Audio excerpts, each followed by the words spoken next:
Case of Alicia Navarro. Alicia Navarro was born on September 20, 2004, in Glendale, Arizona, USA. She is the eldest of 3 children.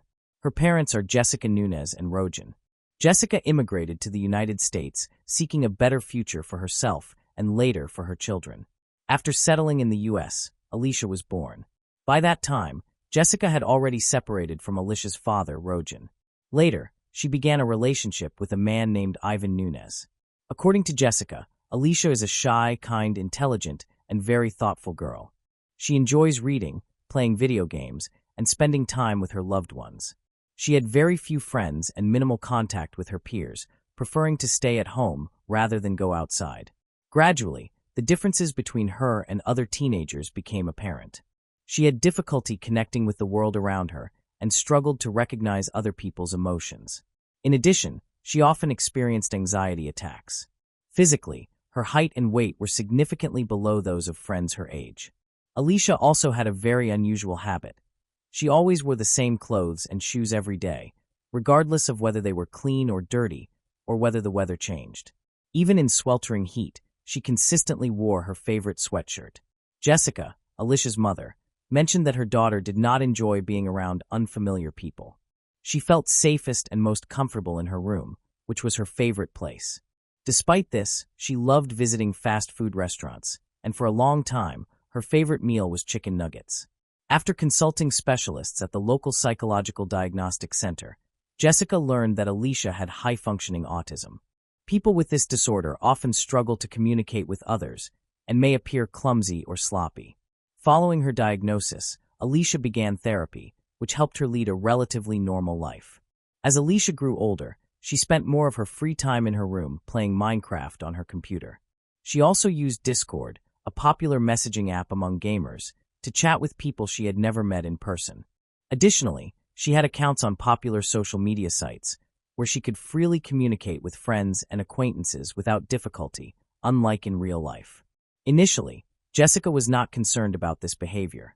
She believed her daughter was cautious when talking to strangers and understood the risks involved. Soon, changes in Alicia's behavior caught her mother's attention. Jessica noticed that Alicia began saving her allowance to buy cosmetics, perfumes, and revealing clothing, behavior that was unlike the Alicia they had known before. Jessica thought it was due to the natural changes teenagers undergo at this age, and believed the matter should be approached calmly.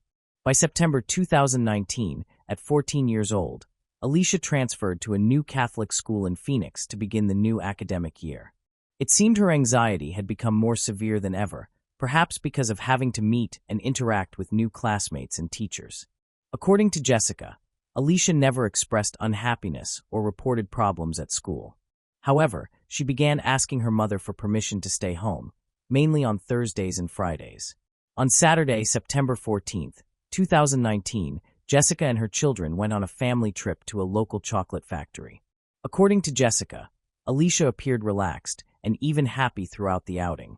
Jessica could never have imagined that her daughter was about to make a decision that would upend their lives.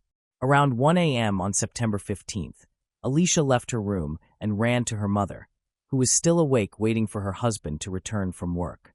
She asked her mother what time she should go to bed, then went to the kitchen to get something to eat. Jessica was surprised by her daughter's unusual behavior, but assumed it was just normal anxiety and did not pay much attention. A short while later, Jessica's husband returned, and they both went to bed, unaware that something terrible might be about to happen. Around 7 a.m., Alicia's mother, Jessica, woke up and went straight to the kitchen to prepare breakfast for the family. When she entered, she noticed that the door leading to the yard was open, which caught her attention. She looked outside, but did not see anyone. She then went to Alicia's room and discovered that her daughter was gone. After collecting herself, Jessica checked Alicia's belongings and found a note left on the desk. The note, written by Alicia, said that she had run away, expressed her apologies, and stated that she did not know when or if she would return. Alarmed, Jessica immediately called the police to report her daughter missing. When officers arrived, they inspected Alicia's room. During the investigation, they found that she had taken her laptop and phone, but had left all of her chargers at home. She had also packed nearly all of her cosmetics and one of her favorite comics. Jessica explained that a few weeks earlier, Alicia had begged her to buy that particular comic because it was a limited edition and highly valued by fans. Wanting to make her daughter happy, Jessica had granted the request, understanding how much it meant to Alicia. Additionally, authorities discovered that Alicia had not brought her daily medications, which made her mother even more worried. Her refusal to take her medication put her mental health at risk. However, the fact that she had left chargers, medications, and money behind suggested to people that she might return home soon. The police launched an investigation and reviewed Alicia's social media activity, but found no clues regarding her whereabouts. There were no messages or indications that she had planned to meet anyone in person. Still, Jessica believed that someone she met online had influenced her daughter to leave home. In a later interview, Jessica revealed that several months prior to Alicia's disappearance, she had accompanied her daughter to meet some friends at a shopping center. Jessica noticed that the people Alicia was meeting seemed slightly older than her, and that Alicia appeared particularly interested in one young man. Authorities, however, did not consider this detail significant. Several witnesses reported seeing a teenage girl resembling Alicia at a park about 20 kilometers from her home. According to reports, the girl appeared to be with an adult man. However, this lead did not produce any conclusive results. Meanwhile, Alicia's mother, Jessica, posted a video on social media wishing Alicia a happy birthday and expressing her deep love for her daughter. She also called on the public to help find Alicia. In addition, she took other actions, such as posting flyers and organizing a fundraising campaign, to increase the chances of locating her daughter. At this time, police discovered that on Thursday, September 12th, Alicia had been messaging a 20-year-old man named Clark, who lived in Oregon. Despite the age difference, they had become friends, and their conversations mostly revolved around video games. Clark stated that Alicia had also told him about a man she had met on social media and her plans to meet this person. He admitted that he knew Alicia was very young and had never taken her words seriously, thinking they were exaggerations, but this time, the situation seemed different. Jessica firmly maintained her account of her daughter's potential abduction, while Arizona state authorities concluded that Alicia had left home voluntarily. Her disappearance became one of the most perplexing cases for law enforcement, her mother, and the public, who closely followed the investigation. After 11 months, Arizona police announced that the case remained unresolved but was no longer a priority. Authorities assumed she did not want to return home, although the evidence supporting this conclusion was unclear. Perhaps they were correct, but Jessica refused to accept that explanation. When she no longer received assistance from the police, she turned to the national media for support. She was determined not to give up and was intent on discovering her daughter's whereabouts. Jessica also continued fundraising activities to sustain the search for Alicia. She collaborated with private investigators and raised over $1.200 million. The money was used as a reward for anyone who could provide crucial information about Alicia's location. Reports of sightings of Alicia or a girl resembling her began to surface from many places across the country. In 2021, the National Center for Missing Persons posted a new portrait of Alicia on its website. The image was generated through a special program that simulated her adult appearance. When Jessica saw the portrait, she felt both confused and surprised because she believed the image did not entirely resemble her daughter's real appearance.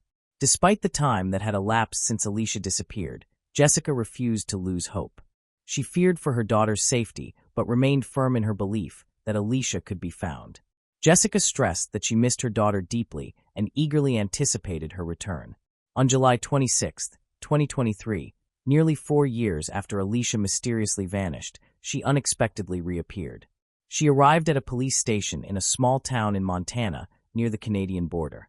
A young girl who appeared to be a teenager walked into the station and identified herself as Alicia Navarro. She claimed to be the same girl who had disappeared 4 years earlier in Arizona and requested to be removed from the missing persons list. Initially, the precise name of the town where Alicia appeared was not disclosed. Local law enforcement began verifying the information she provided, and it soon became evident that the girl was indeed Alicia Navarro. Following this, news of her return was announced. In Arizona, the police confirmed that Alicia was safe, unharmed, and in a secure location. That same day, Jessica shared the news of her daughter's return. She posted a message expressing gratitude to everyone who had supported and assisted in the search. Jessica likened her daughter's return to a beacon of light, bringing hope to parents whose children have gone missing or been abducted. She emphasized the importance of not losing hope, continuing the search, and believing in the possibility of a reunion. According to reports from Arizona police and the FBI, Alicia's case remains under investigation. Authorities are attempting to clarify the circumstances that led to her leaving home. Glendale police stated that Alicia will not face charges because she has been fully cooperative in the investigation. Regarding her health, she displayed signs of mental stress, but her physical health is stable. She also indicated that she is ready to return home and reunite with her family. The following day, several videos featuring Alicia were released publicly. In these videos, she explained that during the time she was away from home, no one harmed her. She also expressed gratitude to law enforcement for their efforts in locating her and assisting her return home. Montana authorities revealed that Alicia was found in Have, a small town with a population of fewer than 10,000. During the investigation into her disappearance, a man named Edmund Davis was arrested. Edmund, who was 36 years old at the time, had been living with Alicia. Little is known about him, but neighbors reported that he had spent most of his life in Montana. His social media activity indicates that he suffers from depression, low self-confidence, and weight issues. Regarding his employment, it was confirmed that he had been working the night shift at a local supermarket in recent months. In the photos shared on Edmund's social media, Alicia appeared calm and even happy, suggesting that they seemed to enjoy their time together. However, it is important to note that when Alicia left home, she was only 14 years old, while Edmund was 32. Given her pre-existing mental health issues, she was likely easy to manipulate. Whether Edmund took advantage of this situation remains unclear, but the nature of their relationship initially appeared deeply concerning. FBI agents and experts working on the case believe that Alicia was the victim of a crime committed by Edmund without her awareness. They believe she may be experiencing a phenomenon similar to Stockholm Syndrome, also referred to as trauma-induced attachment. This is a special state of mind in which the victim develops a close bond with her captor. This phenomenon can occur for a variety of reasons, including her mental health issues. Experts believe that Alicia's refusal to take her prescribed medication may have contributed to her not realizing she had been kidnapped. Most importantly, Alicia's mysterious disappearance was resolved when she was reunited with her family. After her return, it appeared that her life was no longer in danger. The primary efforts in the case came not from the police, but from Alicia's mother, Jessica. She never gave up hope, even when local law enforcement ceased searching. She remained persistent, utilizing every resource she could, from media to social networks, in the hope that one day she would see her daughter return safely. Moving on to the next case. The case of Angela Wilder. Angela Wilder was born in 1985 in San Diego, California, USA, as the youngest daughter in her family. She had an older sister named Cree, and the two were very close. Both of her parents were in the military, so the family moved frequently. This often led to tension within the household. Eventually, Angela's parents decided to divorce while she was still in school. Angela's mother met someone new, and they moved with him to Phoenix City, Alabama, a small town with a population of 40,000. After the move, her mother left the military. The family became regular attendees of the local church, as they had always been religious. In high school, Angela met Christopher Jackson, and they quickly developed feelings for each other. They began dating, marking Angela's first love. However, the relationship was short-lived because Angela prioritized her education. She needed to relocate to attend the University of South Alabama. Christopher found the breakup difficult, as he genuinely loved Angela, but he did not want to stand in the way of her dreams. In 2004, Angela met a preacher's son named Daniel. At that time, she was still in university, but quickly became involved in a relationship with him. Before long, Angela became pregnant, and the couple decided to marry. They held a wedding and soon welcomed a daughter. However, financial struggles and work stress took a toll on their relationship. Angela's feelings for Daniel faded quickly, and she realized he was not the partner she wanted for life. After 2 years of marriage, Angela decided to file for divorce and seek full custody of their daughter.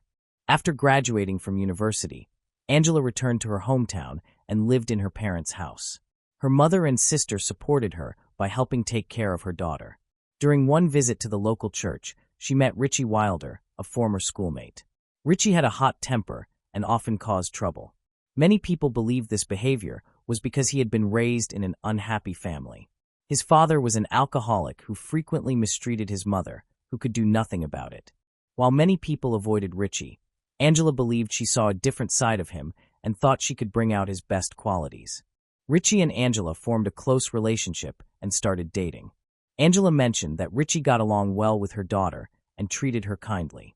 However, Angela's relatives quickly noticed negative changes in her behavior at the start of her relationship with Richie. They observed that Angela became quieter, more difficult to understand, and more stressed. Despite everyone's worry and advice to keep her distance from him, Angela did not heed their warnings. In January 2009, Richie and Angela got married. Richie took Angela and her daughter to his family home, and they moved to Minot, North Dakota, a small town with about 40,000 people. It was a very tight-knit local community and included armed forces facilities. There was also a military base where Richie was stationed. In 2010, Angela discovered she was pregnant. During that time, she began working at a supply store on the military base. Some people close to Richie and Angela noticed issues in their relationship. Angela's coworkers observed that Richie was often rude and aggressive toward her. He frequently insulted Angela and made her cry, even though she was very vulnerable. She later revealed that he was not only cruel to her, but also to her daughter. It was discovered that he regularly abused the whole family without leaving any visible marks. This abuse continued for years. The couple had 2 children, a boy and a girl. When Angela reached her breaking point, she officially reported the violence to the police. When the investigation began, all of Richie's colleagues and the military base management supported him. He convinced people that his wife, Angela, was unstable and had mental health issues. Angela lacked solid evidence of her husband's mistreatment, and the support Richie received from the military base management helped cover up the case. Despite this, Angela was determined to end the relationship while keeping custody of their children. While trying to prove Richie's cruelty, Angela herself faced accusations from him. Richie alleged that Angela had anger management issues and supported this claim with the help of his colleagues. Ultimately, Angela, a mother of 2, was referred to an anger management specialist and prescribed sedatives. Friends familiar with Angela insisted that she had never displayed such issues and no one had ever seen her act aggressively. They believed Richie orchestrated the situation to discredit her with the authorities. However, Angela still followed the treatment regimen, intending to understand and manage her condition. About 2 weeks later, Richie and Angela reconciled, but peace in their relationship was short-lived. Angela soon filed for divorce, and their marriage ended in May 2012. Richie faced a military tribunal. Despite opposition from the officers at the military base, Angela succeeded in proving the violence against her and the children. Due to the uncovered family issues and deceit, Richie was dismissed from service. Angela did not want to share custody and planned to move with the children back to Alabama. This decision angered Richie. He wanted to maintain a relationship with the children, visit them regularly, and have them on weekends. This disagreement led to frequent arguments between the ex-spouses. Richie consistently opposed the idea and even threatened Angela. During the World Cup, Angela confided her plan to her loved ones, and despite opposition, she carried out her decision and moved to another state. Additionally, Richie also relocated to a nearby city within the state and began working as a junior staff member at a hospital. In this new city, he met Cynthia Becker, a kindergarten teacher. They began dating, and their relationship quickly progressed. Eventually, they married and started a family. Despite this, Richie remained troubled by the custody arrangement of his children, as his ex-wife Angela had been granted full custody. He maintained contact with his son and daughter primarily through phone calls, but the disputes between them persisted. Despite everything that had happened, Angela seemed genuinely happy. She had started dating Christopher Jackson again, her first boyfriend from high school. Previously, they had broken up so she could pursue her education. After many years of separation, the love between them burned stronger than ever. Angela told her family that she had finally found someone with whom she felt warmth, and they had a son. Angela and Christopher were planning their wedding, and she was pregnant again. She had no idea she would soon have to fight for her life. On the evening of November 13, 2015, Christopher went to work for his night shift at a local 24-hour Walmart. He did not have a car, so Angela usually picked him up after his shift at 7 a.m. However, on that night, Angela stopped responding to his calls and messages. They typically stayed in touch during his shifts, but communication ended around 3 a.m., when Angela texted that she heard a noise outside and felt she was being followed. Christopher only saw the message 2 hours later because he was busy with work. Concerned, he tried calling Angela, but she did not answer. He assumed she might have fallen asleep or gone to a clinic in the morning for pregnancy tests. But when Angela did not arrive to pick him up as planned, Christopher began to worry.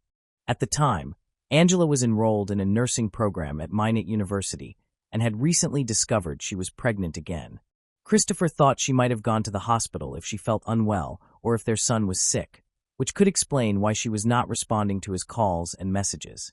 Even though he understood her possible situation, the strangeness did not stop there. Normally, she would immediately call Christopher in such a case. If he did not answer, she would at least send a text message to inform him of any issues. Therefore, he was confused about why Angela had suddenly stopped all communication, which was unlike her. Christopher kept calling, but his calls always went to voicemail. Too worried, he rushed back home and knocked on the bedroom window where Angela might have been sleeping.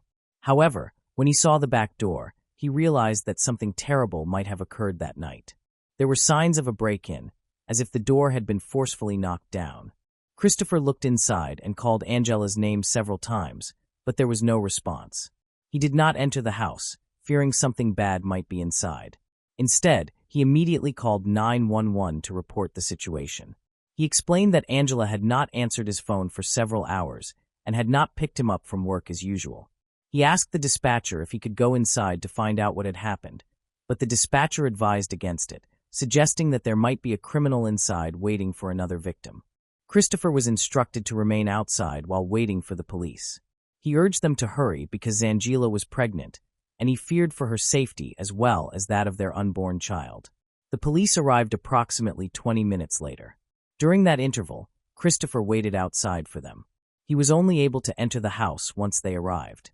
From the outside, everything appeared normal.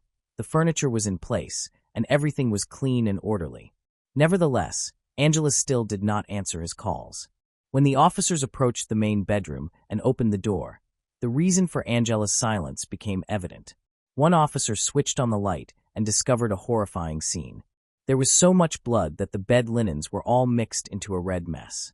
On the bed lay 30-year-old Angela, showing no signs of life. She had been stabbed multiple times. During the attack, Angela's 2-year-old son was in the house. He remained silent, and no sounds came from his room. Christopher urged Rush to check on him, but fortunately, he was merely sleeping and unharmed, as he was not the intended target. The other children were with their grandmother that day. Christopher immediately accused Richie of killing Angela, having no other suspects who could have harmed her so brutally. She had no other enemies. After marrying Richie, Angela had a daughter, Nyson, who was 10, and another child who was 4 years old at the time of the tragedy. Although the judge awarded Angela full custody, Richie retained visitation rights to remain involved in the children's lives. Richie had taken the kids for the weekend and intended to contest custody so they could live with him permanently. Angela opposed this due to his cruel nature, which led to constant arguments between them. Later, evidence suggested that Richie might have been involved in Angela's murder. For instance, Crystal, Angela's sister, informed the police that Richie had aggressively entered Angela's house after their divorce and stated that if he wished, he could reach her. However, Richie had never used physical force in public, so these claims remained unproven. The forensic expert concluded that by the time Angela was found, she had sustained over 1,000 stab wounds. She had fought desperately against the attack, as indicated by the cuts on her hands, likely from trying to defend herself. The police quickly noted that valuables in the house were still intact, indicating that the assailant was not motivated by theft, but by the intent to kill Angela. In investigating her personal life, the police observed that Angela and Richie had a hostile relationship and were frequently in conflict. Richie had been discharged from military service for violence against Angela and their children. Relatives of Angela confirmed that her relationship with Richie was extremely strained. Angela avoided interacting with Richie when he came to pick up the children, so Christopher usually handled the exchanges. Christopher detailed the conflicts between Angela and Richie, expressing his dislike for Richie's aggressive behavior, although he managed to avoid direct confrontations with him. After gathering all the information, the detectives focused on Richie, who became the primary suspect. Richie agreed to speak with them and firmly denied any involvement in the incident. Since the evidence collected had not yet been analyzed, there was nothing to confront him with, so questioning continued. Richie provided an alibi, stating that he left work around 7 p.m. and went home. His new wife, Cynthia, confirmed that Richie was with her at home the entire night. However, the investigators noticed several wounds on Richie's hands and face resembling scratches, which could have been defensive injuries inflicted by Angela during a struggle. Richie claimed these marks resulted from playing with a child.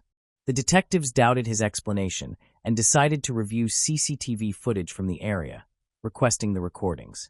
After reviewing the footage from cameras that might have captured the perpetrator arriving to commit the murder, Richie's car was not observed. Nevertheless, this did not mean much, as the attacker could have gone unnoticed. The police collected DNA samples from Richie for testing and obtained a warrant to search his car. The car's interior was extremely clean, except for a small red stain on the front passenger seat door. Forensic experts collected this material for examination. Suspicions regarding Richie intensified. He was asked to take a polygraph test. Although a polygraph is not admissible in court, detectives wanted to observe his reactions and behavior during the test. Initially, Richie agreed but ultimately did not appear for it. Despite his refusal, this was insufficient grounds to arrest him or press charges, so investigators decided to examine his background more thoroughly. All the employees at the hospital where Richie worked were aware of the investigation. Despite this, he was fired a few weeks after the investigation had begun. A complaint had been filed against him for pushing an elderly patient. Richie later justified his actions by claiming nervous tension caused by pressure from police officers. Meanwhile, detectives were gathering additional evidence of Richie's involvement in Angela's murder. DNA traces were discovered that matched samples from the suspected killer, suggesting that he was the person Angela had fought off in her bedroom. Richie proposed that perhaps the last time he picked up the children, he had accidentally left a trace of DNA there. However, this explanation appeared implausible, since the last meeting had been with Christopher, and Richie had had no contact with Angela. Examination confirmed that the drop of blood in Richie's car belonged to Angela. Richie claimed it might have come from when they were still together, asserting that Angela allegedly had blood pressure problems and occasionally experienced nosebleeds. However, the blood appeared very fresh. His explanation seemed like an attempt to mislead the investigation and revealed numerous contradictions in his testimony. The police ultimately arrested Richie for Angela's murder, but he denied all charges. In March, the police received an unexpected confession from Richie. He stated that he had no criminal record and a good background, claiming he was not guilty of the crime. Nevertheless, he was willing to discuss who was actually involved in Angela's death. According to him, during one of their meetings, Christopher proposed an unusual plan. Richie recounted that Christopher suspected Angela of cheating and was convinced she was seeing a lover while he worked night shifts. Christopher suggested catching Angela in the act, which would also give Richie leverage in a custody dispute for the children. Richie agreed, and that evening, he called Christopher to pick him up from work. Richie explained that he and Christopher went to Angela's house to confront her and her lover. When they entered the bedroom, they only found Angela, who was sleeping peacefully. Despite this, Christopher unexpectedly drew a knife they had brought for self-defense and attacked her, stabbing her multiple times. Angela woke up and attempted to defend herself, but was unable to do so. Richie confessed that he was in shock and could not help her. He watched the attack, but was too stunned to intervene. Afterwards, Christopher warned him not to tell anyone, threatening to kill him if he did. Once Richie regained his senses, he checked Angela's pulse by touching her neck. Suddenly, Angela made a final attempt to fight back, grabbing him with her hands and scratching him before collapsing again. Terrified by Christopher's warning, Richie fled the scene and remained silent until the situation directly affected him. He said he did not tell this story during his first meeting with the police because he was scared. He stated that Christopher had kept threatening him and his family, but no one believed Richie's claim. The police reviewed store surveillance footage and confirmed that Christopher had been working the night shift during Angela's death. He was on Marta Street, visible to cameras from 10 p.m. to 7 a.m., and could not have left his job. Moreover, Christopher confirmed that he had taken a taxi home in the morning, and this information was recorded on his mobile phone. Once Richie realized how implausible his story sounded, he began telling increasingly incredible tales. He finally claimed to have witnessed Angela being murdered by a killer wearing a black mask, allegedly hired by one of Angela's enemies. He even tried to accuse some of his fellow inmates of attacking Angela, but could not clearly explain the events of that night. He claimed the killers were overwhelmed with guilt and confessed to him during private conversations. However, all of this proved to be fabricated. It was revealed that Richie had even paid $500,000 to a prisoner to plead guilty on his behalf. When no one agreed to take the blame, Richie attempted to offer a similar sum to arrange for Christopher's murder to keep him silent. Fortunately, his fellow inmate ignored this proposal. One night, while Richie was in custody awaiting trial, correctional officers noticed him acting suspiciously. Upon searching his cell, they found a broom handle sharpened at one end like a spear. It was evident he had been planning an escape and had fashioned a weapon for this purpose. Fortunately, the plan was discovered in time, and the guards began monitoring him more closely. As a result, he was never able to carry out any of his plans. Richie's behavior in prison was considered during his trial, and in addition to the murder charges, he faced punishment for attempting to escape. The trial for Angela Wilder's murder began in December 2016. Despite having sufficient evidence to convict Richie, forensic experts presented the accusations. Angela's body had been found on the morning of November 14, 2015. She was lying face up on the bed, covered in blood. A drop of blood discovered in Richie's car matched Angela's DNA. Additionally, DNA found under her fingernails matched Richie's, providing irrefutable evidence of his guilt. Although Richie's lawyer made every effort to defend him, the case files provided by the prosecutor's office were overwhelmingly convincing. Consequently, the jury found Richie Wilder guilty of premeditated murder. A woman who knew Richie well insisted from the beginning that the police had made a mistake. She argued that investigators focused solely on Richie due to past conflicts, overlooking other possibilities. She maintained that Richie could not be guilty because he had spent the night with her from November 13th to 14th. She believed he was a trustworthy individual who loved children and did not commit domestic violence. However, the evidence clearly confirmed his guilt. Richie Wilder received a life sentence in prison without the possibility of parole, along with an additional 5 years for attempting to escape.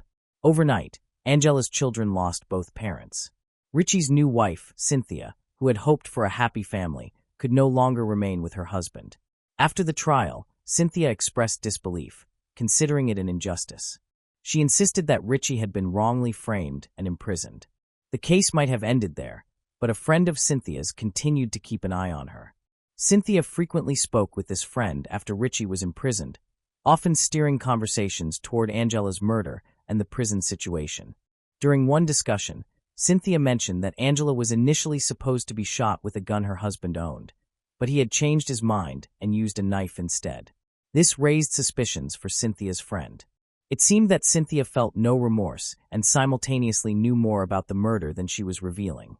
The police asked this friend to allow them to wiretap his next conversation with Cynthia, and he agreed. Later, during a heartfelt discussion, he asked why Cynthia seemed so upset about the crime involving Angela. She clarified that it was not the crime itself that troubled her, but the fact that Richie had been caught and imprisoned. Cynthia expressed frustration that Richie should have taken more drastic measures, such as cutting off Angela's fingers, burning down her house, or destroying all evidence to avoid arrest. She was also angry about a drop of blood that the police had found inside Richie's car. She admitted that she and Richie had worked together to clean up the traces. Cynthia frequently discussed the importance of committing crimes flawlessly to avoid detection by the police. She acknowledged that Angela's murder had been planned by both her and Richie for a long time. Richie did not want to share custody of the children with Angela and viewed the crime as the only solution. Cynthia assisted him in planning the murder, but did not participate in the attack itself. Later, this recording was provided to the police. Cynthia was arrested in 2018, and her trial began. She claimed that everything on the recording was false, and that she had been set up. According to her, she wanted to impress a friend and hoped to start a relationship, believing the story would make a strong impression. Law enforcement officials stated that Cynthia was the only person aware of the situation who had the ability to prevent the murder, but she chose not to intervene. The prosecutor's office offered Cynthia a plea deal for a reduced sentence of 25 years, which she declined. She believed she could avoid responsibility due to the lack of evidence apart from the confession. She maintained her innocence. However, the recording revealed that Cynthia had actively participated in planning and preparing the massacre. She also assisted in disposing of evidence, oversaw aspects of the murder, and even attempted to help Richie escape from prison in 2016. Authorities documented these actions and planned to file new charges against her. Cynthia was found guilty of conspiracy to commit murder and attempting to escape, resulting in a life sentence without parole, similar to Richie, who was already serving his sentence.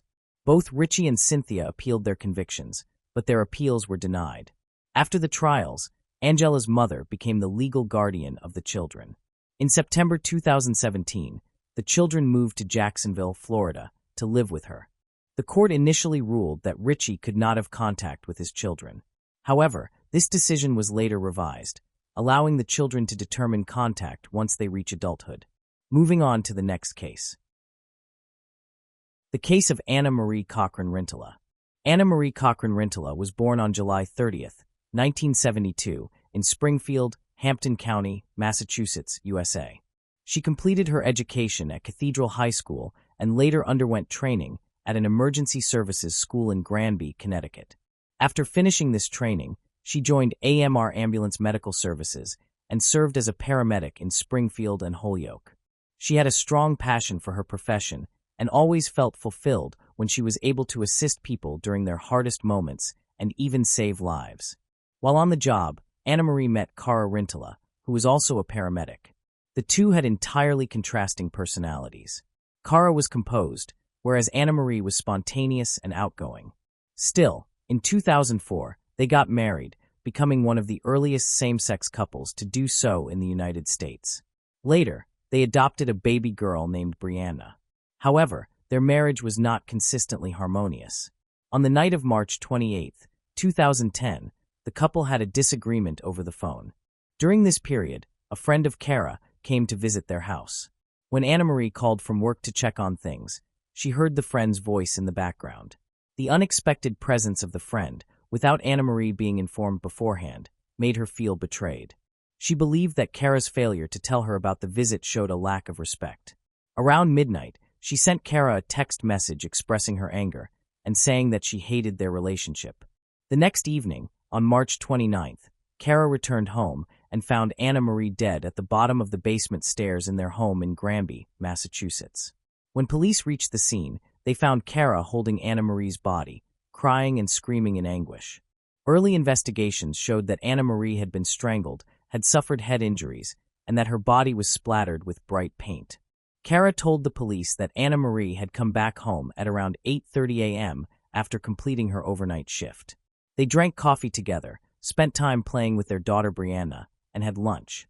Later in the afternoon, Anna Marie asked Cara to take Brianna out so she could rest before her next shift that night. Cara stated that she left the house at about 3 p.m. and returned at 7 p.m., when she found Anna Marie unresponsive at the bottom of the basement stairs. She immediately took Brianna to a neighbor's house and asked them to call 911, then went back and held Anna Marie closely until the police arrived. During the investigation, it emerged that Anna Marie's romantic life before her death was complicated. She had been involved with Marco Lexic, a married man she met through her work. At first, they were simply co-workers, but gradually they became closer. On the day she died, she sent Mark a text asking if he could pick her up at Best Buy at 6 a.m. In addition, Anna Marie, who enjoyed shopping, persuaded Mark to co-sign 3 credit cards, including one that carried a balance of approximately $7,000.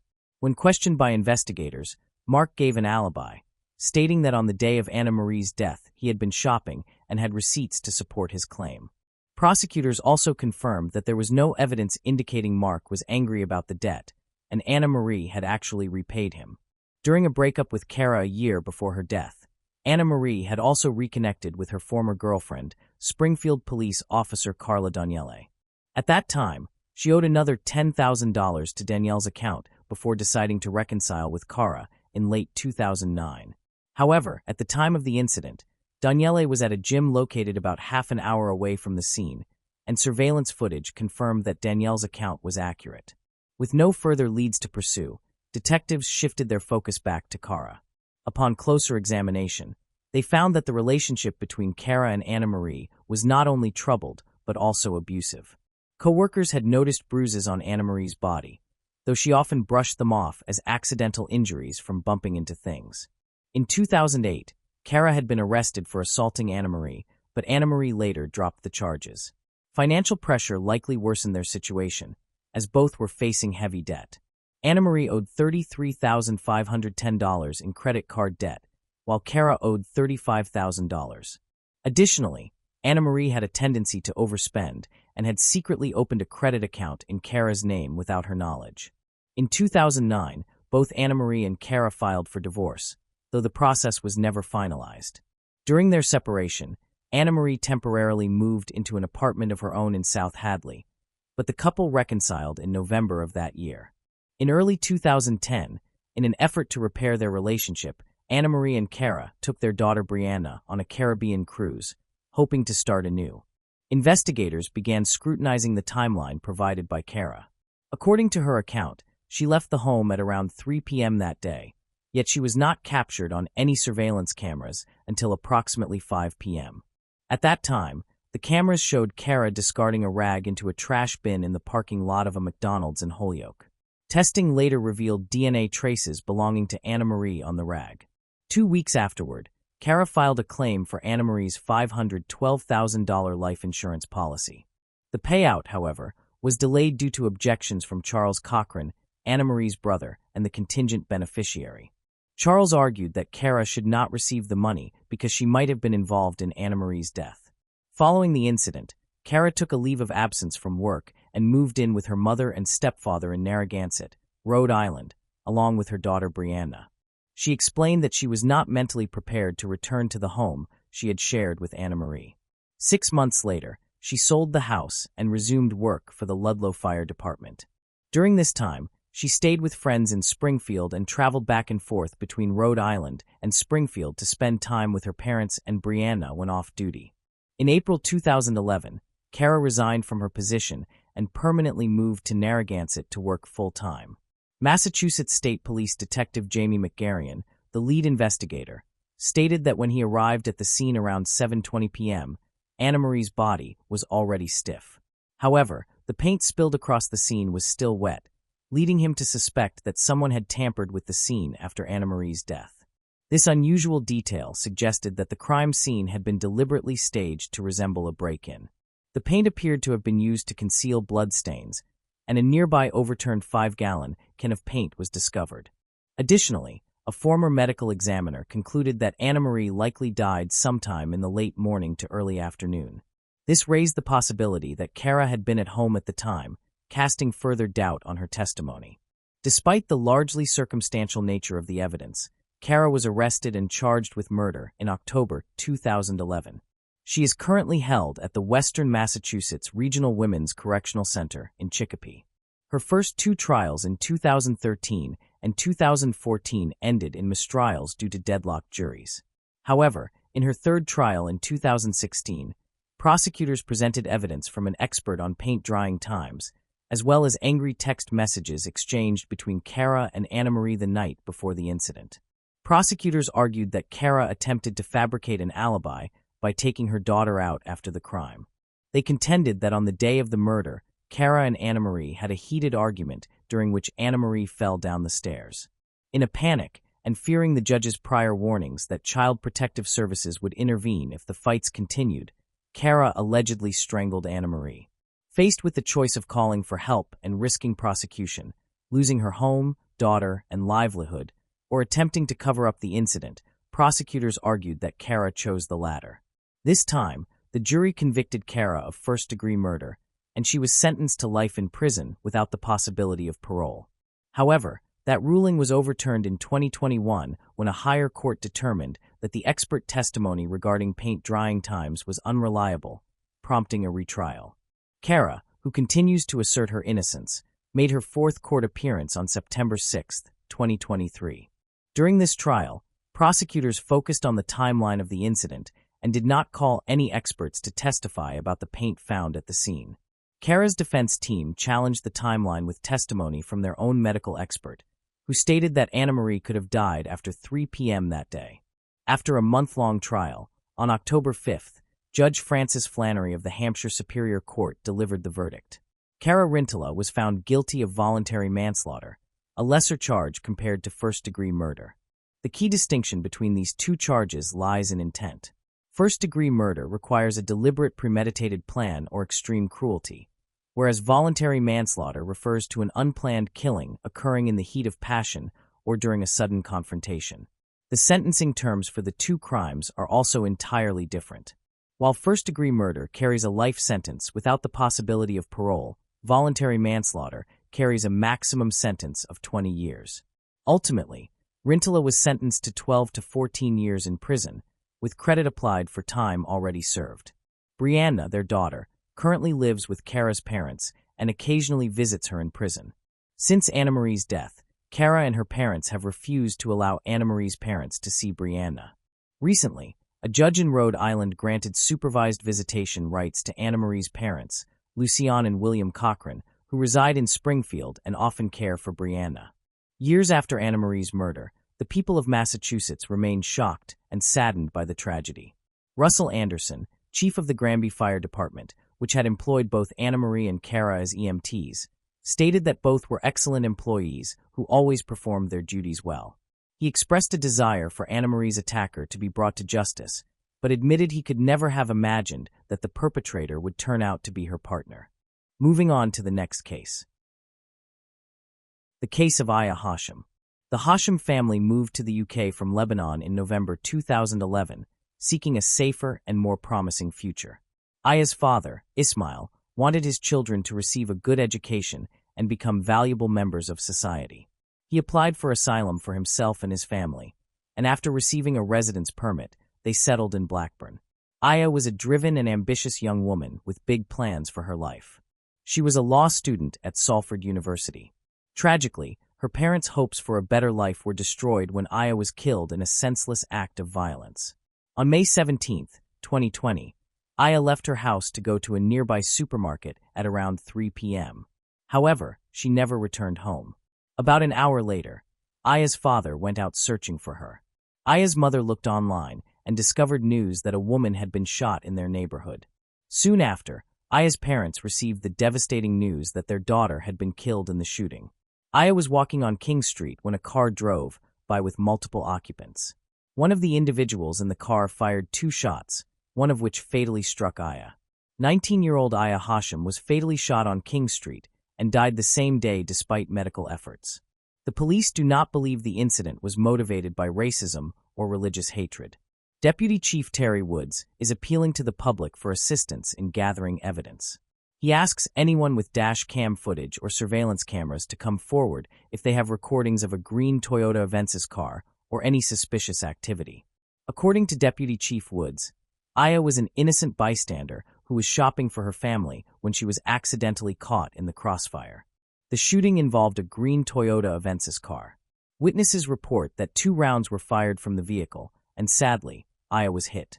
Later that day, police discovered the Toyota Avensis involved in the shooting abandoned near the scene of the crime. They also obtained CCTV footage of the incident. The footage shows that at 3:03 p.m., Aya is walking along the sidewalk when the Toyota mentioned earlier drives past her. The rear side window on the left is down. The shooter fires a fatal shot. The bullet passes through her and strikes a pole. For ethical reasons, the police did not release footage of her falling to the ground. After reviewing the video recording, it is evident that there were at least 2 individuals in the car, the driver and the shooter. Following the shooting, the perpetrators quickly fled the scene and abandoned the vehicle on a nearby street. Within 2 hours, the police located the car and began a search for its owner. Aya Hashim was caught in the crossfire of a shooting incident that occurred near Khan's car wash. Following her death, the police launched a massive operation to apprehend the suspects, who had fled the UK with assistance from international law enforcement. 8 individuals were initially charged in connection with her death. Aya's death was ultimately determined to be a tragic accident. She was an innocent bystander. The shooting was actually a targeted attack on the owner of Khan's car wash, who was a competitor of Pharaoh Suleiman. It was allegedly Suleiman who hired a hitman to eliminate Khan, but the bullet mistakenly struck Aya instead. According to the video recording, at the time of the incident, Aya was standing a few feet away from a pole. The first bullet fired missed its intended target and hit something near a man, as evidenced by splashing water. The key point is that the shooter made an error. The person they aimed at was not the business owner, but rather an employee who was mistaken for Khan. During the second shot, Aya was positioned between the shooter and the employee. The bullet struck her on the left side of her chest, passed through her body, and then hit the pole. The car immediately fled the scene. The car wash owner, Khan, witnessed Aya falling to the ground and rushed to her aid, calling emergency services in the process. He described the events, stating that he had seen the car and the gun, and then the assailant sped away. According to him, they returned and began shooting, aiming the gun at him, which left him confused. To better understand the crime, let us examine the roles of the individuals involved. We will start with the mastermind, Pharaoh Suleiman. Pharaoh Suleiman was a successful businessman with a loving family. Suleiman owned a thriving tire shop that had gained significant popularity over time. The business provided him with a substantial income, allowing him and his family to live a comfortable life. He was also active on social media, frequently sharing photos of himself driving expensive cars, giving his followers insight into his life. When his business began to decline, he devised a plan to eliminate his competitor, Khan. Despite being a potential suspect due to his motive, Suleiman proceeded with the plan. He enlisted the help of Ayaz Hussein, Zamir Raja, and Anthony Ennis. The perpetrators conducted a surveillance mission the day before the crime, driving near the car wash to inspect the area. Additionally, Abu Bakr Sesha purchased the Toyota used in the crime with money provided by Suleiman. Kashif Munzer ensured the car was in working condition by performing technical checks and fixing any malfunctions. Uthman Sesha and his girlfriend Judy Chapman played a supporting role in the crime. They drove the shooter and driver to the location of the Toyota in their Ford Fiesta and then picked them up after the crime was committed, abandoning the Toyota on a nearby street. According to the inquest, at 1:14 p.m., Judy Chapman and Uthman Sesha picked up Raja and Ennis from Bolton and drove them 13 miles to Blackburn, where the Toyota was parked. Kashif Munzer ensured the Toyota was ready as all four men drove to Blackburn. However, when they stopped a couple of miles from the car wash, the Toyota would not start due to a dead battery. Munzer jump-started the battery using another car's battery and some wires. With the car started, Munzer handed it over to Raja and Ennis, then returned to the service station where Suleiman was waiting, observing from a front row seat to see what would happen. The Toyota approached the corner with its windows rolled down. Ennis and Raja circled the block several times, waiting for the perfect moment to act. They needed to be on the same side of the street as Khan's car wash.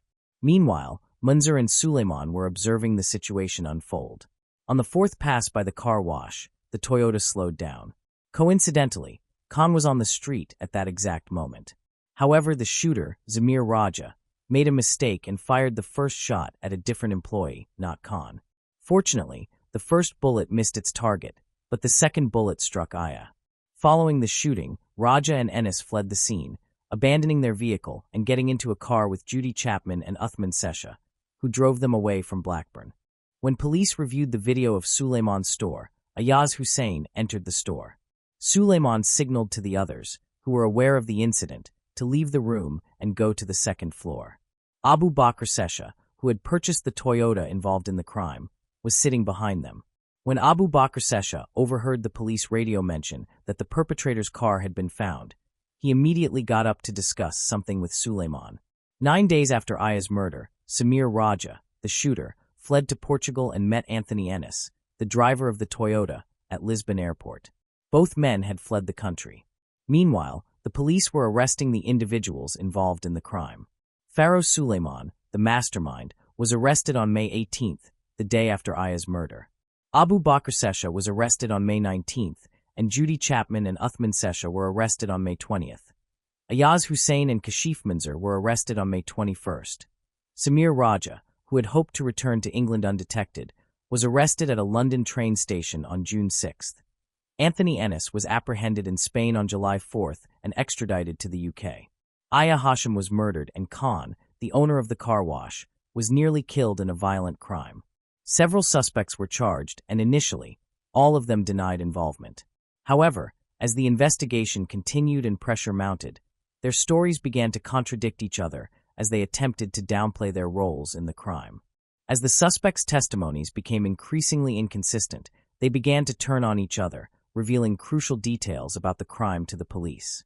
Each suspect attempted to avoid a long prison sentence by blaming the others. On August 5, 2021, the court delivered its verdicts, resulting in severe sentences for all those involved. Faro Suleiman, who had a prior conviction for a fatal hit-and-run in 2001, received a life sentence with a minimum term of 34 years.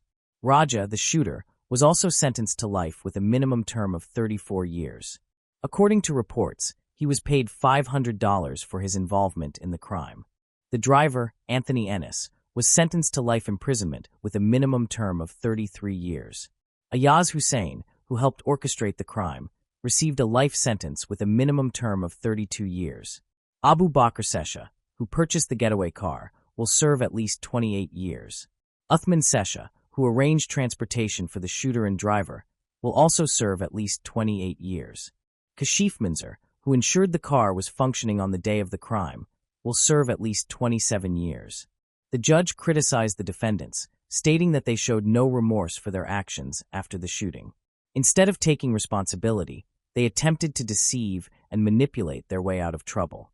When that failed, they turned on each other in an effort to save themselves. Judy Chapman was found guilty in October 2021 of involuntary deprivation of life. She was sentenced to 15 years in prison for driving the car involved in the crime.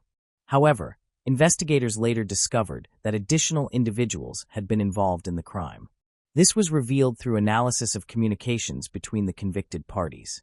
A 42-year-old from Manchester was sentenced to life in prison on May 5, 2023, with a minimum term of 32 years.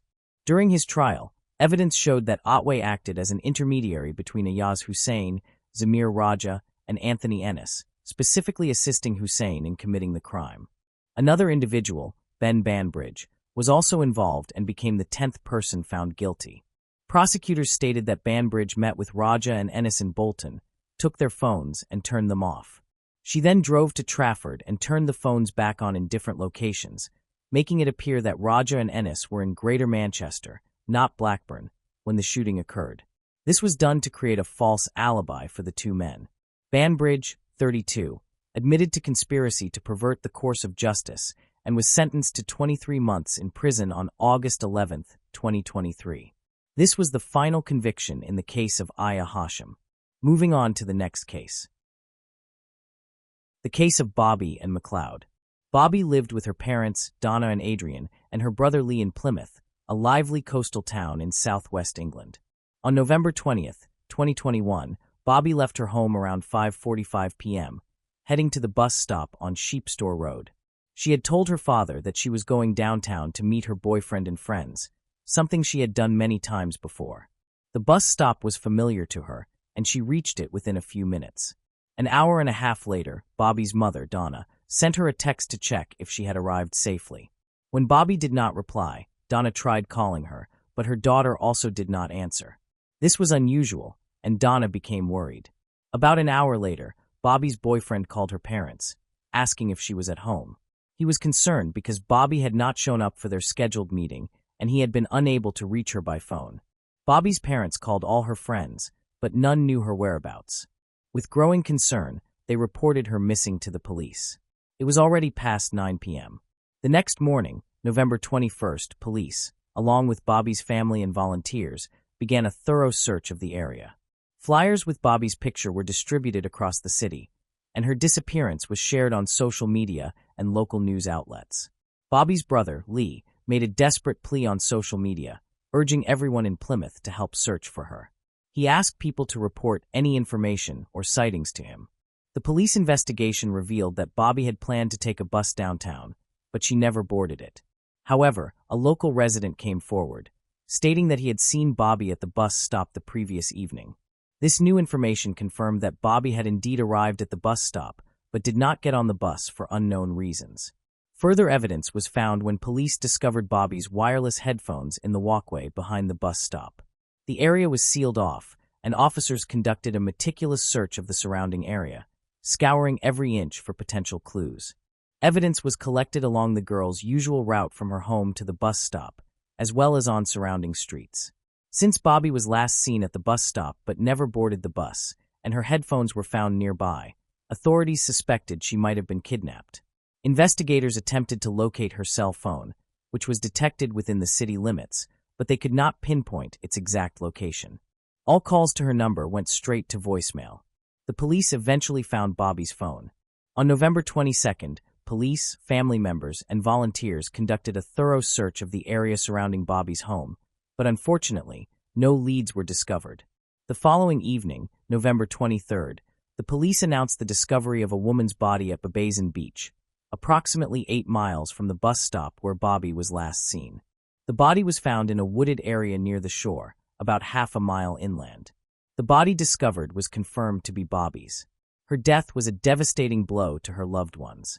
A vigil was held in her memory near the bus stop where she was last seen, and the family expressed gratitude to everyone who attended. During the vigil, Bobby's mother, Donna, sent heartfelt love to her daughter. On behalf of her family, she expressed gratitude to everyone for coming together during this difficult time. She admitted that although their beautiful Bobby's life was taken, she would always be remembered. Bobby's brother, Lee McLeod, paid a heartfelt tribute to his sister by sharing a childhood photo of the two of them. The picture showed the siblings smiling and wearing their primary school uniforms. In a message accompanying the photo, Lee expressed his grief and love for his sister.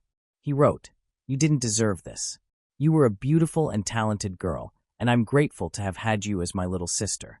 I'll always treasure the adventures and journeys we had. Rest easy now." The police investigation revealed that Bobby's body was found naked, but the medical examiner found no evidence of rape. However, she had suffered severe head and facial injuries, including 14 lacerations. The investigation began to make progress when a man walked into the police station on November 23rd, the same day the body was found. At 1:17 p.m., he approached the police and offered to provide information about the missing girl, stating that he wanted to help the authorities and her family. That man was Cody Ackland, 24, who admitted to the crime. He confessed to kidnapping and killing Bobby and providing details of the offense. Cody lived fairly close to the bus stop where Bobby and was last seen and was taken into custody as the prime suspect. Cody confirmed that he had abducted Bobby and from the bus stop, despite never having met her before the evening of the incident. Cody Ackland was a talented musician and guitarist in a local indie rock band, but he harbored a dark secret. Behind his charming exterior, Cody was fascinated with serial killers and maintained a list of idols that included notorious murderers such as Joseph D'Angelo Jr., Andre Sacchettio, Ivan Milat, Fred West, and Tommy Lynn Sells. However, he worshipped a criminal he considered a hero, Ted Bundy, who confessed to killing at least 30 people. Cody's obsession with Ted was evident in the content he consumed. Investigators found 3,216 images on his phone, many of which were disturbing and reminiscent of horror movies. In the lead-up to Bobby N's death, Cody's internet searches became increasingly focused on serial killers and violent crimes. He also researched remote locations on Dartmoor, potential weapons, and browsed online stores for items such as baseball bats, ski masks, and waterproof clothing. Ultimately, his clandestine activities culminated in a serious crime. In a tragic twist of fate, Bobby unknowingly crossed paths with Cody. On the evening of the incident, Bobby arrived at the bus stop around 6:15 p.m. Cody, who was driving his Ford Fiesta in the area, spotted her and decided to target her. According to Cody's own confession, Bobby Ann's resemblance to his ex-girlfriend was purely coincidental and not the reason for the attack. In reality, Cody had been planning to commit a violent act for some time and was simply looking for a victim. The police investigation concluded that Cody would have carried out his plan regardless of who he encountered, and that Bobby Ann was a random victim. Cody parked his car behind the bus stop after spotting Bobby Ann. He observed her for several minutes to ensure no one else was around. Then he retrieved a hammer he had previously purchased and approached Bobby, striking her twice in the head. Believing she was dead, Cody returned to his car and began to leave the scene. However, as he drove away, he noticed that Bobby was alive and attempting to get up. Cody returned to the bus stop, moved Bobby's semi-conscious body into his car, and drove 20 miles to the beloved Forest parking lot in Dartmoor. At 7:45 p.m., he stopped in the parking lot, located in a wooded area. His intention was to leave Bobby there, but he discovered she was still alive and conscious. Despite this, Cody did not seek help or take her to a hospital. Instead, he assisted her out of the car. When Bobby expressed her fear, Cody said he was scared as well, admitting that he had never committed such an act before. He then struck Bobby 12 times on the head with the hammer. In an attempt to destroy evidence, Cody burned Bobby's purse. Even after inflicting severe injuries, she was still able to make a noise, prompting Cody to express surprise at her resilience. Cody had one final opportunity to save Bobby's life, but he chose not to take it. Instead, he claimed to have ended her suffering. He then placed her body in the trunk of his car and drove approximately 30 miles to Babazon, where he hid the body after removing his shoes, clothing, and jewelry. He returned home around 10 p.m. and went to bed. The next day, Cody traveled to Tamerton Foley, north of Plymouth, and disposed of the hammer he had used in the crime by throwing it into the River Tamar. He also discarded a bag containing his and Bobby's bloodstained clothing in nearby allotments on Coombe Lane. Despite a thorough search, the hammer was never recovered. On November 21st, Cody spent the day socializing with friends, attending a pizza gathering, a band rehearsal, and a night out at the pub. Those who saw him that day noticed he was in an unusually good mood, happy, joking, and affectionate with his friends. The following day, November 22nd, Cody continued to enjoy himself, buying popcorn and watching a movie at the theater. Meanwhile, police, family, and volunteers were searching for Bobby, and Cody was keeping up with the latest news on his phone. On November 23rd, Cody went to work at a car service company. During his lunch break, he sent a message to a chat room for his music group, expressing his love for them, and also texted his mother to tell her how much he loved her. Shortly after, he went to the police station and confessed to the crime. Soon after, Cody's band members issued a statement on Facebook announcing that they were disbanding the group with immediate effect as a mark of respect for the late Bobby McLeod. They expressed their shock and disbelief at the tragic events, saying their thoughts and prayers were with Bobby and his family and friends, who must be devastated by their loss. The band members explained that they could not continue as a group and had decided to go their separate ways. They stated that they would not be making any further comments at this time. In a separate development, police revealed that they had found physical evidence linking Cody to the crime scene. This included Bobby's DNA in his car and on his sneakers. The trial of Cody Ackland took place in May 2022. Cody's attorney, Ray Tully, stated that psychiatrists had evaluated Cody and found that he did not have a mental illness. However, Cody had experienced a difficult childhood and had been diagnosed with ADHD, dyslexia, depression, and anxiety. By the age of 19, Cody had a 7-year history of depression. Ray explained that Cody had not received much support or comfort from his family or school life. Specifically, Cody's father had not provided him with the guidance and support he needed. During sentencing, Judge Robert Linford told Cody that his actions were premeditated and brutal. The judge stated that the evidence showed Cody had intended to kill his victim and that the crime was a prolonged and horrific ordeal for the victim. The judge emphasized that Cody had planned and carried out the murder and that the victim's life had been brutally cut short. As a result, Cody Ackland, 24, was sentenced to life in prison. He will serve a minimum of 31 years before being eligible to apply for parole. Moving on to the next case. The case of Cassidy Stay. Stephen Stay was born on April 30th, 1975, in Riverside County, California, as the youngest child of Thomas and Joyce Stay. His parents owned a 20-acre orange farm, where he worked from an early age. They instilled in him important values, including a strong work ethic and respect for family. Like his parents, he regularly went to church. Katie, born on October 6, 1979, was the oldest of Roger and Kelly Leon's 5 children. In her spare time, she enjoyed crafting and became very skilled at it. Stephen and Katie met in 2003 while attending Clearfield High School in Clearfield, Utah. Those around them described them as friendly, kind, and considerate. They soon became close friends and began a romantic relationship. 3 years later, in 2006, they got married and had 5 children. In 2009, they relocated to Houston to be nearer to Katie's parents and brothers, who were also living in Texas at that time. After settling there, Stephen assumed the role of chairman of the elders, a group of ministers tasked with overseeing the church's spiritual matters. They dedicated their lives to the church and to raising their children. Even though they lived in Houston for only a few years, they quickly gained the affection of their neighbors because of their warm and friendly nature. Katie, who loved family life, often shared her thoughts and experiences with her sisters, especially Melanie. She told Melanie that she and the children enjoyed listening to the song Eat Tell. The family's religious values were deeply rooted, and their siblings were well-behaved and harmonious, rarely causing any trouble. By 2014, their family had grown to 7 members. Stephen, 39 years old at the time, operated his own real estate agency, while Katie, 34, ran an online jewelry store.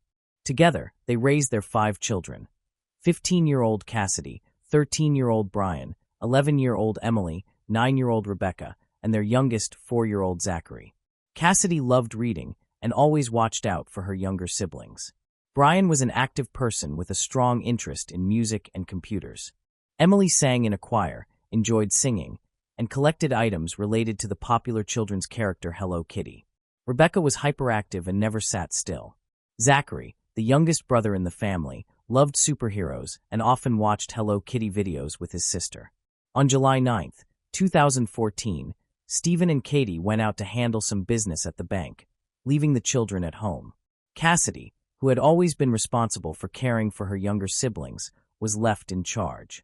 Around 5:30 p.m., someone rang the doorbell at their home on 711 Leaflet Lane. Cassidy opened the door, unaware of the danger.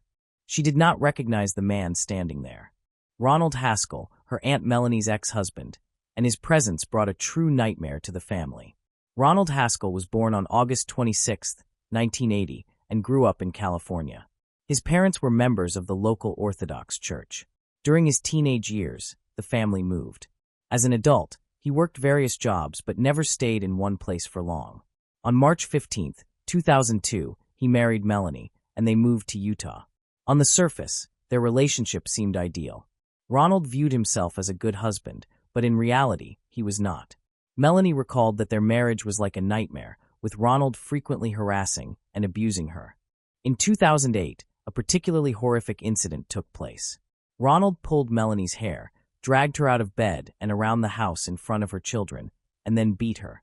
After this incident, she bravely sued him for domestic violence. However, he begged for forgiveness, promised to change, and she chose to believe him and withdraw the lawsuit. Although they continued living together for several more years, Ronald did not keep his promise. On the other hand, he continued to display his violent tendencies. In July 2013, following several severe incidents of domestic violence, Melanie decided to leave Ronald and take the children with her. This time, she took the required legal measures to protect herself and the children, as she believed Ronald posed a danger. She applied for a restraining order to stop him from coming near her. 1 month later, she officially filed for divorce. By October of that year, the two sides had reached a custody agreement. Under this agreement, custody of the children was granted to Melanie. After the divorce, Melanie turned to her sister, Katie, for support. On February 14, 2014, Katie traveled to Utah and helped Melanie and her children relocate to Houston. Alan, a former friend of Ronald, recalled that he appeared to lose control after Melanie left. According to Alan, losing custody of their 4 children was a massive blow to him. In a discussion with reporters, Alan shared that when Ronald walked out of the courthouse after the divorce proceedings, he saw Melanie happy, smiling, and talking comfortably with her relatives. He could not understand why she seemed so happy. He stated that he still loved her and never wanted a divorce. However, in contrast to his feelings, Melanie felt relieved after 11 years of enduring violence and abuse, which made Ronald extremely angry. By January 2014, Ronald was employed as a FedEx delivery driver. To those around him, he appeared isolated, confused, and miserable. However, this was actually a disguise for a cold and carefully calculated plan. He moved to California to be closer to his parents and cut off all contact with his friends in Utah, where his family had fallen apart. In California, he lived with his parents, Carl and Jane Haskell. There, he began planning revenge against those he believed had wronged him. Obsessed with hatred toward Melanie and the relatives who had supported her during the divorce, he started stockpiling weapons and large quantities of ammunition. His anger continued to grow until he could no longer control it. Ronald's biological mother, Carl, also suffered at the hands of her son. On July 2, 2014, his mother filed a protective order stating that he had dragged her into the garage during an argument and then duct-taped her to a chair for 4 hours. He also threatened to kill his entire family, including her grandchildren, because they had maintained contact with Melanie. She further said that Ronald had assaulted his father, Jane, who was disabled and confined to a wheelchair. Police attempted to arrest him, but he escaped and was placed on the wanted list. His actions clearly demonstrated how dangerous he was, even daring to harm his elderly parents. At the time, no one knew that he had fled to another state. Unfortunately, by the time his location was discovered, it was too late. On July 9, 2014, the doorbell rang at the Houston home of Melanie's sister, Katie. Katie's daughter, Cassidy, opened the door to see a man wearing a FedEx delivery uniform. He was strongly built, with red hair and a thick beard. He asked Cassidy about her parents. Not recognizing him at first, she replied that her mom and dad were not home. Wanting to be thorough, she decided to get paper and a pencil to write down the courier's details for her parents. When Cassidy returned, the man introduced himself as Ronald Haskell. That was when she realized who he was. Her Aunt Melanie's ex-husband, the man responsible for so many past troubles, terrified her. She attempted to close the door, but he forced his way inside. He pulled out his weapon and revealed a makeshift silencer made from a pillowcase and tape. At first, Ronald seemed calm and said he was searching for his ex-wife, Melanie. He asked Cassidy about Melanie's location, but she did not answer. He then instructed her to gather her siblings in the living room and leave the television on. She believed this might distract her younger siblings, but his true intentions were extremely horrific. He ordered the children to lie on the floor in a row, threatening to tie them up if they did not obey. Frightened, they complied. Cassidy was consumed by terror. Believing that Ronald meant to kill them, she tried to speak to him, attempting to persuade him not to hurt her siblings. She repeated the names and ages of each child, hoping it might change his mind, and prayed constantly, but Ronald answered only with a cruel laugh. After a while, Stephen and Katie came back home. The moment Katie stepped inside and saw Ronald, she was overwhelmed with despair. She knew very well how dangerous he was. Ronald said that he had come to take Melanie and his children away. He then ordered everyone to lie face down on the floor. Understanding his evil intentions, Katie tried to defend her family, rushing toward him with screams and punches. However, her attempts were futile. He struck her in the face, killing her instantly. He then killed Stephen as well. Cassidy, hearing Ronald come closer, covered her head with her hands, pressed her face against the floor, and screamed uncontrollably. A sudden gunshot echoed. The bullet struck her finger and grazed her head without damaging her brain. She forced herself not to move, remaining motionless on the floor and pretending to be dead while continuing to pray. At this moment, Ronald went on with the massacre. Cassidy could not move, but understood that a terrible tragedy was unfolding in the house. He coldly killed all the children without mercy. When it was Zachary's turn, the boy panicked and was shot in the shoulder. The boy ran toward his father, Stephen, unaware that his father was already dead. Ronald then moved closer and fired again. In total, Ronald fired 13 bullets, making sure no one survived. It was later found that only 6 of the bullets were fatal. After reloading, he drove to Melanie's parents' house. As soon as she heard the car drive away, Cassidy jumped up. Shocked and wounded, she still forced herself to run to the phone to call for help. Cassidy told the operator that Uncle Ronald had killed her entire family. She also stated that he was driving toward the city of Leon, heading to her grandparents' house, where her Aunt Melanie and her cousins were staying. An ambulance was immediately sent to the scene. When the medical team arrived, Cassidy was conscious, and one of her younger brothers, Zachary, was still alive but critically injured. Tragically, the boy died on the way to the hospital. News of the horrific attack quickly spread through the area, and 12 patrol cars were dispatched to hunt down the killer, Ronald. Cassidy played an important role in his capture, giving a detailed description of him and sharing information about the stolen family vehicle. Later that day, around 7 p.m., Ronald stopped his car to buy a drink. He had a list of 22 more people he planned to kill. Driven by rage, he bought 200 more rounds of ammunition. However, before he could carry out his plan, police stopped him on the highway. The funeral for Cassidy's parents and siblings was held on July 16, 2014, at the Church of Jesus Christ of Latter-day Saints. 6 white coffins decorated with pink and purple floral arrangements were lined up, containing the bodies of Stephen, Katie, Brian, Emily, Rebecca, and Zachary. A photograph of each victim was placed in front of their respective coffin. Around 100 people attended the funeral, and colorful balloons were released into the sky to honor each victim. Cassidy kept her faith strong and comforted herself by believing that her loved ones were now in a better place and enjoying peace in the afterlife. To the local community, she became a symbol of courage. Amid the chaos of the brutal massacre, she stayed calm, contacted emergency services, and succeeded in saving the remainder of her family from death. Although the tragedy took lives, her swift actions prevented an even greater loss. In her speech, Cassidy stated that her life had completely changed and would never be the same again. Through tears, she spoke about her loved ones. They were gone and resting in heaven, but she believed that one day she would be reunited with them. During the ceremony, Cassidy's aunts and uncles spoke, remembering that Stephen had a passion for drumming and that Zachary could lift everyone's spirits with just a smile. They described their departed loved ones as people full of love, leaving an irreplaceable emptiness in their hearts. The service was led by Scott McBride, a representative of the Church of Jesus Christ of Latter-day Saints. His words about guardian angels and how Cassidy would never be alone brought tears to the eyes of those present. After the ceremony, reporters questioned the Stay family's relatives about the incident.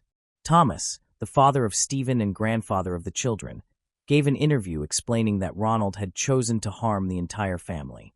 Thomas said that they had known for a long time that Ronald was mentally unstable, yet they had accepted him. Stephen's mother said that when he was young, Ronald often came to play with her children and attended joyful gatherings. However, she believed there must have been something wrong inside him for him to commit such a horrific crime. In 2019, 5 years after the tragedy, Ronald's trial began. Cassidy was required to testify against her uncle, who was accused of killing her family members. Her testimony brought everyone in the courtroom to tears. With deep pain in her voice, she described the overpowering smell of blood in the living room and the bitter taste in her mouth. She spoke about how the house, once filled with happiness, had become dark and suffocating. Cassidy gave a detailed account of the terrifying ordeal she endured. She still vividly remembered the moment Ronald took the lives of her parents and siblings. Lauren Bart, a representative from the prosecutor's office, described Ronald as a manipulative and heartless man. She ultimately called him a monster who sought revenge against everyone who had supported his ex-wife Melanie. Sergeant Ron Hickman, testifying for the prosecution, explained that based on his extensive professional experience, the crime was premeditated and carried out in a methodical manner without hesitation. He added that in his 40 years of service, he had never encountered a tragedy as horrific as the one that struck the Stay family. Defending Ronald, a man who attacked a defenseless family without suffering any injury himself, was an extremely difficult task for the defense. The defense's only argument was that Ronald suffered from psychological problems. After his imprisonment, he was diagnosed with schizophrenia. He himself stated that voices in his head had urged him to kill the Stay family. However, the prosecutor's office rejected this claim, asserting that he had a tendency toward violence. During his marriage to Melanie, he was not only abusive toward her, but also toward his children. Additionally, the prosecutor emphasized that he was also cruel to his elderly parents, including his disabled father. Lawyer Samantha pointed out to the judges how much time Ronald had spent planning the crime.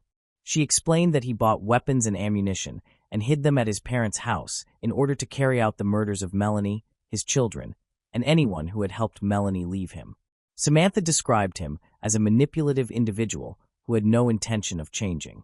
The jury deliberated for more than 4 hours to determine Ronald's level of guilt and decide whether he should receive life imprisonment without parole or the death penalty. In the end, he was convicted of first-degree murder of all his family members and attempted murder. The jury recommended the death penalty, dismissing the defense's claim that Ronald was insane. They described him as an extremely dangerous person who posed a threat to society. During the hearing, Prosecutor Kim Hawk urged the judge to impose the death sentence, calling it a just punishment for someone who carefully planned and carried out the brutal killing of the Stay family.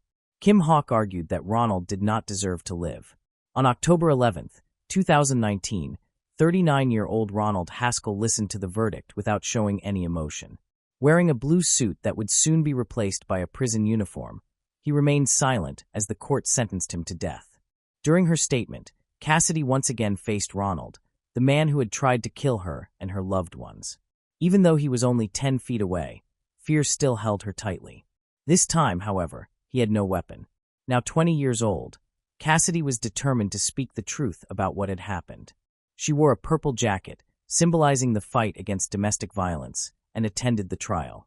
Gathering her courage, she stepped up to the microphone and, with a shaking voice, asked Ronald whether he felt anything for her, whether he had even a trace of remorse in his soul. Cassidy did not want to believe it, but when the court learned that Ronald felt no remorse and had been pretending to be mentally ill to escape responsibility, something changed inside her.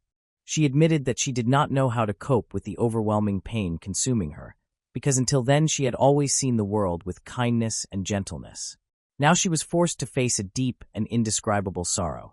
One of the most powerful moments of her statement came when she directly addressed Ronald. She admitted that she had hoped he would repent, but that never occurred. Even so, she expressed her hope that God would help her heal, guide her through the aftermath, and ease her suffering. Cassidy respected the jury's decision, but felt that the punishment did not fully reflect the seriousness of the crime.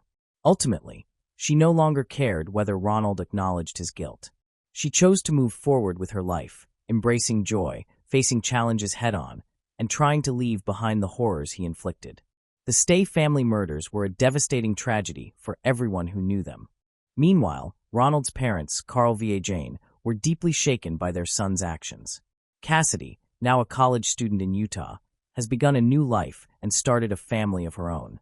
She refuses to sink into despair or give up, instead living with purpose and hope, always looking toward the future. Moving on to the next case. The case of Christine Marie Paolia. Once a brilliant and hopeful student, Christine became entangled in a cycle of tragedy and hopelessness. Her story stands as a warning, underscoring the risks of untreated mental health struggles, peer influence, and the destructive effects of unresolved trauma. Christine Marie Pyler was born on March 31, 1986, along the calm shores of Long Island, New York. She was the second child of Lori and Charles, with her father employed as a construction worker and her mother managing the household. In her early childhood, she was known as an energetic and friendly girl, although she could be reserved at times. She maintained a close and loving bond with her devoted father. Tragically, Christine's life was torn apart when her father suffered a sudden death in a construction accident, crushed beneath falling bricks. Grief continued to surround her as she soon lost both her grandfather and great-grandmother. Without her father's reassuring presence, Christine's family struggled deeply with loss. Her mother, Lori, burdened by the weight of her husband's death, turned to drugs for comfort and descended into addiction. Unable to maintain a stable home, Lori lost custody of Christine and her older brother, who were placed in the care of their grandparents. During her early years in school, Christine was diagnosed with alopecia, a condition that caused the loss of her hair, eyebrows, and eyelashes. Each morning, she discovered clumps of hair scattered across her pillow, creating bald spots and eventually affecting her vision as she lost her eyebrows and eyelashes. In addition, she suffered from poor eyesight, requiring her to wear thick glasses from kindergarten through middle school. Christine endured constant teasing and bullying from her peers, a relentless experience that severely damaged her self-worth. Withdrawn and hopeless, she struggled with isolation and depression. Lacking friends to share both her hardships and successes, her classmates failed to understand the reason behind her thinning hair, resulting in ongoing teasing and ridicule.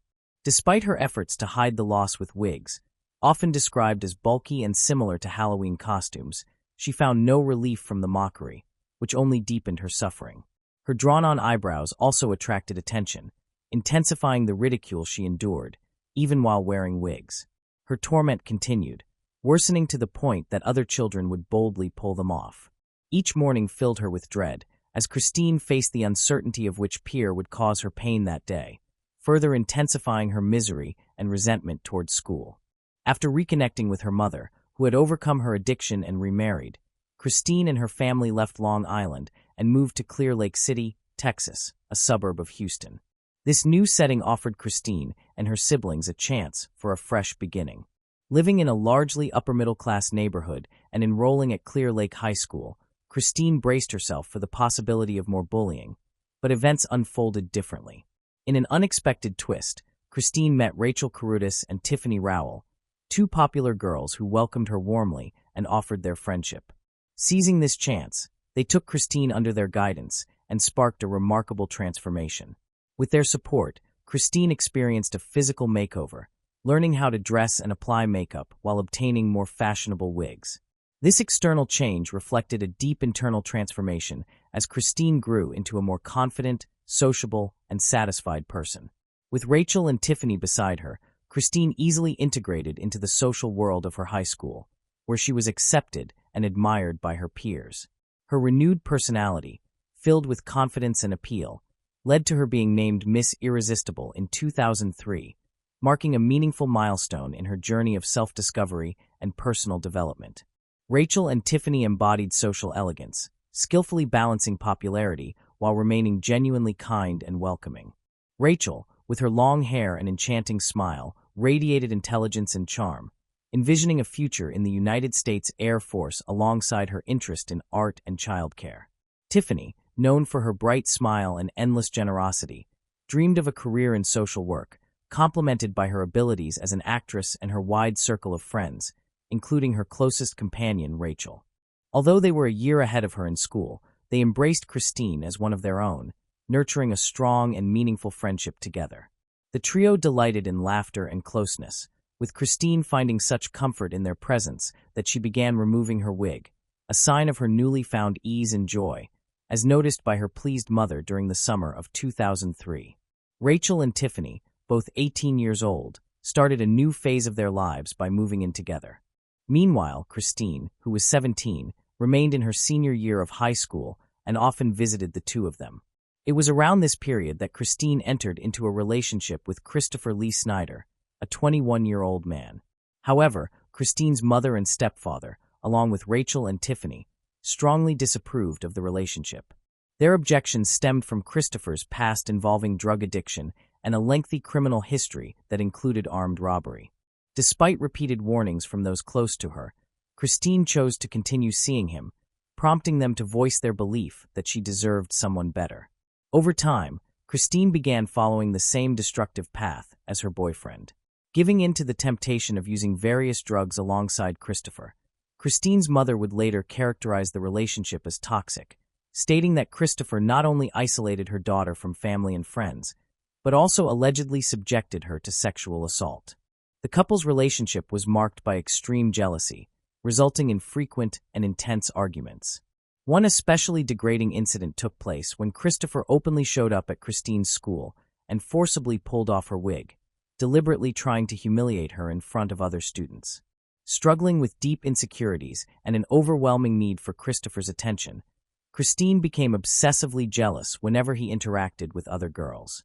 Christopher's family, aware that the relationship was destined to fail, pointed to the constant fighting that consumed the couple. One argument escalated so severely that Christine spent an entire night on Christopher's front lawn, making violent threats toward his family. Police were repeatedly called to intervene in Christine's chaotic relationship, and Christopher reportedly told those close to him that there were only two things he truly feared: the police and Christine herself. Despite the endless arguments and confrontations, Christine stubbornly refused to end the relationship with Christopher, a choice that would eventually result in tragic consequences. On the afternoon of July 18, 2003, Christopher and Christine went to Tiffany's house with the plan to steal drugs and money. At the home were Tiffany, her boyfriend Marcus Presella, his cousin Adalbert Sanchez, and Tiffany's friend Rachel. Allegedly, Marcus and his cousin were involved in selling drugs, leading Christopher and Christine to believe that narcotics were kept inside Tiffany's house. Their intention was to steal these drugs, and a confrontation between Christopher and Marcus broke out, culminating in the shooting of all four people inside the residence. Tiffany and Rachel suffered multiple gunshot wounds, including shots to the crotch, suggesting a motive rooted in sexual aggression and jealousy. Adalbert Sanchez, Marcus's cousin, had recently moved to Clear Lake in an effort to escape violence, only to lose his life in the tragedy shortly after arriving. Rachel, critically injured, attempted to call for help but was suddenly discovered by Christine. In a horrifying turn, Christine repeatedly struck Rachel on the head with the handle of her .38 caliber revolver until Rachel stopped moving. Christine later admitted to police that Rachel had pleaded for her life, but Christine chose to kill her regardless. Less than an hour after the murders were committed, Christopher drove Christine to her job at Walgreens, where she worked at the makeup counter, and she behaved as though nothing had occurred. At approximately 6 p.m., an 18-year-old friend of Tiffany's arrived at the house to meet with the group. When she received no answer to her knocking, she noticed that Tiffany's and Marcus' cars were still parked outside. Growing concerned, she entered through the unlocked door and encountered a horrifying sight. Her friends were dead. She immediately ran from the scene and contacted the police. Authorities described the crime scene as extremely violent, earning the designation overkill due to its gruesome nature, and initially suspected a connection to drug trafficking. The victims, Tiffany and Rachel, had recently graduated and were employed at a strip club, while Marcus was involved in selling cocaine. As a result, police first assumed the crime had been carried out by professionals tied to the drug trade, since all of the victims except Rachel were killed in a way consistent with execution-style shootings.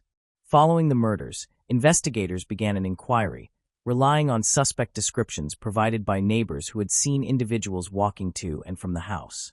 The established timeline indicated that the murders occurred at approximately 3:25 p.m. Notably, Christine had already clocked in at her workplace before 4 p.m. that same day.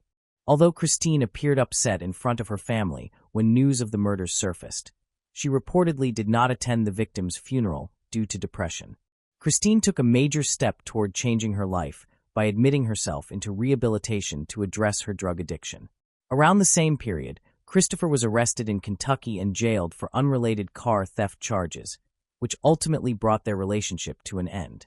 Nonetheless, the Clear Lake massacre remained an enigma, unsolved for 3 long years despite determined efforts to solve the case.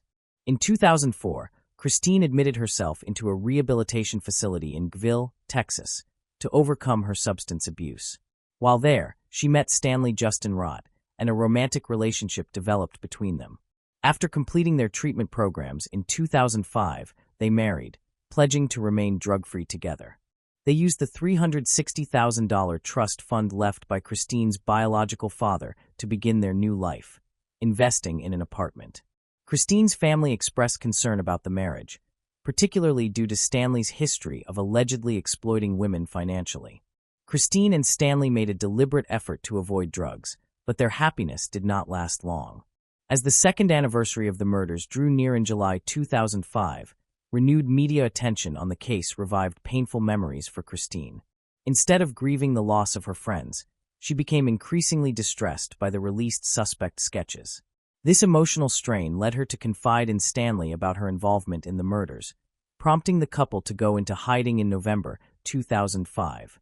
Christine and Stanley stayed in a motel room in San Antonio, where they spent the next 8 months regularly using heroin and cocaine. On July 8, 2006, police received an anonymous tip regarding the murders. The informant stated that they had been in rehab with Christine and overheard her confessing her involvement in the crime to Stanley. Acting on this lead, police located Christine on July 19, 2006, and arrested her. Stanley was also taken into custody after authorities discovered 70 vials of heroin in their motel room. While detained, Stanley shared a shocking disclosure with investigators. He claimed that Christine had told him that after the shooting, she came across Rachel, who was still alive, and went on to kill her friend by beating her to death. Christine attempted to place the blame on her former boyfriend Christopher during her interrogation, stating that he devised the plan to rob her friends, which spiraled out of control. She told police that her only intention was to obtain drugs and money, and that she never meant to harm anyone. According to Christine, a fight erupted between Christopher and one of the men present, and gunshots were fired. She alleged that Christopher forced her to pull the trigger by placing his hand over hers. This version of events was disproven by the coroner's findings, which revealed that 2 different firearms were used. Additionally, Christine admitted to returning to the scene to ensure that the victims were dead. and she recounted a disturbing confrontation with her friend Rachel, whom she said she struck repeatedly with a gun while Rachel was attempting to call for help. Despite having this information, Christine's defense attorneys insisted that she had never handled a firearm and had no intention of inflicting harm. Meanwhile, Christopher, the other individual involved in the crime, was released from jail.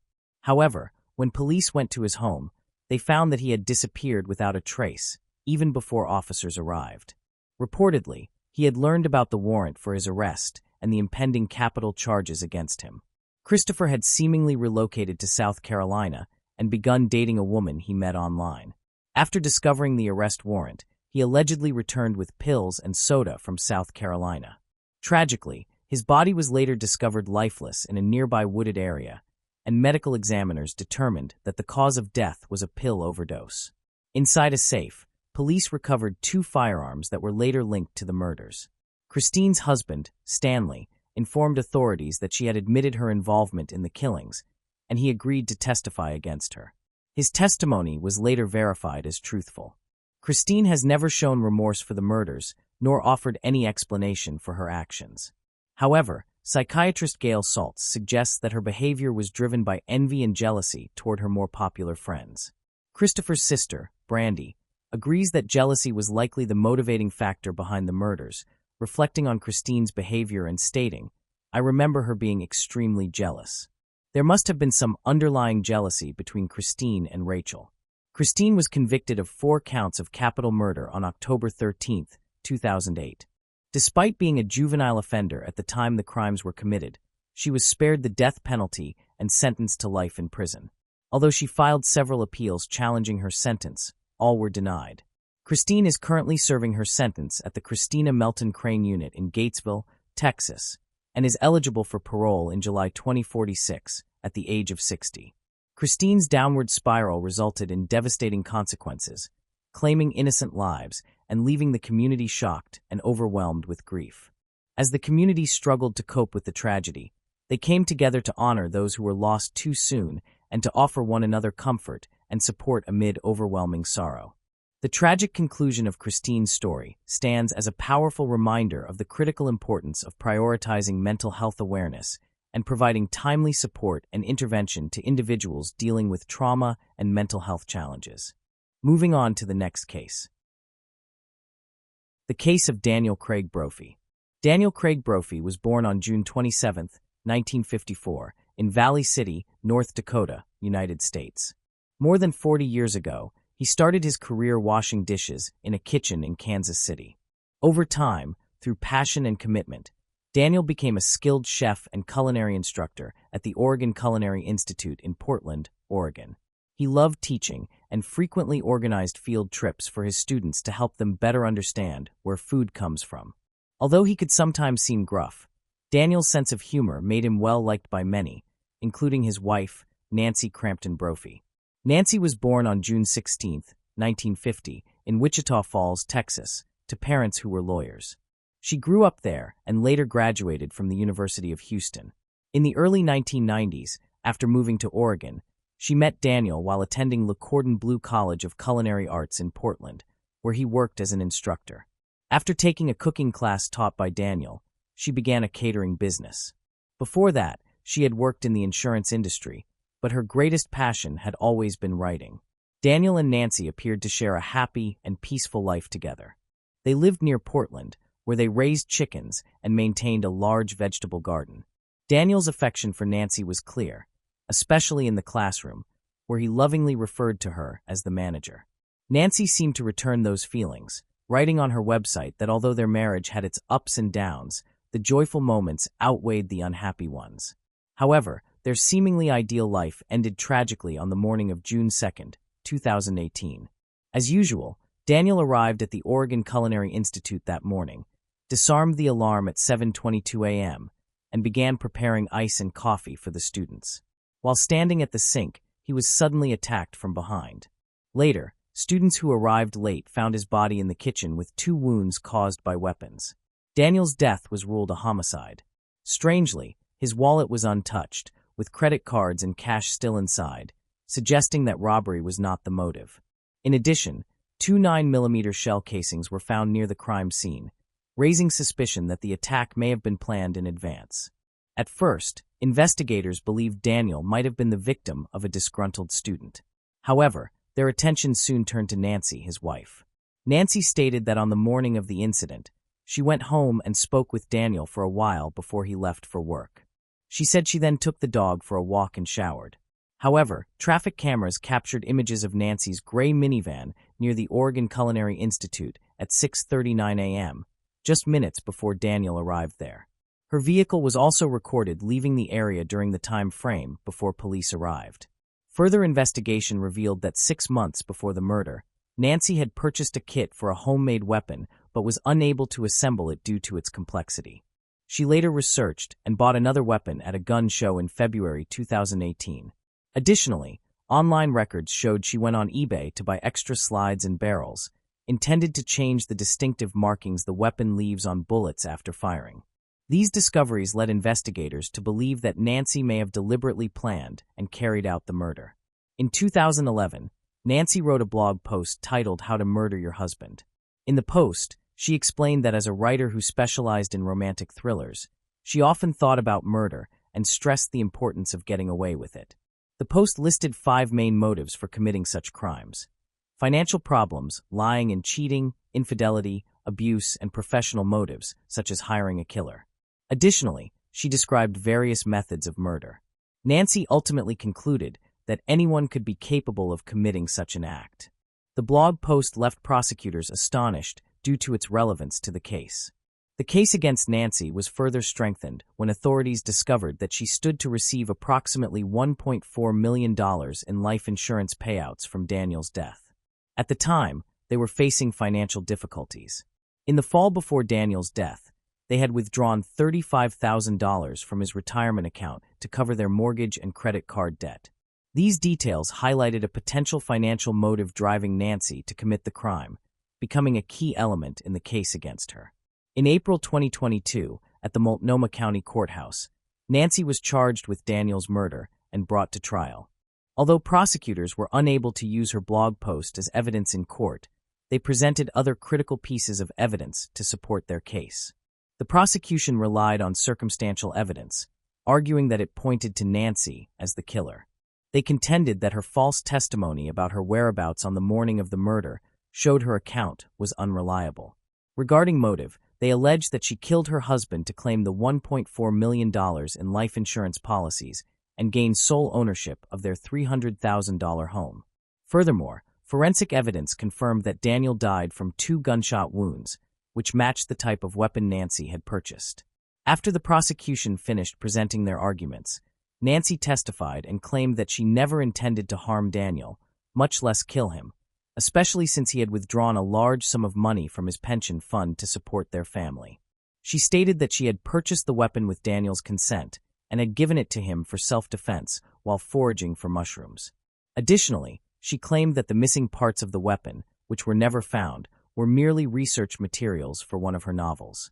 Nancy said she could not recall anything about the morning Daniel was killed and could not explain why she had driven around the Oregon Culinary Institute that day.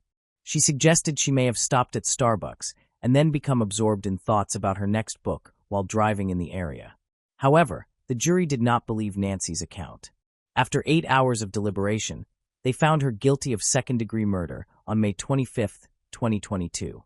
Nancy was sentenced to life imprisonment and will not be eligible for parole until the age of 91.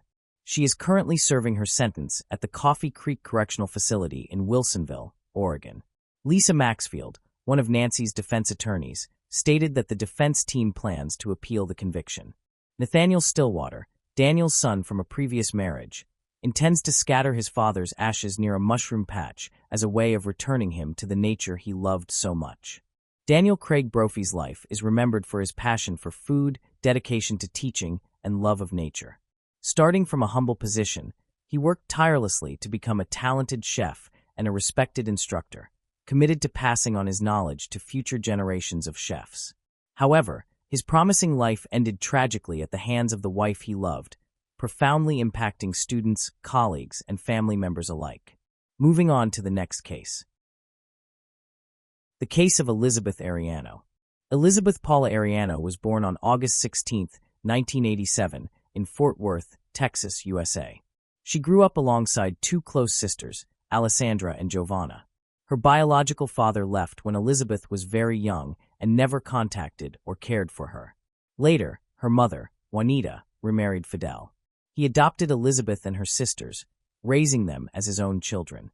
Elizabeth shared a very strong relationship with her stepfather, who consistently supported and helped her in every aspect of her life. Elizabeth was a diligent student and dreamed of becoming a doctor one day. While in high school, Elizabeth met and fell in love with Rudolph Ariano, a boy almost 8 years younger than her. Although Elizabeth's parents felt somewhat uncomfortable with the age gap, they did not interfere in their daughter's relationship because they viewed Rudolph as serious and reliable. Shortly after finishing high school at the age of 16, Elizabeth married Rudolph. They had 4 children together, 3 sons and 1 daughter. However, Elizabeth did not want to limit herself to being a housewife. Remembering her childhood ambition, she chose to pursue a career in medicine.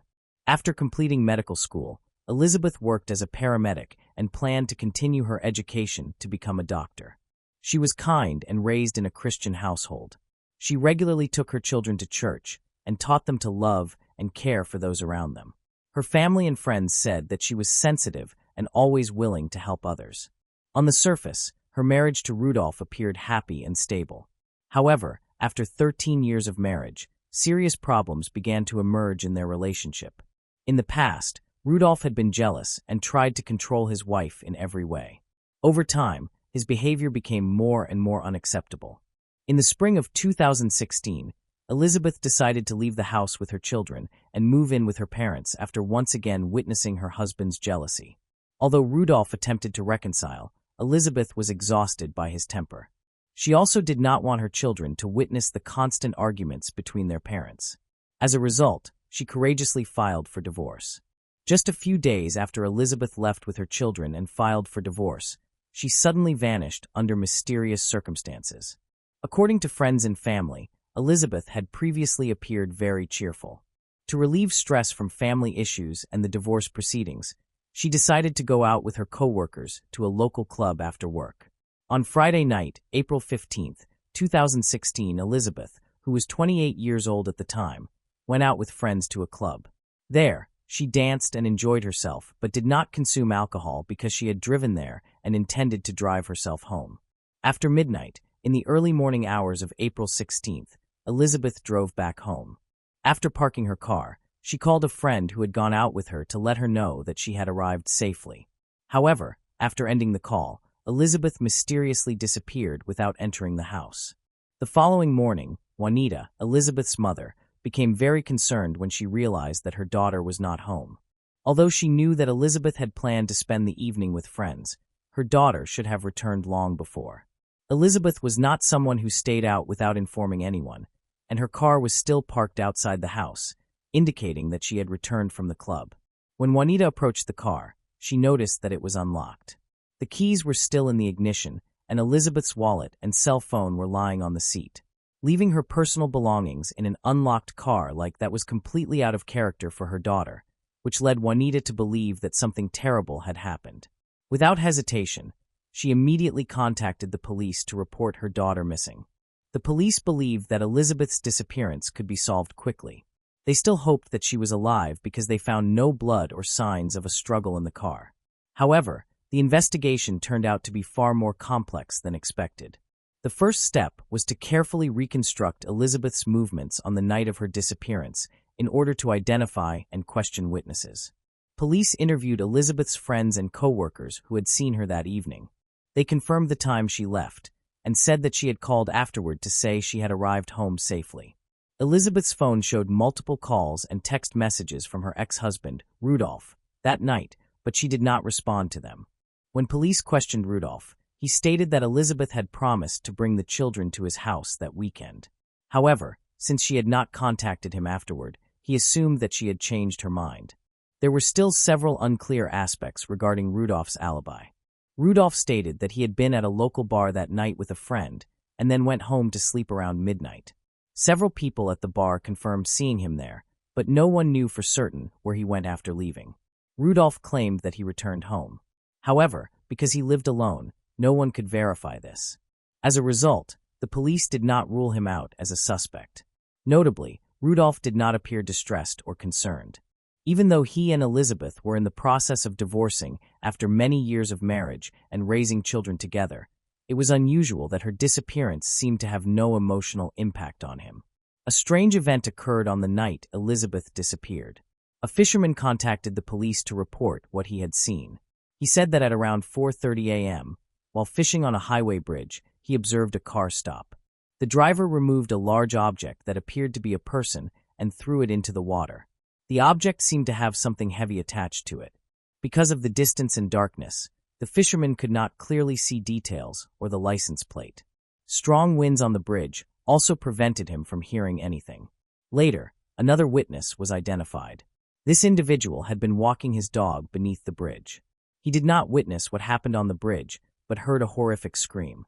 Then he saw a large object fall from above, heard a splash, and afterward everything became quiet. Based on the witness's statements, police decided to search the bottom of the pond near the bridge. After several hours, divers found a body tied to a large concrete block with a rope around the neck. The body was identified as Elizabeth Ariano, who had gone missing earlier. The recovery of her body was only possible because of the testimony provided by the passerby and the fisherman. Without their information, the body might never have been found or would have been discovered only after a very long time, since the weight of the concrete block prevented it from floating to the surface. Initially, a theory was suggested that Elizabeth had taken her own life due to family difficulties. However, the circumstances surrounding the discovery of her body indicated that it may have been a homicide. This theory was not credible because it contradicted two key pieces of information. First, an eyewitness reported seeing someone throw Elizabeth into the water. Second, her relatives confirmed that Elizabeth had many plans for the future and would never do anything that could harm her children or parents. Elizabeth was still alive when a piece of concrete was tied around her neck, and she was thrown from the bridge. This was supported by forensic results, which showed that she died from suffocation, and by the testimony of a man who heard her desperate screams as she was thrown into the water. Nevertheless, many questions about this murder remained unanswered. Who committed the crime, and what motive could justify such cruelty toward a mother of several children? Robbery was ruled out, as none of Elizabeth's belongings were taken. Some theories suggested that the killer may have noticed Elizabeth at the club and secretly followed her home, or that someone may have been waiting for her at her house. Her ex-husband, Rudolph, continued to insist that he had been asleep at home on the night of the murder and had no involvement in the crime. However, investigators were hesitant to eliminate Rudolph as a suspect because he lacked an alibi and his behavior raised increasing suspicion. At Elizabeth's funeral, he appeared to grieve. He cried beside his ex-wife's coffin and said that he wished he had died instead of her or together with her. His sister Elizabeth believed that his words were genuine. Rudolph also actively helped establish a charity fund to organize a farewell ceremony for his wife. However, after the funeral, when he was summoned again to give a statement, his attitude and behavior changed completely, as if nothing significant had happened in his life. After carefully reviewing CCTV footage along Elizabeth's final route, investigators saw a car identical to Rudolph's leaving her parents' home at around 3 a.m. A neighbor also confirmed seeing the car parked near the victim's residence. Notably, the vehicle was later observed heading toward the bridge where Elizabeth was thrown. This discovery raised many questions. When investigators obtained Rudolph's cell phone data from the night of the incident, even more questions emerged. That night, he made several phone calls from different locations, first near Elizabeth's workplace and then near her parents' home. He also sent multiple text messages to Elizabeth, trying to find out when she would be home, but received no reply.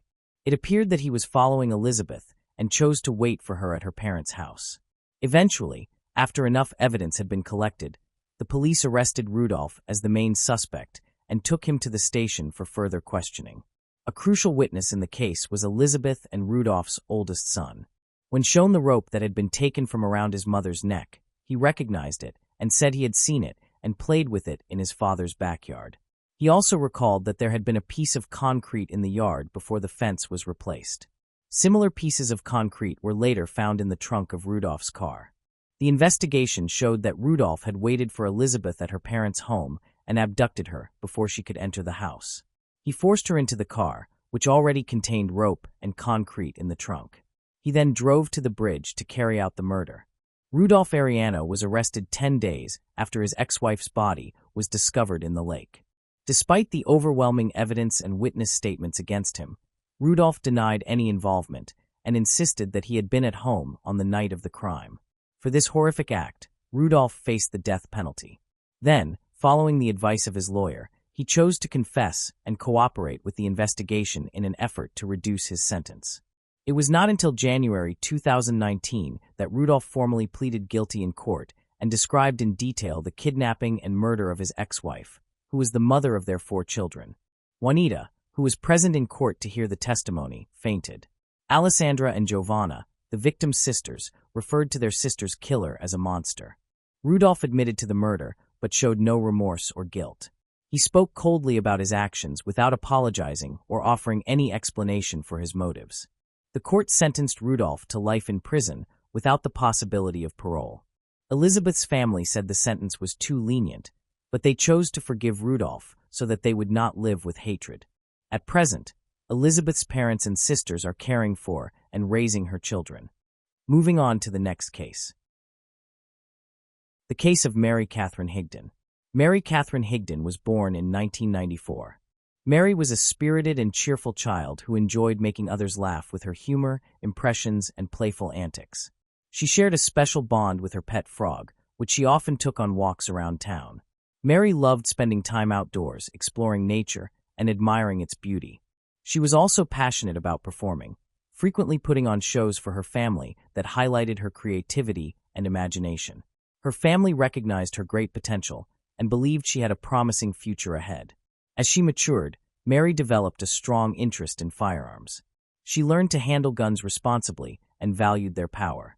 She became an accomplished marksman and continued to refine her skills.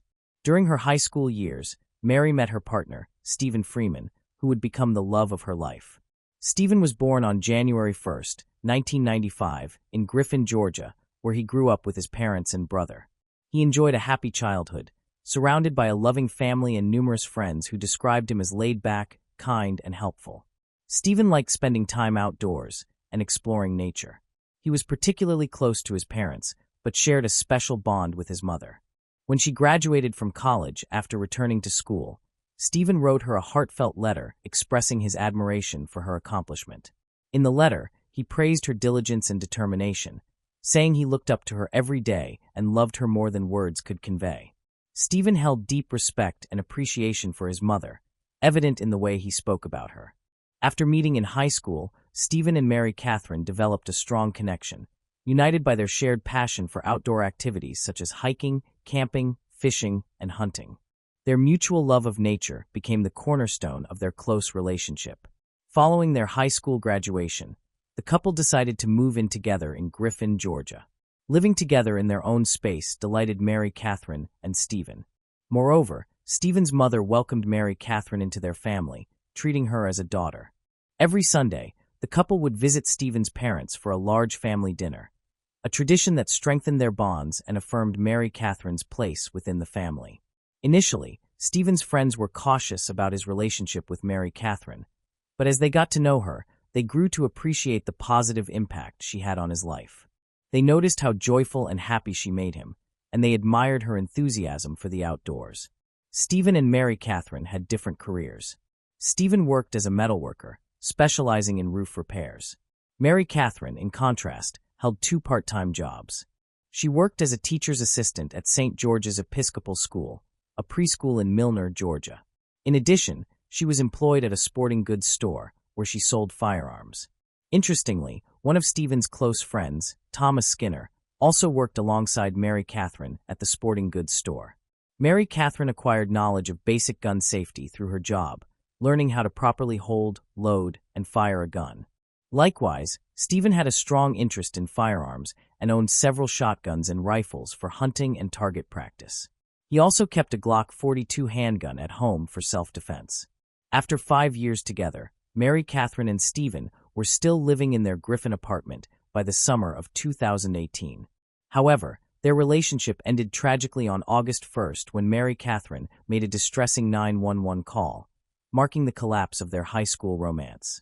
Mary Catherine frantically called the dispatcher, screaming that she had accidentally shot her boyfriend. Police quickly responded to the emergency call and arrived at the apartment shared by Mary Catherine and Stephen. They found Mary Catherine in a state of panic, crying and hyperventilating as she knelt beside Stephen's motionless body. She repeatedly wailed that she could not lose him, her voice overflowing with anguish and desperation. As the police carefully moved Mary Catherine away from Stephen, they were able to assess his condition. They discovered that he had been shot in the chest, but miraculously, he was still alive. The police immediately called for an ambulance to transport Stephen to the nearest hospital. At the emergency room, a team of skilled doctors worked to save Stephen's life. Despite their best efforts, his condition continued to deteriorate. Unfortunately, the severity of his injury ultimately proved fatal, and Stephen succumbed to his wounds. After Stephen was taken to the hospital, Mary Catherine accompanied the police to the station for a formal interview. Mary Catherine recounted what occurred on the night she accidentally shot Stephen. She explained that she had been giving him the gun because he normally kept it beside his bed for safety. However, she clarified that they never loaded the chamber of their guns at home. During police questioning, officers detected the smell of alcohol on Mary Catherine's breath. As they pressed her for further details, her story changed. Initially, she said she handed Stephen the gun, but later claimed she tossed it to him. The police were skeptical of her changing account, knowing that a gun would not fire randomly just because it was tossed. Someone had to pull the trigger. The police investigation indicated that Mary Catherine must have been pointing the gun directly at Stephen's body for the bullet to strike where it did, given the location of his gunshot wound. During her interview, Mary Catherine admitted, "I did it out of anger." Unfortunately, the recording equipment malfunctioned at that precise moment, and her words were inaudible. Despite the missing recording, the police still had substantial evidence suggesting Mary Catherine intended to harm Stephen. At the couple's apartment, they observed signs of a heated argument, including scattered food throughout the house. Additionally, police records showed officers had responded to 5 domestic disturbance calls at the residence in the previous year. Investigators also discovered that the gun used in the shooting had been loaded on the night of the incident, contradicting Mary Catherine's claims. These findings collectively led police to conclude that Mary Catherine had intentionally shot her boyfriend, Stephen. Investigators found cooking grease residue on the gun and magazine, suggesting that Mary Catherine, who had been cooking dinner at the time, had loaded the weapon. After the shooting, the police questioned Stephen's friends to learn more about the couple's relationship. According to them, Mary Catherine and Stephen's relationship was characterized by frequent fighting and toxicity. They reported that the couple often engaged in intense, heated arguments. Mary Catherine was described as possessive and verbally abusive towards Stephen, exhibiting signs of mental instability that heightened the tension between them. Whenever Stephen tried to create distance by leaving their apartment, Mary Catherine would bombard him with relentless texts and calls, forcing him to block her. One of Stephen's friends revealed that Stephen had confided in him about Mary Catherine's history of threatening him with a gun. Specifically, she had pulled a firearm on him at least 3 times previously. Despite this, Stephen chose not to report these incidents to authorities because he feared Mary Catherine would get into trouble. His friends emphasized that Stephen's top priority was always Mary Catherine's well-being, even at the expense of his own safety. When they learned that Mary Catherine had shot him, they were skeptical because they knew she was knowledgeable about handling firearms. In fact, just 3 months prior to the shooting, Stephen had texted a friend saying that Mary Catherine was running wild outside, screaming and attempting to shoot both him and herself. Stephen told a friend that Mary Catherine had previously aimed a gun at him, but this most recent incident, her eyes frightened him, making him believe she might actually pull the trigger. By July 2018, Stephen was exhausted by Mary Catherine's behavior and was considering leaving her. That month, he planned to secretly move to another town while Mary Catherine was away, without informing her, fearing her reaction if she discovered his plan. Just 2 days before Mary Catherine fatally shot Stephen, the police uncovered a series of revealing text messages from July 30th. The conversation began with Stephen sending Mary Catherine a friendly message. "Don't forget." Mary Catherine responded, "Have a great day." Stephen replied, "You too, love you."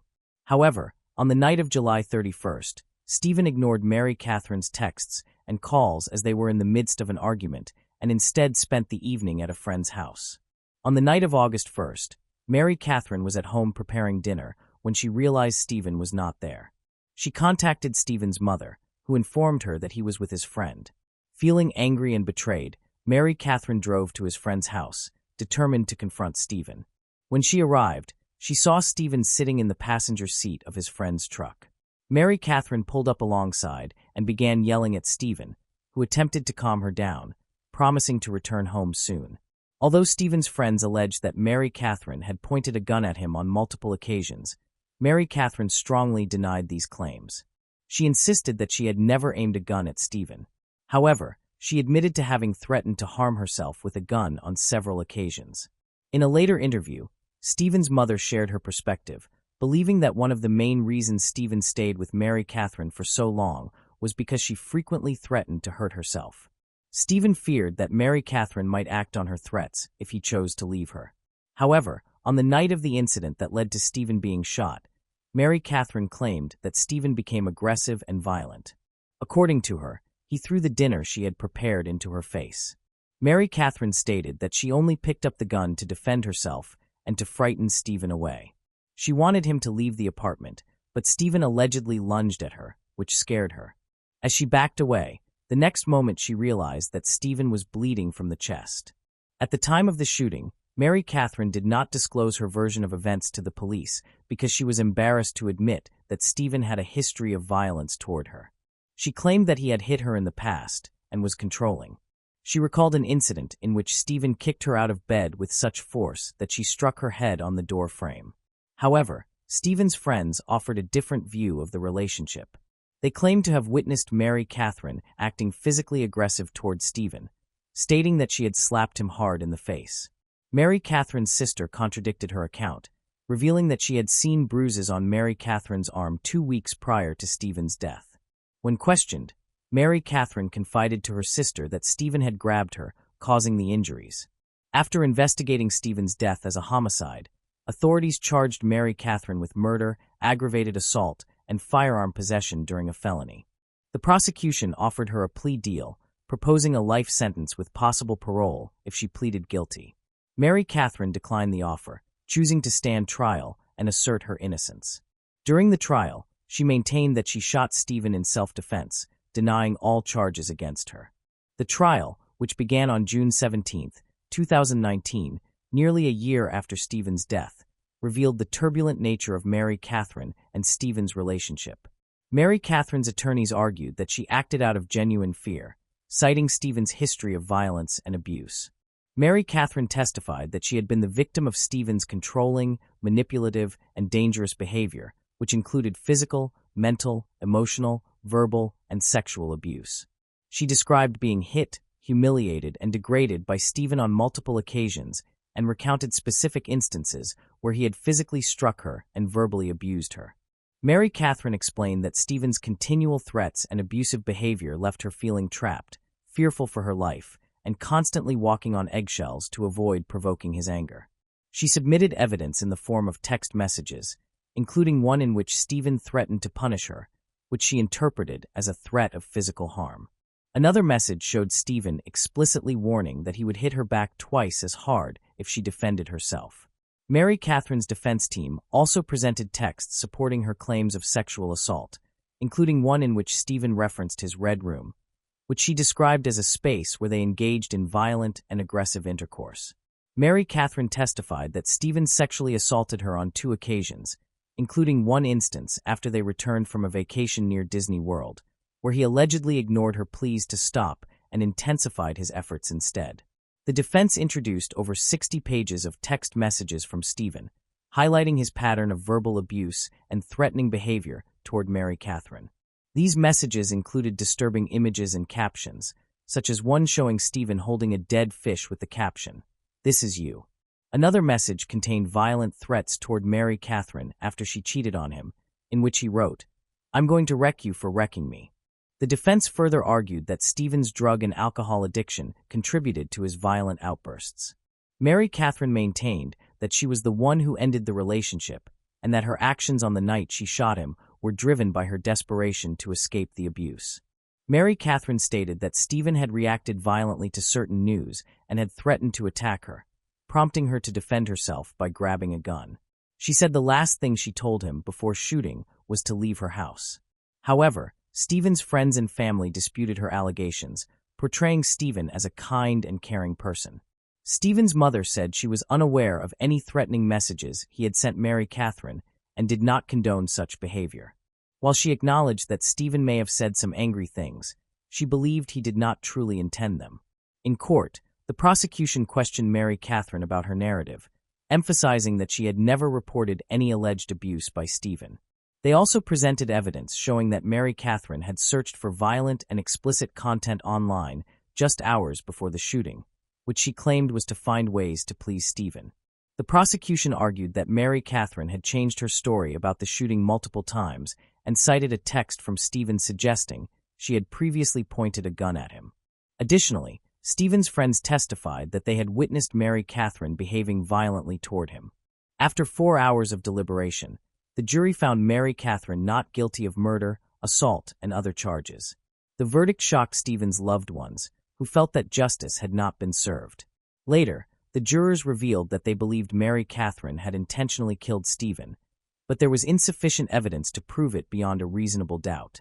This lack of conclusive evidence made it difficult to determine whether the shooting constituted murder or self-defense. Moving on to the next case. The case of Mikhail Bush. Mikhail Bush was born on February 13, 1997, in Alberta, Canada. She was the eldest of 2 daughters. She attended a local high school where she met Cody McConnell. They began dating during the summer of 2014. As time passed, their relationship became stronger, and they decided to start a family together. After completing her education, Mikhail worked at a public organization that helped people with disabilities by arranging nurses and meeting their needs. It was there that she realized her passion for helping others. Through her work, she gained basic healthcare knowledge and chose to pursue a career in nursing. To achieve this goal, she required formal training, so Mikhail enrolled at Northwest College in Edmonton. She devoted all of her free time to studying, determined to become a capable professional. Working in the medical field in Canada is viewed as respected and well-paid. This meant that selecting a field she loved would allow her to support their small family. Her relationship with Cody continued to grow stronger, and he supported her throughout her studies. At that time, they were living together. In 2019, shortly after graduating, she discovered that she was pregnant. This was an important and eagerly anticipated moment for the young couple, and they were very excited. Everything progressed as well as possible. Their dream of expanding their family became a reality. Soon afterward, the couple got married and began preparing for the arrival of their child. On April 17, 2020, they welcomed a son named Noah McConnell shortly after his birth. Mikhail and Cody devoted themselves completely to caring for their child and supported each other wholeheartedly. During this time, they lived together happily. Noah was a very adorable baby. He rarely cried, and when he did, it usually stopped very quickly. However, a few months later, Cody started having difficulty working and became easily tired, so his wife Mikhail encouraged him to go to the hospital.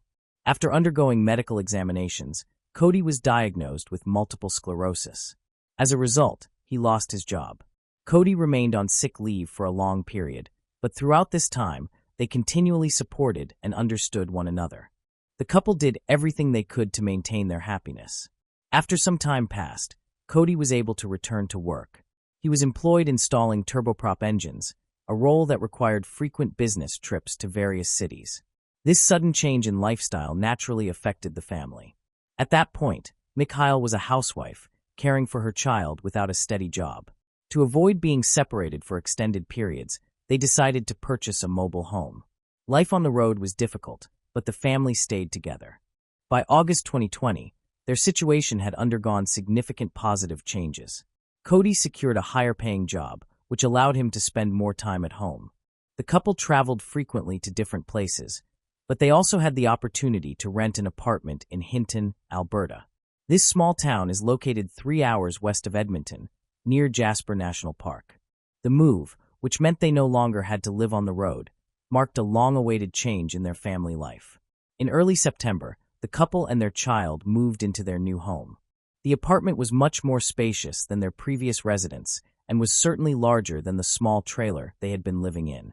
Cody was finally able to settle down with his family and focus on building a life together. However, the young couple had no idea that their happiness would soon turn into a nightmare so severe that it would require a change in the law.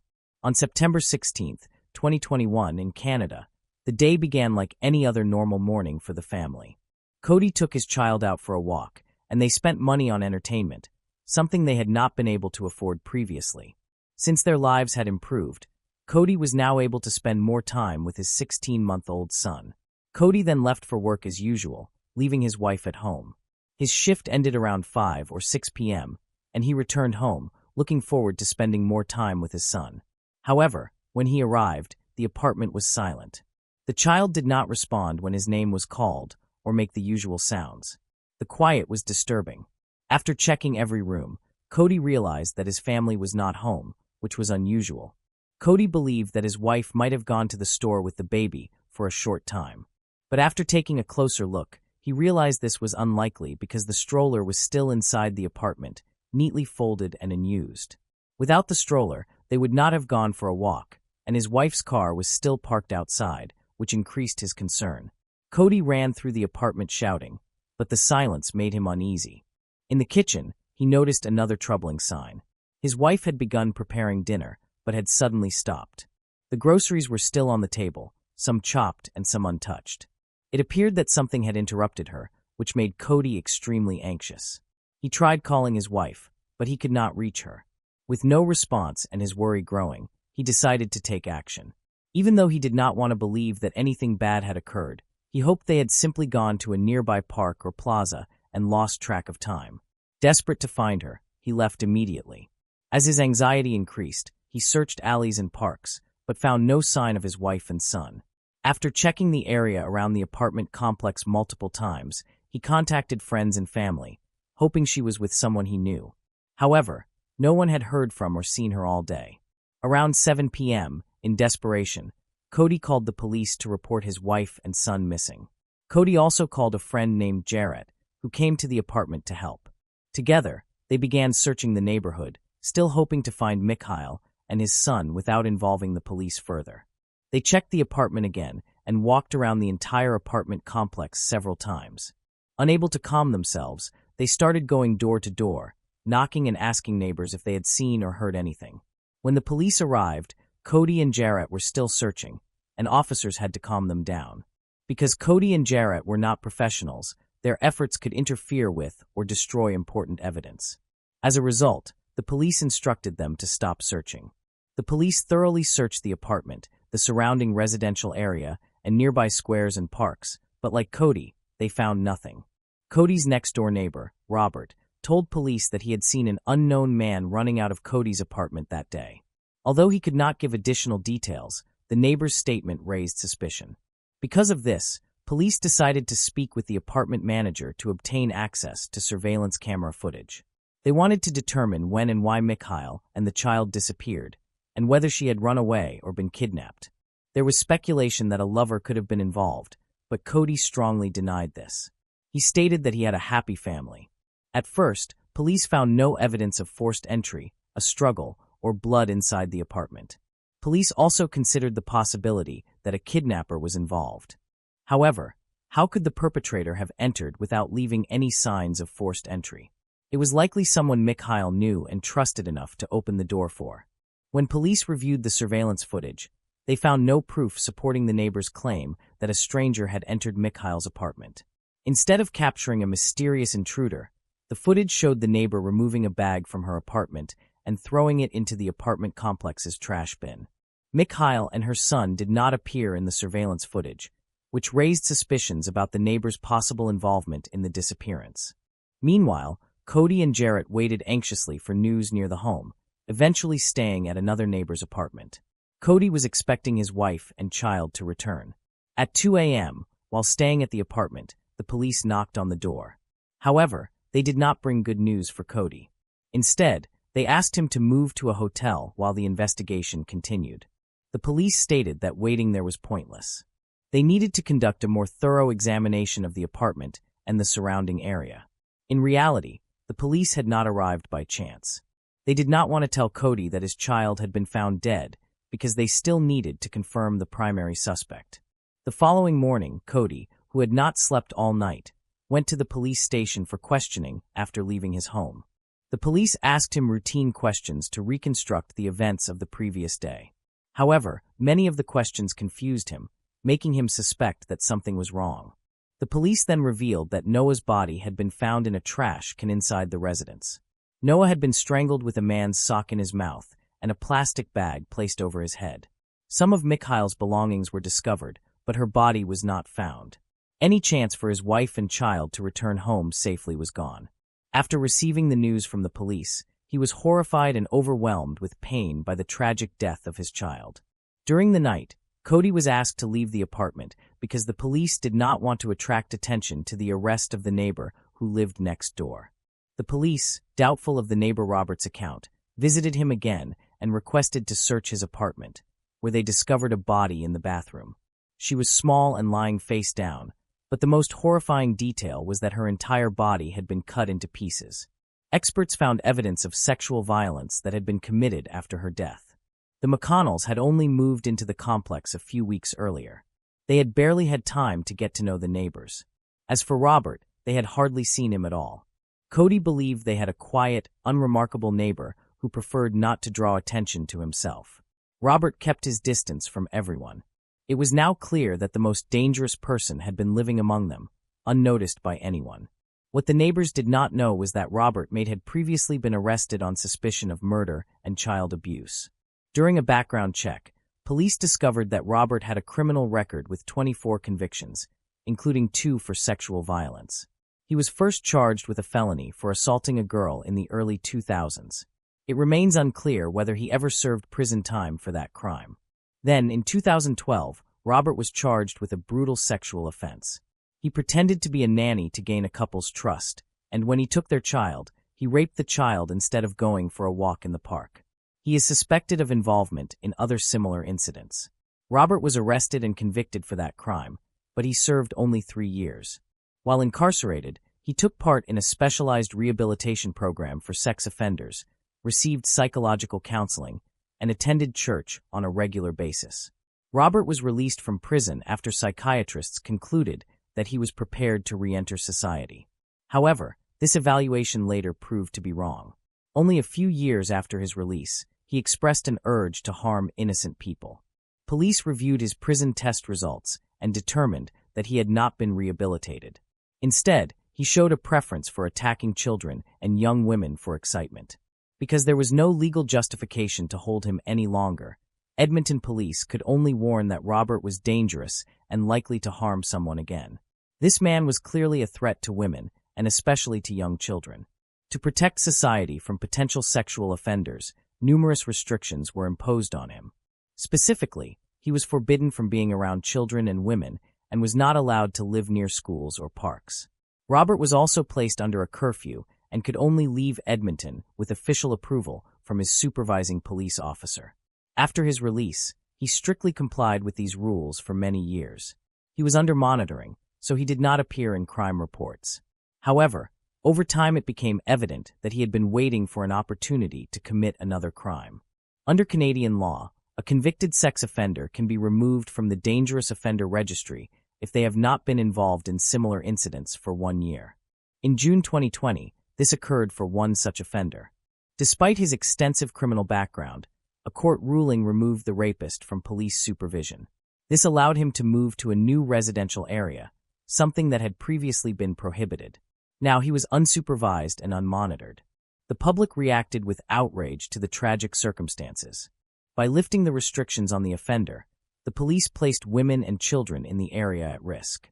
Cody stated that people had the right to know they were living near a dangerous rapist, giving them the chance to relocate if necessary. The investigation revealed that 2 victims were killed before police were alerted.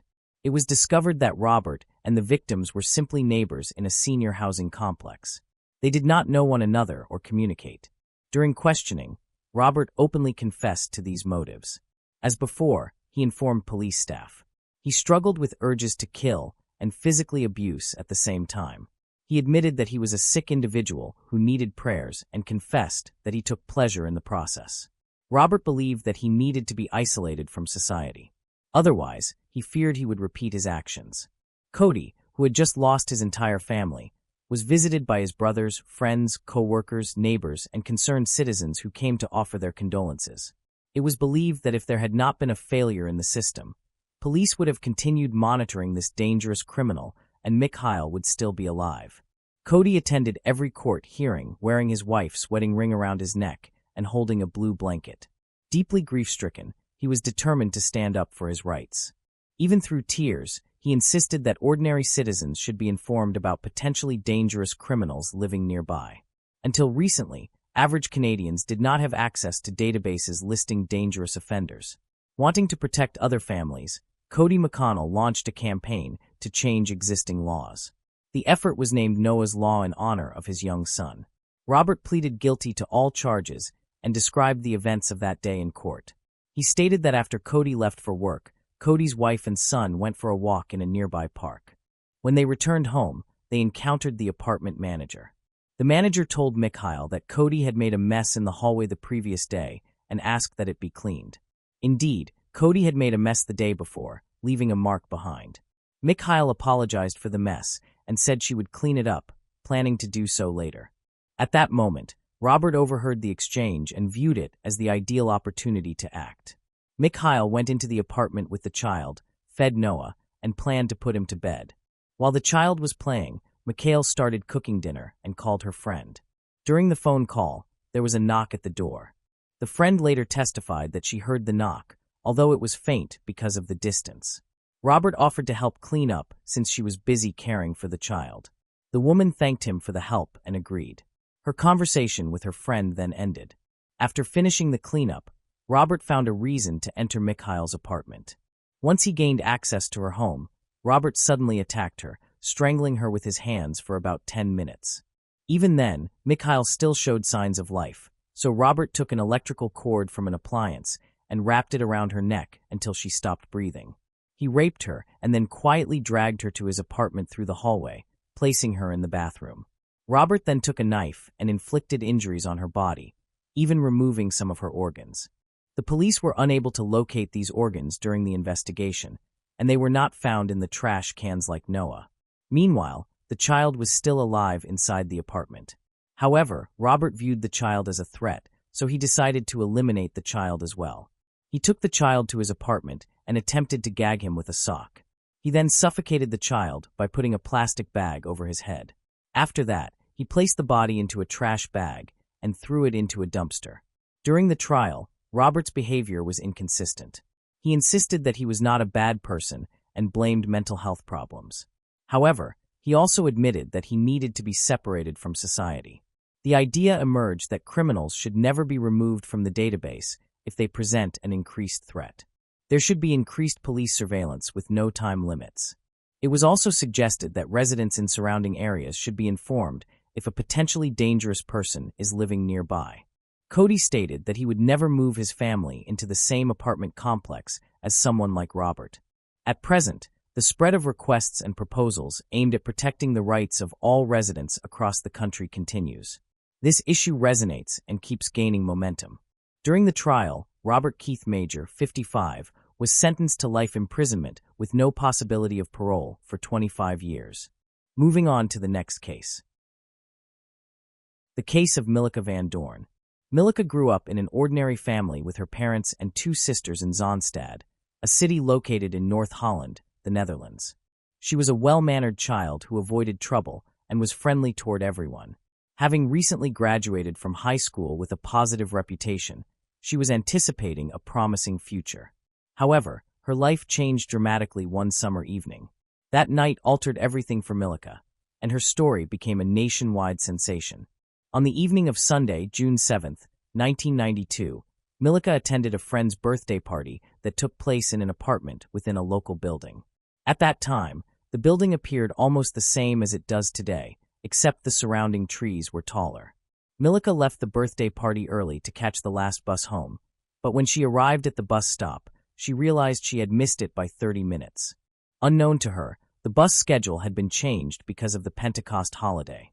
She had another way to get home, by taking a train from a station located about half a mile away on the same street.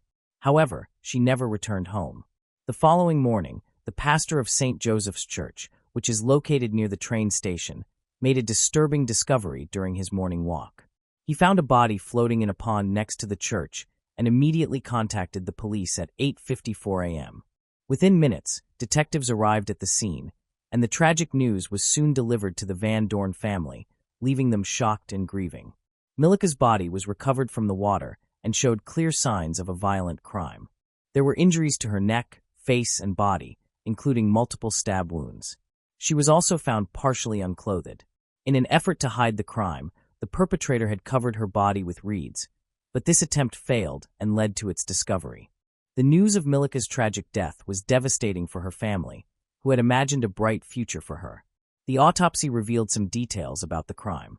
The presence of semen and pubic hair on Milica's body indicated that a sexual assault had occurred. The absence of water in her lungs showed that she had not drowned in the pond. Instead, she had most likely been killed elsewhere, and her body was later placed in the water in an attempt to conceal the crime. The exact time of Milica's death remained uncertain, with possibilities ranging from shortly after she left the party to several hours later. Because her body was found in water, it was impossible to determine the time of death using body temperature alone. The pond was the location where her body was dumped, but it was not where she had been killed. Police searched for the original crime scene, where they believed evidence would be found due to the severity of Milica's injuries. One important piece of evidence was that one of her shoes was missing, which could potentially lead investigators to both the crime scene and the perpetrator. Police distributed flyers containing details about the case, including information about the missing shoe. They asked the public to report if the shoe was found, and eventually, the second shoe was located. At the time of the investigation in 1992, DNA technology was not advanced, and DNA samples collected from Milica's body did not provide any useful leads for detectives. The investigation began with interviews of Milica's family to determine whether she had any conflicts or enemies. However, the family stated that Milica had no disputes with anyone and was doing well in her personal life. She had a boyfriend close to her age, and they seldom argued. After learning that Milica had attended a birthday party on the night of her death, investigators spoke with all of the guests, including her boyfriend. However, repeated interviews failed to produce any leads, and everyone shared the same account that Milica had left the party shortly before midnight and intended to take a bus to her neighborhood. Unfortunately, none of Milica's friends knew that the last bus had already left by the time she arrived at the bus stop. In 1992, mobile phones were not common, which made it difficult for investigators to determine whether Milica boarded the bus or reached her destination safely. After eliminating her friends as suspects, police began looking for witnesses who might have seen or heard something on the night of the crime. They carried out door-to-door interviews with residents in the area where Milica's body was discovered, collecting a large amount of information but very few concrete details. Several witnesses reported briefly hearing a woman scream at night, but it was not alarming enough for them to take action. Others said they had seen a man of Turkish appearance riding a bicycle toward the area where Milica's body was later found. As a result, investigators shifted their attention to the Turkish community living in the Kogervel neighborhood. Some young men from the Turkish community had prior encounters with law enforcement, which drew the attention of investigators. However, despite months of investigation, police were unable to identify a suspect. The men who were questioned denied being near the pond on the night of the crime, leading the investigation to reach a standstill. 6 months after the murder of Milica Van Dorn, a significant discovery was made when a roofer working on the roof of St. Joseph's Church found one of Milica's shoes. The shoe had been on the roof the entire time, but it was unclear how it ended up there, as the only way to access the roof was by ladder. Investigators concluded that the perpetrator must have deliberately thrown the shoe onto the roof while at the pond, though the reason for doing so remains unknown. Unfortunately, any potential evidence that may have been left on the roof was destroyed over time by harsh weather conditions. Years passed, and Milica's case remained unsolved, causing deep pain for her parents. Despite the passage of time, police revisited the case, conducting multiple interviews with local residents in an effort to uncover new information. In addition, the case was featured on several television programs, which led to a large number of calls from the public with possible leads. However, none of these efforts resulted in a breakthrough, and the identity of the suspect remains unknown. Authorities retained the perpetrator's DNA samples, waiting for advances in testing technology. By analyzing these samples, forensic experts concluded that the perpetrator was likely a man of Turkish origin living in the Kogerveld area in 1992 and between 16 and 30 years old at the time of the crime. To narrow the search, nearly 200 men from the area voluntarily provided cheek swabs for DNA testing, but unfortunately, no match was found. Almost 20 years after Milika's murder, a major breakthrough occurred in April 2012. The Netherlands amended a law that made it possible to conduct DNA kinship testing. By examining the autopsy results, physical evidence, and the perpetrator's behavior, investigators developed a psychological profile of the suspect. The profile indicated that the perpetrator was a resentful and frustrated individual who harbored anger toward women in general. Milika was likely an unintended victim who was simply in the wrong place at the wrong time. The perpetrator may have had a brief conversation with Milika before violently attacking and threatening her. After satisfying his urges, he killed her to prevent her from identifying him. For several weeks following the crime, he likely kept a low profile, possibly pretending to be ill to avoid social contact and to conceal the scratches he received during the struggle with Milika. The police profiler characterized the suspect as a short-tempered, self-centered, and judgmental person with very few friends, troubled relationships with girlfriends, and an inability to cope with criticism. Based on this assessment, investigators estimated that the offender was between 18 and 25 years old in 1992. In April 2016, investigators reopened the case of Milika Vandoorn, which had remained cold for more than 2 decades. A new lead surfaced in June 2016 when a report mentioned the names of 2 Turkish men who had lived in Zandvoort in 1992 around the time of Milika's death. Notably, both individuals had left the area shortly after the incident. Police sought to determine whether these 2 men were connected to the crime. Locating them proved difficult, and it took more than a year to find them in Turkey and obtain the required DNA samples. Ultimately, the DNA analysis did not produce a match with the DNA evidence found on Milika's body. In 2017, authorities applied DNA typing technology to re-examine the Milika case. As a result, police contacted 133 men of Turkish origin who had lived in the area where the body was discovered in 1992, asking them to voluntarily provide DNA samples for comparison with the crime scene DNA. The objective was to analyze Y chromosome patterns, which are passed from father to son, to identify possible relatives of the perpetrator. Authorities assured the men that their DNA would be used only for this case and destroyed afterward. Most of the 133 men agreed to give a DNA sample, and only a small number refused. In total, 126 men participated in the study. Police expressed appreciation for their cooperation, stating that it demonstrated the community's commitment to justice. After a month of testing, results showed that the DNA of the actual perpetrator was not among the samples. However, DNA belonging to a man who was unknowingly related to the perpetrator was identified. On Monday, December 10, 2017, police arrested the suspect who had avoided capture for 25 years. The man, 47-year-old Hussein, had refused to provide his DNA for verification, but a careful investigation ultimately led to his arrest. Because local laws prohibit the release of suspects' personal details, his full identity and photograph were not publicly disclosed. A major development occurred when investigators cross-checked DNA profiles of relatives, focusing on individuals who, like Hussein, had refused to submit a sample. By coincidence, Hussein's brother had voluntarily provided his DNA, unaware of the consequences it might have for his sibling. This allowed investigators to compile a list of people connected to Hussein through family relationships, ultimately exposing his identity as the suspect who had remained hidden for nearly 25 years. Police then obtained a warrant to collect a DNA sample from Hussein without his consent. Comparison with the DNA evidence taken from Milika's body revealed a perfect match, providing strong proof against him. As a result, Hussein was formally charged with the crime. During his 2018 trial, Hussein claimed that he was innocent. At first, he stated that he had been possessed by an evil spirit and could not remember the attack. Later, he altered his account, claiming that he had been involved in a secret relationship with Milica, which explained the presence of his DNA on her body. He said the relationship had to remain hidden because he had recently married. However, the judge rejected Hussein's revised claim for two reasons. Firstly, he only made this statement a year after his arrest. And secondly, no one could confirm that Milica and Hussein even knew each other, let alone had an intimate relationship. Milica's family testified during the trial.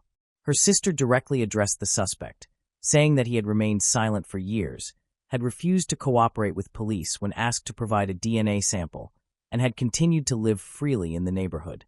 She accused him of going on to start a family and having 4 daughters, and called him a monster who had destroyed Milica's life. She expressed her disgust that men like him existed, who used and exploited women, treated them like objects, and then simply continued with their lives. Her other sister voiced her disappointment and frustration that Hussein had not accepted responsibility for his actions or shown any remorse. Instead, he had made the surprising claim of a secret relationship with Milica and complained about his own family difficulties. She noted that while Hussein's family could visit him in prison if they wished, she could only visit her sister's grave. She hoped for justice, believing her sister deserved it after such a terrible death. It was an intensely emotional day for Milica Van Doorn's family. When her father was given the chance to speak, he was filled with anger and said that Hussein's silence for 25 years was cowardly. He found Hussein's treatment of Milica deeply disturbing and was horrified by the news of her death. On December 11, 2018, Hussein was found guilty of Milica's murder based on DNA evidence. The court determined that the murder had been committed to conceal another crime, a sexual assault. Hussein was sentenced to 20 years in prison and ordered to pay €10,000 in compensation to Milica's family. Notably, Hussein refused to be present in the courtroom for the sentencing and instead remained in a cell outside. In February 2019, Hussein appealed his 20-year sentence, and it was reduced to 19 years and 7 months. However, he did not live to serve the full reduced term.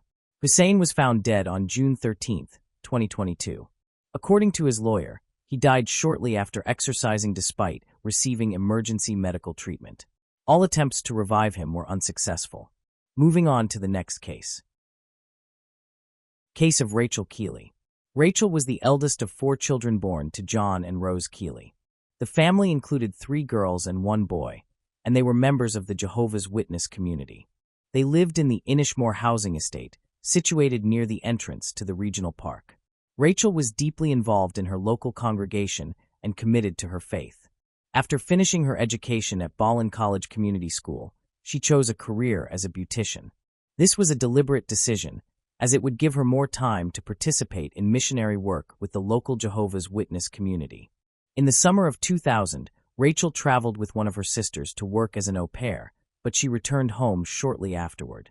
She was known as a kind and gentle girl and had a boyfriend who was part of her Jehovah's Witness social circle. On Thursday, the 26th of October, 2000, Rachel left her home around 4:30 p.m. with her 2 dogs to walk them in the regional park in Ballincollig. She was very familiar with this park, and although it was getting dark, she would not have hesitated to go there as she knew the area well and expected others to be around at that time. She had only planned to be gone for about an hour, and her mother would have her dinner ready when she returned, as she had a Bible study that night and planned to go out again immediately after dinner. But about an hour after Rachel left, her mother Rose heard scratching at the back door. It was the 2 dogs, but Rachel was not there. It was immediately clear that something was wrong, and Rose and her youngest daughter Elizabeth went straight to the park to search along the path Rachel usually took, but there was no sign of her. By 7 p.m., the family contacted the police. Friends and relatives also went out searching for Rachel again. Rose purchased flashlights from a local shop so they could see, as it was now completely dark. Near 8 p.m. that evening, a close family friend discovered Rachel dead in the undergrowth, not far from the walking track. She was found fully clothed, lying face down in the fetal position, partially covered with briars and branches from trees. The emergency team was notified, but by this point, it was clear that Rachel was dead. The police immediately launched an investigation. A perimeter was established around Rachel's body, and 6 police officers stood guard until the state pathologist, Dr. Harbison, could arrive to examine the scene. Rachel's mother later said in interviews that this brought her comfort, knowing her daughter was not alone and was protected in death, even if she could not be protected in life.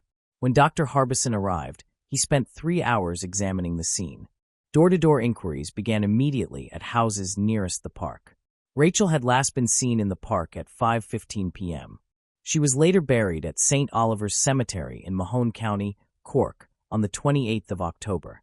The police issued an appeal to anyone who might have been in the regional park that evening to provide valuable leads in the case to help determine who had attacked Rachel. Dr. Harbison, the state pathologist, completed a preliminary examination of Rachel's body and concluded she had died from asphyxiation, but a further examination was needed to determine the exact cause, whether by smothering or strangulation. Police were also investigating the motive behind the attack. Was it robbery or sexual assault? Rachel was found fully clothed, though her clothes appeared to have been tampered with.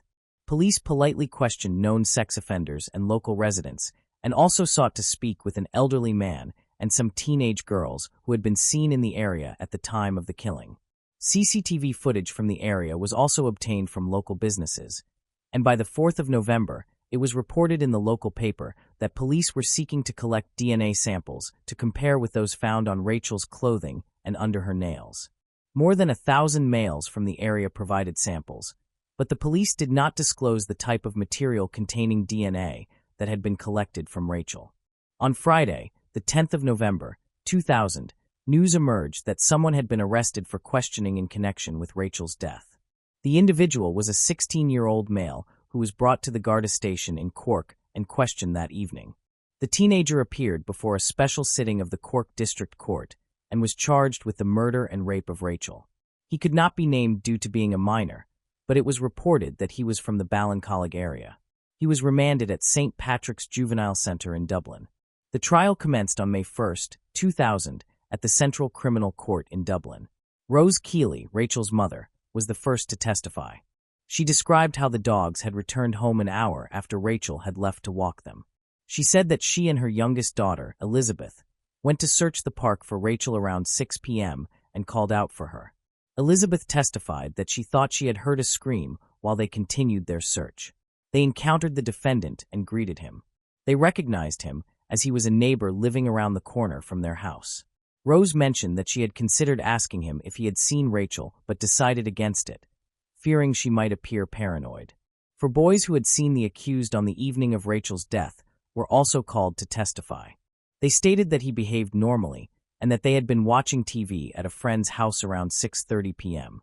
Afterwards, they went to the regional park to ride motorcycles but left immediately because police were present. The accused had no insurance or road tax for his motorcycle and had left it behind in the park. Dr. Harbison took the stand and explained that Rachel had likely been chased and dragged to the location where she was found. He stated that she had been placed in the fetal position after being strangled elsewhere. Dr. Harbison added that there was no evidence of forced sexual assault, although her clothing was disheveled. The police informed the court that the accused had provided hair and saliva samples, but had refused to give a blood sample due to fear of needles. Dr. Maureen Smith testified that the forensic evidence she collected included fibers from Rachel's fleece jacket that matched fibers from a jumper taken from the accused bedroom. On the day of his arrest, fibers collected from Rachel's pants also matched those from the jumper the accused had, along with semen recovered from her undergarments and outerwear that matched the DNA provided by the accused. Dr. Smith's testimony was extensive, and there were concerns that one juror might have fallen asleep during her cross-examination. But the court was assured that this had not happened, and the trial proceeded. On Wednesday, the accused mother testified that the police had visited their home during the investigation, and her son was worried about getting into trouble for driving his motorcycle without insurance or tax.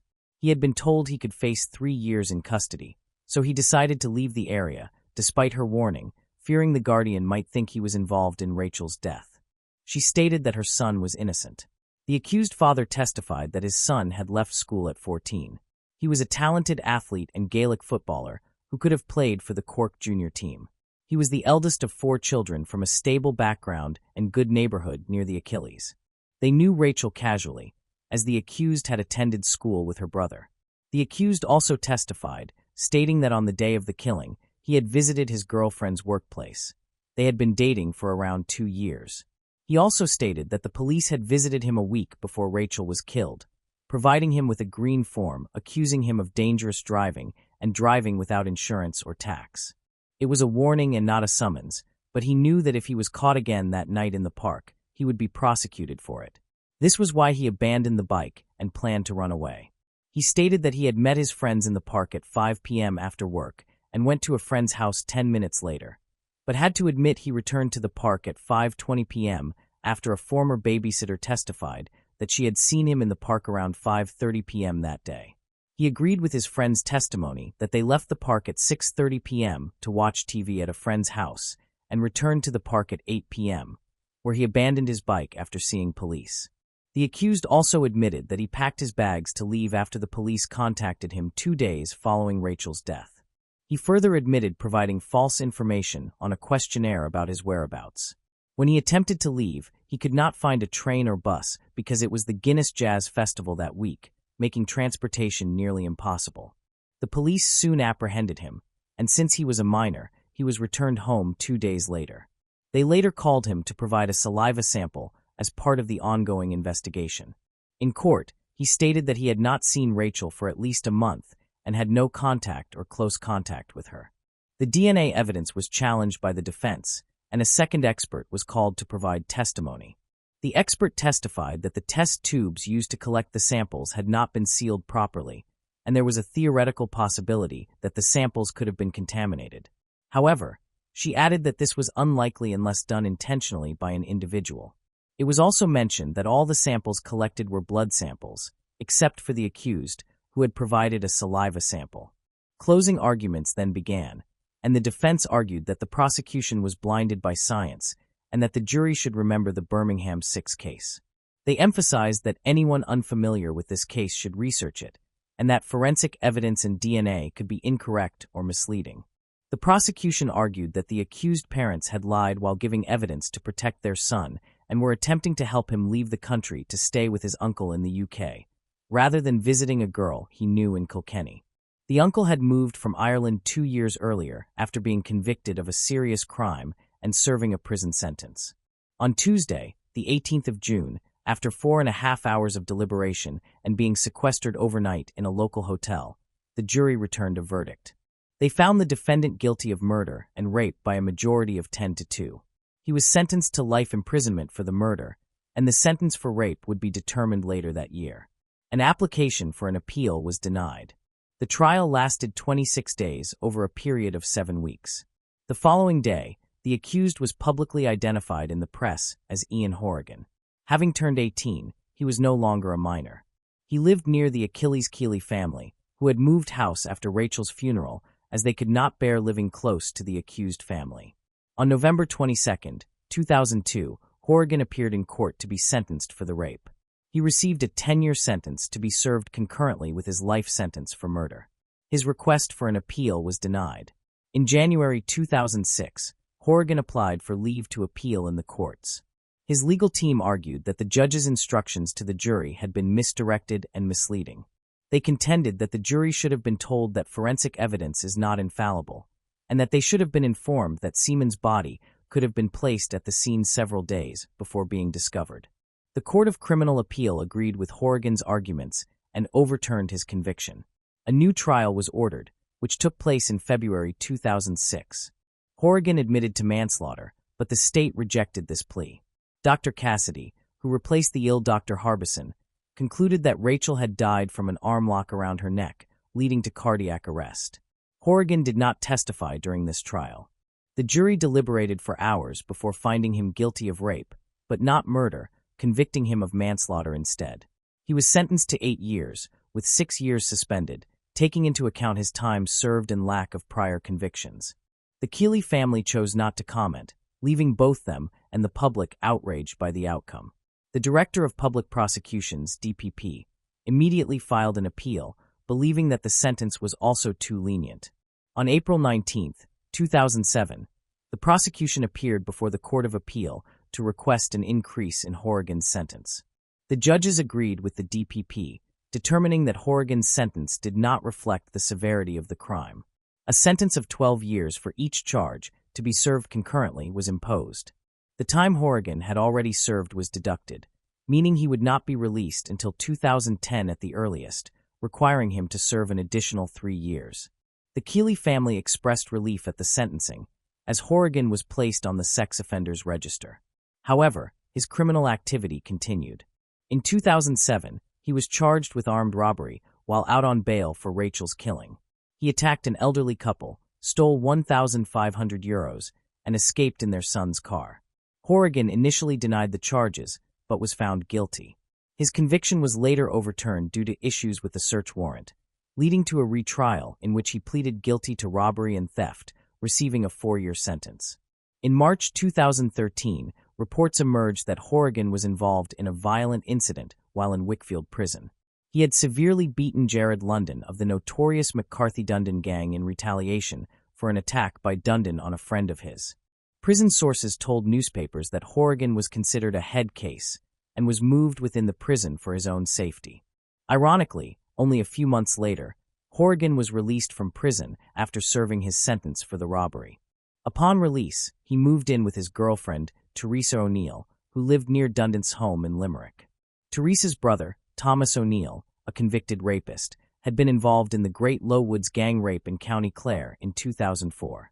At that time, Thomas O'Neill was also the boyfriend of Dundon's ex-girlfriend. From this point, there is considerable overlap with dates and convictions, but the sequence appears correct. On the 13th of September, 2013, Horrigan was arrested again, this time in connection with a shooting in Limerick. A man had been standing outside his home the previous evening when he was shot, suffering multiple pellet wounds to his chest from a shotgun. A trial took place in January 2015, and Horrigan pleaded not guilty to possession of a shotgun with intent to endanger. He was found not guilty.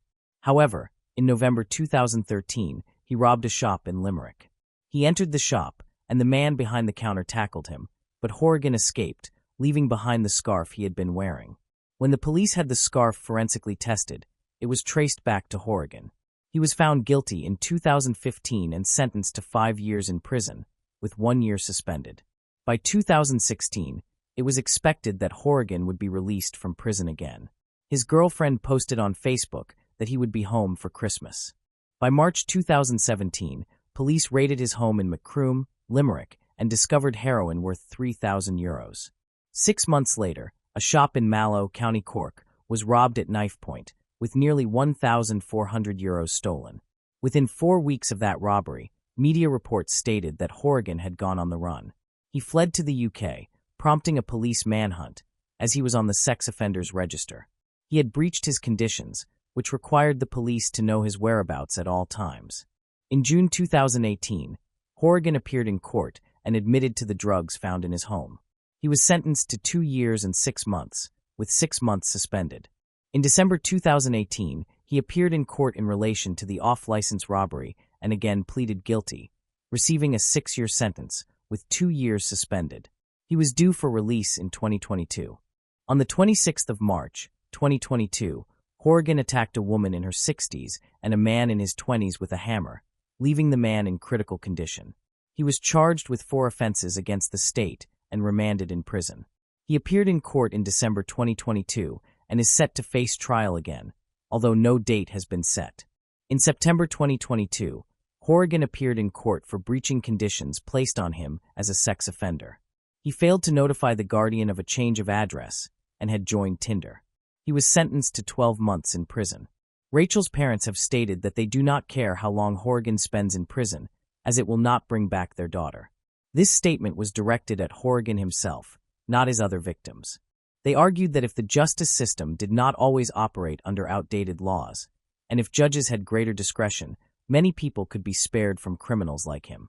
Horrigan is only 38 years old and has a long life ahead to cause harm in this country. Where will it end, and how many more victims will there be?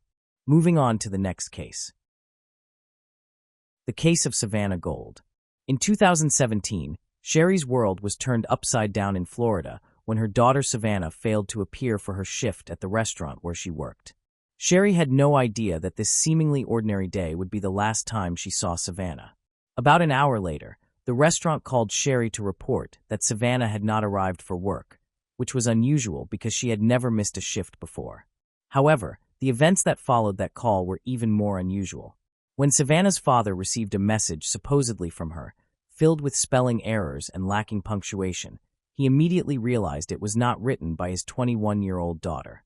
The impersonator claimed that Savannah had met a wonderful man, fallen in love, and decided to elope with him, promising to call later. Savannah's father, Daniel Gold, read the message carefully, paying close attention to its contents. He knew his daughter well and was certain that running away with a boyfriend was completely out of character. While Daniel studied the phone, trying to make sense of the message, Savannah's older brother, Chris, received a similar text stating that she was leaving with her boyfriend and that she was safe. Daniel's instincts told him something was wrong, so he immediately began calling Savannah's phone, only to find it turned off.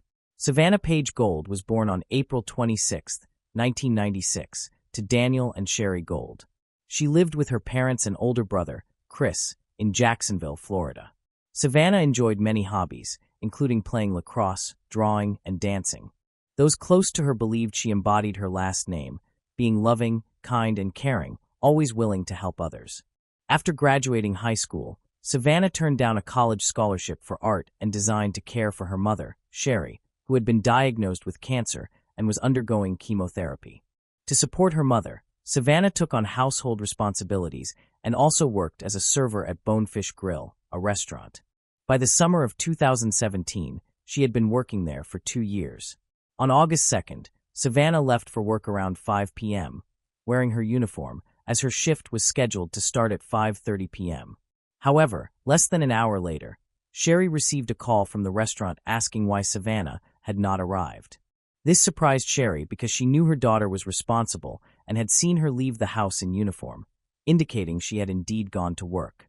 After Savannah's father received a suspicious phone call, he and Chris began receiving strange messages that they suspected were not from Savannah. They concluded that someone was impersonating her. Previously, Savannah's father had tried to contact the police, but he could not reach her. She was reported missing, and the police launched a search. Since sending the messages, Savannah's phone and social media accounts had been inactive. Police first went to the restaurant to investigate. They found her car unlocked in the parking lot, about 120 yards from the restaurant entrance. Her personal documents, wallet, cards, cash, and other valuables remained inside. It was clear to the police that the story about Savannah running off with a lover was false. If she had planned to disappear, she would have taken her documents and bank cards to avoid being traced. Leaving them behind in her car made no sense. Initially, there were no signs of a struggle or crime near or inside the car, except for a flat left front tire. Forensic experts were called in, and detectives visited the restaurant to speak with Savannah's co-workers. All of them claimed that Savannah had not arrived for work that day and that no one had seen her. The fact that Savannah's car was parked 120 yards from the restaurant led detectives to suspect that something may have happened to her after she arrived. They began canvassing nearby businesses, particularly those with surveillance cameras, to review footage and identify when Savannah had parked her car. Although the image quality was poor, the police were able to see from the footage that Savannah parked her car, got out, and walked to a nearby silver Chevrolet Malibu sedan. For 14 minutes, she stood next to the driver's door, talking to the person behind the wheel. She then opened the back door and got inside, and the driver followed her. Police observed the car shake, and the back door opened and closed 3 times before finally remaining shut. Officers suspected that a struggle had occurred inside the vehicle between Savannah and the Chevrolet's owner. Shortly afterward, the man exited the car, approached Savannah's vehicle, opened the driver's door, and removed something from inside. He then punctured the front left tire, returned to his own vehicle, and drove away without Savannah ever leaving the car. The owner of the Chevrolet Malibu was quickly identified as Lee Rodarte, a 28-year-old manager and chef at the restaurant where Savannah worked. He had helped distribute flyers featuring Savannah's picture during the police investigation and claimed he had not seen her for about 3 weeks due to differing work shifts. However, when detectives re-interviewed restaurant employees, they discovered that Lee and Savannah's relationship went beyond a professional one.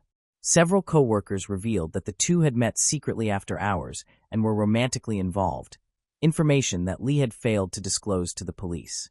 On August 5th, during his work shift, Rodarte was arrested and taken to the police station for questioning. Upon arrival, he he immediately informed detectives that he struggled with reading and writing. In response, they carefully explained his rights, including his right to an attorney and the fact that anything he said could be used against him in court. Rodarte then admitted that he had lied to police when first interviewed about his contact with Savannah, claiming he had not seen her in a long time. In reality, he had seen her on the day she went missing, but had been afraid that telling the truth would make him a suspect, which is why he had lied. Lee said he first met Savannah about 2 years prior, when she began working at the restaurant. Their socializing outside of work, however, had begun roughly 8 months earlier. At that time, he was already in a relationship with someone named Chelsea. When Chelsea discovered his infidelity, she ended their relationship. Rodarte claimed he dated Savannah for 3 months before she began using illegal drugs, which led him to end their relationship and reunite with Chelsea. Following the breakup, Rodarte and Savannah allegedly agreed to maintain only a professional relationship limited to work, in accordance with company policy prohibiting romantic relationships among employees. Rodarte also stated that Savannah had disclosed their intimate relationship to other waiters in an attempt to get him fired. Lee last saw Savannah on a Wednesday afternoon. On August 2nd, he drove to the mall to speak with her and persuade her not to spread rumors about their relationship, fearing that he might lose his job at the restaurant where he had worked for 5 years. When he met her, Savannah had just taken a strong substance and was panicking. She asked if she could sit in his car for a moment. Once inside, Lee demanded that she stop telling people they were still dating. Savannah asked him to move to the back seat so they could talk. After relocating there, Lee again asked her to stop spreading rumors, but she refused, insisting that she would do as she pleased. This response enraged Lee, who then exited the vehicle, slashed a tire on Savannah's car, and returned. When Savannah asked why he had done it, Lee admitted that he was upset and angry. Next, according to Rodarte, Savannah left his vehicle and headed toward the mall entrance, but she never reached it. Instead, she allegedly got into an old green Ford pickup truck with tinted windows, holding her phone. However, detectives knew that Savannah never left Rodarte's car and that he was lying. Unbeknownst to Rodarte, surveillance footage disproved his claim, showing no Ford pickup truck and Savannah remaining inside his vehicle. When questioned about subsequent events, Lee stated that he drove home, even describing the streets he took. Notably, he had scratches on his arms and neck, which he attributed to a workplace injury when asked. When detectives directly asked him about Savannah's whereabouts, he claimed to have no knowledge. The detectives then adjusted their questioning strategy. Initially, they listened attentively to his story, showing interest, but gradually applied gentle pressure. They explained clearly that evidence contradicted his claim that Savannah had exited his car. After a short time, Rodarte changed his story, claiming that he and Savannah had gone to his residence before she departed. Detectives remained skeptical and pressed him to tell the full truth, considering Savannah's family's well-being. Rodarte ultimately admitted to fatally snapping Savannah's neck during an argument in the back seat of his car. After leaving the parking lot, he sent messages from Savannah's phone to her father and brother before discarding it out the window. Rodarte then returned the body to his property with the intention of disposing of it by fire, but quickly realized it was more difficult than expected. He dug a hole and buried the body, later exhumed it, wrapped it in a blanket, and drove approximately 8 miles from the restaurant to a nearby pond, where he discarded the body. Although the autopsy could not determine the exact cause of Savannah's death, the examination showed that her neck was not broken, contrary to Rodarte's claim, and no illegal substances were found in her body. Forensic experts did find that the thyroid cartilage in her throat was fractured, indicating strangulation, and roughly 75% of her body showed fire damage. Despite confessing to the crimes, Rodarte maintained a not guilty plea to charges of second-degree murder, tampering with evidence, and abuse of a dead body. The autopsy confirmed that the condition of Savannah's body was too compromised to determine a precise cause of death. Contrary to Rodarte's assertions, her neck was intact, and no illegal substances were detected. However, the autopsy did reveal that Savannah had been strangled, as her thyroid cartilage was broken, and approximately 75% of her body had been burned.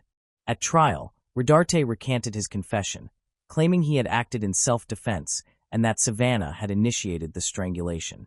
This reversal caused additional trauma for Savannah's family, forcing them to attend numerous court hearings. Sherry Gold, Savannah's mother, has battled recurring cancer throughout this ordeal but remained committed to attending every hearing alongside her family. They have attended 26 out of 27 hearings, enduring the emotional strain of facing Rodarte, the man responsible for their daughter's death. The family's primary goal now is to bring this painful process to an end and achieve justice for Savannah. Lee Rodarte was not the only family member charged with murder.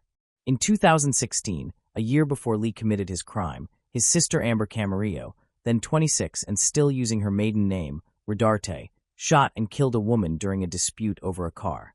She received a 20-year prison sentence. Lee Rodarte was offered a plea deal, which required him to plead guilty to second-degree murder in exchange for a 40-year prison sentence. In return, the charges of tampering with physical evidence and abuse of a dead body were to be dropped.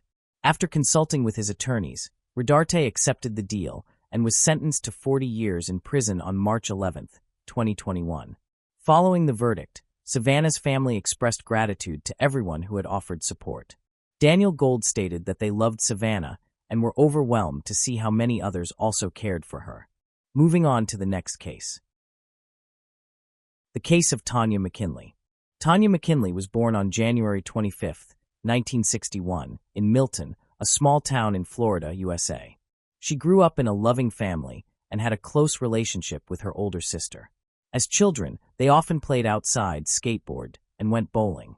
After graduating from high school, Tanya decided to move to Pensacola, about 25 miles away from her hometown, to explore the medical field and become a medical transcriptionist. To become a medical transcriptionist, Tanya did not need a medical degree, but only had to take special courses. She moved in with her cousin Vanita to save on rent. In Pensacola, Tanya met a boy named Tim, and they began dating. They later moved in together, and in 1983, their son Timothy was born. However, Tanya's relationship with Tim was not perfect. They argued frequently, and about a year after Timothy was born, they decided to separate. At the end of 1984, Tanya temporarily moved in with her cousin, Vanita, who was now married and had 2 children. Tanya planned to find her own place and move out as soon as she could. One day, Tanya, her sister, and Vanita's husband decided to go to a local bar to celebrate New Year's Eve. Vanita and Tanya dropped their children off at daycare and decided to enjoy the night. At the bar, they had a night full of laughter and music. As the clock struck midnight, they welcomed the new year, 1985. Vanita and her husband were about to go home, but the daycare they had left their children at closed at 1 a.m., so they needed to pick them up in an hour. However, Tanya wanted to stay at the bar a little longer because, for the past 2 years, she had been focused on work and taking care of her children.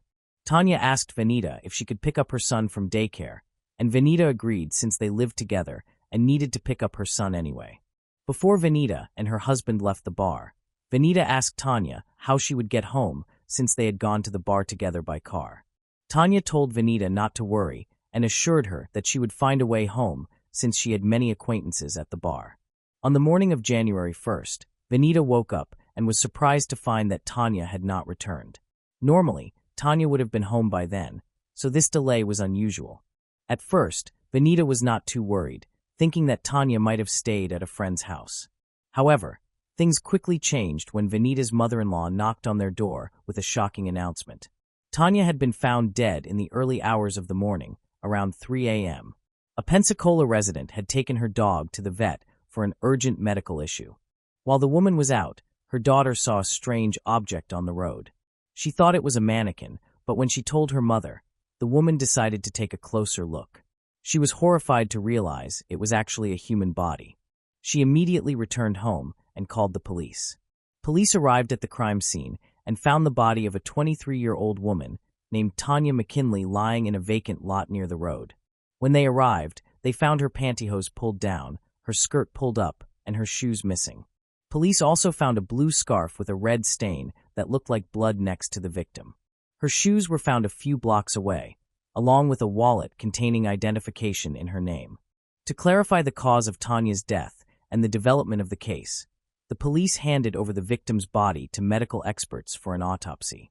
Investigators also continued to collect and analyze traces at the scene. After the initial investigation, it was discovered that the victim was likely killed elsewhere, as there was no blood near the body except for the blue towel stain. Furthermore, traces on the ground showed that the body had been dragged to the side of the road. On the blue towel and the victim's body, the police found some suspicious traces. These were human hair and pubic hair, along with dog hair. They suspected that these hair and pubic hair samples might belong to the killer and that this person might have kept dogs. After the autopsy, medical experts determined that Tanya suffered a head injury from being hit with a heavy object. However, the main cause of her death was strangulation. Furthermore, experts also verified that the victim had been sexually assaulted. Experts collected a semen sample from the victim's body, but at that time, DNA analysis was not commonly used in forensic science. Therefore, they could only establish that the suspect had type B blood. Since these clues did not assist the detectives in identifying the killer, they began to compile a list of suspects. The first suspect they concentrated on was Tim, the victim's ex-boyfriend. By speaking with Tanya's relatives and friends, the police uncovered issues in the relationship between Tanya and Tim, as well as frequent arguments both before and after the birth of their son. When Tanya decided to end the relationship, Tim objected and continued attempting to persuade her to return. Tim kept calling Tanya, visiting her, and behaving as if he could not accept the breakup. The police suspected that Tim might have followed Tanya to the bar on New Year's Eve, resulting in a confrontation that ended in murder. They interrogated Tim, but he denied any involvement. Tim also consented to provide a hair sample for comparison. Although experts could not extract DNA from the hair, they were able to compare the hairs under a microscope. The results indicated that Tim's hair was markedly different from the hair discovered on the victim's body and the towel. Consequently, the police temporarily ruled out Tim as a suspect. After gathering clues at the scene, the detectives shifted their focus to the individuals present at the bar on New Year's Eve. They questioned Vanita about whether she had observed anyone behaving oddly or aggressively toward Tanya. However, Vanita stated that the evening had proceeded smoothly and without incident. Investigators also learned that Tanya had briefly dated a man named Kurt, who worked as a bartender at the same bar. They interviewed Kurt, who denied any involvement in the murder. Kurt asserted that after finishing his shift, he attended a New Year's Eve party with friends. However, after questioning Kurt's friends, investigators discovered something notable. Kurt's friends confirmed that he was at the party, but not immediately after finishing his shift at the bar. Based on this testimony, the police believed that Kurt had sufficient time to theoretically commit the murder. Through interviews with numerous individuals present at the bar, detectives established that Tanya was last seen alive at 1:15 a.m., but no one saw her leave the bar. Investigators also spoke with residents near the location where the body was found. One family reported driving by around 2 a.m. and were certain that no body was visible at that time. Investigators concluded that Tanya had been killed within an hour and a half of her last known sighting. During this period, Kurt had no solid alibi. He agreed to take a polygraph test, but the results were inconclusive as he provided several false answers. However, blood tests eliminated Kurt as a suspect because his blood type did not match the killer's blood type, which was determined from a semen sample. The police continued to search for other potential suspects, but their efforts were hindered. The killer's semen could not be analyzed, and the absence of significant evidence or witnesses left the case at a standstill. Nevertheless, investigators were nearly certain that the killer must have resided in the area near where the body was discovered. The area was on the edge of a large residential zone and was isolated from major roads. Police suspected that a stranger would not have brought the body there without having knowledge of the area. To this day, the case remains unsolved. Tragically, Timothy lost his mother when he was 18 months old and was cared for by his father and Tanya's family. They chose to keep the death of Timothy's mother a secret. As he grew older, relatives told him that his mother had died in a car accident. This truth remained hidden until Timothy turned 14. At Christmas, he became curious about the gift his father had prepared. While searching through the house, Timothy came across a letter written by his father addressed to the famous TV host Montel Williams. Tim mentioned Tanya's murder in the letter, hoping that public attention would help accelerate the investigation. Through the letter, Timothy learned the true fate of his mother because it contained specific details about the case. In 2000, the police department reopened Tanya's case, hoping that advancements in DNA analysis would help identify the killer. To investigate, they sent all available evidence to a lab for testing. After analysis, experts determined that the blood on the blue towel found near the body belonged to an unknown man, not Tanya.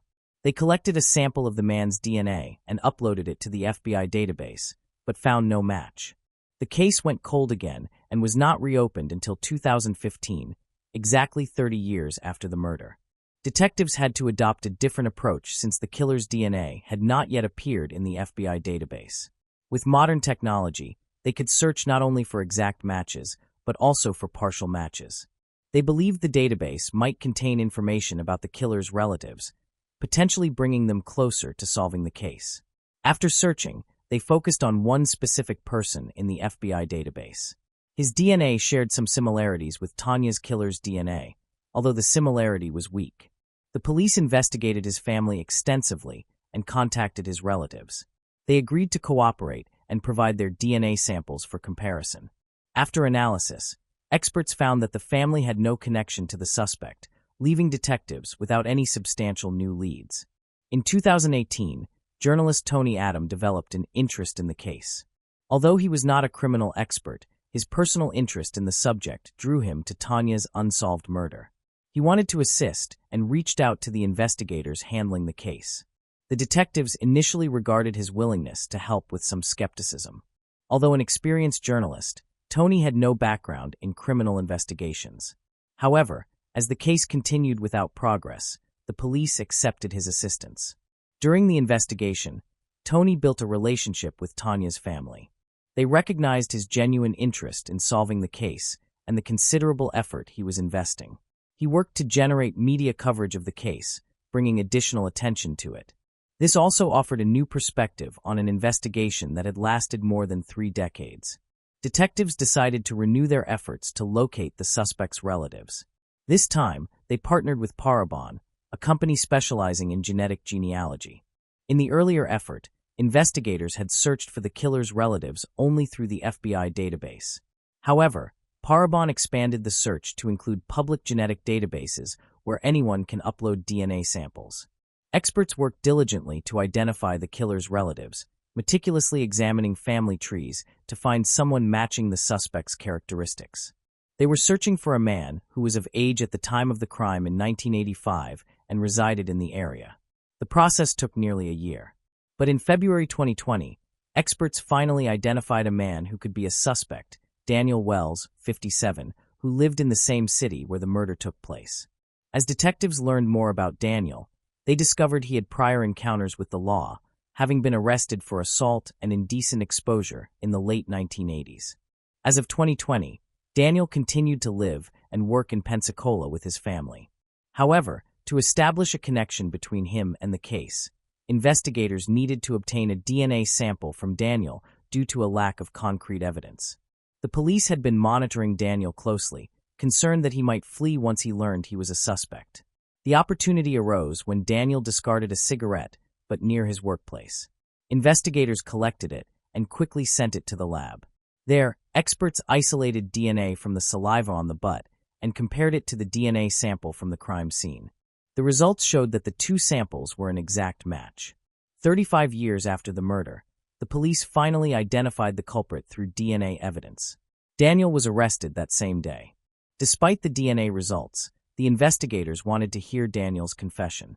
They planned to conduct the interrogation carefully, not revealing all the evidence at once. The investigators deliberately withheld information to encourage honesty during Daniel's questioning. They gradually steered the conversation toward Tanya's murder and asked about Daniel's whereabouts on the night of the crime. At first, he denied ever knowing Tanya. The detectives then disclosed that they had found his DNA at the crime scene. Although Daniel continued to deny everything, he appeared increasingly nervous with each question. The detectives stressed the importance of the DNA test results, making it impossible for him to evade the questions. They told him that the only way to resolve the situation was to confess. And it worked. Daniel began recounting his story.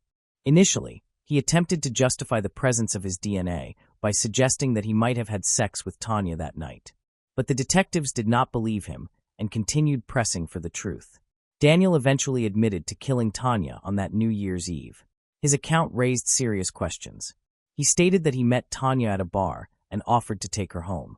They then went to Daniel's house, drank, and had consensual sex. However, an argument broke out, and Daniel could not remember the reason. In a fit of rage, Daniel picked up a heavy wooden cutting board and struck Tanya over the head. When he realized she was dead, he panicked and moved her body to another location to dispose of it. On the way back, he discarded her belongings and returned home. However, Daniel's story contained many inconsistencies.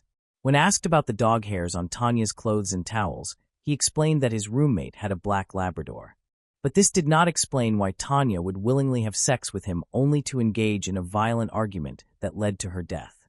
Furthermore, Daniel claimed that Tanya died from a blow to the head, but medical experts determined that the actual cause of death was strangulation. This made Daniel's account unreliable and suggested he was attempting to minimize his responsibility. A more plausible scenario is that Daniel attacked Tanya, but she fought back. When that failed, Daniel struck her head, but then realized she was still alive, so he strangled her. Although Daniel's confession did not fully align with the facts, detectives had sufficient evidence to arrest him. Daniel was arrested for murder and taken into custody. Investigators then contacted Tanya's family, including her son, to inform them that the killer had been apprehended. Timothy was emotional and thanked the police for finding his mother's murderer. However, Daniel did not face trial or serve any prison time for his actions. Just 2 weeks after his arrest, Daniel's body was discovered in his cell. An autopsy revealed that he had committed suicide. Although Tanya's family was disappointed that the killer had taken his own life in prison, they finally received justice after 35 years. Moving on to the next case. Valerie Tiemann was born on December 31, 1981, in Salem, Virginia. Valerie Joy Harmon was the daughter of Sarah Jean Sampson Harmon and Jean Allen Harmon. She grew up in Greenville, South Carolina, and graduated from Hampton Park Christian School in 2000. Valerie then earned her cosmetology degree from Bob Jones University. Known for her warm, friendly smile and outgoing personality, Valerie was passionate about drama and speech. She enjoyed music, playing the piano and flute. Using her cosmetology skills, she worked in salons, spas, and pageants, helping others look and feel their best.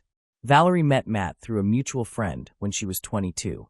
Despite their contrasting personalities, Valerie being outgoing and cheerful, while Matt was more withdrawn, they made it work.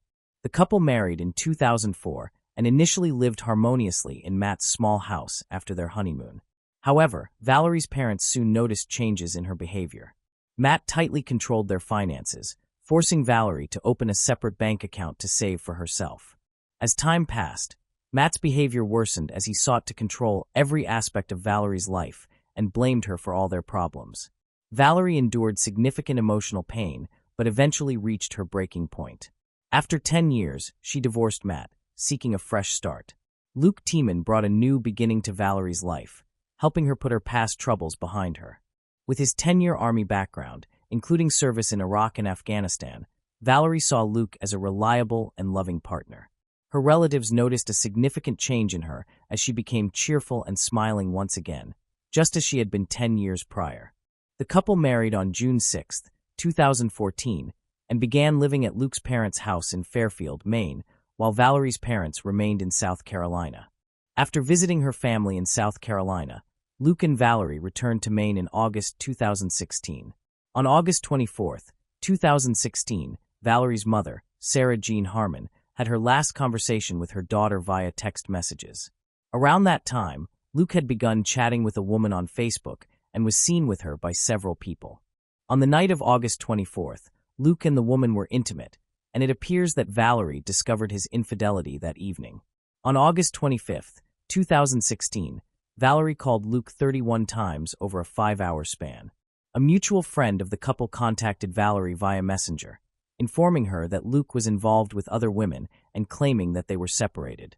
Valerie responded with several messages expressing her heartbreak and conveying that God had a plan, stating that Luke would never find a better woman than her and that he had lost her. On August 26, 2016, Luke Tiemann moved in with the woman he was having an affair with, telling her that his wife Valerie had left him for another man. Meanwhile, Valerie's parents, Sarah Jean and Alan Harmon, grew concerned because Valerie, who had been calling them weekly, had suddenly stopped responding to their calls and texts. After a week of trying to reach her, They decided to contact Luke to ask how he and Valerie were doing. The next day, Luke replied, saying they were fine and that he loved her very much. However, another 13 days passed with no word from Valerie, prompting her parents to reach out to Luke's father for assistance. To their shock, Luke's father told them that Valerie had been missing for about 2 weeks and that they had not seen her. He even asked what to do with her belongings. When Alan confronted Luke about why he had not informed them of Valerie's disappearance, Luke claimed he was waiting for Valerie to contact her parents herself, as he did not want to speak poorly of her. He repeated the story that Valerie had left him for another man, but her parents knew this was untrue. It was out of character for Valerie, and they were certain she would have reached out to them, knowing they would worry. On September 9, 2016, Alan filed a report with the Fairfield Police Department stating that Valerie was missing. Detectives launched an investigation, beginning with a visit to Luke Tieman's parents' home, where Valerie had been living with her husband. During the visit, they spoke with Luke's mother, Laurel Tieman, who claimed to have no knowledge of their whereabouts. As a result, the detectives left without gaining any new information. Valerie's parents had always felt it was difficult for their daughter to live with Laurel, whom they considered overbearing. 2 weeks after Valerie's disappearance, Laurel packed all of her belongings into garbage bags. This action clearly reflected Laurel's attitude toward her daughter-in-law. She appeared unconcerned about Valerie's well-being and seemed primarily motivated by a desire to clear the house of her belongings. The police were searching for Luke Tieman to ask him questions, but he was nowhere to be found. They went to his home, but he was absent, and his parents claimed they did not know his whereabouts. However, 5 days after Valerie's disappearance, Luke unexpectedly contacted the police himself, stating he was aware they wanted to speak with him. During the conversation, detectives asked him about Valerie and the last time he had seen her. Luke's response was peculiar. He explained that about 2 weeks prior, he and Valerie had stopped at the local Walmart to purchase groceries. While he went inside the store, Valerie stayed in the car. When he finished shopping and returned to the vehicle, Valerie was gone. Luke claimed he had tried to reach her by calling and texting, offering to take her back. He also revealed that their marriage was on the verge of collapse. According to him, Valerie had mentioned another man during a conversation, leading him to believe she was having an affair. Despite this, Luke did not know the man's identity or address, and assumed that Valerie had left him for this unknown individual. Valerie's family insisted that she had never mentioned anyone besides Luke Tieman in her life. The police made a public appeal through the media, releasing a photo of Valerie and asking anyone who had seen her in recent weeks to provide information to detectives. The circumstances surrounding her disappearance from the Walmart parking lot, including her belongings being found in garbage bags, appeared suspicious. It was also unclear why Luke Tieman, Valerie's husband, had made no effort to search for her, possibly because he was preoccupied with another woman. Investigators visited the Walmart where Luke and Valerie had been on the day of her disappearance and reviewed the surveillance footage. Despite searching for over an hour, they found no evidence of Luke, his red pickup truck, or Valerie on any recordings. This discovery revealed that Luke had lied to the police and was hiding something. Investigators decided to interview Luke in person, but did not disclose all the information they had obtained, suspecting he might contradict himself or alter his story if he knew what they knew. Luke's open affair with Billie Joe Goodman did not go unnoticed by anyone. While he admitted to cheating on Valerie, he claimed it was an attempt to cope with their recent breakup. Billie Joe, however, had a history of failed relationships, but when she met Luke, she believed he was the one with whom she could build a stable future.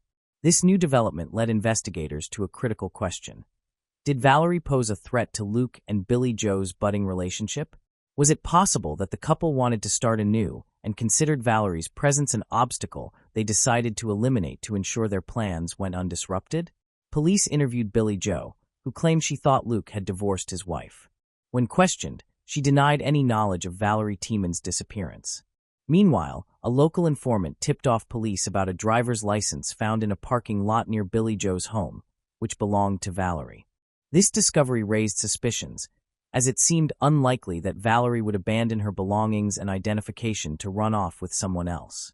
On September 19, 2016, Luke Tieman gave an interview to News Center Maine, 10 days after Valerie's father, Alan, had filed a missing persons report with police. During the interview, Luke told reporters that he and Valerie had gone to Walmart, but Valerie was not in the car when he returned. At the time, he was unaware that the Walmart CCTV footage did not corroborate his account. Police dogs trained to detect human remains were brought in to search the last known place where Valerie had lived. The search plan involved checking the house, the land, and the nearby stream. After about 5 minutes, a police dog picked up a scent in the woods behind the Tiemann family house. An officer began digging the soil with his hands and found a shoe sticking out of the ground. Other officers, wearing gloves, joined in to help dig. They eventually uncovered a woman's body, wrapped in a blanket and buried with a collection of unusual items. These items included a bag of potato chips, a bottle of Gucci perfume, a package of sweet tarts, a flannel shirt, a mason jar, a handwritten note, and a wedding ring. The ring was discovered later when evidence was being prepared for trial. Sergeant Scott Bryant, chief of Maine's evidence response team, was processing the contents of the mason jar, which included dirt, flower stems, and twigs, when he heard a thud and found the ring. Although it was not specified who the ring belonged to or whether it was a man's or woman's, Bryant noted that it was much larger than his own wedding ring. The body was transported to the forensic medical examiner's office for autopsy and identification. Unfortunately, Sarah Jean and Alan Harmon received the devastating news that every parent fears most. The body discovered behind the Tiemann family house was identified as their daughter, Valerie. Valerie had lived in the house with Luke, as well as his parents and younger brother Sam. Detectives searched the barn and found landscaping tools belonging to Sam, which had been used to dig the burial site where Valerie's body was found. They also discovered a device related to illegal substance use. Further investigation revealed that Sam Tiemann had a history of using illegal substances, which Valerie had confided in her parents about during her visit to South Carolina. Police had to investigate whether Sam Tiemann was involved in Valerie's death. During a search of Luke's parents' bedroom, investigators discovered a .45 caliber handgun that Luke Tiemann had purchased in 2015. Despite this, Luke's parents claimed to have no knowledge of Valerie's burial near their house, which seemed unlikely. Around the time Valerie's body was found, investigators also discovered Luke with his new girlfriend, Billie Jo. Luke Tiemann was arrested and taken in for questioning. He told investigators that Valerie had died from an overdose on August 25th, about a month prior, due to her use of illegal substances. According to Luke, he did not inform Valerie's parents about her death because he wanted to spare them the knowledge of her drug use. Instead of calling 911, he claimed he left her body in bed until evening, then wrapped her in a blanket, added a note, and buried her in the woods behind the house with the help of his brother Sam. According to Luke, Valerie did not have any physical injuries before she died.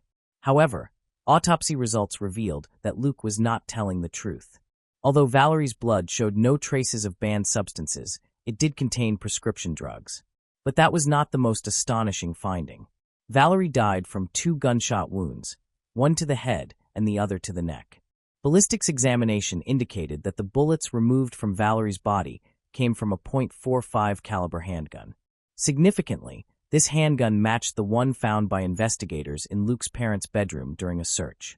Luke admitted to buying the gun about a year prior, claiming it was for his father. Despite this, he denied knowing that Valerie had been shot. Luke Tiemann, 32, was charged with the murder of his 34-year-old wife, Valerie Tiemann. Although his parents and younger brother were investigated, no evidence was found to implicate them. Luke claimed that his brother, Sam, helped him bury Valerie's body, but police found that Sam was not at home at the time. It remains unclear whether Luke's parents were aware of or involved in Valerie's death. Notably, they did not report hearing 2 gunshots on April 2, 2018. The trial began in Somerset County Superior Court in Skowhegan, Maine, with opening statements marking the start of a 5-day trial. Luke pleaded not guilty, arguing that he had been framed. He claimed that he would not have left incriminating evidence, such as an engagement ring and a note, near the body, yet forensic examinations linked all items found with Valerie's body to Luke Tiemann. A computer forensics expert testified, revealing that Valerie's phone was last used on August 25, 2016, the day police believe she died. The detective explained how tracking cell phone usage can help determine an individual's location at the time of a call. Valerie made 31 calls to Luke on the same day he allegedly spent time with his new girlfriend, Billie Jo. Luke only answered the last call, which lasted around 13 minutes. Police believe he was at home when the call ended. The morning after Valerie's disappearance, a woman sent a message to Valerie's phone, accusing Luke of cheating on her. This was the last time Valerie was heard from. Luke's defense team questioned the authenticity of these phone records. In court, Luke's younger brother, Sam Tiemann, testified against him. Luke had told police that Sam helped him bury Valerie's body, but Sam denied any involvement, claiming he was working 2 hours away at the time and had his work log as proof. Sam told the court that he confronted Luke after hearing he had been implicated, and Luke responded by saying, "What else do you do with a dead body?" Police continued to press Luke about who shot Valerie, even suggesting that his brother Sam or their parents might be involved. Luke insisted that they were incapable of such an act. Officers wondered if Luke might have blacked out due to his PTSD, which he had previously claimed would sometimes cause him to become enraged and forgetful afterward. Several witnesses called by the prosecutor testified in court about the private lives of Luke and Valerie Tiemann. They gave detailed accounts of how the couple frequently used significant amounts of illegal drugs. Additionally, they stated that Luke had informed people he was getting a divorce around the same time Valerie went missing. Luke's former girlfriend, Jackie Spencer, revealed to the jury that she had a close relationship with the couple and had even served as the maid of honor at their wedding. She stated that she had personally witnessed Valerie and Luke using various illegal drugs together. Furthermore, she testified that Luke had begun sending her numerous text messages around the time Valerie vanished, suggesting that he may have been interested in pursuing a romantic relationship with her. The jury was shown evidence from the crime scene, including a video depicting the approximately 3-minute walk from where Valerie's body was discovered to the Tiemann home. The video revealed an overgrown, all-terrain vehicle trail winding through a thickly forested area, a common feature found behind many rural homes in Maine. The defense team representing Luke raised objections to certain pieces of evidence, including gardening tools found in a shed near the property and a .45 caliber handgun discovered in one of the rooms of the home. They contended that the prosecution had failed to establish ownership of these items, suggesting that someone else in the household may have had access to them. During the trial, Luke Tiemann acknowledged that he had changed his story multiple times, alleging that detectives had coerced him into providing false testimony. He insisted that he had no reason to kill his wife and that there was no DNA evidence connecting him to the crime scene. The prosecutors, however, argued that Luke was the only person who could have harmed Valerie and that all the evidence pointed to his guilt. The jury took less than an hour to deliberate before finding Luke guilty. At the sentencing hearing, Valerie's mother expressed her grief and outrage, denouncing Luke as an evil-hearted man who still refused to accept responsibility for his actions and demanded a life sentence. In contrast, Luke's mother begged the court to consider her son's entire life and to balance justice with compassion. Ultimately, Luke Tiemann received a 55-year prison sentence, which was longer than his family had hoped. Despite later changing his testimony again while incarcerated, this did not have a positive impact on his case. Moving on to the next case. The case of Dorothy Stratton. Dorothy Ruth Stratton was born on February 28, 1960, in a neighborhood in Vancouver. Her parents were of Dutch descent and had moved to Canada a year after her birth. The Stratton family later grew with the arrival of a son named John, and 7 years afterward, Dorothy gained a younger sister named Louise. Her family led a simple life. Dorothy was a diligent student. During her childhood, she did not dream of fame or aspire to a distinguished career. She only wished for the basic things her poor family could not provide. In 1977, Dorothy began working at a fast food restaurant called Dairy Queen while still attending high school. At that time, she was 17 years old, with blonde hair, a charming face, and a tall figure that attracted considerable attention. Not only young boys, but also older, affluent men were drawn to her beauty. One evening, shortly before the diner closed, Paul Snyder, a charming young man, entered Dorothy's workplace. Paul was immediately attracted to the young and beautiful Dorothy. After placing his order and paying, Paul handed her a large bill. When Dorothy said she could not provide him with change, Paul laughed and offered her the money on the condition that she go on a date with him immediately. Dorothy agreed. Paul Snyder, 26, was a prominent figure in Vancouver. He managed and scouted models for clubs and had many friends and connections throughout Canada. When Paul saw 17-year-old Dorothy with her blonde hair and charming smile, he immediately recognized her potential. Paul asked Dorothy on a date to a fancy restaurant and gifted her a red evening gown, which she later wore to her high school prom. Paul and Dorothy began a relationship. Although Paul was 9 years older than she was, her parents did not object to their relationship. A few months into their relationship, Paul persuaded Dorothy to participate in a daring photo shoot, and she initially felt uncomfortable. Paul convinced her that she had the talent to become a successful model and earn a substantial income. Dorothy eventually agreed to his proposal. Paul secured a studio and hired a professional photographer to take pictures of Dorothy. After completing the photo shoot, he sent the images to the well-known Playboy magazine.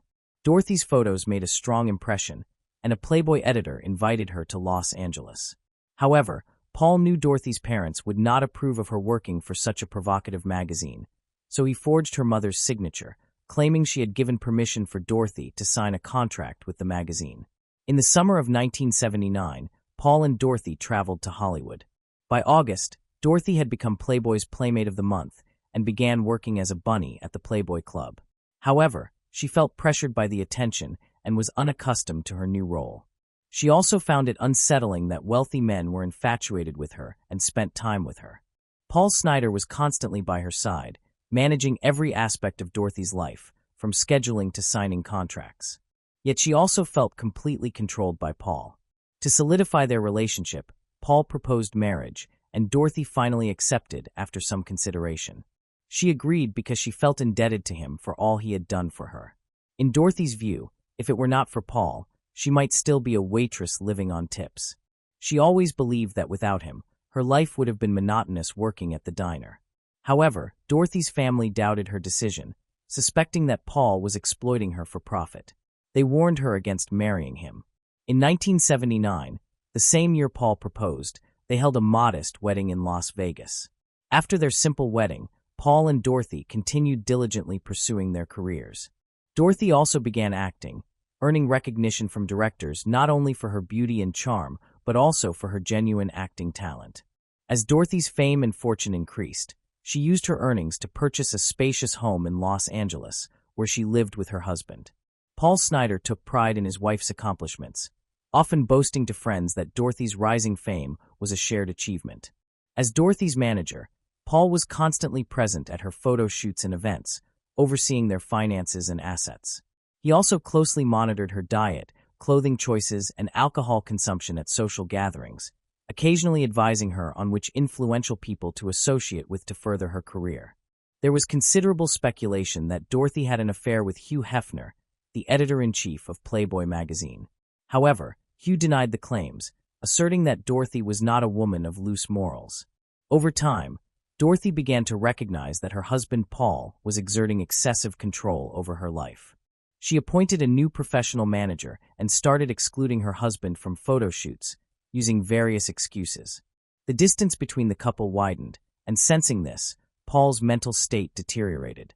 He became jealously protective of his wife, even hiring a private investigator to monitor her activities. Yet no evidence of wrongdoing was ever produced. Paul imposed restrictions on Dorothy's clothing, forbidding her from wearing provocative attire, and prevented men who did not benefit the family financially from admiring her.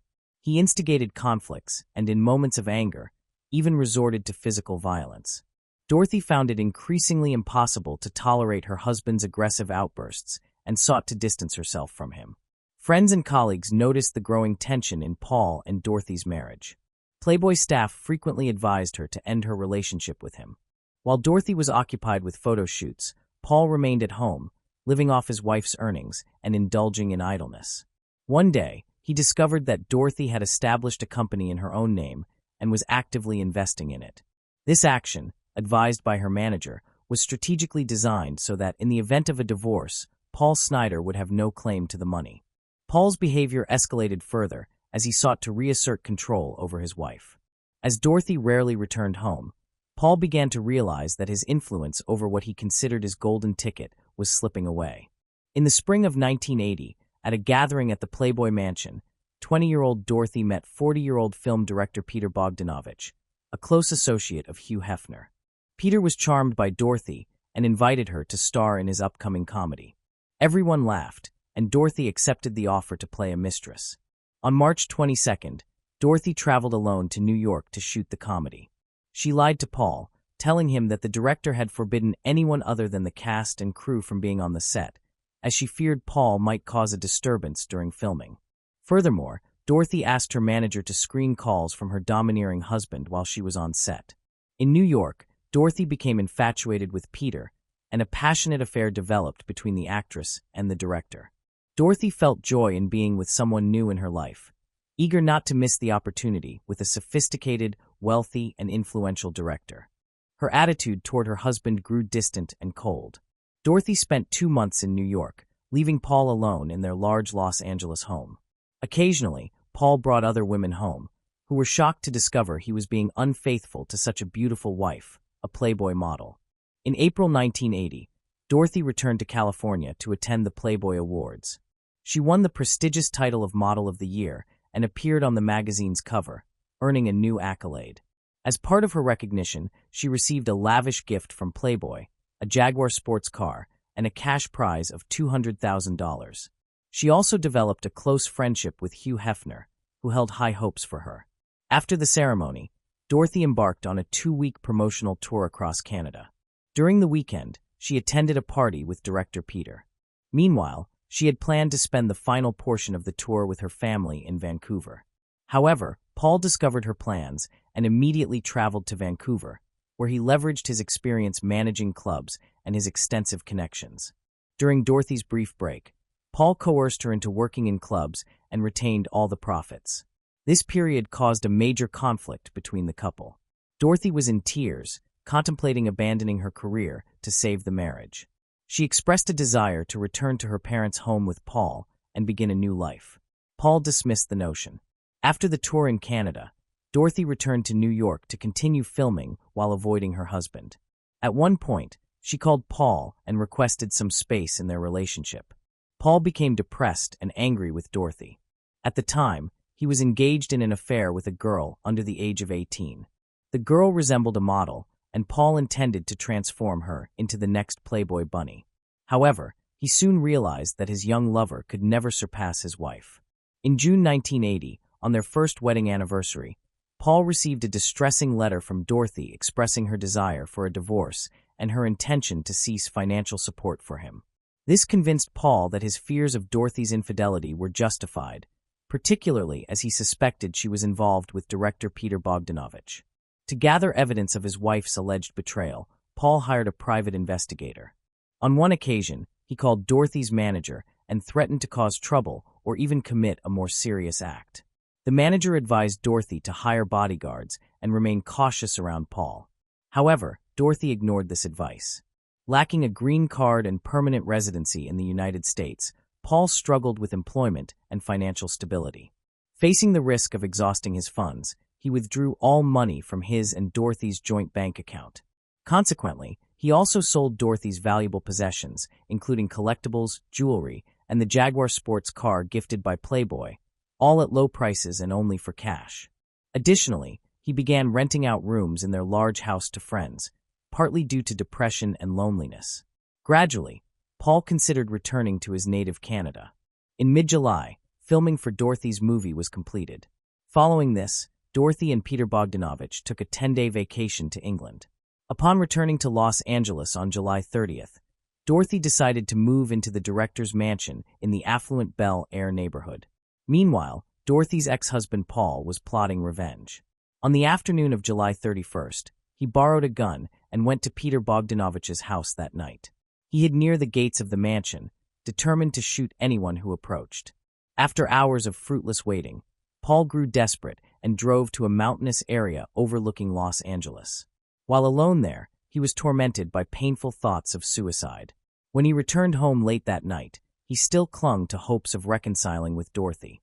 A week later, on August 8th, he persuaded Dorothy to meet him at his house. However, Dorothy had changed significantly since their separation. She had become a confident woman with newfound charm and was no longer influenced by Paul's words.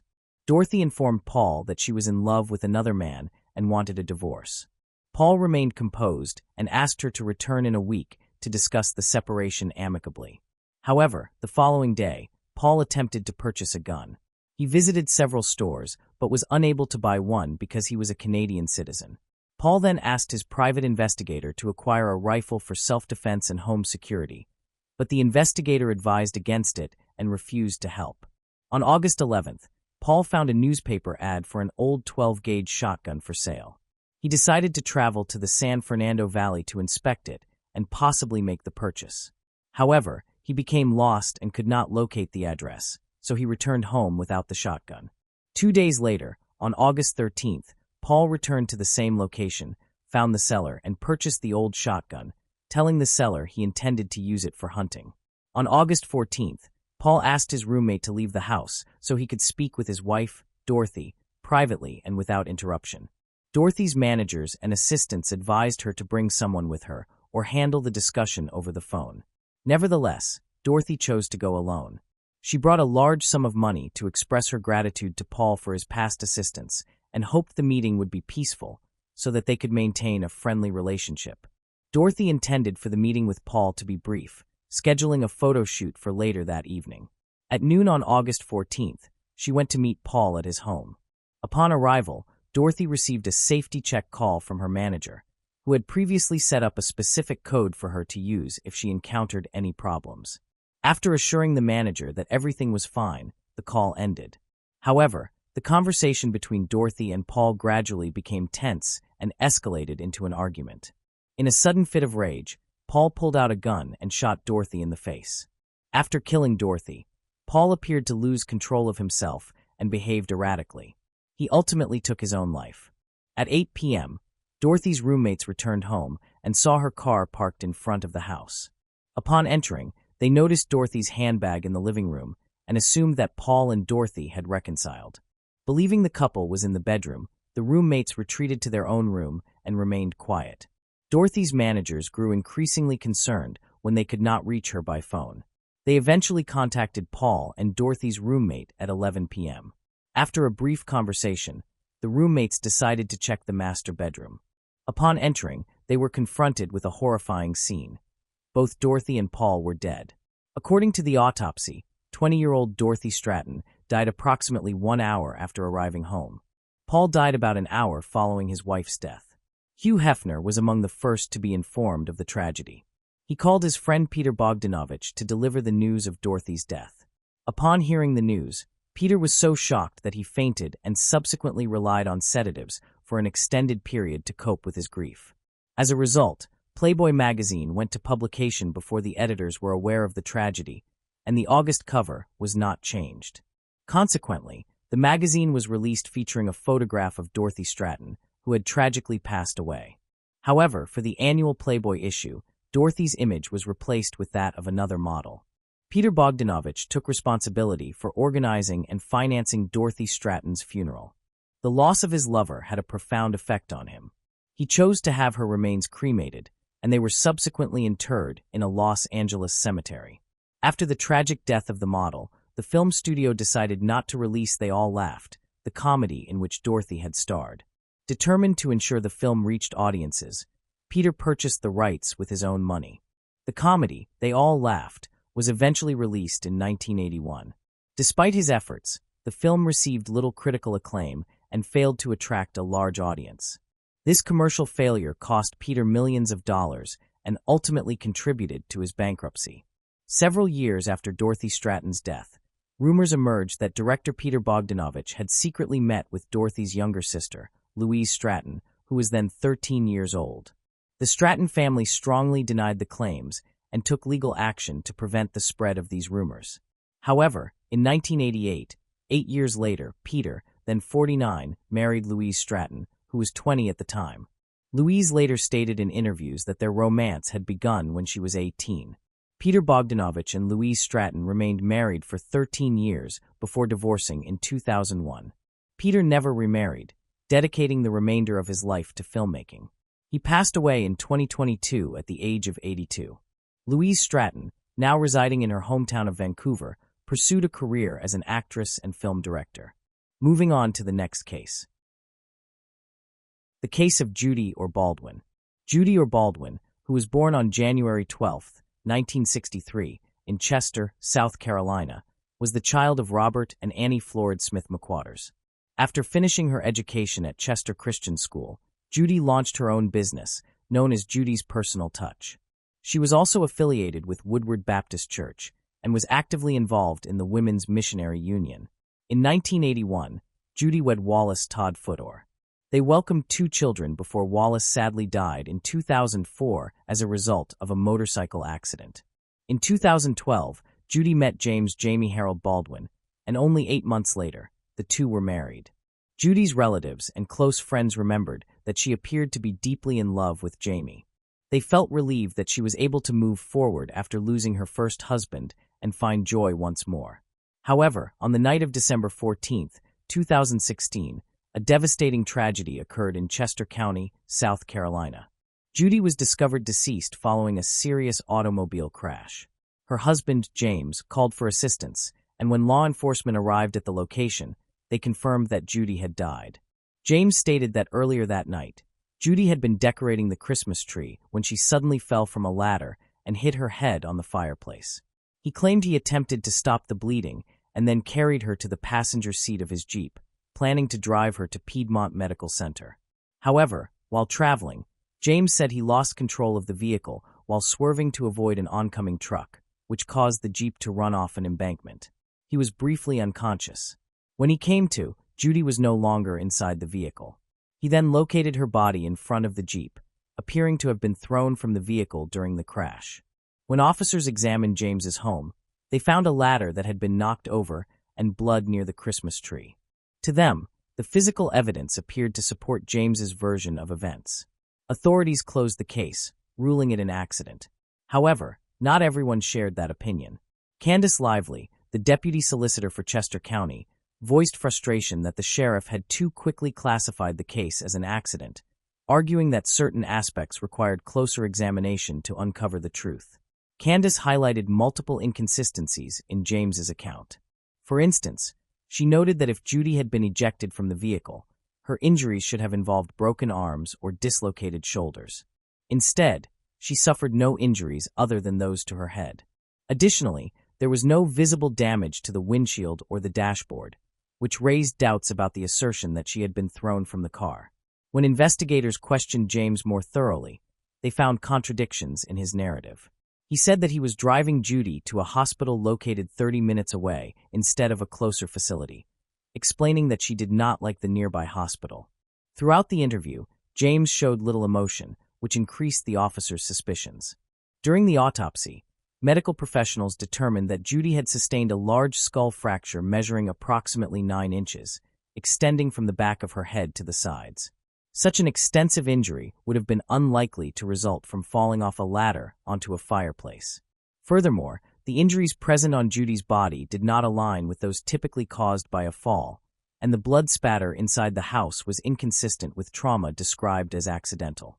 The skull fracture also indicated that Judy would not have been able to speak during the drive to the hospital, which conflicted with James's statements. The autopsy ultimately determined that Judy died due to severe blood loss, a fractured skull, and blunt force trauma inflicted by an object. As investigators spoke with friends and relatives of James and Judy, they learned that the couple's home life was not as content as James had suggested. Conditions worsened as the pair frequently argued, and even family members acknowledged that James had difficulty controlling his anger. Friends believed that James was involved in an affair with a woman named Terry King, which offered an additional possible motive. However, James rejected all allegations and insisted that no serious problems existed, while Terry also denied being part of an affair. Doubts among Judy's relatives and friends intensified even more when, less than 2 months after the accident, James moved in with Terry. Surrounded by questions and inconsistencies, the deputy solicitor of Chester County chose to continue investigating Judy's death, even though the Chester County sheriff had already closed the case. In January 2017, the State Law Enforcement Division, known as SLED, assumed control of the investigation.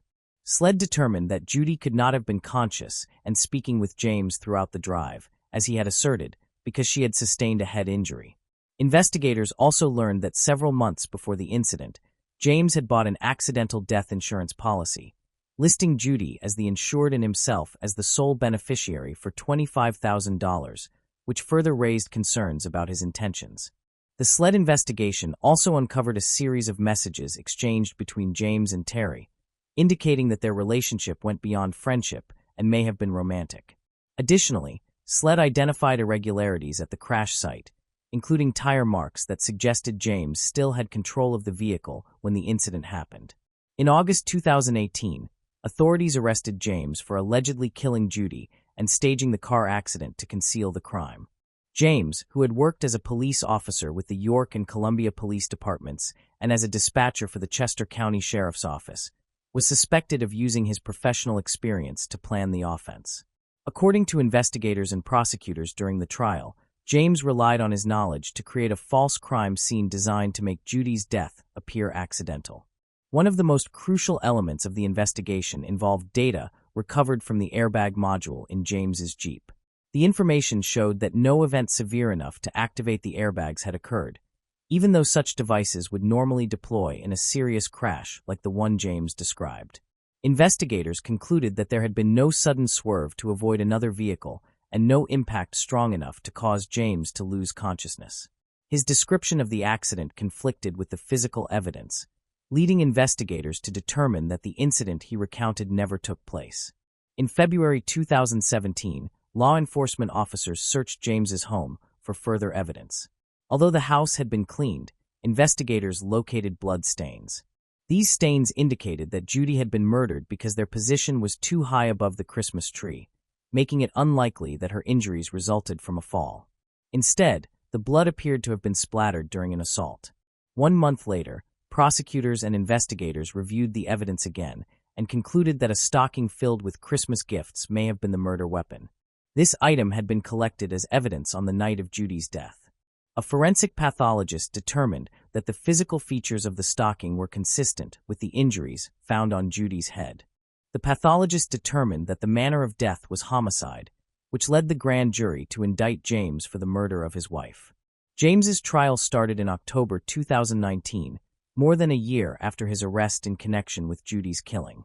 During the proceedings, Chester County prosecutors argued that the Chester County Sheriff's Office had failed to properly investigate Judy's death as a homicide. The trial continued for more than a week, and on November 5, 2019, the jury found James guilty of murder. According to prosecutors, on the night of December 14, 2016, James struck Judy, causing a fracture to her skull. He then placed her in his Jeep and deliberately drove into a creek to make her death seem like the result of a car accident. However, James's defense lawyers contended that Judy suffered her head injury after falling while decorating the Christmas tree, and that the vehicle accident happened as James was driving her to the hospital. When questioned about whether anything had occurred at the house that night, James insisted that he would never harm his wife. In spite of his repeated assertions of innocence, James Jamie Harold Baldwin was sentenced to life imprisonment without the possibility of parole by Judge Dan Hall. Before this, in 2017, James had also been arrested in York County on allegations of arson and insurance fraud, but those charges were dismissed in 2020 after his murder conviction. In December 2022, the South Carolina Court of Appeals affirmed James's murder conviction. James had claimed that the presentation of a Facebook photograph showing him alongside former Chester County Sheriff Alex Underwood to the jury during the 2019 trial was prejudicial and should not have been allowed. However, the appellate court ruled that although the trial court had made an error by admitting the unrelated photograph, the mistake was harmless and did not influence the ultimate verdict. As of July 6, 2024, James remains imprisoned within the South Carolina Department of Corrections and is not eligible for parole. Moving on to the next case. The heartbreaking case of a beautiful woman, Julie Scully. Julie Marie Scully, an American woman, abandoned everything in pursuit of love, yet only a few months later, her body was discovered in a horrific condition in a secluded lake in Turkey. What transformed her once beautiful life into an international sensational case? Let us follow the case today. Julie was the daughter of Julia and John Scully. To better understand her story, it is important to look at her parents' circumstances. Julia was born in 1943 on an Indian reservation in New Mexico, which was home to the second-largest Native American tribe in the United States. Life on the reservation was extremely difficult, with no electricity or running water and very limited employment opportunities because of widespread alcoholism. Many residents resorted to substance abuse as a way to cope. When Julia was 12 years old, her parents sent her to a boarding school so she could learn English and adjust to life beyond the reservation. After relocating to the city, she began blending in as an average American and found employment at a mental health facility. However, she developed a substance addiction. Later, Julia met a police officer named John. They married just 2 days before the 1-year anniversary of their first meeting. John accepted a position as a patrolman in one of the most dangerous neighborhoods in North Philadelphia. On January 1, 1969, Julia became pregnant, and they welcomed their daughter, Julie. As Julie grew older, she developed a very close relationship with her father, and relatives observed that she would do anything to gain his approval. Father and daughter spent a great deal of time together fishing, while Julia often felt pushed aside within the family.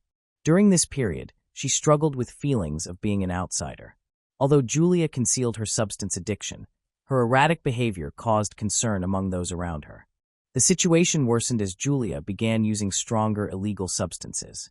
Despite this, on November 10, 1969, Julie's brother, John Patrick Scully, was born. The newborn quickly became the focus of their parents' attention, leaving Julie feeling unloved and ignored. Meanwhile, Julia's substance abuse persisted, and she sank into deep depression. In 1973, feeling overwhelmed, she consumed an entire package of sleeping pills. Fortunately, John found her in time, administered first aid, and called for medical assistance. Julia was revived, but not only did the family become aware of her addiction, the situation continued to deteriorate. She began to resemble only a shell of her former self. Shortly afterward, Julia attempted to harm herself again due to depression, but she was saved once more. The problems between her parents did not go unnoticed by their children, especially by Julie, who was 9 years old at the time. During her birthday party, friends gathered to celebrate, but in the middle of the event, their father left to visit his mistress. He had been having an affair for some time, seeing it as an escape from his growing disgust toward his dependent wife. He stayed with Julia only for the sake of the children. During the party, the mistress arrived at their home to pick up John, and Julie saw her leaving with him. He appeared completely unconcerned that his secret was now exposed. This revelation deeply affected Julie, and Julia began blaming herself for the situation. Julia struggled to comprehend what was truly happening. During this period, Julie, who had once been an excellent student, began to fall to a C average at school. John then chose to transfer her to a new school in Kensington.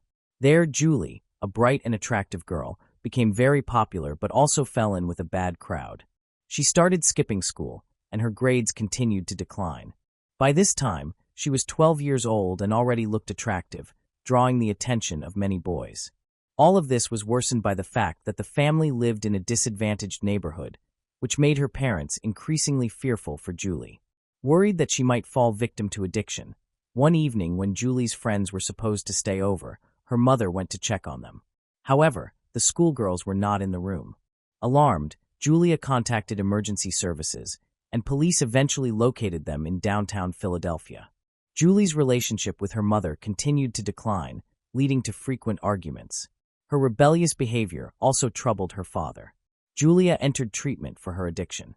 During Julia's absence, the atmosphere in the home became calmer. However, despite Julie's early attempts to please her father, her rebellious nature intensified. She continued to skip classes and perform poorly academically due to spending more time with friends.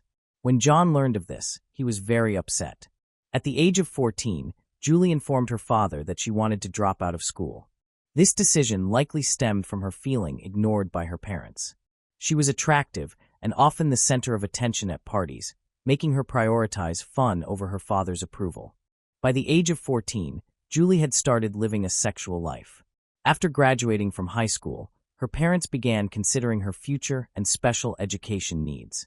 John helped her gain admission to a prestigious engineering school known for its strict selection process. He personally spoke to the director to ensure she would be accepted without facing competition, emphasizing that she was the daughter of an indigenous person, which he hoped would earn her some concessions. In the fall of 1983, his efforts succeeded and Julie enrolled in the engineering program. Meanwhile, her brother chose a different path. He joined the Navy as soon as he turned 16. During this time, Julie decided she was content with her life and dropped out of school to pursue financial independence. She began working and soon met a boyfriend. He was 6 years older than her. Their relationship moved forward rapidly, and they married in November 1985, only a few months before Julie turned 18. Although marriage gave her financial support and emotional security, their union was kept hidden, even from her father. When John eventually learned about it, he supported the marriage, believing it was a better option for Julie than living with a dependent parent. Unfortunately, the marriage ended in 1988, and Julie had to move back in with her mother. Despite finding a new job, she did not contribute to her mother's expenses. Julie became more beautiful than ever, drawing attention whenever she appeared in public. Many people even mistook her for a model and often asked whether she was one. Over time, she began to make use of her beauty. Although she felt fragile and vulnerable on the inside, she was desperately searching for love but found only short-lived connections. Many men invited her out on dates and to different events. This pattern continued in July 1989, when she attended a fashionable party at a yacht owners' club. There, she met Timothy "Tim" Nist, a man who was 11 years older than her. He was a successful businessman who owned his own yacht. In the early 1980s, he started a landscape design company, and his business thrived during the boom of the U.S. real estate market. Julie and Tim's relationship progressed quickly, but it soon became clear that Julie was extremely jealous.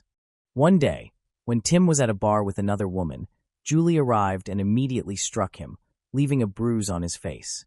She also attacked the woman, who was actually Tim's longtime secretary and simply an employee assisting with the business.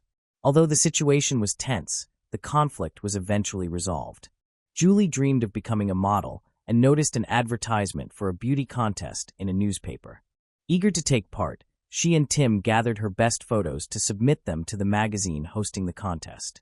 Unfortunately, they later discovered that the contest was a scam. The magazine used fake advertisements to collect free photos for their men's section, which appeared on the last page. One day, Tim arrived at his office to find his secretary missing. To his surprise, Julie was sitting at her desk with a friendly smile, claiming that the secretary would no longer return to work and that Julie had taken over her position. This arrangement allowed Julie to work from home, giving her greater freedom and financial independence. Meanwhile, she kept checking her email to see whether another magazine had replied to the beauty pageant, but there was no response at all, which made her very frustrated. Eventually, feeling cheated out of her prize, she went to a magazine's office and confronted the editor, demanding an explanation for the lack of recognition for her supposed win. In the end, the editor accepted her photos and promised to include them in the next issue. Julie told everyone about what had happened and began preparing for the competition, which later took place in an elite hotel. At the contest, 12 finalists participated, including Julie. Unfortunately, the judges chose other contestants, and only one person voted for her. Despite this disappointment, Julie formed a friendship with Cheryl Chupless Hood, the magazine editor, and became the face of the magazine, appearing on billboards throughout the city. This exposure increased her popularity, leading to numerous modeling job offers. Julie quickly rose to fame, and her career flourished until the fall of 1990. She continued working for SEMA while winning awards in smaller beauty competitions. However, setbacks awaited her on the larger stage. On November 16, 1991, Julie married Tim at the age of 23. They lived a comfortable life and denied themselves nothing until 1997. Julie's modeling career kept advancing, resulting in higher income and appearances on television. However, she also began to struggle with alcohol abuse. Their marriage experienced highs and lows, but overall, they shared affection and understanding. Tim wanted children, and they had the financial resources to support a family. Julie, however, was reluctant, fearing it could threaten her modeling career. In February 1995, she became pregnant. Despite her friends' worries, she continued drinking and smoking during this period. On November 26, 1996, she gave birth to a daughter named Katie, an event that deeply changed her life, a change Julie willingly embraced. During this time, Julia overcame her addictions and began actively supporting her granddaughter. However, they often argued about parenting. Soon afterward, Julie began struggling with postpartum depression, feeling unhappy because pregnancy had affected her body. She became withdrawn and made no effort to return to her former self. Around the same time, her relationship with Tim started to decline, especially in April of that year. They were required to see a family psychologist. Julie felt the therapist favored Tim, but the therapist was actually trying to help her face her problems and past trauma. Ultimately, the psychologist concluded that Tim was not spending enough time with Julie, placing their marriage in danger. Julie felt lonely and began reaching out to friends. She came home intoxicated on November 1st. This marked the 7th year of Tim's annual cruise tradition, which they had followed since their wedding. That year, they decided to move the trip earlier to celebrate the Christmas holidays. The cruise was meant to strengthen Julie and Tim's relationship. They left Katie with her grandparents and flew to San Juan, Puerto Rico, where they boarded a cruise ship. Almost immediately, a man named George Skiatopoulos, who worked in the ship's engineering department, noticed Julie. Although he held a low-ranking job, he introduced himself as the captain. The following day, he made a bet with a friend that he could begin a romantic relationship with Julie. At just 22 years old and newly graduated from college, George was at the start of his engineering career, but he appeared respectable enough for Julie to believe him. He falsely claimed to be 28 and invented several achievements to impress her. At that time, Julie was 29 years old, and she quickly grew close to George. Tim noticed their interactions, but was used to Julie being friendly with strangers, so he did not think much of it and felt no jealousy. Before a party, George offered Julie a tour of the engine room. During the tour, they shared a kiss, but nothing more happened afterward. When Julie returned home, she excitedly told a family friend about her feelings, thinking it was only a brief attraction since she believed she would never see George again. However, not long afterward, George sent Julie a seemingly harmless letter, and they began speaking on the phone every day. He tried to convince her that Tim was not good enough for her. These conversations were not hidden from Tim. He caught Julie on the phone several times, but chose to trust her without questioning what they talked about. This situation left Julie feeling torn. She was divided between the stability of her family and the new emotions she felt with a young lover she missed deeply, which caused her to become more distant from her husband and daughter. Noticing the shift in her behavior, Tim became worried and wanted to repair their relationship. On January 3, 1997, he organized a surprise party for her 30th birthday. The celebration went well, with many friends in attendance. During the party, Julie asked for another cruise as a gift, naming a specific ship and date. Tim did not know about her real intention to meet George again. He agreed to her request. On February 13th, Julie went on a cruise where she met George. After sharing intimate moments and returning home, Julie excitedly told her friend Tony about the experience, who was also Katie's godfather. Although he was reliable, it was difficult for Tony to keep this secret. Feeling a strong yearning for George, Julie decided to visit him in secret. She presented the trip as a vacation with her mother and daughter. She disclosed her secret relationship to her mother, which resulted in disapproval. However, this did not stop Julie. At first, the plan was for Julie, Julia, and Katie to travel to Florida together. However, by March 26th, she left them behind and went to Puerto Rico, where she betrayed her husband's love. After returning, Julie began communicating more openly with George. She often spoke with him on the phone, sent flirtatious love emails, and even made a video showing moments of her life. She did all of this without concealing it from Tim, with whom she was still living. Using her husband's income, she began attending parties and drinking regularly. Tim noticed these changes and suggested they see a family psychologist after 7 years of marriage. One day, Julie stated that she wanted to separate from Tim, but he resisted the idea. She owned a share of Tim's business, which generated about $1 million a year. Julie was in serious need of money because George was planning to complete military service, which in Greece lasts 20 months. She tried to help George obtain a visa to the United States, but by that time, she could no longer afford it. Struggling emotionally, she began taking antidepressants, which made George very angry, and he forbade her from continuing the medication. To impress her new boyfriend, Julie decided to get back in shape. However, she had difficulty sleeping because she was taking sleeping pills and other strong medications, which caused her to lose about 10 kilograms. She hoped to return to modeling to earn money, but George was very jealous and opposed her continuing this career. As a result, Julie had to give up her plans. No one supported her relationship with this Greek man, not even Cheryl, who had previously shown interest in her. In a separate incident, Tim was unable to access a project document when Julie refused to let him enter her room, and he had to call the police for assistance. Despite her resistance, he retrieved what he needed for work. Julie became paranoid, believing that Tim had hired a detective to spy on her. Tension in their home increased, and it appeared inevitable that they were heading toward divorce. By midsummer, George and Julie secretly became engaged while they were in the United States. This was done in secrecy, although she did not hide from anyone that she intended to move to Greece. During this period, Tim began receiving monthly bills of $67 for international phone calls. Eventually, he discovered that she had been unfaithful to him with an engineer from a cruise ship, and that she had been communicating with him behind his back. This discovery enraged Tim, and he decided to speed up the divorce process to avoid complications. In response, Julie attempted to limit Tim's contact with Katie. She sought full custody so she could leave for another country without obstacles, which Tim strongly opposed. While they were trying to settle their issues, Julie's lover, George, told her that he had quit his job and planned to visit her in New Jersey. During this time, Julie was under intense stress because of ongoing conflicts with Tim, which even caused her hair to begin falling out. However, she believed all of this was due to being separated from her beloved. In addition, she became increasingly paranoid and jealous, demanding constant communication and obsessing over other women in George's life. When George arrived in New Jersey, their relationship became more chaotic. He frequently asked Julie for money, pressuring her to spend more than she could afford. Because of this, she was compelled to take money from Tim while entirely restricting his contact with their daughter. Tim went weeks without seeing Katie, which drove him to frustration.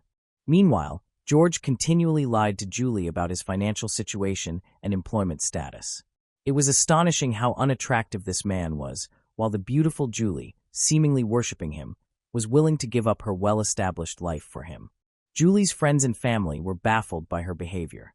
They tried to persuade her to reconsider her feelings, as they could not understand why she would fall for a bald, unemployed man with rotten teeth who was manipulative, deceitful, and excessively jealous. Despite their concerns, Julie appeared infatuated with him. She planned to use her divorce settlement to pay for a professional hair transplant for her boyfriend and to fix her own teeth. When Tim learned of her plans, he was furious, particularly because he felt Julie was involving Katie in the situation. He warned her that if she attempted to leave, he would take Katie away, and she would never see their child again. This threat likely dampened Julie's enthusiasm temporarily. She even told her friends that she had ended her relationship with George. However, this was only a brief setback. A few weeks later, she traveled to Greece with George to further their relationship. During this time, Julie met George's parents, and they enjoyed a weekend together. Due to the religious beliefs of George's parents, Julie had to conceal her marriage, her daughter, and her modeling past. When she returned home, she fantasized about a future with her lover. On December 1st, she planned to leave Tim and their shared home. That day, she also left Katie and checked into a hotel. After consuming a significant amount of psychoactive drugs, Julie traveled to Greece on December 8, 1998. While there, she and George made plans for marriage and their life together. George persuaded her to open a joint bank account, claiming it would help her navigate the language barrier. In her infatuation, Julie deposited $80,000 into the account and left an additional $18,000 in cash for expenses. This was all the money she had, and then she vanished without a trace. On January 8th, George called Julie's friend to report that she was missing. He said she was supposed to meet him near McDonald's for a snack, but never arrived, despite his waiting for several hours. At that time, they did not have mobile phones to contact her. After an extended search, George contacted the police to report his fiancée's disappearance. Shortly before these events, Julie had called her friend to express how much she missed Katie and to share that she was having problems with George. The friend sensed that Julie was contemplating leaving George and thought she would soon return to the United States. However, Julie never came back. Meanwhile, George's call raised suspicion. He told her friend that Julie had disappeared and left her passport in the car, which the police later took. The problem was that George could not locate the officer who had taken the document, making his story appear suspicious. In response, the friend contacted Tim, who was the only person able to help. Tim quickly realized that Julie was in serious trouble. The last time she had reached out to her family in the U.S. was on January 7th, and since then, no one had heard from her.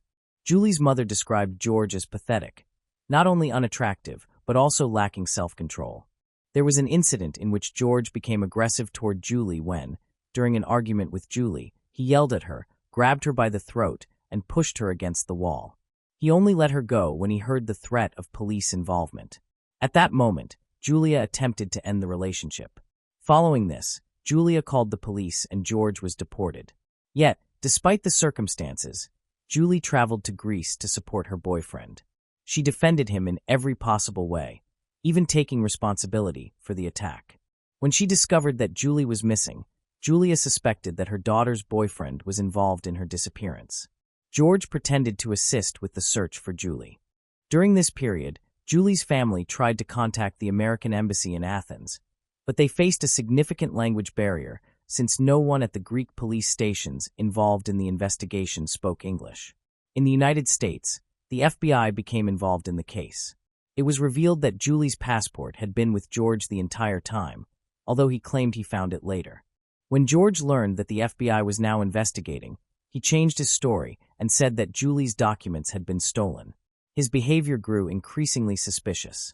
He attempted to withdraw money from their joint account, but was unsuccessful. The couple was scheduled to marry on January 23, 1999.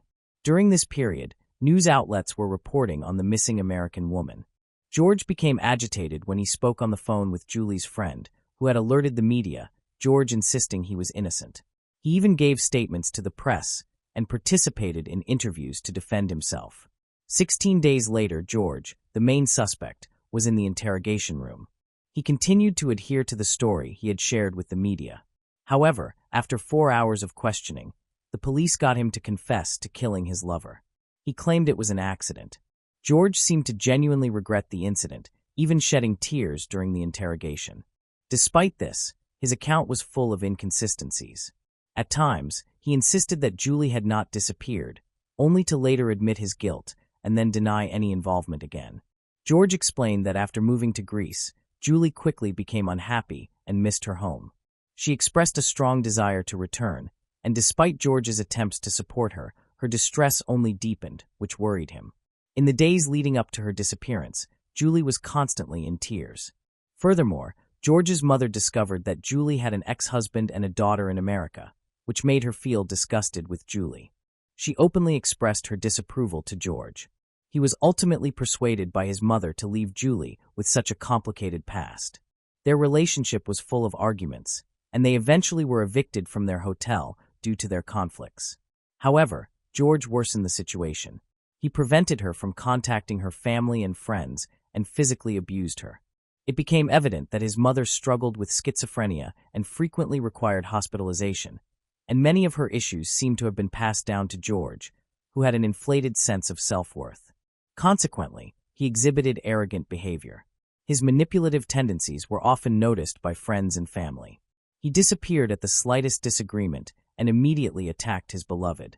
Moreover, there was an incident in which George's mother herself had a badly injured hand. But she justified herself by saying that she accidentally cut herself. Despite the abuse, Julie remained in the relationship.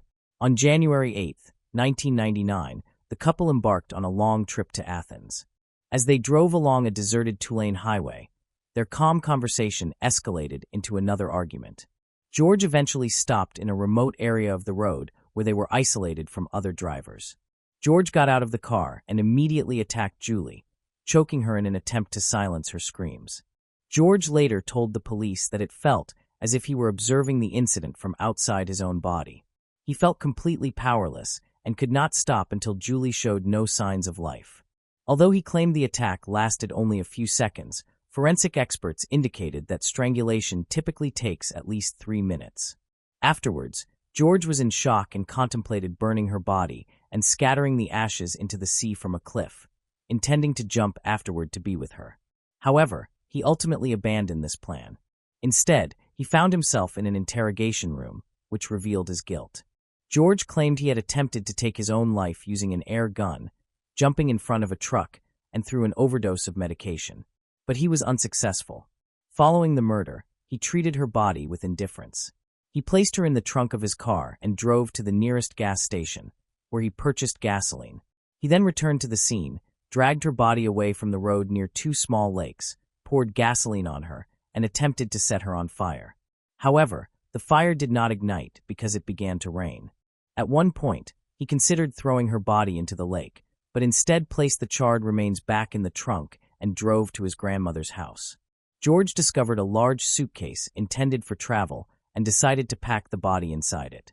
By this time, rigor mortis had already set in and the body would not bend. Additionally, the head would not fit into the suitcase, so George resorted to cutting it off. He grabbed the head by the hair and raised it to the level of his face, and later confessed to the police that he was horrified by the sight of her vacant eyes. Yet he still found her beautiful. He kissed her on the lips before placing the body into the suitcase. Afterwards, he burned the suitcase and discarded it in a swamp, leaving the head behind. George then traveled to Kavala and threw Julie's head into the Aegean Sea. Tim and his family were informed of George's confession 19 days after Julie's disappearance. George, Julie's lover and intended husband, guided detectives to the murder site where they discovered her remains. Tim traveled to Greece to bring her body back to her homeland. During this period, George confessed to the crime on live television. His mother suffered a stroke upon learning of his actions. Tim's father even remarked that George should have died alongside Julie. Despite this, many articles unfairly blamed Julie for the tragedy. Greek authorities described this murder as one of the most horrific cases known at the time. George's lawyers attempted to argue that he was insane, citing his mother's schizophrenia as a possible reason for his mental state. At one point, George expressed a desire for the death penalty, but Greece does not have capital punishment. In the United States, Tim became a source of support for Julie's family and friends. Despite Julie's infidelity, he proved to be a decent person.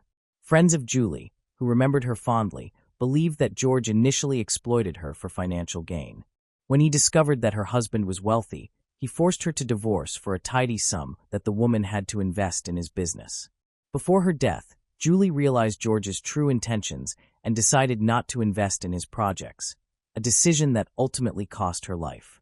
George's trial began on November 27, 1999. Since 2009, cases in Greece have been heard by 3 judges instead of juries, which has expedited the justice process. Notably, no defense witnesses were present during the hearings. On December 6th, the court found George guilty and sentenced him to life in prison without the possibility of parole. Although it seemed that justice had been served, the Greek legal system faltered. In 2002, George appealed his conviction, claiming he was insane at the time of the murder. His sentence was subsequently reduced to 23 years, and he was granted the right to appeal again. By 2007, he was released and now lives with his new family in Kavala. The case of Julie Scully is a heartbreaking tragedy. With haunting details of the complex relationship, from a happy marriage, she began an affair with George Skiatopoulos, which led to irreparable arguments and conflicts that ultimately resulted in her death. The case is not only a story of personal loss, but also a reflection of the complex elements of love, trust, and power in relationships. The media and public continue to investigate to clarify what really happened, but the story of Julie will forever be a painful reminder of the tragic consequences of toxic relationships. Moving on to the next case. The case of Kristen Trickle. Kristen Trickle was born on August 14, 1993, in a small town in southeast Nebraska. Her childhood was neither particularly busy nor troubled. However, her biological mother abandoned the family when Kristen was not yet 3 years old. She left her husband and daughter for another man, moved to California, and never concerned herself with their fate again. Kristen's father, James, raised his daughter alone, doing his best to ensure she wanted for nothing. However, he contracted a serious illness that gradually worsened, and when Kristen turned 16, her father passed away. With no other close relatives, the girl could have been placed in a shelter until she reached adulthood. However, an aunt and uncle on her father's side, who lived in neighboring Kansas, intervened. Although they were raising 3 children of their own, they expressed a desire to adopt the orphaned girl and did their utmost to ensure she had a comfortable and happy life. Soon after, the girl moved into their family home. In her new family, Kristen never felt like an outsider. Instead, Her aunt and uncle treated her like their own child, showering her with love and care. Kristen was a good student who participated in art activities, helped her family with housework, and dreamed of becoming a veterinarian because of her love for animals. Family and friends described her as easygoing, kind, friendly, and very gentle. She was confident in pursuing her goals and spreading optimism to those around her. The Christensen family was very religious, attending church regularly on Sundays. It was here that 18-year-old Kristen met Colby, a young man who was an aspiring musician performing in a band that played music during sermons and prayer services. Colby, who had just turned 18, was very talented and dreamed of building a successful music career in the future. The two young people quickly developed a close relationship that later blossomed into romantic love. Colby was an excellent guitar player and composed his own songs, which he used to win the hearts of those around him. He was open, sociable, cheerful, and easy to befriend, often becoming the life of any gathering. After graduating from high school, he developed an interest in military affairs and decided to join the Army. At the age of 18, he signed several contracts and began serving in the United States Armed Forces. Over the next 3 years, he built a solid military career. Throughout this time, he maintained regular contact with Kristen, keeping in touch and corresponding frequently. At the age of 21, Colby abruptly enlisted in the reserves, returned home, and proposed to his sweetheart, who gladly accepted. They were married in April 2014. The newlywed couple settled in a small town in Kansas, where Colby completed college and pursued a music career, albeit without much success. He performed at small parties and local events, playing cover versions of popular songs. They had 2 dogs they adored, and many considered their marriage to be quite happy. However, after many years of marriage, a terrible tragedy occurred. On a gloomy Halloween night, October 31st, 2019, around 4 a.m., an emergency call was made to the police department. The caller, a man named Colby Trickle, reported that his wife, Kristen, had shot herself in the head with a revolver in their home. Paramedics and a nearby police cruiser were quickly dispatched to the scene. At the front door, Colby greeted the officers and allowed them inside, though he himself remained outside. Despite the seriousness of the situation, Colby remained calm. When the officers entered the bedroom, they found Kristen lying on the bed in a pool of her own blood. She had been shot with a large revolver, which lay on her stomach. Although she appeared dead, she surprisingly moved her arms, and an officer found a weak pulse and detected breathing. She was then moved to the next room and placed correctly on the floor for resuscitation efforts. However, despite these efforts, she was already dead by the time the ambulance arrived, and the medical team could only pronounce her deceased. Sergeant Brandon Hotman informed Colby that his wife had died. Colby repeatedly asked the officer to confirm the information. When the confirmation was given, Colby began to cry. However, Colby's behavior and tears did not appear sincere, as only minutes before Brandon arrived, Colby had been cheerfully talking with other patrol officers about video games. At first glance, it appeared that Kristen had taken her own life voluntarily. However, upon examining the scene, experienced detectives began to suspect foul play. It was Halloween night, and she seemed to have been actively preparing for the celebration. In the bedroom, on the dressing table, there were homemade costume decorations, and in the kitchen there were children's themed treats such as lollipops and ghost-shaped gummy bears. Her death was strange and did not resemble the typical way a woman might die. She was found almost naked, wearing only underwear. Women often want to look beautiful even after death, and worry about how they will be found. Secondly, shooting oneself in the head was not a common method for women, again due to concerns about disfiguring their bodies. Kristen's face was so severely damaged that she had to be buried in a sealed coffin. The strangest and most revealing detail was that the pistol was too large and heavy for her small and fragile body. She would have struggled to hold it.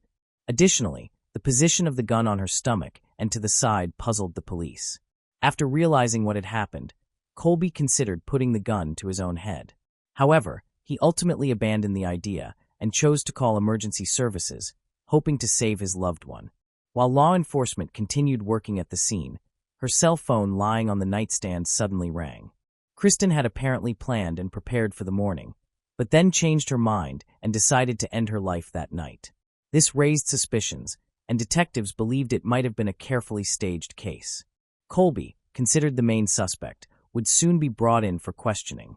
Colby agreed to go to the police station to give a statement.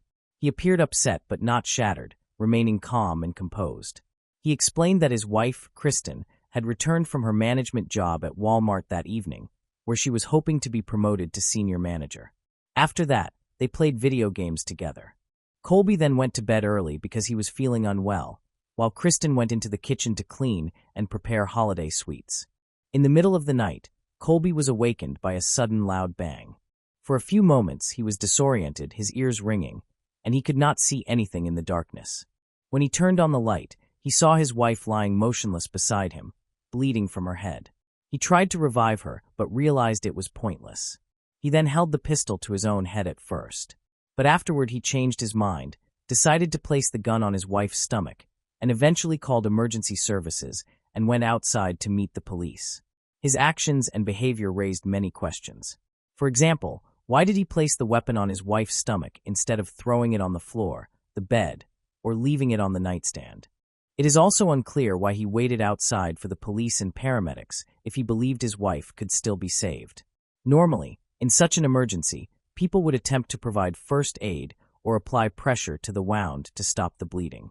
When the police arrived, he did not go to his wife, stating that he was in shock. While a police officer was attempting to give first aid before the paramedics arrived, Colby did not seem concerned or ask about her condition. Instead, he casually spoke outside with a patrol officer about music and video games. When he was informed that Kristen had died, he tried to compose himself after shedding a few tears. At the police station, Colby was asked whether Kristen had life insurance. He responded that she did not, but added that he was entitled to some small payments from the armed forces where he had served. Colby then began to boast about his achievements, claiming that he had served in intelligence and taken part in special operations around the world. His explanation sounded convincing, but almost everything he said turned out to be inaccurate. When asked why his wife might have committed such a desperate act, he stated that she had suffered from symptoms of depression since childhood. Colby's statement sounded believable, and he spoke confidently and calmly. However, experienced investigators believed that he was lying and that he may have rehearsed what he would say. Nevertheless, they had no concrete evidence to charge him at that time, so Colby was released.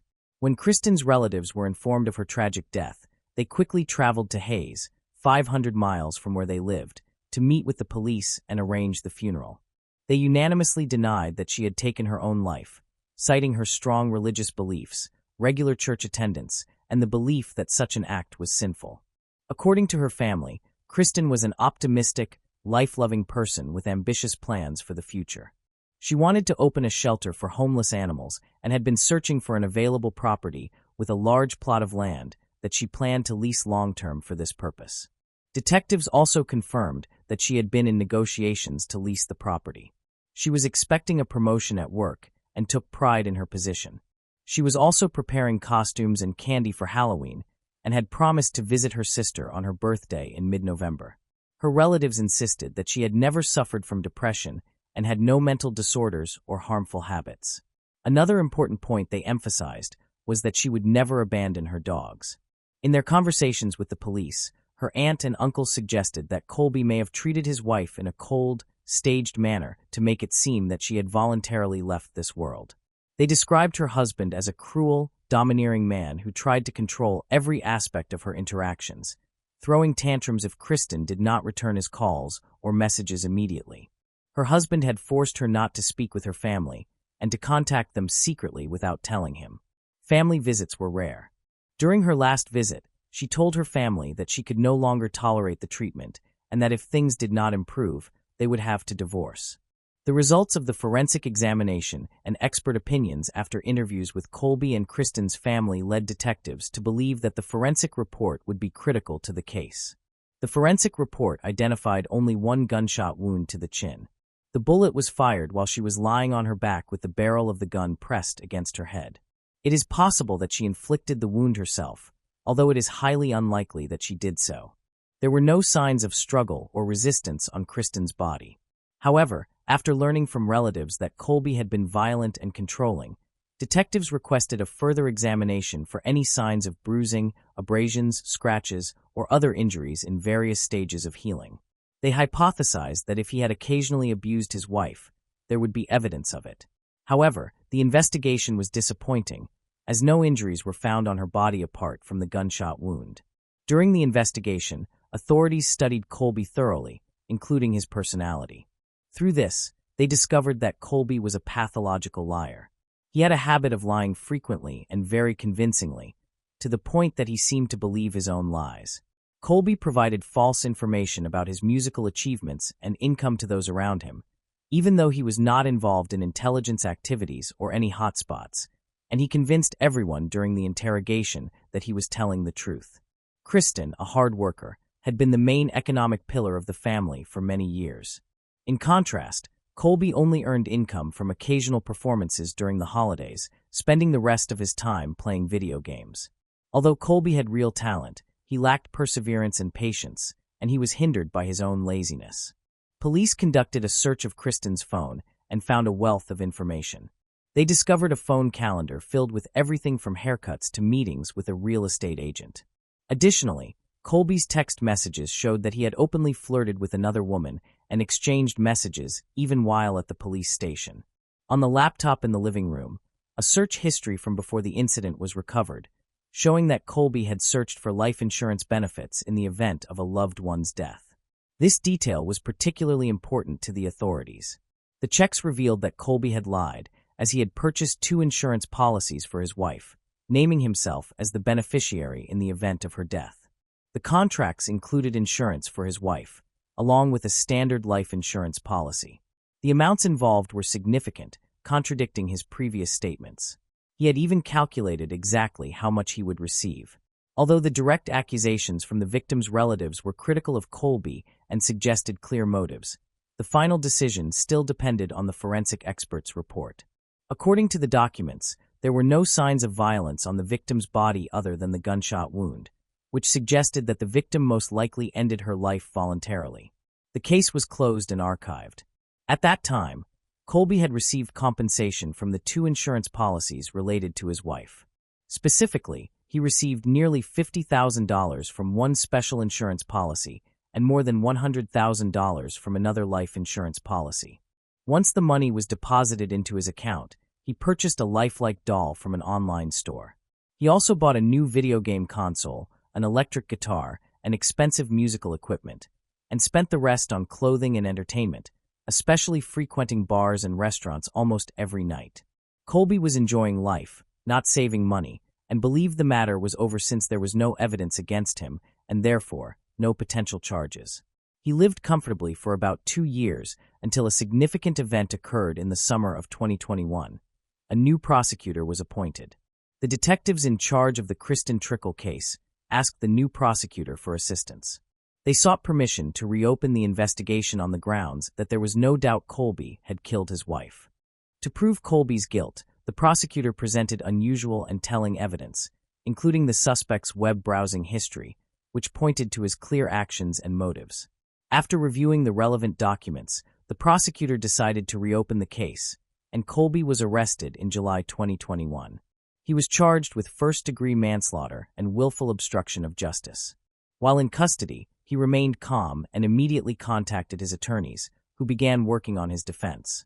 Colby's defense relied on the results of the medical examiner's report, which stated that Kristen had suffered from chronic depression for many years and that her tragic death was inevitable. During the trial, the attorneys attempted to portray their client as a loving husband, a brave soldier, and a person of good faith. However, without the results of the psychological autopsy, the investigation could have been weakened because it depended too heavily on the same medical findings. To help clarify the case and the investigation, the prosecution took a new step by bringing in experienced psychologists. They conducted a psychological analysis of the victim and investigated her emotional state immediately before the incident. This method is called a psychological autopsy or psychological exhumation. Psychiatrists conducted a comprehensive assessment of Kristen's situation, including analyzing data from her phone, social media posts, recent photographs, and interviews with relatives, friends, and colleagues. Although the process of collecting and analyzing this information took months, the experts concluded clearly that Kristen did not intend to end her life, as she still had both short-term and long-term plans. Legal proceedings related to this complex case were not initiated until September 2023, nearly 4 years after the incident. The defendant had clear motives, behaved suspiciously, and repeatedly lied during interrogation, but the initial conclusions of forensic experts were favorable to him. However, the prosecution now had another report that could potentially change the outcome of the case. When asked about the insurance claim web searches on his computer, Colby stated that it was possible his wife had filed a claim to receive payment. However, the timing of the searches contradicted his statement, as his wife was confirmed to be at work at the time, verified by the store's surveillance cameras. When asked about the life-size doll he had purchased even before burying his late wife, along with other expenses, he claimed that he could not sleep alone and needed someone to be with him. He explained that he had purchased several other items, such as a console and a guitar, to help cope with the sadness of losing his wife. The defendant's mother corroborated her son's testimony, vigorously defending him throughout the trial. The psychologist's conclusions about the victim's emotional state were crucial. This detailed assessment took time, but the results confirmed that Kristen did not intend to end her life. Important details regarding the bullet's angle were presented in the autopsy report. In court, the jury was shown the weapon used and the angle at which the bullet struck the victim's chin. Although Kristen was right-handed, the injuries suggested that she had either fired with her left hand or that a third person had held a gun to her head while she was asleep and fired. On November 20, 2023, the jury unanimously found Colby guilty on all counts. He was sentenced to life in prison with the possibility of parole after 50 years. He has always denied his guilt, but all of his appeals have been denied. Notably, in this case, amendments to the medical report regarding the cause of death were never made. Moving on to the next case. Case of Norma Rodriguez. Norma Rodriguez was born on November 16, 1960, in the small town of Mercedes, Texas, which has a population of roughly 15,000 people. The town is situated near the southern border of the United States. Norma grew up in a household with 6 siblings, and they shared a strong bond. She was quiet and reserved, usually staying out of trouble. When Norma was around 12 years old, her family relocated to California, settling in the suburbs of Oxnard. The family hoped that the move would provide them with better opportunities. Life in California was fast-paced and stood in sharp contrast to the calm rural life they had known in Texas. Norma especially loved the beaches and the sunsets. After finishing high school in 1980, Norma decided to attend college in Oxnard, close to her family. There, she met Tony Rodriguez, a sophomore who became her first love. They dated for almost 2 years before getting married on March 6, 1981, when both were 21 years old. Later that same year, she gave birth to their first child, a son named Andrew. In 1989, they welcomed another son, Austin. However, in 1990 to 1991, Norma's marriage began to deteriorate.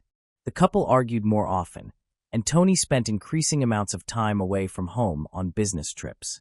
His frequent absences left Norma handling all the responsibilities of the household, the children, and work. She often confided in her childhood friend Teresa that although Tony did not have a problem with alcohol, he frequently lost control during arguments, sometimes becoming aggressive toward her and their eldest son. Norma did not want to be a single mother, but she realized that living with an aggressive man was becoming dangerous. After another incident, she and her 2 sons moved into an apartment just a 10-minute drive from Tony's home. Norma did not file for divorce, choosing instead to maintain a relationship with her husband to avoid hurting the children. Her apartment was located in Port Hueneme. Norma was particularly fond of the nearby park, where she enjoyed taking evening walks with her children. Neighbors described her as friendly but somewhat reserved, often keeping her distance from others so she could focus on her sons. After the separation, Norma worked extremely hard to support her children. Although she was exhausted, she found comfort in her sons. In March 1993, Norma began dating a mechanic named Daniel, who was also a coach in the junior league that her 11-year-old son Andrew participated in. They met at a party. The couple enjoyed spending time together, often walking in the local park, sometimes accompanied by her sons. Friends and family viewed the relationship as the happiness Norma had long been searching for. It appeared that she had finally found joy again after the painful separation from her husband. Even though everything seemed to be going well, Daniel announced that they were breaking up.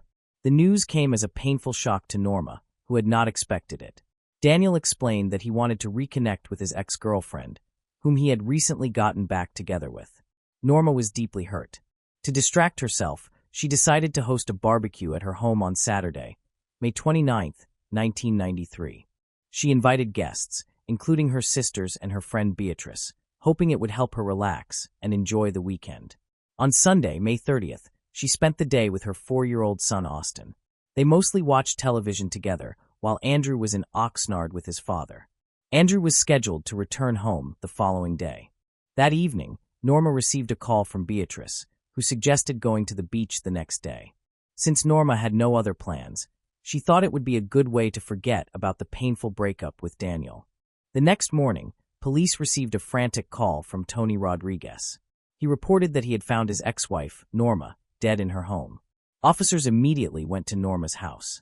When police arrived, they found Tony, his cousin Hector, and Norma's 2 sons waiting at the private entrance. Inside the living room, Norma was discovered lying on the floor. There were no visible injuries on her body. However, her head was tightly wrapped with tape. Police also observed that her clothes were unbuttoned. Her body was later sent for an autopsy. Investigators believed that Norma may have known her killer, as her face had been completely covered with opaque tape. This may have been done to stop her from seeing the face of her attacker. At the crime scene, there were no indications of a struggle or forced entry. Forensic specialists did not find any blood. The only object on the floor near the body was a set of house keys. Valuable items remained inside the house. The police dedicated all their efforts to the investigation. Specialists from nearby cities were called in, and forensic experts carefully examined the crime scene. However, they did not discover any useful evidence. Norma's sister, Auralia, tried to reach Norma that morning but could not get through, so she decided to go check on her. Auralia was shocked to see yellow tape surrounding Norma's house. Auralia later informed the police that Norma had a troubled relationship with Tony and that she had no other enemies. The police quickly focused on this information, knowing that Tony was the one who had reported the case. Tony was then asked to come to the police station for questioning. Tony behaved like a grieving husband, and although they had separated long before these events, he appeared to still have feelings for her. He stated that on June 1st, he went to Norma's apartment at around 7:30 a.m., as they had previously arranged. He was supposed to take the children to school, continuing the parenting routine they had established after their separation. Tony was accompanied by his brother Hector, who stayed outside in the pickup truck while Tony went to collect the children. He knocked on the door, but received no response. Tony found the house unusually quiet, and no one answered his calls. He became increasingly concerned, fearing that something was wrong, but he did not have his own key to the apartment. He used his bank card to slide it between the door and the wall, managing to unlock it. Once inside, he called out to Norma, but received no reply. In the living room, he found her body, noticing that her head was wrapped and her shorts were unbuttoned. Panicking, Tony ran outside to call his brother Hector. When they returned inside, the noise woke Austin, who came into the living room and found his mother unconscious. Austin was then quickly taken back to his room. Hector, after seeing the situation, touched Norma's body and felt that it was still warm. He rushed to get scissors from the truck and attempted to cut the tape covering Norma's nose and mouth, hoping she could breathe. After removing the tape, Hector realized that Norma was not breathing and had no pulse. In reality, Norma had been dead for some time, and Hector could not truly feel warmth, but he assumed this was due to shock and a natural reaction. Tony and Hector unintentionally destroyed a significant amount of evidence and contaminated shoe prints and DNA samples. The police suspected that Tony had a motive for the murder, as he had recently separated from Norma and was very unhappy about her new relationship. Additionally, there may have been disputes over child custody and child support, since the children were living with their mother. Norma's sisters reported that she was unhappy with Tony's frequent visits and constant attempts to control her. He claimed that his actions were driven by his desire to see and communicate with his children. However, according to Norma's relatives, he repeatedly asked to meet and hoped to repair the relationship, which only frustrated Norma and led to arguments. Hector and Tony were asked to take lie detector tests, which they agreed to and completed without issues. Initially, the police believed that these men were involved in the incident, but after the polygraph results were returned, they had to release them. The investigation then shifted its focus to other individuals close to Norma. After the autopsy, the medical examiner concluded that there was no evidence of sexual abuse. Although Norma's clothes were unbuttoned, this may have been an attempt to mislead the police. Norma's head had been wrapped with duct tape 14 times. Police gathered material from beneath Norma's fingernails and from the duct tape, believing that the killer's fingerprints might be present on these items. Unfortunately, the technology available in the 1990s did not permit thorough DNA analysis. Although all the collected evidence was preserved, it was unable to provide any useful information at that time. The police decided to interview the children. Andrew, the older son, stated that when his father brought him home on the evening of the 31st, he was also unable to reach his mother. However, he noticed that a window was open wide enough for him to enter the house. It was late, and he was surprised to find that his younger brother Austin was still awake. When Andrew asked why Austin was not sleeping, Austin replied that their mother was not feeling well and had a bandage on her head, so he was waiting for her to get better. Andrew assumed that his mother had simply fallen asleep, as she often rested in the living room. He put his younger brother to bed, and then lay down himself to avoid disturbing her. At first, the police believed that speaking with a 4-year-old might not produce helpful information. However, the child unexpectedly provided many details. He spoke to the police with a child psychologist present. According to Austin, that evening his mother opened the door to a man who introduced himself as Corey. The man had dark skin, and an argument broke out between them. Austin witnessed the stranger attack his mother and wrap duct tape around her head. 10 days later, Austin shared additional details.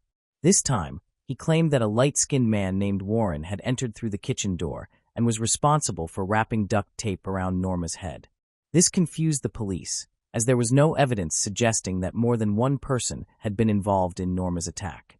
Ultimately, it was believed that interactions among family members after the murder may have distorted the child's memory. The police quickly identified the suspects as Corey and Warren. Norma's relatives were also aware of them. Norma had worked with both men for a long time and maintained friendly relationships with them. However, Corey Davis was not present at the party Norma had hosted. He lived about a 20-minute walk away. It was known that he had feelings for her and had asked her out several times, but she refused. After being rejected, he persisted and would appear at Norma's house without invitation. Norma did not have romantic feelings for Corey, but she was hesitant to reject him outright to avoid hurting him. Most witnesses described Corey as calm and kind. Although some people found him somewhat strange, Warren confirmed that he had attended the party hosted by Norma. He said that they talked until everyone else left, and that he watched television for a while before leaving around 10:30 p.m. The next day, he met friends in Santa Barbara. Warren denied any involvement in the murder and described his relationship with Norma as strictly platonic, insisting that he had no romantic interest in her. His friends later supported his account. Corey Davis, who worked with Norma, also denied having any romantic relationship with her, explaining that they only interacted at work. He stated that he was at home with his parents on the night of the murder. The police noticed that Corey appeared nervous during questioning and was unwilling to cooperate. Despite this behavior, there was nothing particularly suspicious that drew the police's attention. The officers then continued interviewing people close to Norma. Her friend Beatrice mentioned that during the barbecue before her death, Norma had expressed worry about misplacing her house keys. Interestingly, those keys were found next to her body when the police arrived. This detail appeared significant. The police decided to question Corey again and went to the address he had provided. They discovered that he had given a false address and actually lived somewhere else. The police then chose to administer lie detector tests to both Corey and Warren. To the surprise of the police, both men passed the lie detector tests without any issues. The case appeared to have reached a dead end. However, one more suspect remained on the list, Norma's ex-boyfriend, Daniel. He insisted that there was nothing amiss in their relationship, stating that he and Norma had broken up long ago but remained friends. He was now in a new relationship and had no conflicts with Norma. He denied any wrongdoing, and his alibi was verified. Daniel also successfully passed a lie detector test, leaving the investigation without any suspects. The police decided to review the case and speak again with Norma's friend Beatrice. This friend revealed that she had a close relationship with Norma. Beatrice disclosed that she had told Norma about an affair she was having behind her husband's back. Norma had allowed Beatrice to use her house to meet her lover, even giving her a key for easy access. This led the police to consider that Beatrice's husband might be seeking revenge, or that the lover could be involved. Now the police had two new suspects to investigate. They first spoke to Beatrice's husband, but he had a confirmed alibi. Police then interviewed Beatrice's lover, who was also quickly eliminated as a suspect. The situation became more serious when police discovered the body of a second victim 26 days after Norma's murder. The new victim was Beatrice Felice, an 87-year-old deaf-mute woman who was not a friend of Norma. She was found stabbed to death in her bed at a nursing home located a few blocks from Norma's apartment. A month later, on August 5th, 40-year-old Cynthia Berger was found dead in a burning house. After firefighters arrived, they discovered her body in the bathroom. Cynthia had been strangled and eventually died from smoke inhalation. This series of events shocked the police in the small town, which had never previously handled a major crime scene. 3 murders in quick succession suggested that a serial killer might be involved. The police were overwhelmed and needed to apprehend the killer immediately.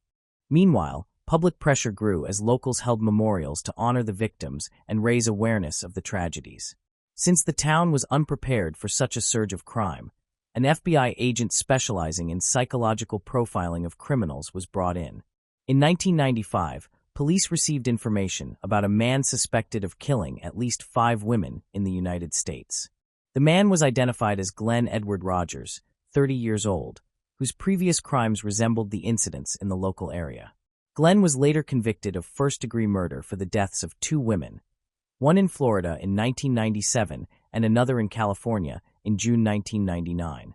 After Glenn's arrest, he claimed he had been in California at the time of the crime. Violence in Port Hueneme ceased after the 3rd victim's death. The situation changed significantly in 2000 with the development of new forensic technology.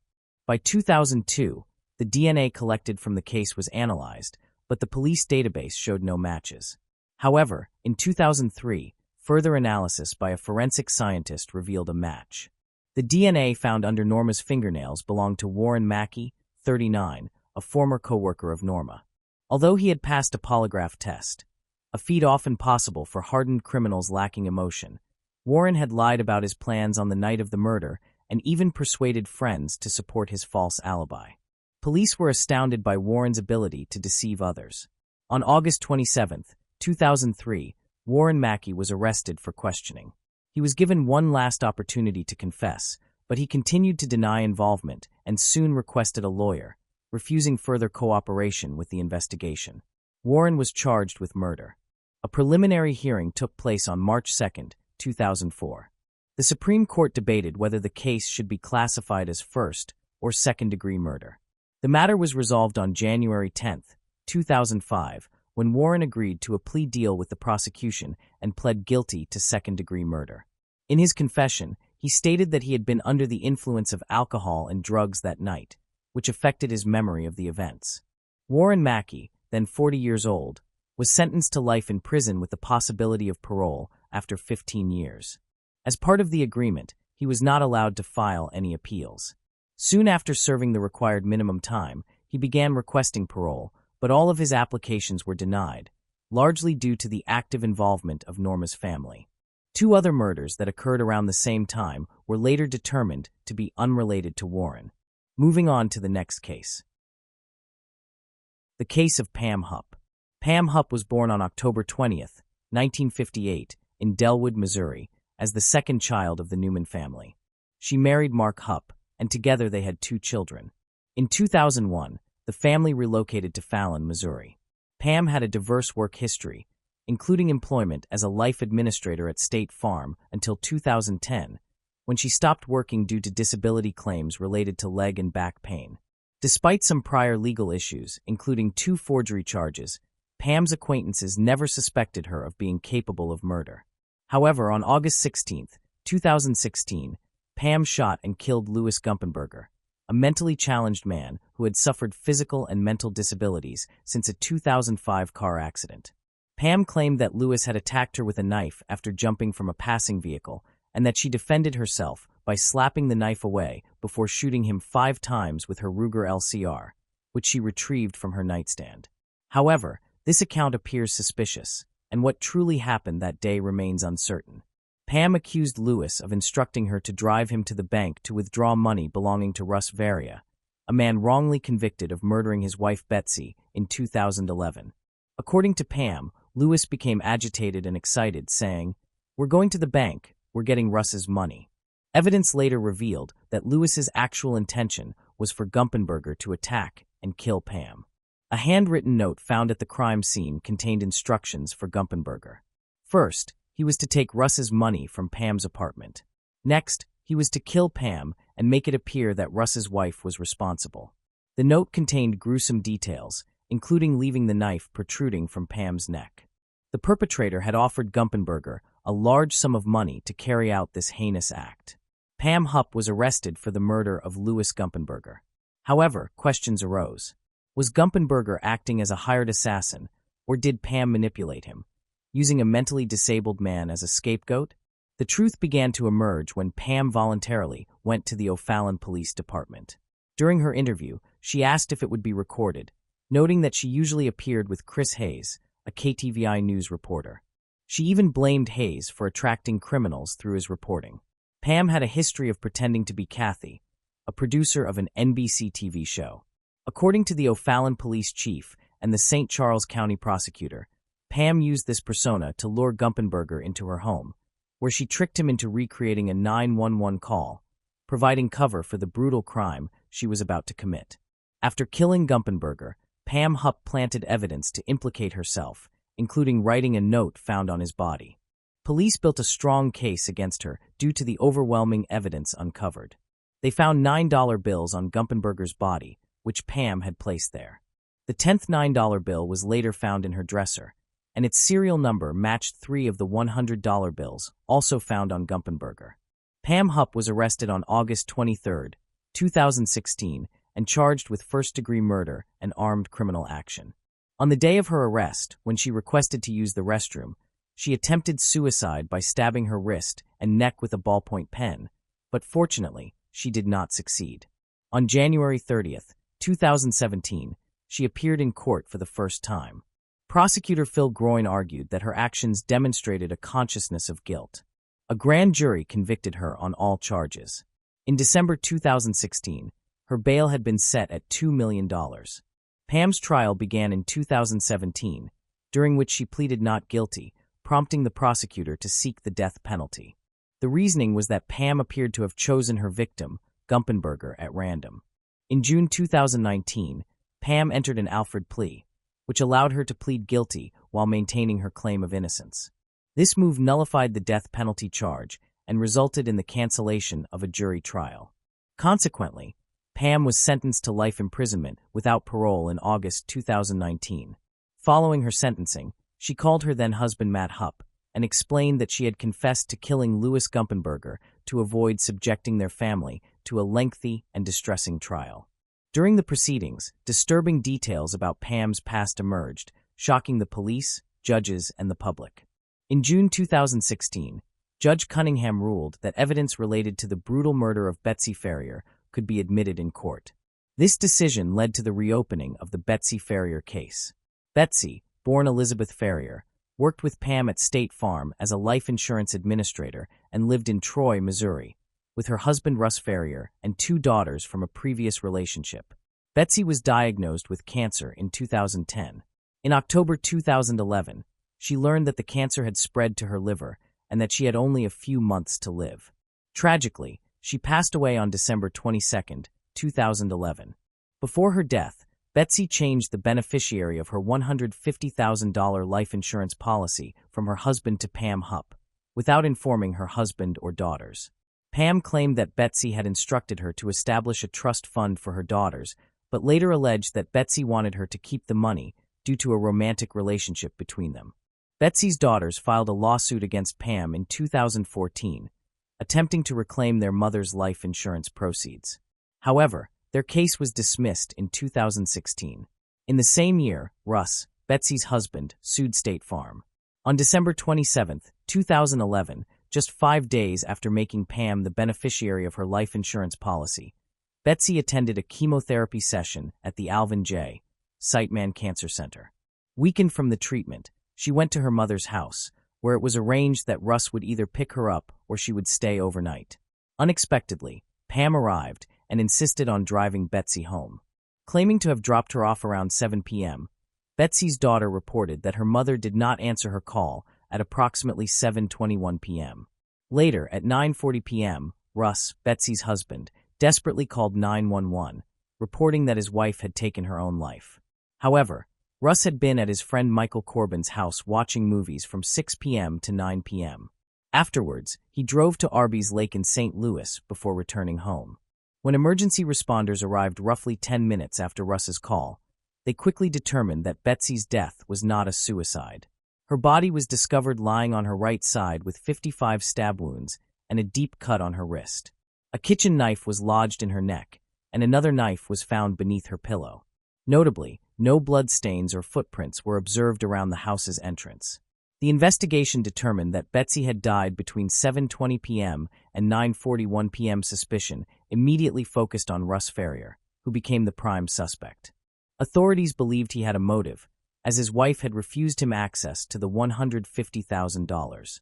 Russ was arrested and charged with his wife's murder, while the actual killer remained free. Russ Ferrier was taken into custody the day after Betsy's death, becoming the main suspect due to his 911 call in which he claimed his wife's death was a suicide. However, a glance at the body immediately ruled out this possibility. Additionally, a pair of blood-stained slippers was found in his closet, providing incriminating evidence against him. Russ was subsequently charged with first-degree murder and armed criminal action in January 2012, just one day after his wife's funeral. The investigation uncovered further damning evidence against Russ. He performed poorly on a polygraph test, causing police to consider his behavior suspicious and erratic. Furthermore, at Pam's request, police searched Betsy's laptop and discovered a disturbing Word document in which she expressed fear of losing her life at the hands of her husband. Russ was held on a $250,000 bail, which he could not afford, so he remained in county jail until his trial on November 18, 2013. During police questioning, Pam revealed that Russ had a history of violence, heavy drinking, and had previously threatened Betsy, making him an obvious suspect. The prosecution argued that Russ had a strong motive to kill his wife, as she had received $150,000 for her friend, bypassing him. According to Judge Christina Menem, this motive was sufficient to implicate Russ. At trial, Russ's lawyer, Joel Schwartz, defended his client's innocence, asserting that Russ had spent most of the night with friends who corroborated his alibi. Additionally, Russ had purchased food at a store that evening, making it physically impossible for him to stab his wife 55 times in the given time frame.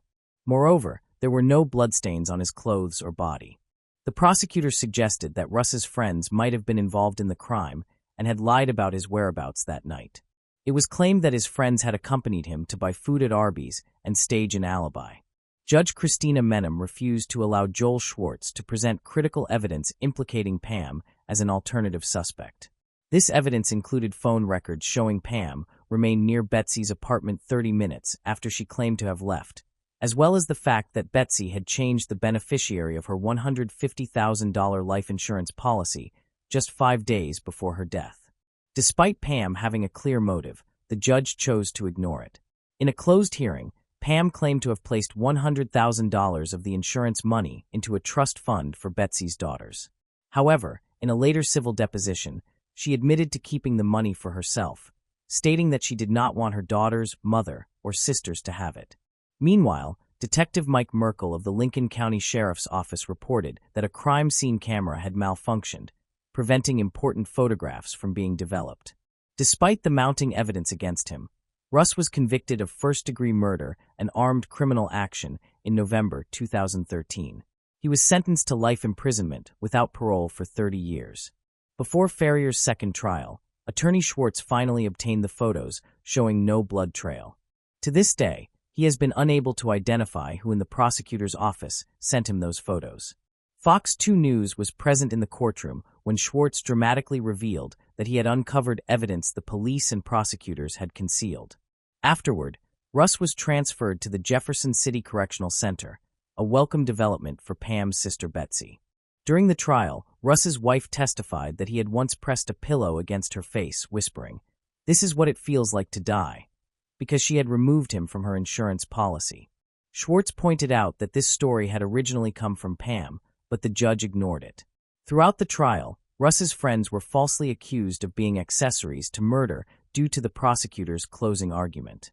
Fortunately, no charges were brought against them, even though Russ spent nearly 4 years in prison. In February 2015, attorney Joel Schwartz appealed Russ's conviction. However, back in 2013, Judge Christina Menem had already denied Schwartz's request to review the case.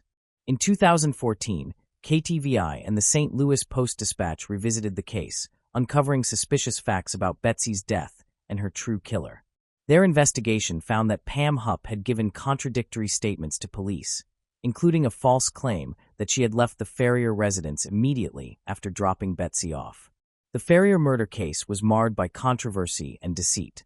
A police officer recalled being shocked that no one suspected Pam, with all attention focused on Russ. A 911 operator testified that Russ appeared genuinely shocked and agitated during their call. However, 2 jurors revealed that crucial information had been withheld from them, raising questions about why the sheriff's department would deliberately hide evidence that favored Russ. The media uncovered a troubling network of relationships between the prosecuting attorney, ASI, and key figures in the case, including the captain of investigations and a lead investigator. This information led to Russ's retrial in February 2015. The Missouri Court of Appeal transferred the case back to the 45th Circuit Court, where a new judge, Stephen R., assumed control. He granted a new bench trial due to new evidence and released Russ on bond pending the trial.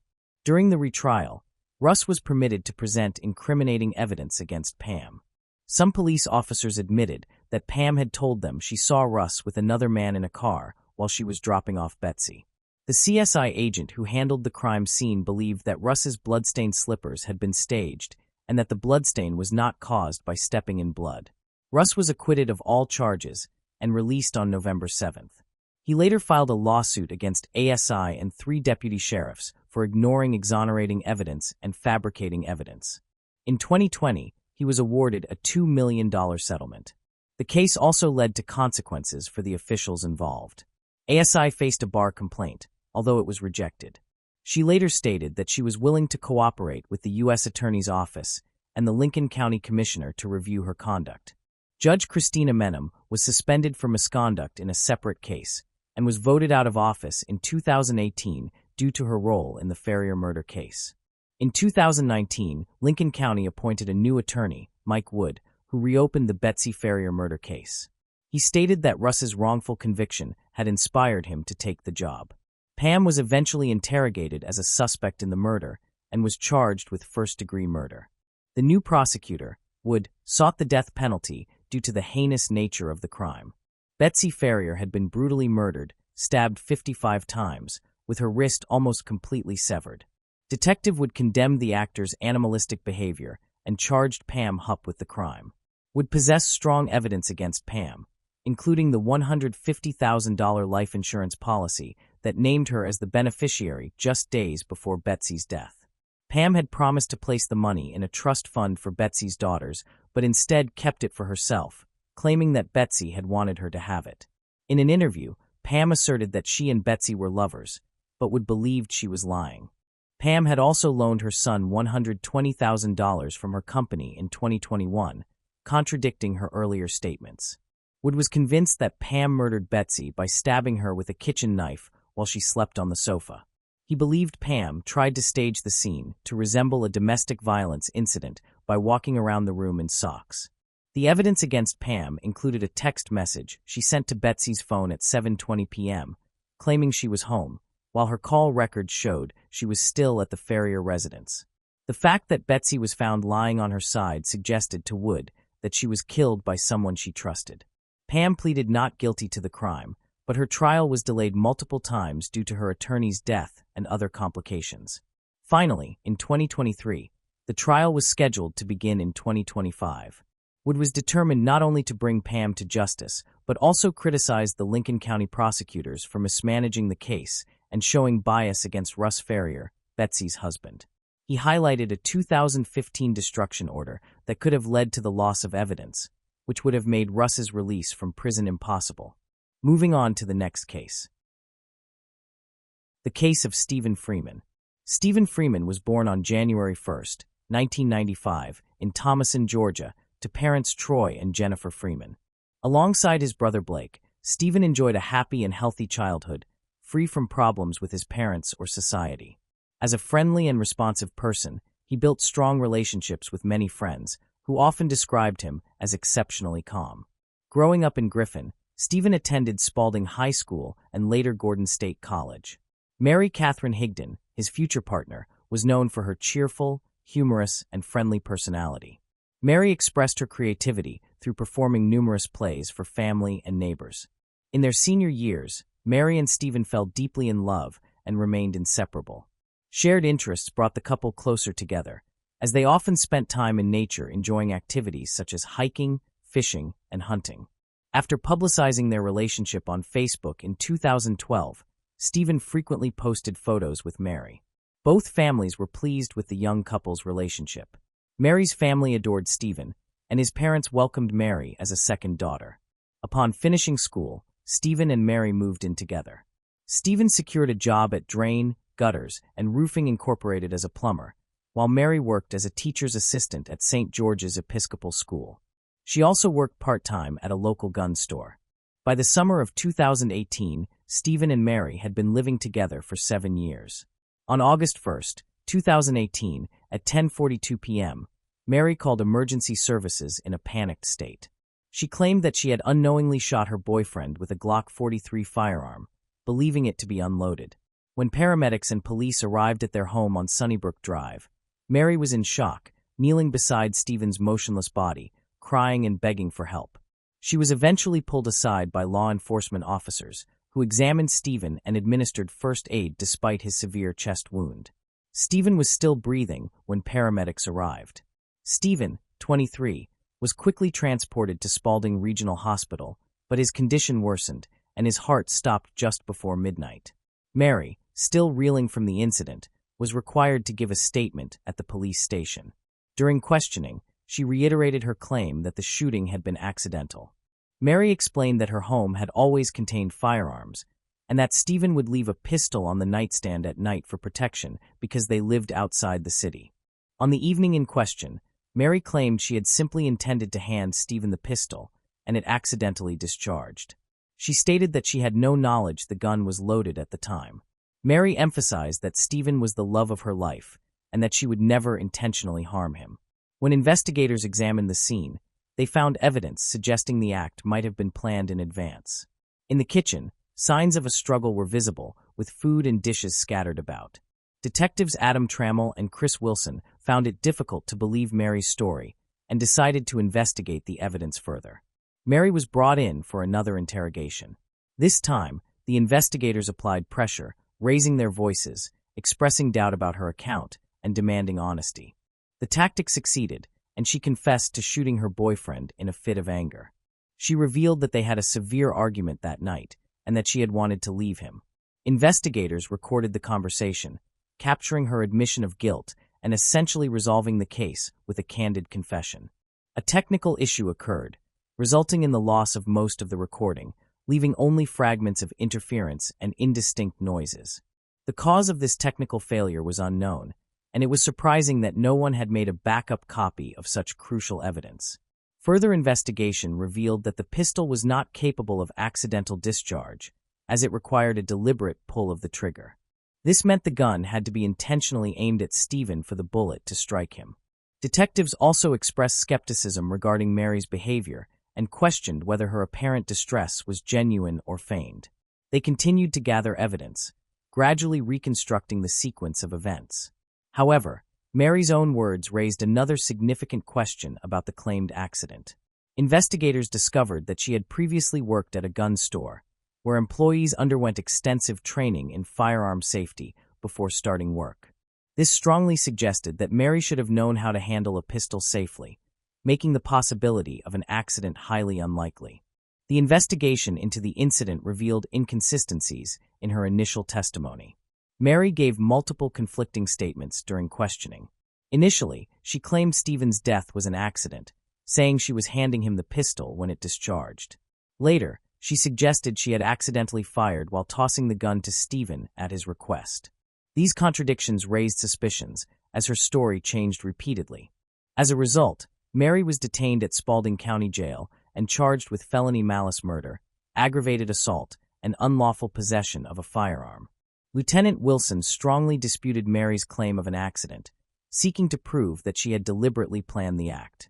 A recent discovery added to the case. A small amount of cooking grease was found on the pistol's slide, indicating that the gun had been handled recently, possibly removed from the shelf, reloaded, and replaced. Mary explained that she had been preparing dinner for Stephen that evening, which could account for the grease on the slide. Despite continued investigation, conversations with Mary, Stephen's family, and friends offered little additional clarity. It emerged that Mary and Stephen, who had begun dating as teenagers, had a complex and on-again, off-again relationship marked by repeated breakups and reconciliations. Their relationship was tumultuous, often involving heated arguments. Mary would sometimes escalate into screaming and physically lashing out at Stephen, prompting him to leave the house to stay with friends. During these times, Stephen would usually turn off his phone, while Mary continued to call and text him. Mary's behavior extended beyond verbal disputes. She often tried to control Stephen's actions, leaving him feeling frustrated and powerless. Furthermore, Stephen confided to friends that Mary had, on multiple occasions, brandished a pistol during fights, threatening either herself or him. Despite the seriousness of these incidents, Stephen chose not to report them to police, fearing that Mary would face jail time. A friend of Stephen's, Thomas Skinner, provided critical information during interrogation.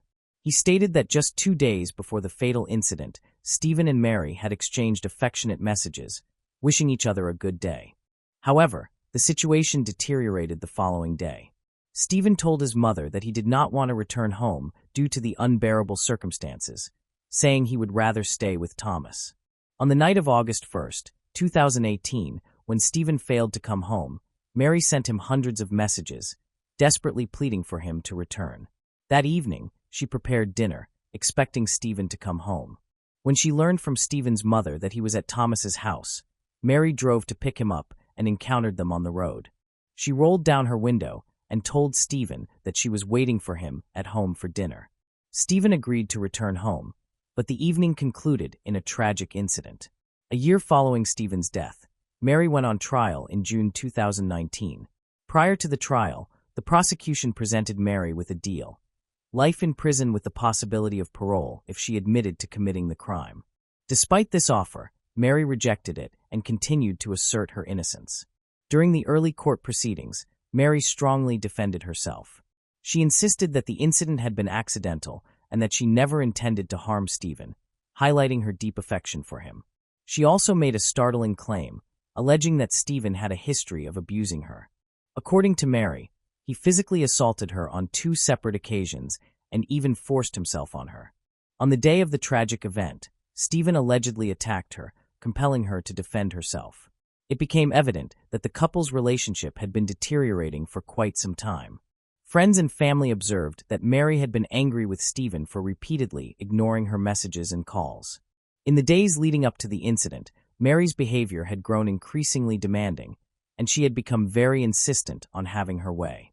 On the night of the shooting, Stephen returned home but refused to eat the dinner Mary had prepared for him. This rejection seemingly pushed her over the edge, prompting her to fire at him. Prosecutor Kate Leonard introduced evidence in court suggesting that Mary shot Stephen in a fit of anger when he returned home but declined the dinner she had made. Key evidence included grease found on the pistol and a sheet from the mattress where Stephen was discovered bleeding.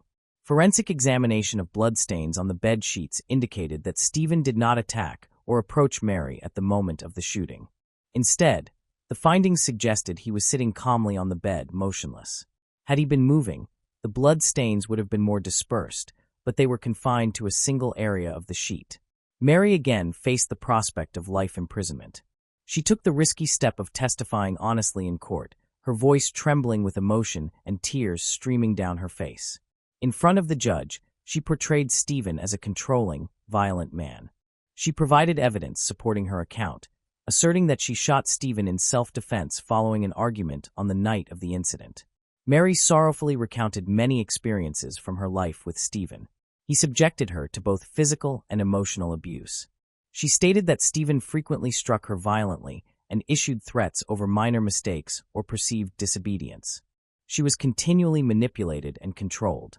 Stephen monitored all aspects of her life, from her spending habits to her friendships and even her diet. His extreme possessiveness caused Mary intense anxiety and depression. Her combined feelings of love and fear towards Stephen made her reluctant to report his behavior to authorities. However, a review of text messages from Mary's old phone raised doubts about who was truly the abuser and manipulator in the relationship. These messages, covering an 18-month period, revealed Stephen's aggression but also exposed Mary's infidelity. While some messages contained harsh language and threats from Stephen, they frequently appeared as responses to his own pain and anger stemming from Mary's betrayals. Mary stated that Stephen had previously forced himself on her on 2 separate occasions. She feared he might harm her again on August 1, 2018, which led her to defend herself. To substantiate Mary's claim, the defense presented expert testimony and called close relatives, including her sister, Sarah Higdon. Mary's sister recounted seeing bruises on Mary's arm 2 weeks before the incident and expressed regret for not photographing them or taking action at the time. During her testimony, Mary conveyed her emotions as she described the events of that night. She had decided to end her relationship with Stephen and told him to leave, but he became angry and attacked her. In response, Mary took a pistol from her nightstand, which discharged accidentally. The prosecution and defense offered opposing viewpoints. The prosecution depicted Stephen as the victim, while the defense argued that Mary acted in self-defense. Stephen's friends sought to portray him positively, describing him as loyal and hardworking. They portrayed Mary as a possessive girlfriend who controlled Stephen and threatened self-harm whenever he attempted to leave the relationship. Thomas, one of Stephen's closest friends, claimed that Mary's behavior had become increasingly damaging and unacceptable over time. He asserted that she had even once pointed a pistol at her own head during an argument, implying that her actions were intended to maintain control over Stephen. Alicia Varela, a co-worker of Stephen, testified that Mary frequently called Stephen throughout the day, even when he was at work. However, during her court testimony, Mary omitted a critical detail, which prosecutor Kate Leonard highlighted. Mary described their relationship as deteriorating and claimed the shooting was in self-defense, but she did not specify the precise moment when she pulled the trigger. Prosecutor Kate Leonard challenged Mary's claims, noting that during cross-examination, Mary never referenced Stephen's alleged abuse. To reconstruct the shooting incident, Prosecutor Kate held the pistol and described the scene. According to Kate, Stephen returned home, and the couple argued over dinner. When Stephen refused to eat, Mary, in anger, threw the prepared food around the kitchen. Stephen then went to the bedroom to avoid further conflict, likely waiting for Mary to calm down. However, instead of calming, Mary called out to Stephen twice without receiving a response. She then entered the bedroom, where she shot Stephen in the left side of his neck. Kate Leonard concluded her argument by urging the jury to consider the inconsistencies in Mary's account, which had changed significantly after repeated interrogations. The prosecution introduced additional evidence to challenge Mary's version of events. Forensic analysis showed that Stephen was sitting on the bed at the time of the shooting, contradicting Mary's claim that he was attacking her. Mary asserted that the gun was usually kept unloaded in the house, but detectives suspected it might have been loaded in advance on the evening of August 1, 2018, when Mary was preparing a rope for Stephen. Supporting this theory, grease marks were found not only on the slide of the pistol, but also inside it, raising questions about whether Mary had loaded the gun before the incident. Everyone who knew Stephen testified that he was not an aggressive individual. However, prosecutors emphasized that Mary changed her story at least 10 times during the investigation, which she attributed to fear.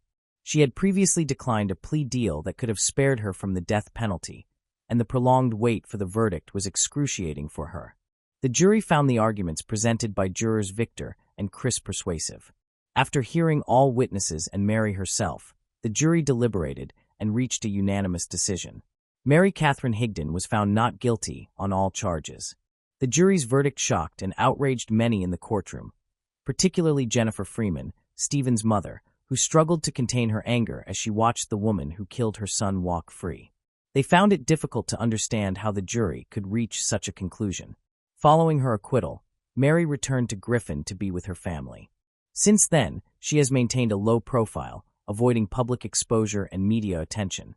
Her social media presence is minimal, with her Instagram account set to private. Little is known about Mary's current life, and it is assumed that she has moved on from her difficult past to live a quiet, private life. Stephen's mother paid a heartfelt tribute to her son on social media.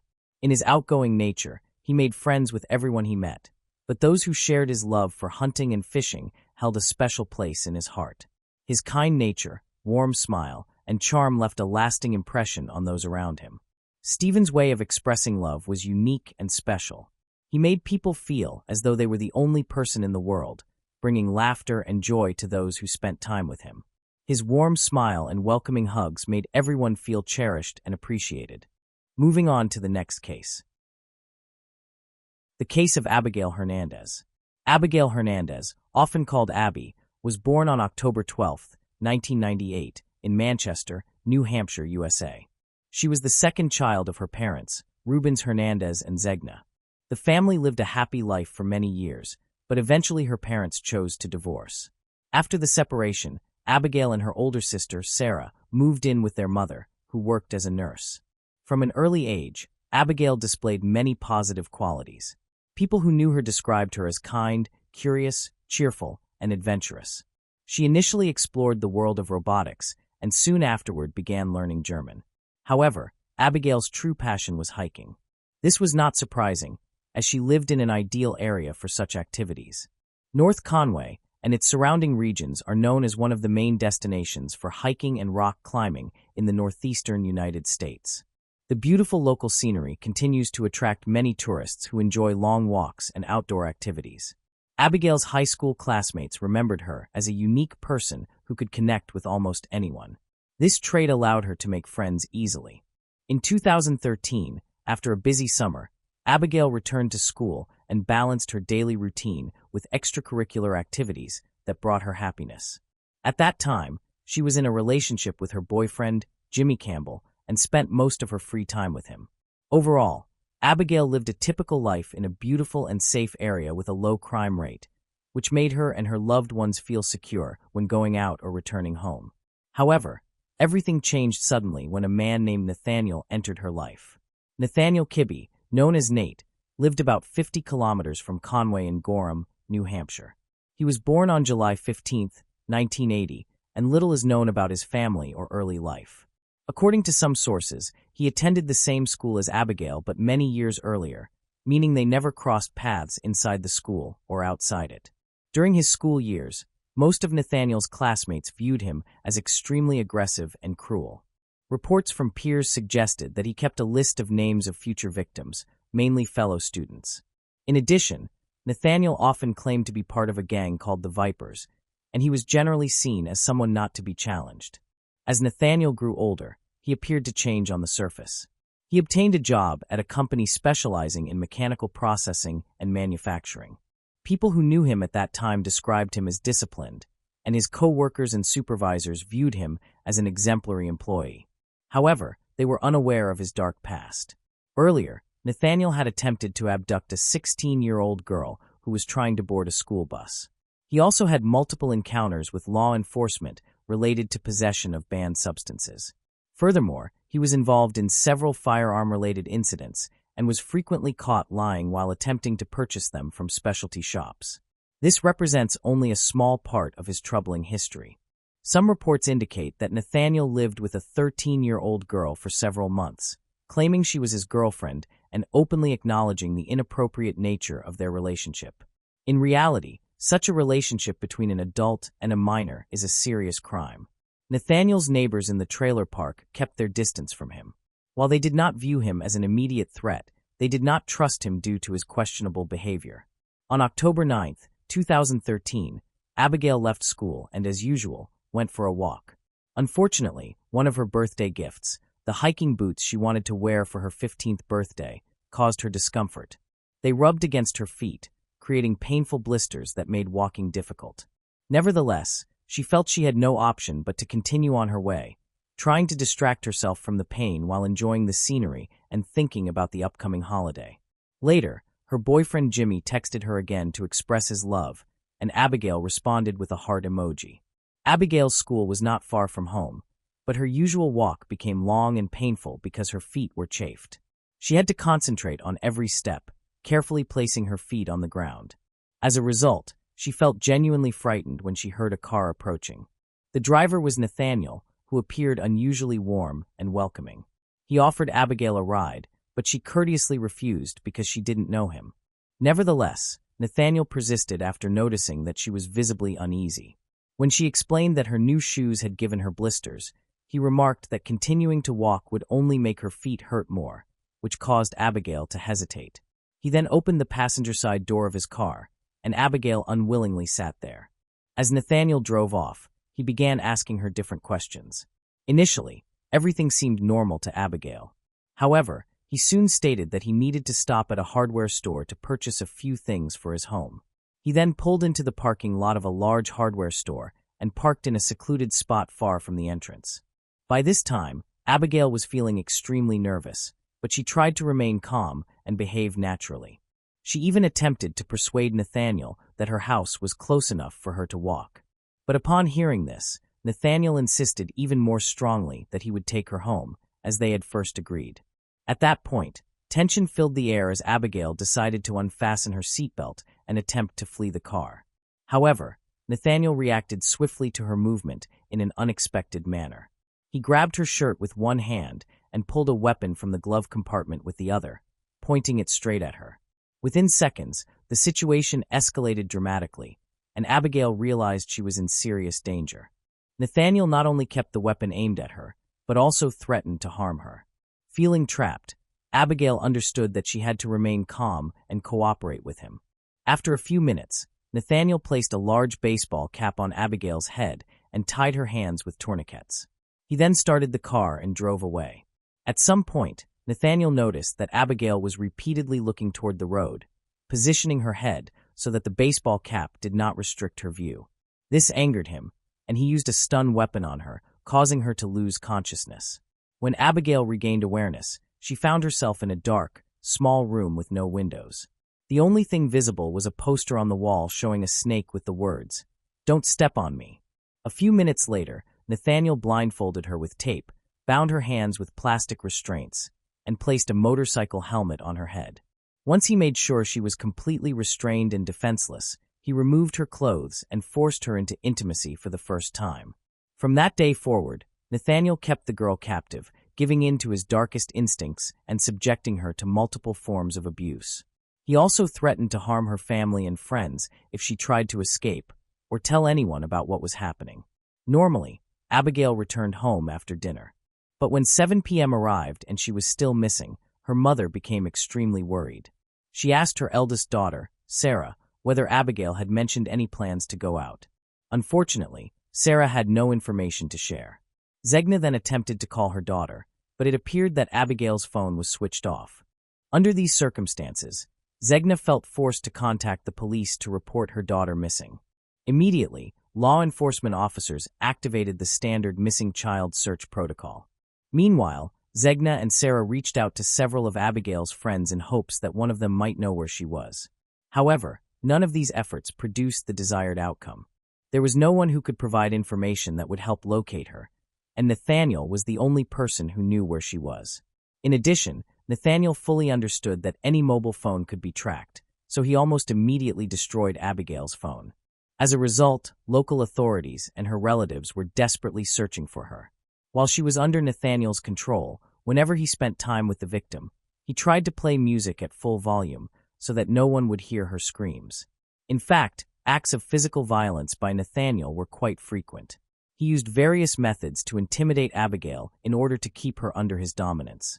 For instance, the aggressor repeatedly told her that if she behaved properly, he would not hurt her too badly. At the same time, he declared that without hesitation, he would kill her and her family if the situation demanded it. As a result, Abigail could only pray. She kept repeating to herself again and again that she needed to stay calm and try to assess her situation. She concentrated on a single objective. She had to do everything within her power to stay alive. She thought that the best approach might be to grow closer to her captor. Tolerating his bullying, Abigail attempted to lower his defenses. Whenever possible, she spoke to him in a calm manner, claiming that she did not judge what he had done. She also stated that everyone makes mistakes and assured him that she would remain silent about the incident if he released her. However, all of her efforts to get closer to Nathaniel failed completely. It appeared that the man was becoming even more brutal than before. The room where Nathaniel kept Abigail was almost soundproof, resembling a modern cargo container. There were no windows, which made it impossible for her to connect with the outside world. To isolate her further, Nathaniel placed a sign on the front door that read, "Strangers, entry is prohibited." Although this seemed strange to his neighbors, they did not pay much attention, since Nathaniel had always been seen as peculiar, and it was his property. During his time with Abigail, he indulged his disturbing urges, subjecting her to different forms of physical and psychological manipulation. Despite her desperate circumstances, Abigail clung to the hope that she would eventually escape this nightmare. She stayed determined and focused on a plan to soften her captor. Slowly, she achieved some progress. At one stage, Nathaniel even permitted her to stay in his trailer, marking a change in their relationship. Meanwhile, in Conway, posters about Abigail's disappearance were displayed everywhere. Although the local authorities searched, they found no concrete leads to help locate her. The search for Abigail turned out to be extremely difficult. Her disappearance caused widespread public concern, and many people were closely following the developments of the case. Abigail's relatives were unsure about what to do next. Even though they remained determined to find her, their hope was gradually fading. Nathaniel and Abigail were also closely following the news about the case, as it was frequently shown on television, which kept her hope for rescue alive. However, Nathaniel started to feel increasingly uneasy as time went on. Posters showing Abigail's image continued to multiply in the media, which regularly displayed her information, including a description of her appearance and phone numbers to call with any details related to the case. The search for Abigail had become one of the largest in New Hampshire's history. Meanwhile, she continued to suffer through her worst nightmare. As the search intensified, authorities still could not find anything useful to guide their efforts in the right direction. They had already questioned Jimmy, believing he might have information about her disappearance. However, Jimmy cooperated with the police and confirmed his alibi. A month had gone by since Abigail disappeared. Her mother was starting to lose hope. She had not checked her mailbox for weeks, but when Zegna went through the piled-up letters, she found one from her daughter. Dated October 22, 2013, the letter roughly read, "Dear Mom, I miss you and love you more than you can imagine. I'm sorry for everything that has happened. I've seen the news reports. To answer your questions, I want you to know that I am alive, healthy, and safe. Even though I miss you deeply, I can't share my location right now. Please stay strong for me, as I am staying strong for you. I've realized that patience, hope, and courage can make a difference. Don't lose hope. Keep moving forward and remember me. I believe everything will work out for us. I love you. Please give Sarah a hug for me and tell her that I love and miss her very much. Dreams come true." The authorities examined the letter, attempting to uncover at least some clue that might lead them to Abigail. Unfortunately, they found nothing of value. They were only able to verify that the letter had truly been written by Abigail. At the very least, they were completely certain that it was her handwriting. However, none of them suspected that the letter had been Nathaniel's idea. He believed that it might stop the search or slow the investigation. In reality, this was not the first letter Abigail had written. She had earlier composed another letter and managed to form a secret message by pressing her nails into the paper. This hidden message contained words asking for help, but they were not easily noticeable. Nathaniel somehow discovered Abigail's attempt to communicate and punished her harshly for it. Then he forced her to write the very letter that Zegna eventually received. For a long time, the contents of the letter were kept confidential, but many news outlets began spreading rumors that Abigail had voluntarily run away from home because she might be pregnant. As a result, nearly everyone in the city, including Abigail's classmates, discussed the supposed escape. Abigail's best friend later expressed her anger at this theory. She was certain that her friend was not pregnant and felt that Abigail was not the kind of person to avoid difficult situations. Both Abigail's family and the investigators were convinced that she was in grave danger. 6 weeks after her daughter's disappearance, Zegna spoke to journalists, hoping to inspire her daughter with optimism. She firmly believed that Abigail was alive and thought she might see her on television. "I know that hope is stronger than fear. I hope one day you can reach out to me.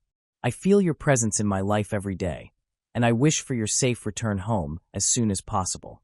Unfortunately, days turned into weeks and weeks into a month, with law enforcement still no closer to solving the case. However, they did collect enough evidence to conclude that Abigail was being held against her will. Meanwhile, the relationship between Abigail and Nathaniel was becoming stronger. Although it took some time, Abigail succeeded in gaining Nathaniel's trust. He even involved her in one of his illegal activities, working on counterfeit banknotes. Despite this, Abigail continued to be subjected to physical abuse and verbal insults. Months went by, and the investigation produced no meaningful leads. Zegna and Sarah continued to experience sadness and despair. At Nathaniel's house, life went on as usual. Despite being held captive for a long period, Abigail never learned the true identity of her captor. She referred to him by a simple term, the owner. Nathaniel often startled her with his unpredictable behavior and emotional changes. Recently, their interactions had included more calm moments, leading Abigail to think that he might not be as cruel as he had once seemed. However, this belief changed abruptly when Nathaniel placed a makeshift collar around Abigail's neck and activated it, sending a powerful electric shock through her weakened body. When she regained consciousness, Nathaniel warned her that he would act if she tried to escape. By mid-January 2014, Abigail had been held captive for more than 6 months. Perhaps her relationship with Nathaniel remained unchanged from before. Undeniably, there was a certain connection between them. However, she was still at a disadvantage, and Nathaniel attempted to remain calm. At this point, some progress was made. For example, Nathaniel permitted Abigail to read and even provided her with several books, which may have been his first mistake. One of the cookbooks in Nathaniel's house had his name written on it, and Abigail noticed this detail. When she addressed him by his name, Nathaniel was genuinely startled and asked how she knew it. Abigail honestly responded that she had seen his name on the book's cover. Being truthful was part of her plan to build a bond with her kidnapper. She hoped that one day Nathaniel would choose to release her, or that someone would eventually find her. Abigail had been locked inside a soundproof box for a very long time, and now she was closer to freedom than ever. Strangely enough, her possible rescue did not come from her own actions, but instead because Nathaniel had been involved in a minor traffic accident.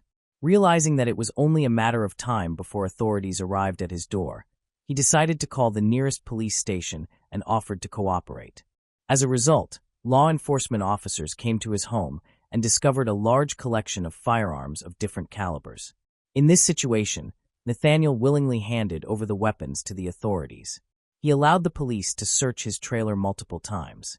Again and again, officers went in and out, passing only a few meters away from the container where Abigail was being held, but due to his cooperative behavior, she remained in captivity. Despite Abigail having been missing for a long time, her family and the authorities continued searching for her, hoping that she was still alive. Nathaniel appeared unconcerned by the situation. He would leave his house during the day and return in the evening without worrying that Abigail might try to escape. However, some of Nathaniel's actions eventually changed the course of events. He met a woman, and they eventually became intimate. During their conversation, she revealed that she was facing financial difficulties and could not afford her rent. Nathaniel decided to help her by giving her some money. Later, while shopping at a supermarket, she was genuinely shocked when the cashier informed her that her $50 bills were counterfeit. She was forced to leave her items at the checkout and quickly exit the store. After returning home, she called Nathaniel and vented her frustration at him. She also advised him to get rid of all the counterfeit money he had at home, since the police were expected to visit him soon. Of course, she had no idea that her call would have serious consequences for Abigail. Once their conversation ended, Nathaniel panicked and decided that he needed to eliminate anything that could lead to his arrest. More than the possible counterfeiting charges, he was mainly worried about accusations related to Abigail's kidnapping and the repeated crimes against her personal safety. So on July 20th, 2014, afraid that he would be caught, Nathaniel returned almost all of Abigail's belongings. He then placed her in the passenger seat of his car and put the same baseball cap on her that she had worn on the day she was kidnapped. After that, Nathaniel started the car, and they drove together for several hours. Eventually, he stopped and ordered Abigail to get out. He threatened her one last time, saying that he would return and cause pain and suffering to her loved ones if she told anyone what had happened to her or reported him to the police. This was how Abigail gained her freedom. Later, Abigail reflected that she could not tell whether what she experienced was a dream or reality. However, once she regained her awareness, she began walking toward a house. Along the road, for a long time, she could not believe that she was free. After enduring 9 months of confinement and trauma, she was finally able to return home. As she walked toward her house, she heard the familiar voice of her mother, who was speaking to someone on the phone. When Abigail stepped inside and shouted, "Mom," Zegna was overwhelmed with disbelief at hearing her daughter's voice again after so many months. She even asked for confirmation, trying to make sure it was truly her. Later that evening, Zegna urged Abigail to share everything that had happened to her. Threats from Nathaniel quickly resurfaced in her mind. She consistently avoided giving details about the identity of her kidnapper. After talking things through, Zegna and Abigail decided to contact the police. However, during the police interview, Abigail once again withheld information about her captor, fearing that he might return and harm her family. After the police questioned Abigail, news of her release from captivity slowly spread throughout the area. When Abigail returned home from the police station, she took a bath and then lay down in her own bed. It still felt like a dream, but the terrifying memories pulled her back into reality. In that moment, she felt drained, and for the first time in a long period, Abigail was able to genuinely rest, feeling secure. The following day felt just as unusual for her. On one hand, she wanted to go back to her ordinary life and take part in her favorite activities. On the other hand, she was still overwhelmed by fear and anxiety at the thought of Nathaniel possibly returning to her life. The days that followed passed in much the same way, and Abigail sensed that her feeling of freedom was still incomplete. Perhaps this is why, on July 27, 2014, she could no longer bear it and admitted to her mother that she had intentionally concealed all the information about the man who had abducted her. She suggested that they speak with the police again, which they did. The officers welcomed Abigail's new testimony, which turned out to be critical for the investigation. After Abigail shared everything she knew about Nathaniel, the authorities began preparing an operation to capture him as quickly as possible. The next day, police officers arrived at Nathaniel's home, surrounded his trailer, and ordered him to surrender. Surprisingly, Nathaniel did not resist arrest. After being taken into custody, he was brought to the police station for questioning. Meanwhile, a thorough search of his residence was carried out, and the officers left no corner unchecked, collecting all evidence that had even the slightest connection to the investigation. During the interrogation, Nathaniel asked for a lawyer and denied any involvement in the accusations against him. The preliminary hearing in this case took place the very next day after his arrest, and in the days that followed, Nathaniel appeared in court several times to review the evidence presented by the prosecution. By that point, there was no doubt that he was responsible for the horrific events in Abigail's life. On August 12, 2014, Nathaniel's lawyers filed a motion for his release in court, and unexpectedly, the judge in Kona approved it.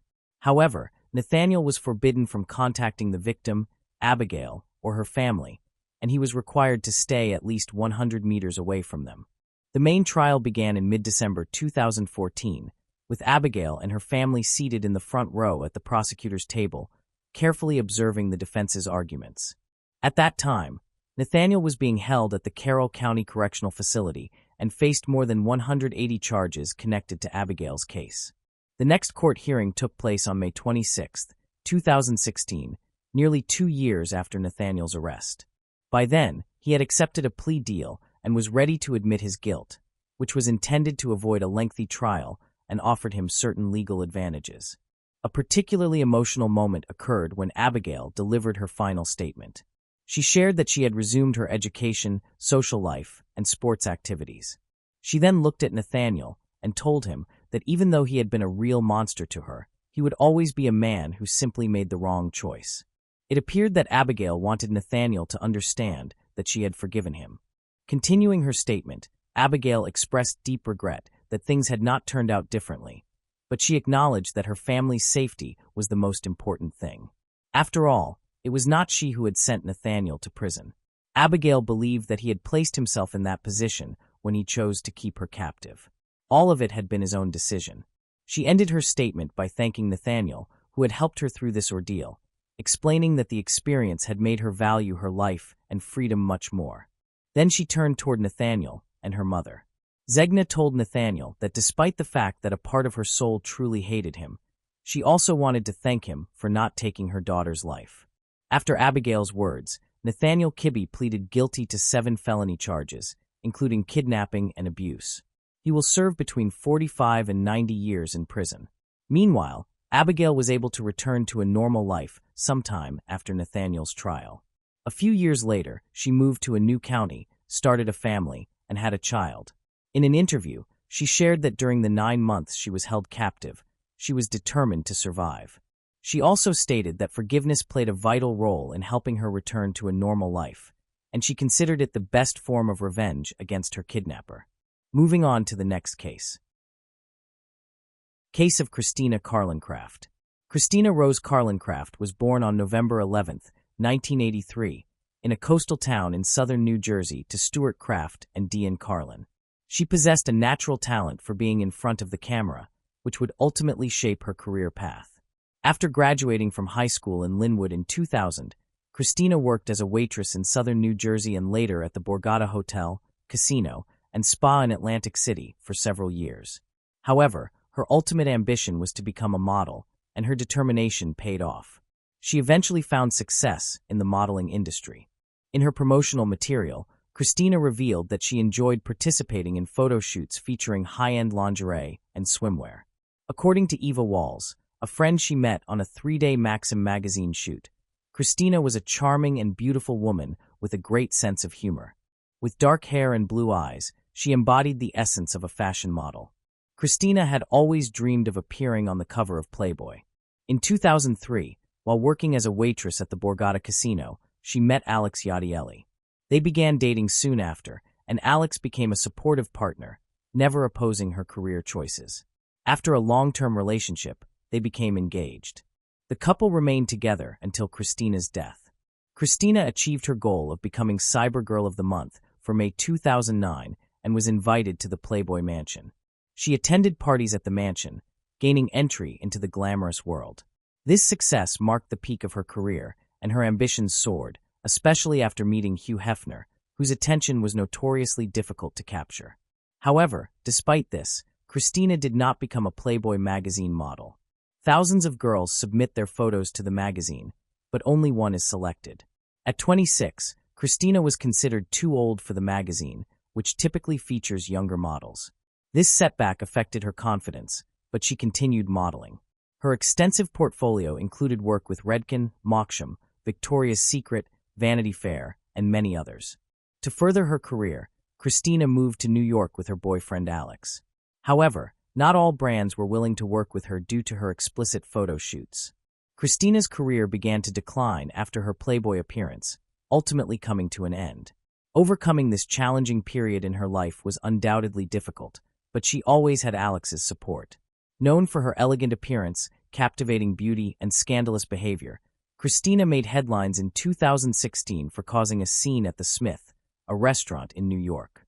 According to law enforcement sources and court documents, Christina Carlincraft, 34, and her male companion got into an argument with the manager, Sergei Onikin, on March 6 over their bill.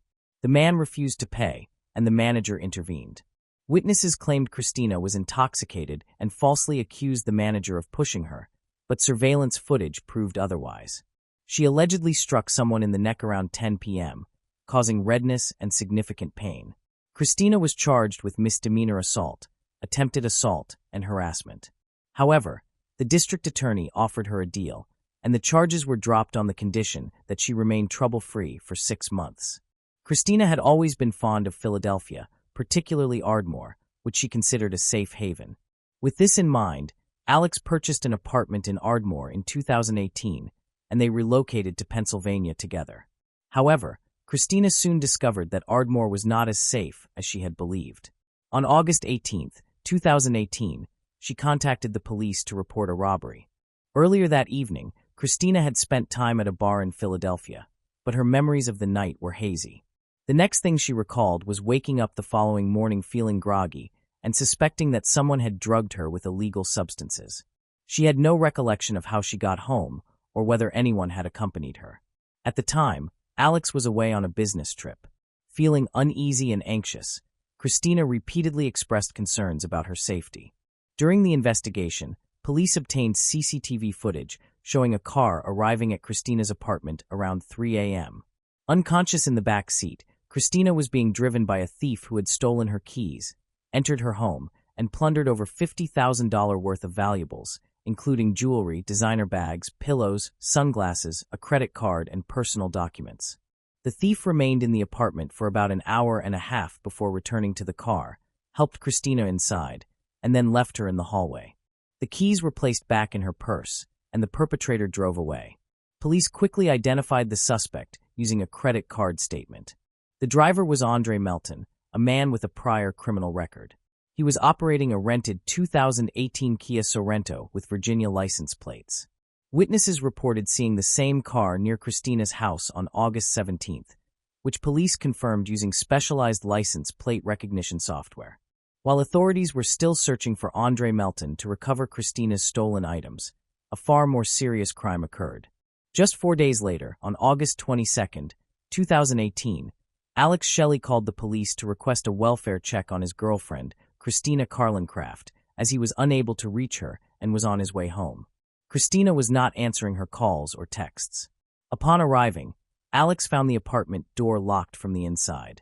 He checked the security system, which revealed that someone had opened the front door and the balcony door during the night.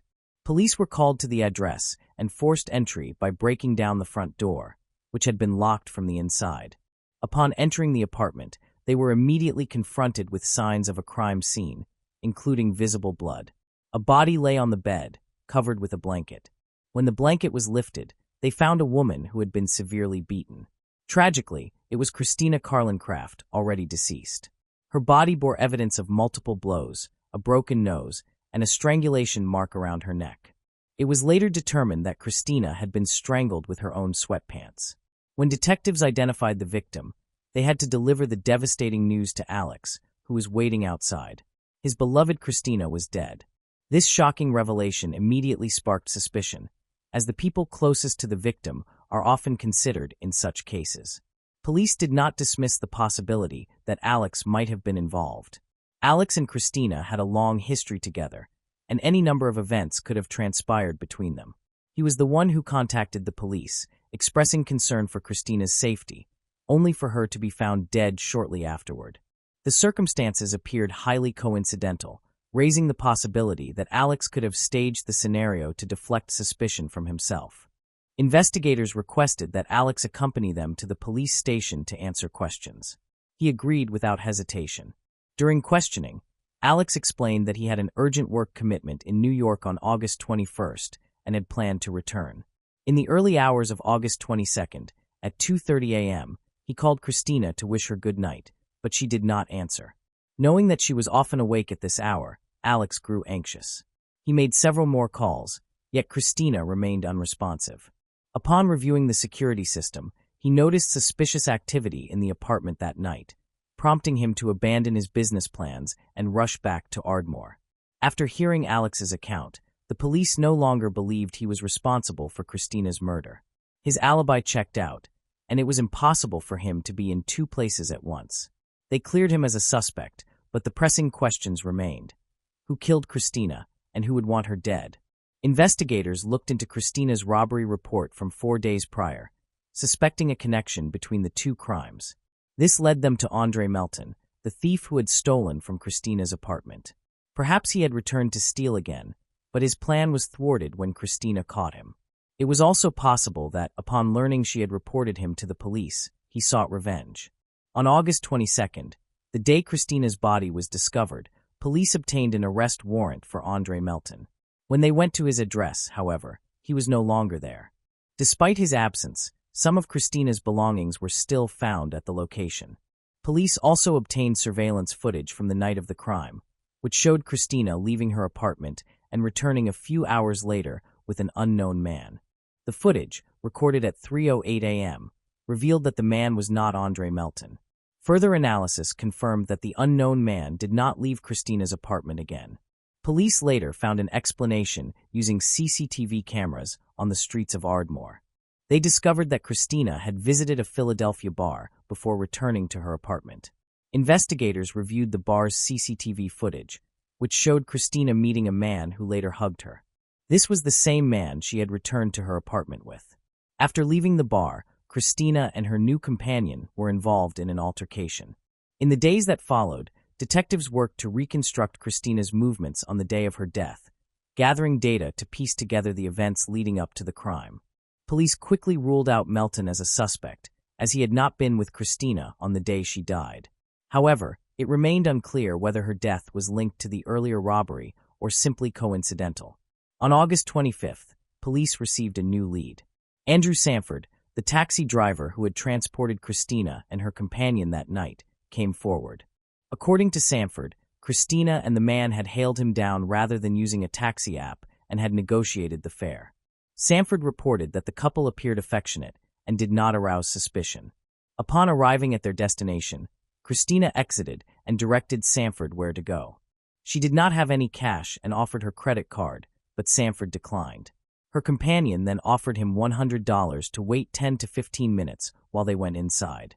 Sanford left 20 minutes later when neither Christina nor her companion had returned. Christina and her companion, Alex, entered their second-floor apartment around 3 a.m.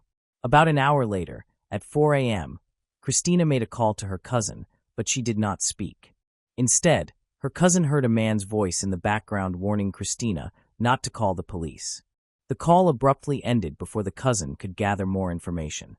It remains unclear why the cousin did not call 911 after hearing this. Police were able to piece together the timeline of the crime thanks to door sensors in the apartment, which recorded the exact times each door was opened. The records showed that a door had been opened at 3:08 a.m. and again at 5:10 a.m.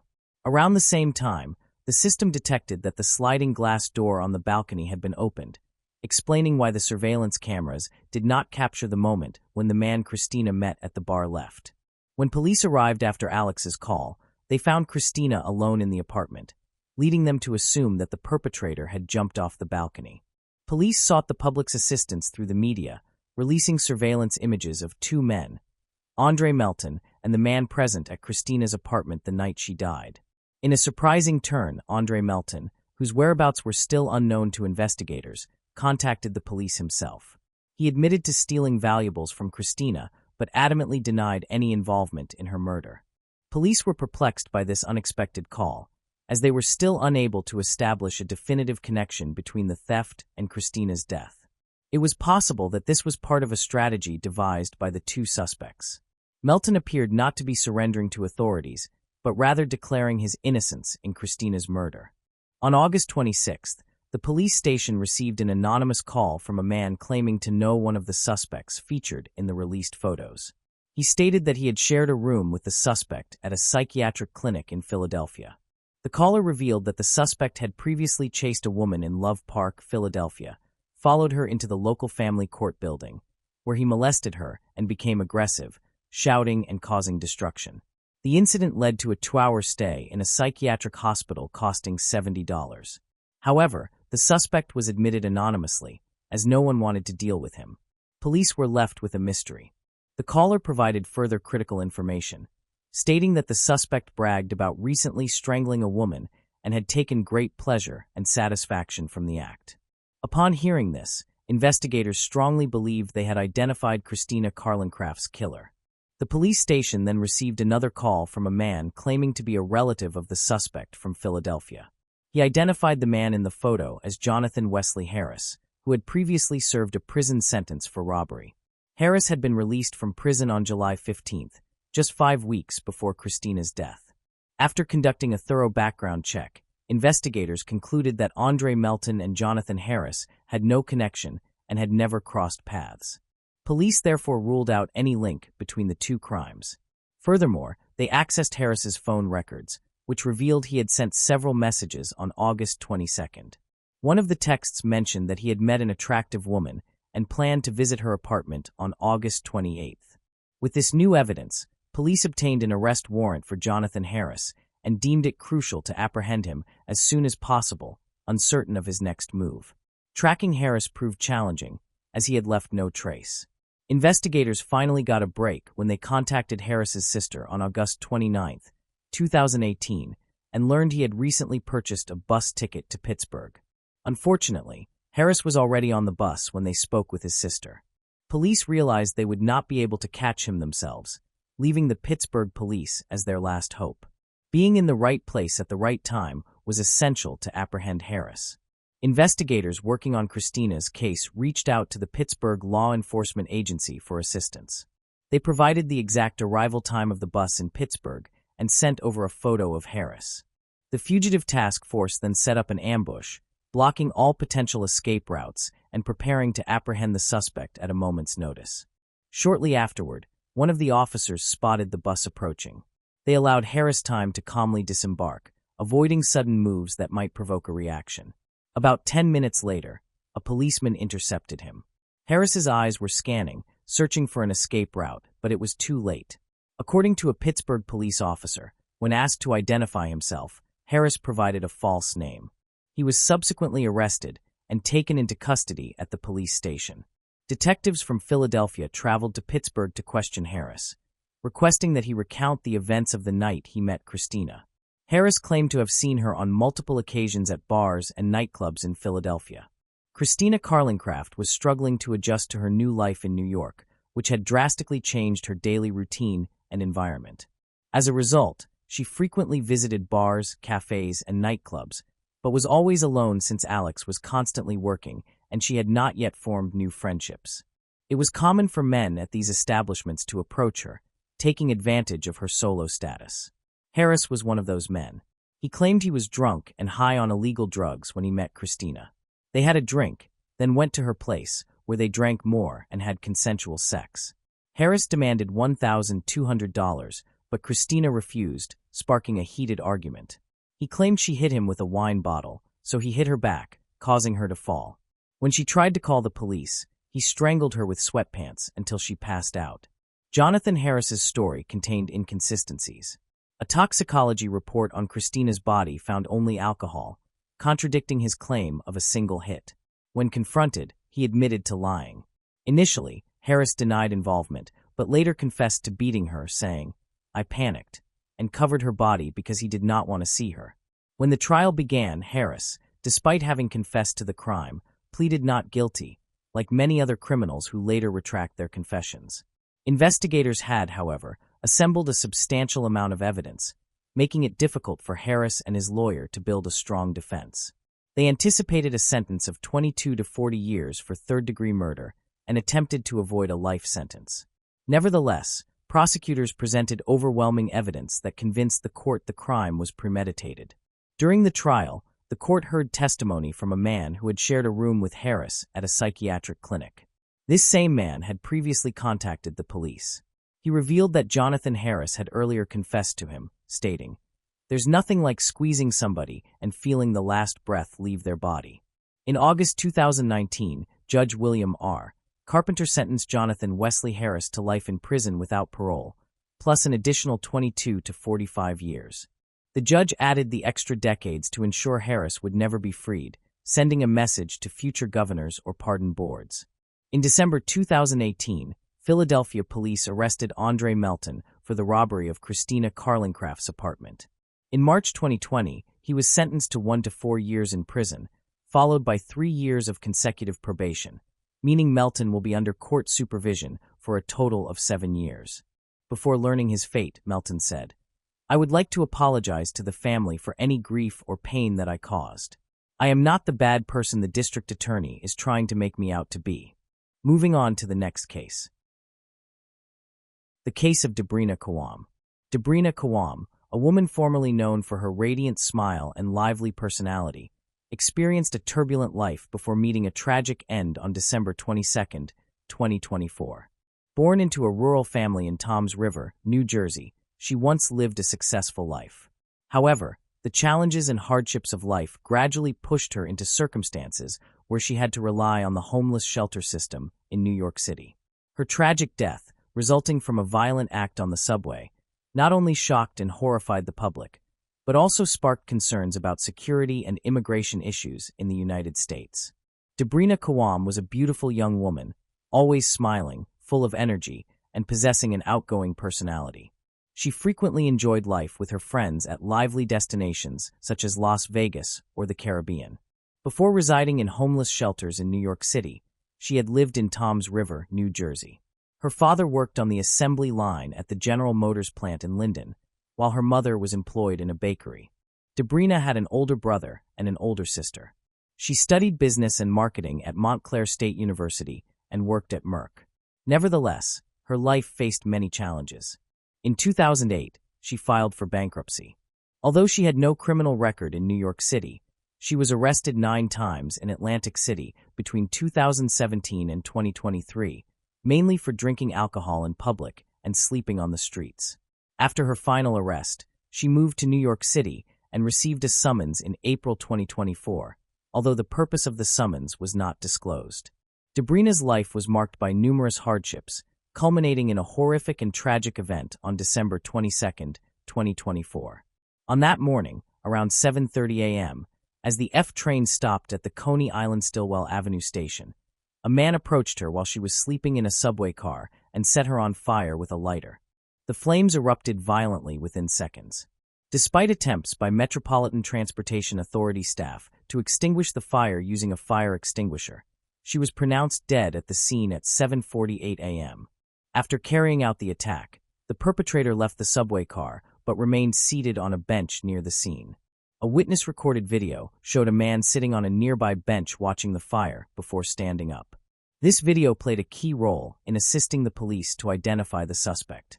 Hours after the attack, authorities released surveillance footage and images. 3 high school students recognized the suspect and contacted the police. Sebastian Zepeda Khalil, a 33-year-old Guatemalan national who had entered the United States illegally, was identified as the primary suspect. He was arrested later that day on a subway in Midtown Manhattan and was found in possession of a lighter at the time of his arrest. It was revealed that Sebastian had been deported in 2018 but had re-entered the United States illegally. During his initial interview at the 6th Precinct Station in Coney Island, Sebastian repeatedly claimed he could not remember anything about the incident because he had been drinking heavily the previous night. However, when investigators showed him the surveillance video capturing him starting the fire, he admitted that the person in the video was indeed him. He confessed to his actions and expressed remorse for what had happened to Debrina. He stated that he had no intention of causing harm and did not comprehend what had occurred, but he felt deep regret for his actions. Sebastian explained that after finishing his work as a roofer in Queens, he immediately went to a bar to consume alcohol. He admitted to detectives that he often drank to the point of unconsciousness. On that morning, he boarded the F train around 5 or 6 a.m., although he could not recall where he had started.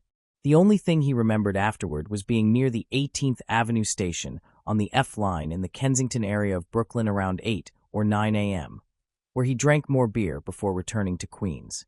He had no memory of how he got onto the F train and only realized he was on the train when he regained consciousness. Debrina Kawam, a woman originally from New Jersey, remained unidentified for more than a week after her murder due to the severe burns on her body. At the time of her death, she appeared to be experiencing homelessness and had spent a brief period in the city's homeless shelter system. It was not until December 31, 2024, 9 days after the attack, that police identified the victim as 57-year-old Debrina Kawam. The autopsy revealed that she had died from thermal burns and smoke inhalation. Prosecutors have accused Sebastian Zepeda Khalil of calmly approaching Debrina while she was sleeping on the F train heading to the Coney Island Stillwell Avenue subway station in Brooklyn early on the morning of December 22nd. They allege that he set her on fire, fanned the flames, and watched as she suffered and died in agony. This horrific act has led to Sebastian being charged with first-degree and second-degree murder, along with additional charges of arson. On December 24, 2024, Sebastian Zepeda Khalil appeared in court and pleaded not guilty to the charges of first-degree murder, second-degree murder, and first-degree arson. If convicted, he could face life imprisonment without the possibility of parole. Currently, Sebastian is being held on Rikers Island and is scheduled to appear in court again on March 12, 2025. According to clergy members present at Sebastian's trial, Family and friends are expected to gather on January 12, 2025, at the First Baptist Church of Sheepshead Bay in Brooklyn for a memorial service in Debrina's honor. Mark Montaigne, a New Jersey native who attended high school with Debrina, shared that he is still trying to come to terms with the fact that someone he once knew and cared for in his youth has now become the subject of attention due to such a tragedy. He recounted that she had been a classmate who helped him with chemistry, in which she excelled, and described her as a truly intelligent person. Mark expressed shock at what had happened on the subway, emphasizing how profoundly sad the situation is. After graduating, although Mark maintained contact with a close circle of friends from Passaic High School, he lost touch with Debrina. He expressed regret for not knowing about the harsh difficulties she faced in the years leading up to her death. He blamed Debrina's death on flaws in the United States immigration system, as the perpetrator, Sebastian Zapata-Khalil, was a migrant from Guatemala. He pointed to this tragedy as a clear example of the need for stricter immigration controls in the United States. The case quickly drew nationwide attention, becoming a topic of debate surrounding the issue of increasing crimes linked to illegal immigrants in the United States. The incident sparked a debate over immigration policy, with many calling for increased border control and a review of the current immigration system to ensure the safety of citizens. Furthermore, this brutal attack has left New Yorkers deeply concerned about subway safety and the overall safety of the city, particularly in light of a string of high-profile violent incidents in recent years. Brooklyn District Attorney Eric Gonzalez acknowledged the difficulty of understanding the motive behind Sebastian's savage crime. He emphasized that his office had expedited the indictment and is committed to seeking the harshest penalty for such inhumane and barbaric actions. Gonzalez also stated that both Debrina and her family deserve justice and that New Yorkers need to feel safe while riding the subway. Moving on to the next case. The Dino Guglielmelli case. A successful man whose career began with a business background suddenly plunged into the abyss of crime when he plotted to harm the wife he once loved. The Dino Guglielmelli case is not only a story of family conflict, but also exposes the dark side of relationships marked by power and manipulation. When love turns to hate, the extent of despair a person can endure is astonishing. This case reveals a dark aspect of the human soul that no one anticipated. Millionaire Dino Guglielmelli and model Monica Olson were an attractive and extravagant couple, seemingly well-matched in personality. Their marriage lasted 9 years, but as their feelings for each other diminished, they decided to divorce. Monica Olson was born in 1981 in a small town in Canada. She came from a respectable and educated family and had aspirations of becoming a model from a young age. As a teenager, she frequently attended auditions, appeared in advertisements, and participated in fashion shows. Monica was not only photogenic, but also intelligent, holding a master's degree in international finance and speaking 7 languages. She worked diligently to succeed in the modeling industry, first moving to New York and eventually to Los Angeles to pursue acting. In her early 20s, Monica had a small role in the film Chick Where to Meet Moms. During the summer of 2003 in Los Angeles, 42-year-old millionaire Dino Guglielmelli met 20-year-old Monica. Dino was captivated by Monica's beauty and sought a serious relationship with her. Dino was born in 1961 in Washington State and grew up in a large, close-knit family with 6 siblings. He began working at a young age, helping his parents on their farm. He had a passion for music and dreamed of starting his own rock band. Eventually, he dropped out of college and moved to Los Angeles to pursue his dream of becoming a rock star. However, his music career did not generate much money. At 20, Dino took a job as a cleaner at a waste disposal plant. Over the next 10 years, he worked his way up from cleaner to office manager and then to manager. In his spare time, Dino studied business and aimed to start his own venture. At 30, he launched a company that produced food additives and organic cosmetics. He believed that everyone wants to look young and healthy for as long as possible. His confidence in his business idea paid off. It became quite successful.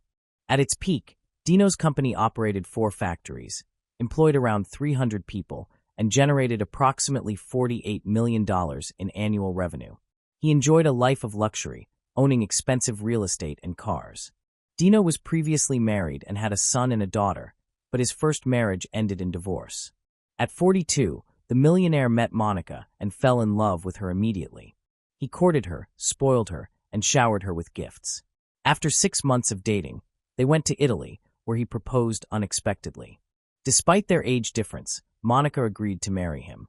In 2004, they had a luxurious wedding in New York, and both radiated happiness. However, Dino's relatives were suspicious and thought Monica was only after his money. After the wedding, Dino and Monica moved into a beautiful mansion in Valencia, California. Their home was 650 square meters and featured 6 bedrooms, a large kitchen, a living room, and a spacious area for children. The property covered over 1 hectare, complete with a swimming pool filled with seawater, a small spa, and a guest house. Initially, married life was very happy for them. They lived with Dino's older children while he focused on his business, and Monica worked as a model. In 2005, when Monica became pregnant, she paused her modeling career. They soon welcomed their daughter, Vandala, and 2 years later, their second daughter, Sienna, was born. Monica was completely immersed in motherhood, but as the years passed, she realized that family was not all she wanted to devote her life to.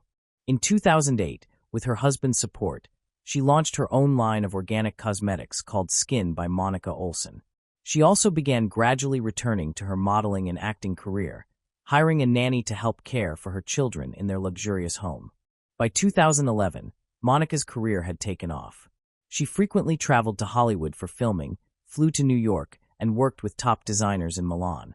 Often she returned home late at night when her daughters were already asleep and left early in the morning for filming again. During this period, Monica's cosmetics line became very popular, and 2 major retail chains agreed to feature her products in their stores. Monica's friend admitted that she wanted to become more financially independent and not rely on her millionaire husband, Dino. However, Dino noticed Monica's rising fame and became frustrated with her frequent absences. He preferred that she stay home, raise their children, and manage the household. Dino's older brother, Gino Guglielmelli, lived with Dino and Monica for 6 months and noticed issues in their relationship. Both Dino and Monica had strong personalities and were unwilling to compromise. Dino did not want Monica to participate in photo shoots and began to control her, which made him increasingly domineering and aggressive. Eventually, Monica, who owned the company, decided to shut it down, leading to a halt in the supply of their organic cosmetics to stores. Dino also quit his job and increasingly spent time in clubs. By the time he turned 50, he fulfilled a childhood dream by forming his own rock band as the lead vocalist. He dyed his hair black and started wearing nail polish. He told Monica that this was his way of expressing himself and that she should not be afraid, but his new appearance frightened her. Monica confided in her friends that his behavior had become erratic. One day, Dino fired the nanny, who was very much loved by his daughters. He was uncomfortable with how close the nanny was to Monica and felt she was too devoted to her. By the end of 2011, his relationship with Monica had deteriorated. The couple was constantly arguing and could no longer live together. Dino filed for divorce and moved into a guest house on his luxurious property to reduce contact with Monica while still being legally married. During this period, he began dating various women, not waiting for the official divorce.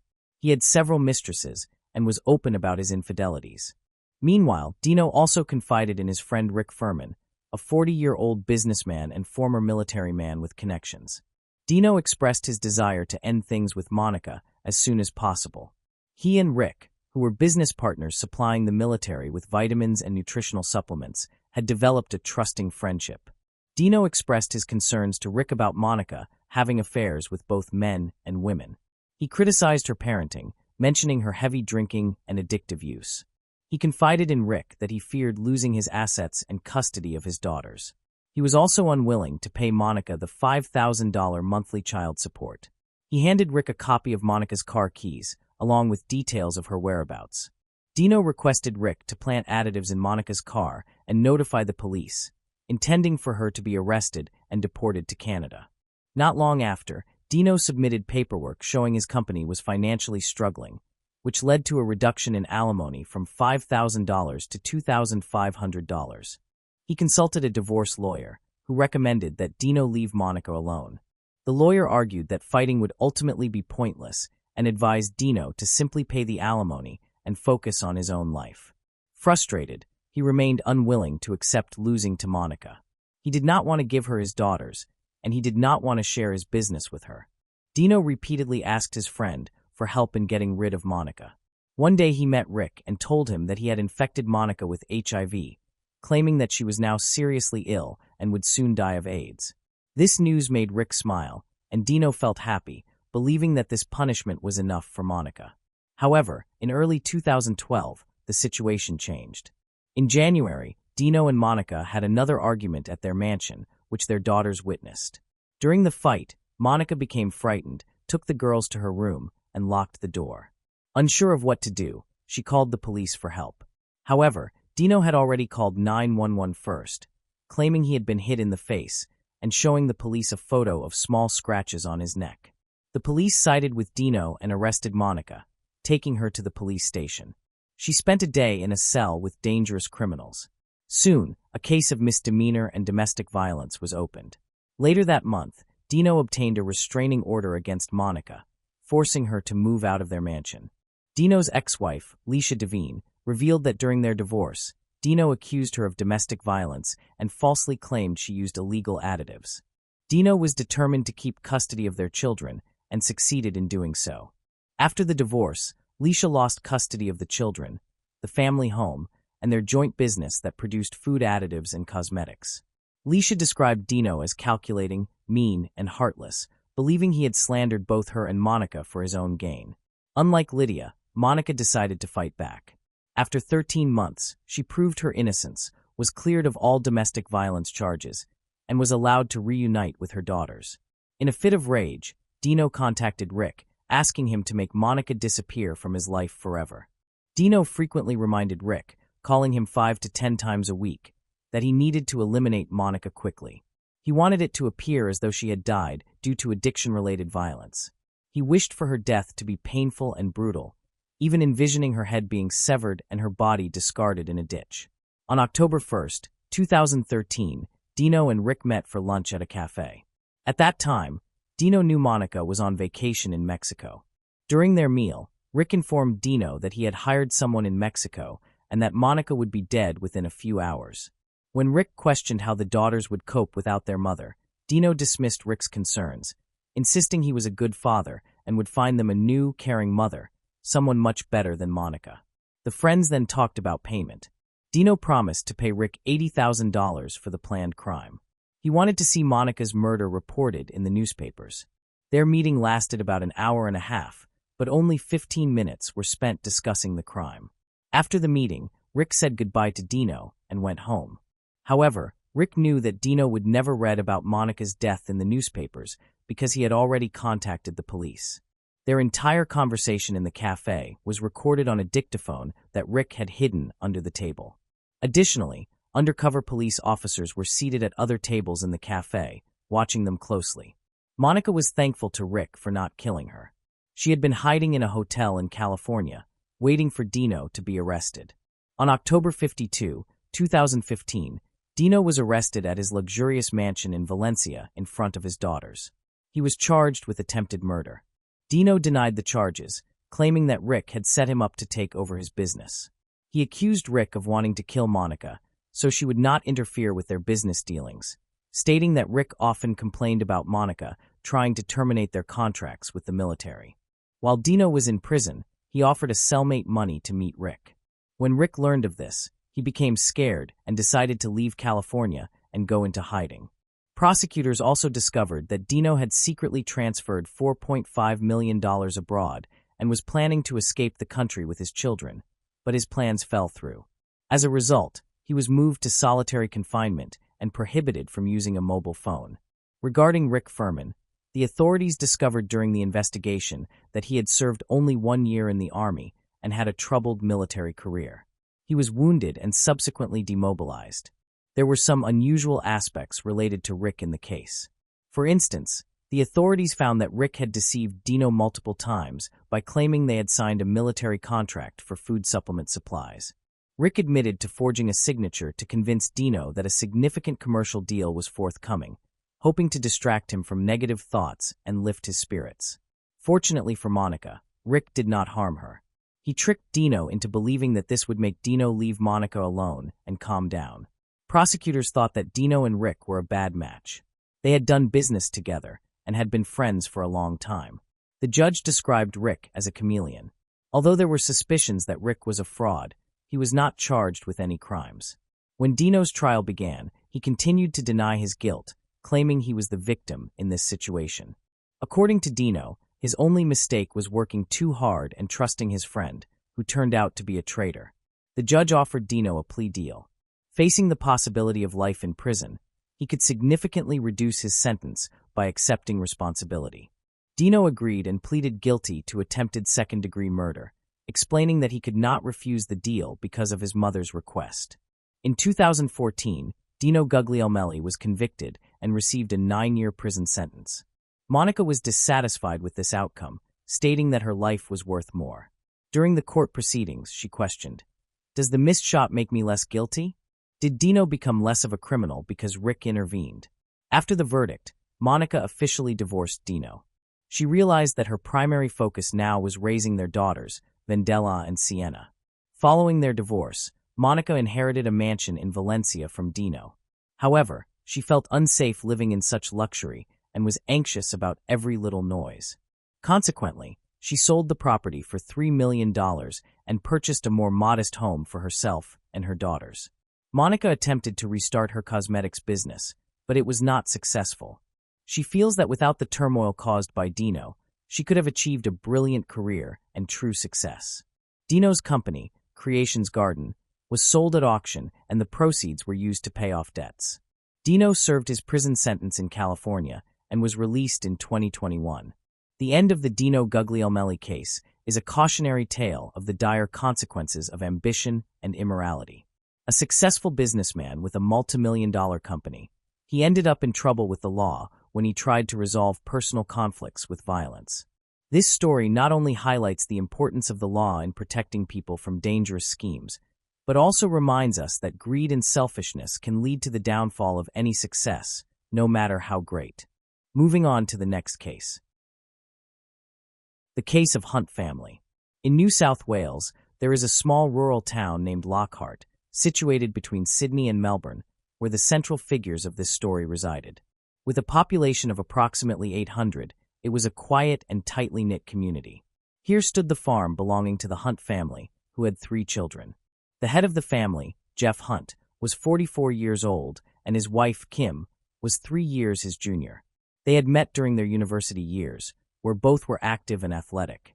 They were instantly drawn to each other and became inseparable, eventually marrying and aspiring to raise a large, loving family. The residents of Lockhart held the Hunts in high regard, valuing them for their kindness, friendliness, and active participation in the community. Kim Hunt had always dreamed of helping others. After finishing school, she enrolled in university to study medicine. Upon graduation, she began working in a hospital as a nurse in the intensive care unit, where she took pride in saving lives. She felt that her dream had finally been realized.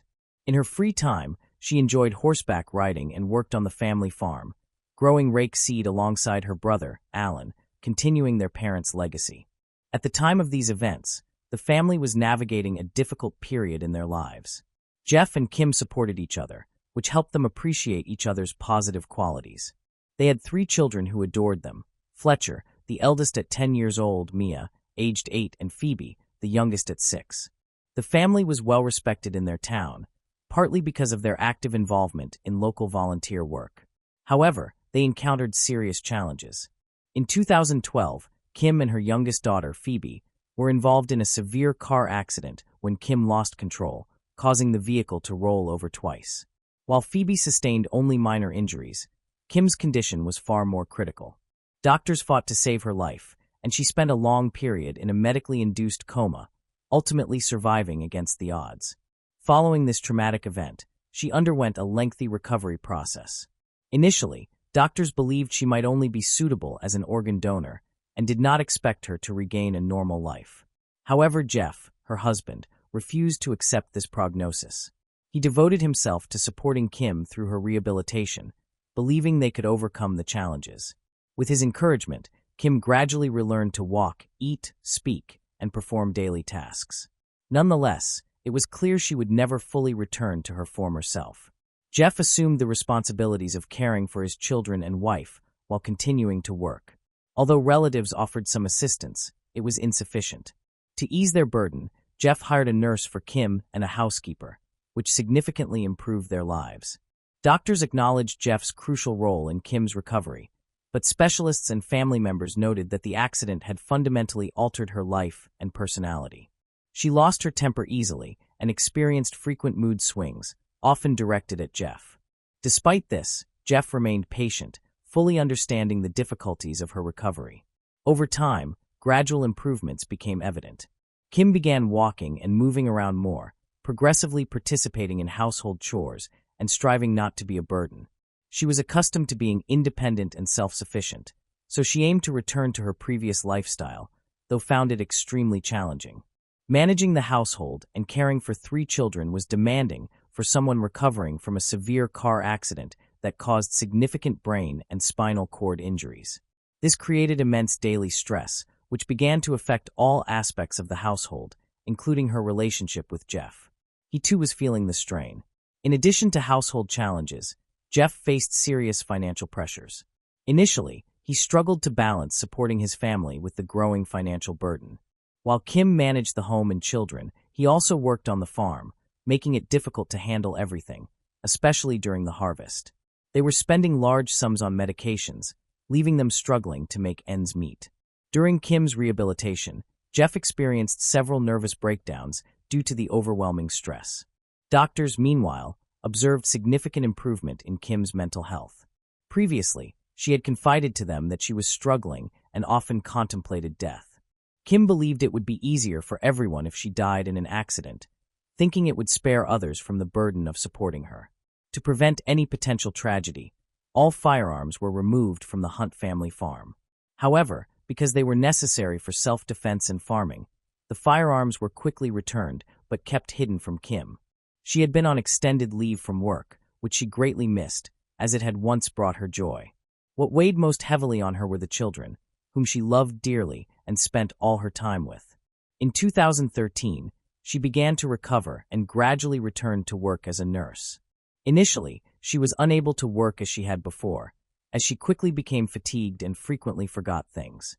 To support her rehabilitation, she began with a reduced workload, working no more than 8 hours a week as a junior staff intern. She also resumed volunteering, focusing on topics that were meaningful to her. She spoke on road safety and traumatic brain injuries, sharing her own experiences to connect with others and provide support. By August 2014, the Hunt family felt they were returning to a normal life. Kim's sister, Jenny, visited to celebrate Phoebe's 6th birthday. The celebration evoked memories of happier times before the tragedy, bringing Jenny joy. It seemed that life had settled down and that they had overcome their struggles. However, Jenny had no idea this would be her final visit with her younger sister. On September 8, 2014, Kim took the children to the school bus stop for their usual day at school. In the afternoon, the housekeeper, Lauren, arrived to assist with housework. The children's school day went smoothly, and around 3:30 p.m., Kim and the kids returned home. The previous day had been Father's Day, and Jeff was supposed to spend it with the children while Kim rested. Due to her injuries, Kim often became tired quickly and required naps. Overall, the day was pleasant until a minor conflict arose between Jeff and their eldest son, 10-year-old Fletcher, over a football game. Jeff, who usually refereed the children's matches, disagreed with Fletcher's actions during the game, causing tension. Kim comforted Fletcher following the disagreement. Later, Jeff decided to visit his parents on the farm for the holiday without his family.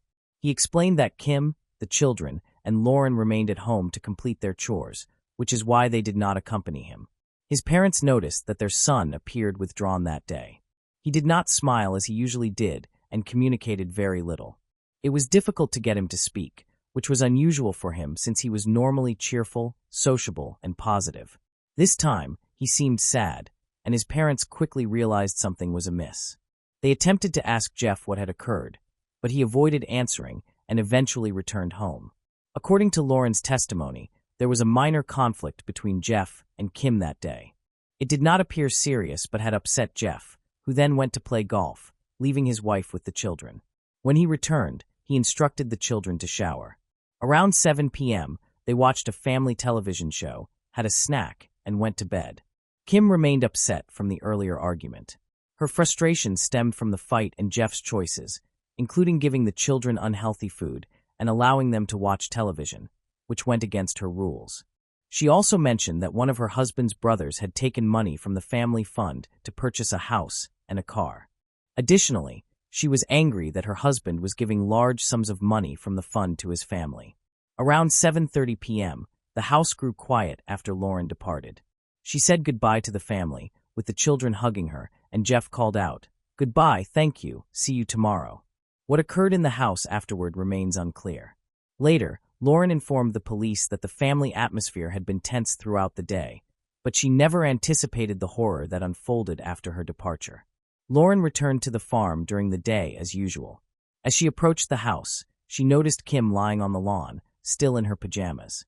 Concerned that Kim had fallen and needed help, Lauren rushed over. However, as she drew closer, she saw that Kim was motionless, her face covered by 2 jackets. When Lauren removed the jackets, she realized it was too late to help. Kim had died from a gunshot wound to the head and lay in a pool of blood. Her body was already cold, and the horrifying scene terrified Lauren. She immediately called emergency services. When the medics arrived, they confirmed that 41-year-old Kim Hunt was dead. Kim had been shot at close range, with the bullet entering just above her right eye, leaving her no chance of survival. The medics entered the house and soon discovered a shell casing on the floor in the hallway, indicating that the murder had taken place there. When police arrived and searched the house, they found Fletcher, Phoebe, and Mia dead in their bedrooms, all 3 children shot in the head. A note written on a napkin was found on the kitchen table. The note, written in adult handwriting, read, "I'm sorry, it's all my fault." However, it was unclear who had written it. Although it was believed that Jeff, the husband, had written the note, he could not be located. 2 possibilities were considered. Either intruders attacked the house, murdered Jeff's family, and kidnapped him, or he himself was responsible for the deaths and had gone into hiding. Ultimately, the case could only be resolved if Jeff was found. He was therefore declared a wanted man, and an active search was launched. There was no evidence of anyone else in the house, no fingerprints, no DNA, and no signs of forced entry. News of this tragic event spread quickly throughout the community. People were shocked and frightened, struggling to understand what had happened in the Hunt family home that night. Many found it difficult to believe that their neighbor, Jeff, could have committed such acts. People were genuinely concerned about his whereabouts and safety, fearing that he could be the next victim of the killers. As a result, the community called for a swift resolution to the case and the arrest of those responsible to restore safety in the area. Police conducted a thorough investigation around the farm for an extended period until fresh tire tracks were discovered the following day. These tracks led them to a small dam located a few hundred meters from the Hunt family home. Divers searching the reservoir, which was approximately 1.5 meters deep, found the body of Jeff Hunt along with a shotgun. He had died from a gunshot wound to the top of the head, apparently ending his life by placing the gun in his mouth. Examination revealed that his body had been in the water for around 30 hours. When experts compared Jeff's handwriting from cards he had previously given to his wife with the note found on the dining table, they confirmed a 100% match. This evidence indicated that he was responsible for the tragic events. It was impossible to completely reconstruct the events because there were no witnesses. It appears that Jeff coldly murdered his 3 sleeping children and then shot Kim as she tried to escape the house. He likely regretted his actions afterward and wrote a suicide note, leaving himself no way to turn back. Jeff then left his family, got into his old car, and drove along a dirt road. After traveling a few hundred meters, he turned into a wheat paddock and headed toward the pond, where the abandoned car was found. The motive behind the crime remained completely unclear. Many local residents had held Jeff Hunt in high regard and found it difficult to believe that he could have been capable of such violence. Despite the clear evidence against him, in the town of Lockhart, Jeff was a respected figure, a farmer, a referee for children's football games, a volunteer, and an active participant in community events. This admiration prompted a peculiar reaction among the locals. Some speculated that the weapon may have been in Kim's hands, as she had previously expressed a desire to end her life. Some even labeled her a witch, claiming that she was responsible for the crimes, accusing her of killing her family due to her mood swings, framing her husband, and then ending her own life. This scenario was physically impossible. Jeff was found with a shotgun, while Kim was discovered far from the shell casing where the shots had been fired. Considering the injuries on her body, it was obvious she could not have discharged that gun. Examinations showed she lacked the physical ability to shoot a shotgun, as her right side was impaired. Therefore, experts were unanimous in concluding that Jeff was the killer. Despite police conclusively proving that Jeff Hunt possessed the weapon and was responsible for the deaths of his entire family, some people continued to defend him. Jeff had cultivated such a positive public image that many regarded him as a martyr, despite the fact that he had murdered 3 innocent children and his wife, who had already survived a serious car accident. Justifying his actions, under any circumstances, was impossible. The community came together to raise funds and organize a funeral for the victims. Police faced challenges in determining a motive for the crime. Although Jeff had been upset that day due to an argument with his son and a conflict with his wife, this behavior was not typical for him. When Lauren was present, the situation did not escalate. Despite a tense atmosphere in the house, Jeff and Kim generally resolved disputes calmly and respectfully, maintaining their composure. There were no indications suggesting that a crisis of this magnitude was imminent. Lauren had never witnessed Jeff lose his temper, strike his wife or children, or even raise his voice. She could not have imagined he would resort to violence. As a result, she and others doubted that Jeff could have committed the crime. In contrast, Kim sometimes yelled at her husband and children when upset or when she forgot to take her antidepressants. It was difficult to believe that Jeff could have been suffering from such deep depression that it led him to murder his family. Hiding such a serious condition from relatives and from Lauren, who saw them daily, would have been nearly impossible. Yet, even she saw no signs that anything tragic was about to occur. Jeff did experience some financial difficulties, but they were manageable and did not prevent him from supporting his family or seeking solutions. He was not the type to retreat when faced with challenges, especially after carrying significant responsibility for many years. Police, after gathering evidence over time, concluded that the crime was not premeditated, but rather a spontaneous reaction. This was unusual for Jeff. He had plans for the following day and the upcoming week. Before Lauren departed, he had behaved like a responsible family man and caring father, preparing meals for the children for school and arranging a tennis match with a friend for the weekend. It was revealed that Jeff had been seeing a psychotherapist and had confided that he feared being left alone with the children if Kim were to leave him. Just weeks before her death, Kim told a relative that she was unhappy with Jeff's handling of their finances, which often caused money problems. She also admitted that she no longer loved him, felt no attraction, and was even considering divorce. The tension in their relationship may have escalated, as Kim wanted a separation and had expressed her desire to divorce Jeff, which could have triggered a violent response. The investigation into the incident involved several psychology and psychiatry specialists who provided important insights.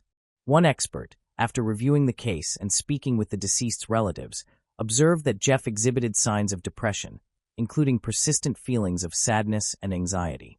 Shortly before the shooting, he had visited his family appearing distressed and remained unusually quiet, suggesting he was concealing something. His family noticed this atypical behavior and attempted to understand what was troubling him. In situations like this, identifying the underlying issues can be challenging, particularly because men often avoid discussing their emotions and perceive asking for help as a sign of weakness.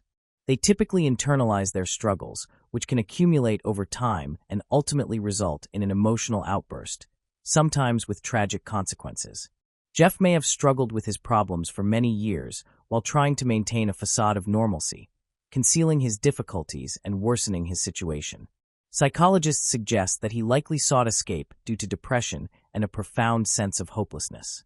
His use of a firearm to inflict a single fatal injury indicates that he probably did not intend to harm his wife and children deliberately.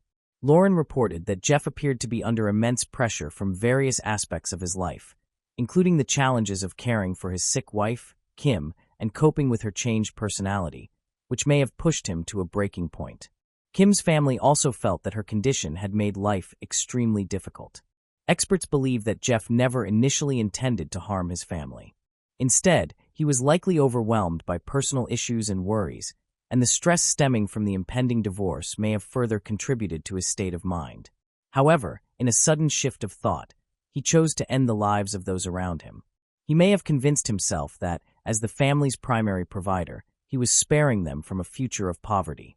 In a tragic attempt to prevent what he perceived as an impending disaster, Jeff committed the unimaginable act of killing his family quickly and painlessly, believing he was saving them from suffering. The tragic case of the Hunt family represented one of the bloodiest Father's Days in Australian crime history. Moving on to the next case. The case of Jake Wagner. Hannah Mae Rodan, 13, and Edward Jake Wagner, 18, met at a dance and quickly became romantically involved. Consequently, the Rodan and Wagner families began spending time together, sharing weekends and parties, and Hannah Mae and Jake's affection continued to grow. When Hannah Mae turned 15, she revealed that she was pregnant. Jake was thrilled by the news and hoped his family would be as well. The Wagner family placed great importance on tradition and family lineage, and they cherished children, seeing them as a continuation of their customs.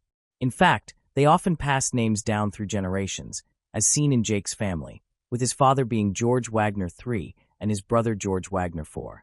By contrast, the Rodan family approached family life more practically. Even though they were divorced, Christopher Rodan Sr. and Dana Rodan remained close and devoted to their 3 children, prioritizing their happiness above all else. Unlike the Wagner family, the Rodans lived modestly, with Christopher working odd jobs and Dana serving as a nurse's assistant.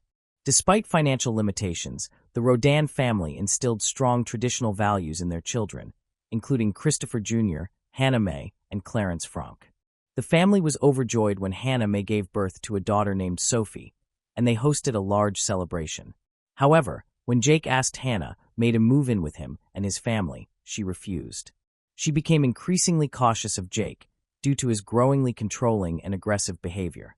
Hannah Mae had initially been drawn to Jake's caring and thoughtful nature, but over time, she realized that he was attempting to restrict her independence. Jake's aggression repeatedly caused Hannah Mae's feelings for him to diminish. Her refusal to move in with Jake created tension between them. Jake believed that Hannah Mae was preventing Sophie from being raised in a safe and healthy environment. Despite Hannah Mae's denials, Jake grew more controlling. Hannah Mae ultimately ended the relationship in March 2015, exhausted by Jake's aggressive behavior. At that stage, the Wagner family sought sole custody of Sophie. Jake had to exert considerable effort to persuade Hannah Mae to sign over custody of the child to him and his brother. However, Hannah Mae refused.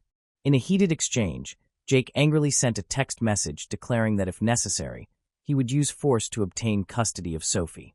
This disclosure confirmed the Wagner family's willingness to employ coercion and intimidation to achieve their objectives. To protect herself and her daughter from this unscrupulous family, Hannah Mae chose to distance herself and raise her child independently. She worked as a nursing assistant, continued her studies, and cared for Sophie on her own. The situation escalated when Hannah became pregnant again. Although Hannah Mae confirmed that the child was not Jake's, he remained suspicious and attempted to uncover the truth. In December 2015, Jake accessed Hannah's social media accounts but found no evidence of infidelity. A trial ensued involving repeated interactions between the Wagner family and Hannah Mae. In one text message, Hannah asserted that the Wagner family would have to eliminate her before gaining custody of Sophie. Jake shared this message with his family, inciting their anger. His grandmother, Rita Newcomb, 65, retaliated by forging an important custody-related document. During the custody trial for Sophie, Christopher Rodan and George Wagner, 3 engaged in a heated confrontation. This incident caused a total rupture in the relationship between the 2 families. The Wagner family soon conceived a sinister plan. They regarded Hannah Rodan as uncooperative and concluded that the only solution was to eliminate her and the entire Rodan family in order to gain custody of Sophie. By Christmas 2016, this twisted notion marked the beginning of a horrific crime. While others focused on love and celebration during the holiday season, the Wagner family had different intentions. They held a family vote to decide whether to proceed with their malevolent plan or not. After everyone consented, they assigned each person specific roles and began preparing. The Wagner family spent 5 months gathering intelligence on the Rodan family home, including surveillance cameras, daily routines, and the work schedules of each Rodan family member. Each member of the Wagner family was given a designated task. Angela Wagner purchased a communications blocking device, and planned to secretly install it on the Rodan family's phone to prevent anyone from contacting the police. George Wagner III offered to construct a homemade silencer and manage transportation on the night of the crime, securing a truck without attracting attention.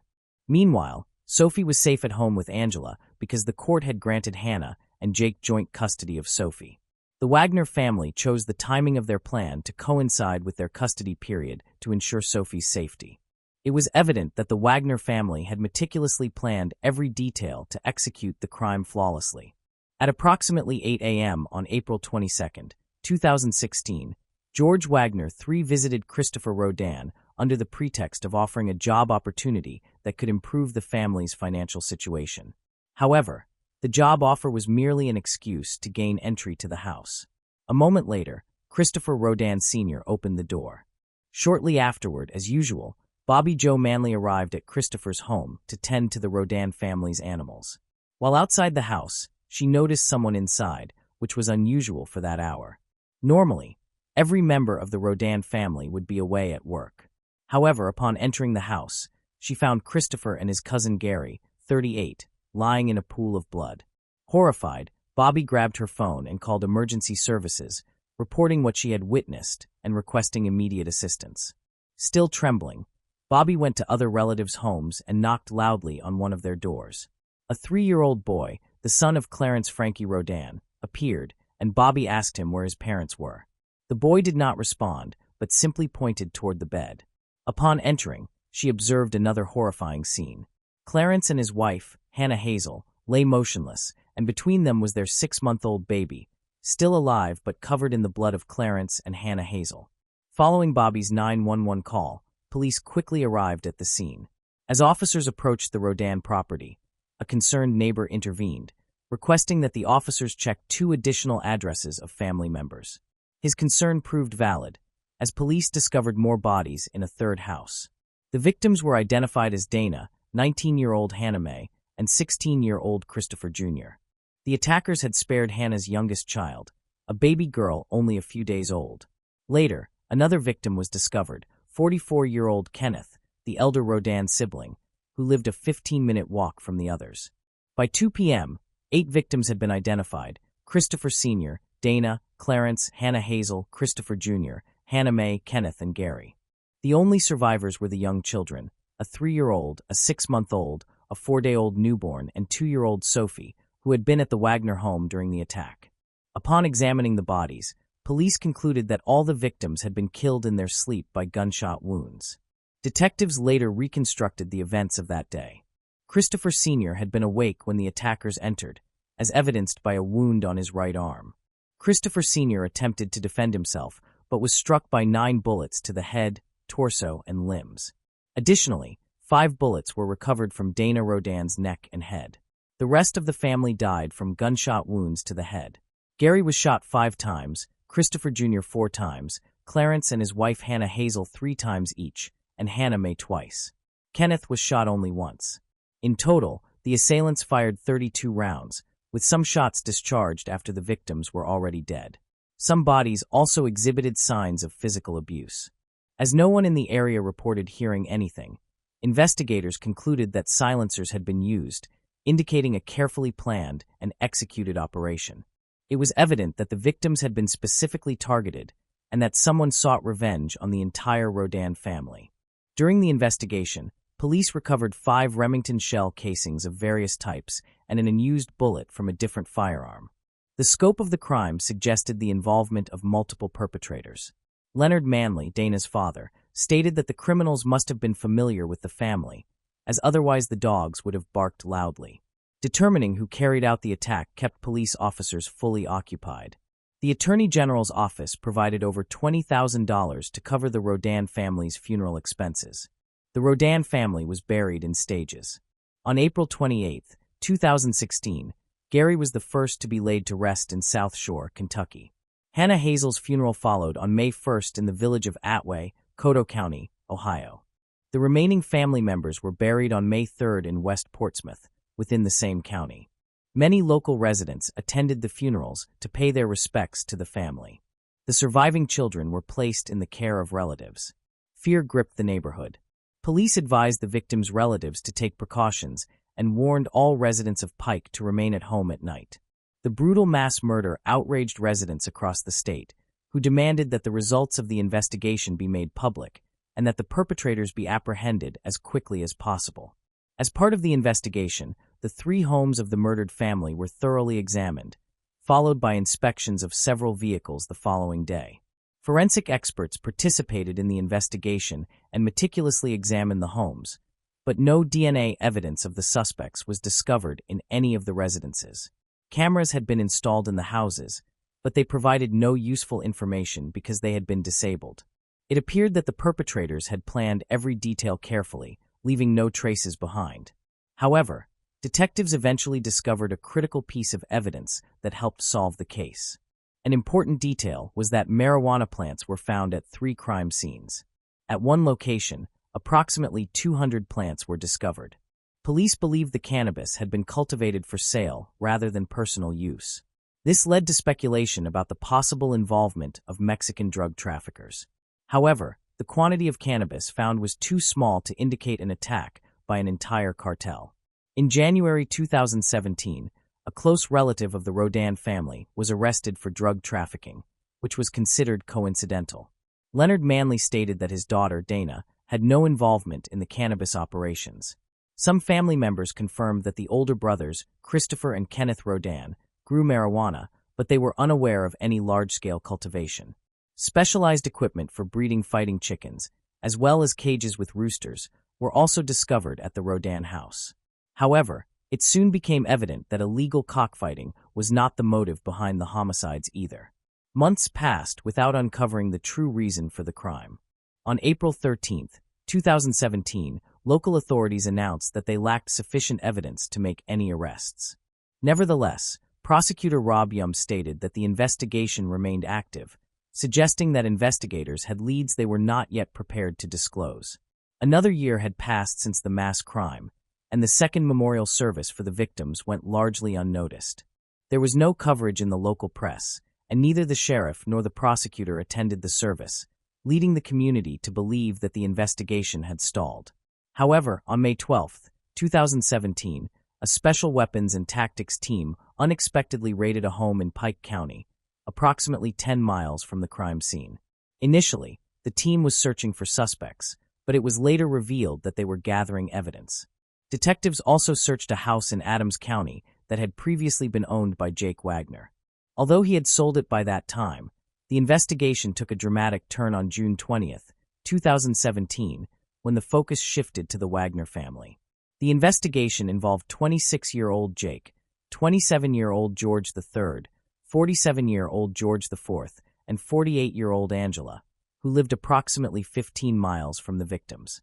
The Wagner family had moved to Kenai, Alaska, claiming they were struggling to remain in the area. The Wagners expressed their affection for the Rodan family, stating that the deaths had devastated their family. The investigation soon reached a breakthrough. Authorities sought information from the public regarding the Wagner family's dealings in firearms, ammunition, vehicles, and related matters. According to the investigation, every member of the family had been involved in the crime that occurred on November 13, 2018. The Attorney General announced that the Wagners and their sons had been arrested and charged with planning and executing the murders. Rita Newcomb, the 65-year-old mother of Angela and Frida Wagner, as well as the mother of George Wagner III, had also been arrested for perjury and obstruction of justice. In 2019, Rita Newcomb underwent handwriting analysis to confirm her involvement in forging guardianship documents for Sophie. To avoid incarceration, she entered a plea deal. As a result, the charges against Frederica Wagner were dropped in June 2019. 2 years later, on April 22, 2021, Jake reached an agreement with the prosecution. In exchange for providing details of the crime, all family members would receive life sentences instead of the death penalty. Jake admitted to killing 5 of the 8 victims and faced 23 criminal charges, including 8 felonies. The remaining charges included theft, conspiracy, illegal possession of ammunition, forgery, interception of messages, unlawful use of property, obstruction of justice, corrupt activities, and unlawful intimate conduct with a young woman. Jake explained that he saw eliminating Hannah, May as the only way to secure custody of his daughter. He believed that if he did not kill the entire Rodin family, they would seek revenge and refuse to grant him custody of Sophie. Angela was next to face trial on September 10th. She pleaded guilty to conspiracy, aggravated robbery, and tampering with evidence. In exchange for her testimony against the other defendants, the murder charge was dropped. Angela was sentenced to 30 years in prison. The trial of George Wagner IV began on August 28, 2022. Although he denied involvement in the crime, the prosecution presented evidence of his participation in the planning, execution, and cover-up. Ultimately, George IV was found guilty on 22 counts and sentenced to life in prison without the possibility of parole. George III's trial was scheduled for February 2024. Despite the convictions of his family members, he continued to maintain his innocence. The once harmonious family's descent into madness was confounding, and their actions were unforgivable. The Wagner family's crimes left 3 children orphaned, depriving them of the love of their parents, relatives, and a peaceful life. One could not help but wonder what Sophie would be like when she grew up and realized what had occurred. Moving on to the next case. The case of Marlene Oakes. Marlene was born on December 1, 1954, to her parents Lorraine and Billy. At the age of 16, she married a much older man, Bill Major, who was 26 at the time. Despite the large age difference, they quickly got along. The same year they married, they welcomed their first son, Donald. For years later, they had a daughter named Lalana. The family lived in Verona, a small town in the suburbs of Kentucky, USA. Verona is located near downtown Cincinnati. Bill worked as an auto mechanic, and according to Marlene's father, he was ambitious and had a great ability to persuade others. This gave him a significant advantage in his job. His auto repair shop was located near the interstate. A convenient location ensured he always had many customers. At that time, Marlene was a housewife, taking care of the children, while Bill was the main breadwinner for the family. However, their marriage was not a happy one. They argued frequently, and Bill often abused his wife.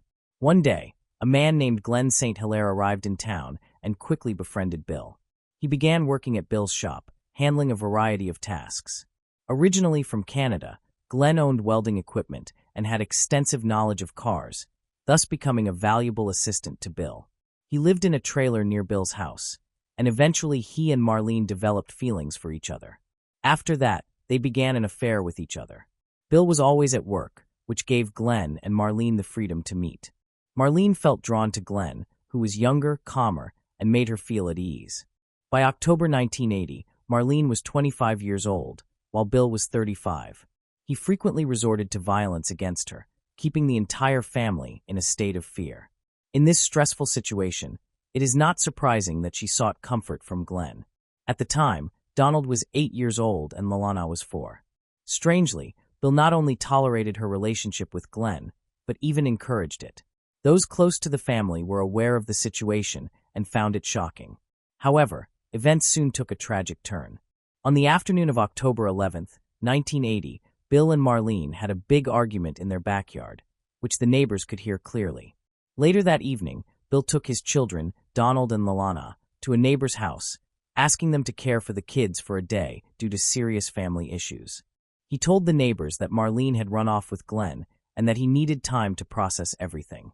The neighbors, however, knew that he was enraged over Marlene's relationship with Glenn.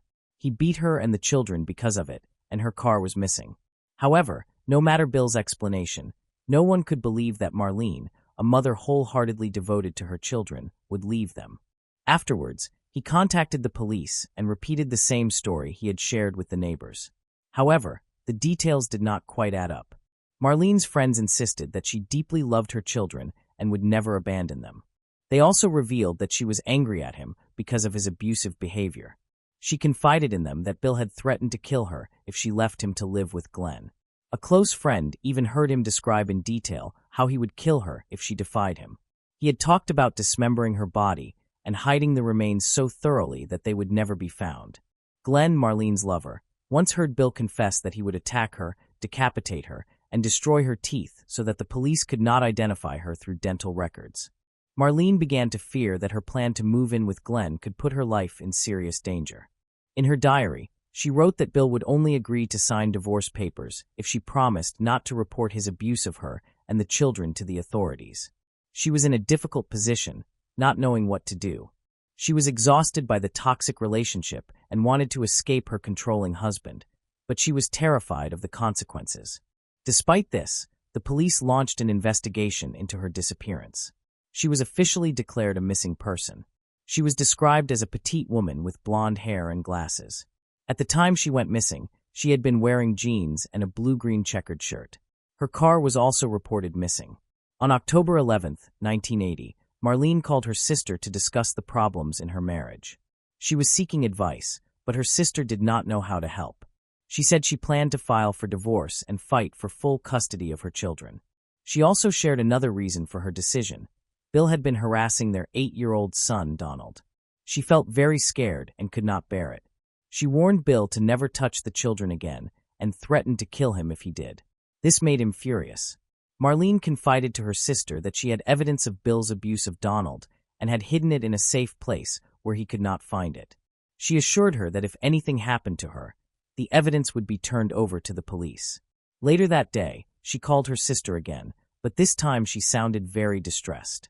She had just had another argument with Bill. Marlene then gave Glenn her diary, which contained all the important incidents. She told him that if she ever went missing, detectives could find answers in the pages of her diary. She also told her sister the same thing during their phone call. That was the last time her family ever heard from her.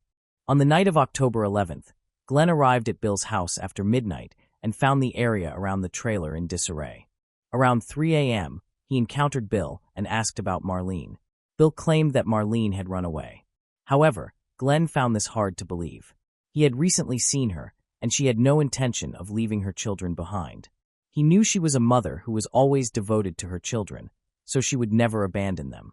It soon became clear to everyone that Bill was lying. During this time, the children had actually been staying with neighbors. He was the one who brought them there and told them that Marlene had run away with a lover. His story was riddled with contradictions, and he kept changing his account. Then, when Bill arrived at his neighbor's house, he even handed over all of his weapons to them to take care of the children, including a 9mm handgun and a .22 caliber rifle. He also sold his tractor to another neighbor, explaining that he was moving to live closer to his parents. A few days after Marlene's disappearance, Bill went to the police station to report the incident. He said that after an argument at home, she had left and he was convinced that she had run away with her lover. Following this, Glenn also contacted the police and provided information about the conflicts in the relationship between Marlene and Bill. He handed over to the police everything related to Marlene, including the diaries she had left with him. These diaries contained clues that were detrimental to Bill. Glenn also recounted Bill's unusual behavior after Marlene's disappearance. According to him, Bill's transfer of weapons to neighbors and the sale of valuable assets were very suspicious. This suggested that Bill seemed to be planning to run away. He believed that Bill was involved in Marlene's disappearance. After speaking with Glenn, the police began investigating Marlene's case more thoroughly. They believed that she did not simply run away from her husband Bill, but that the matter might be more serious. It was very likely that one of the two men, Bill or Glenn, was involved in this disappearance. Bill and Glenn were both considered prime suspects in the case. However, both denied any involvement. Glenn was cooperative and willingly shared all the information he had with the police.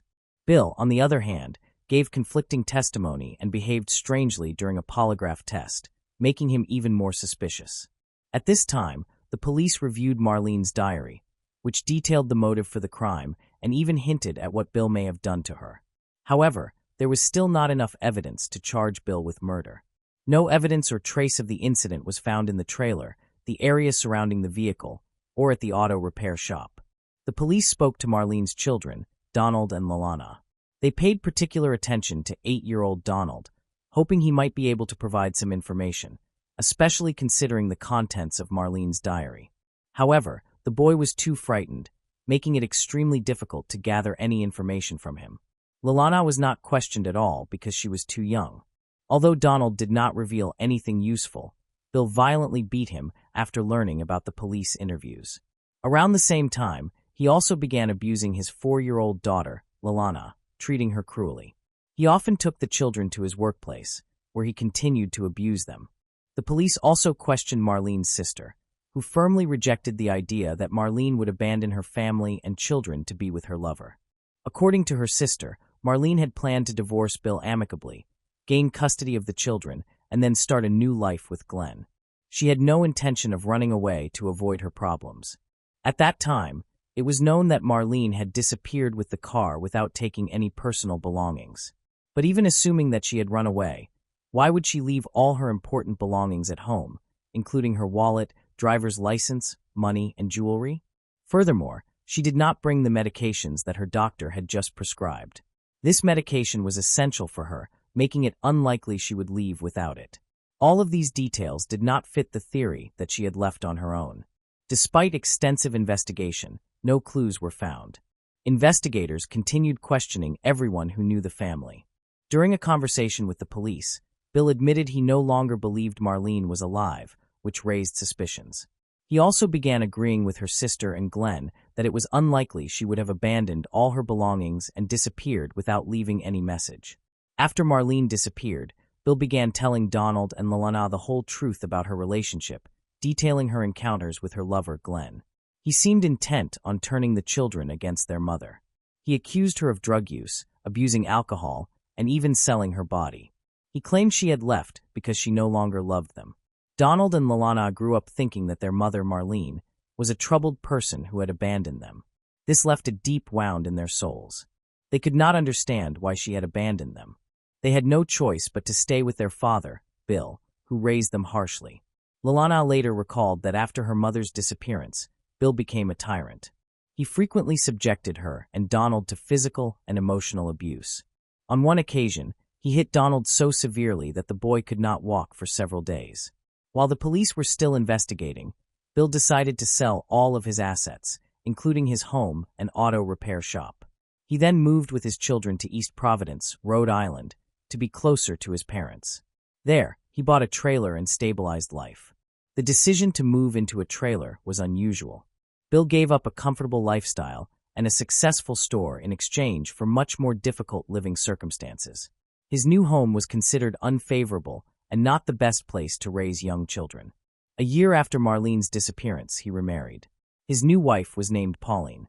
For a long time, they lived together but could not officially marry because Bill could not legally end his marriage with Marlene. Eventually, he managed to file for divorce and married Pauline. Meanwhile, Glenn stayed in Verona.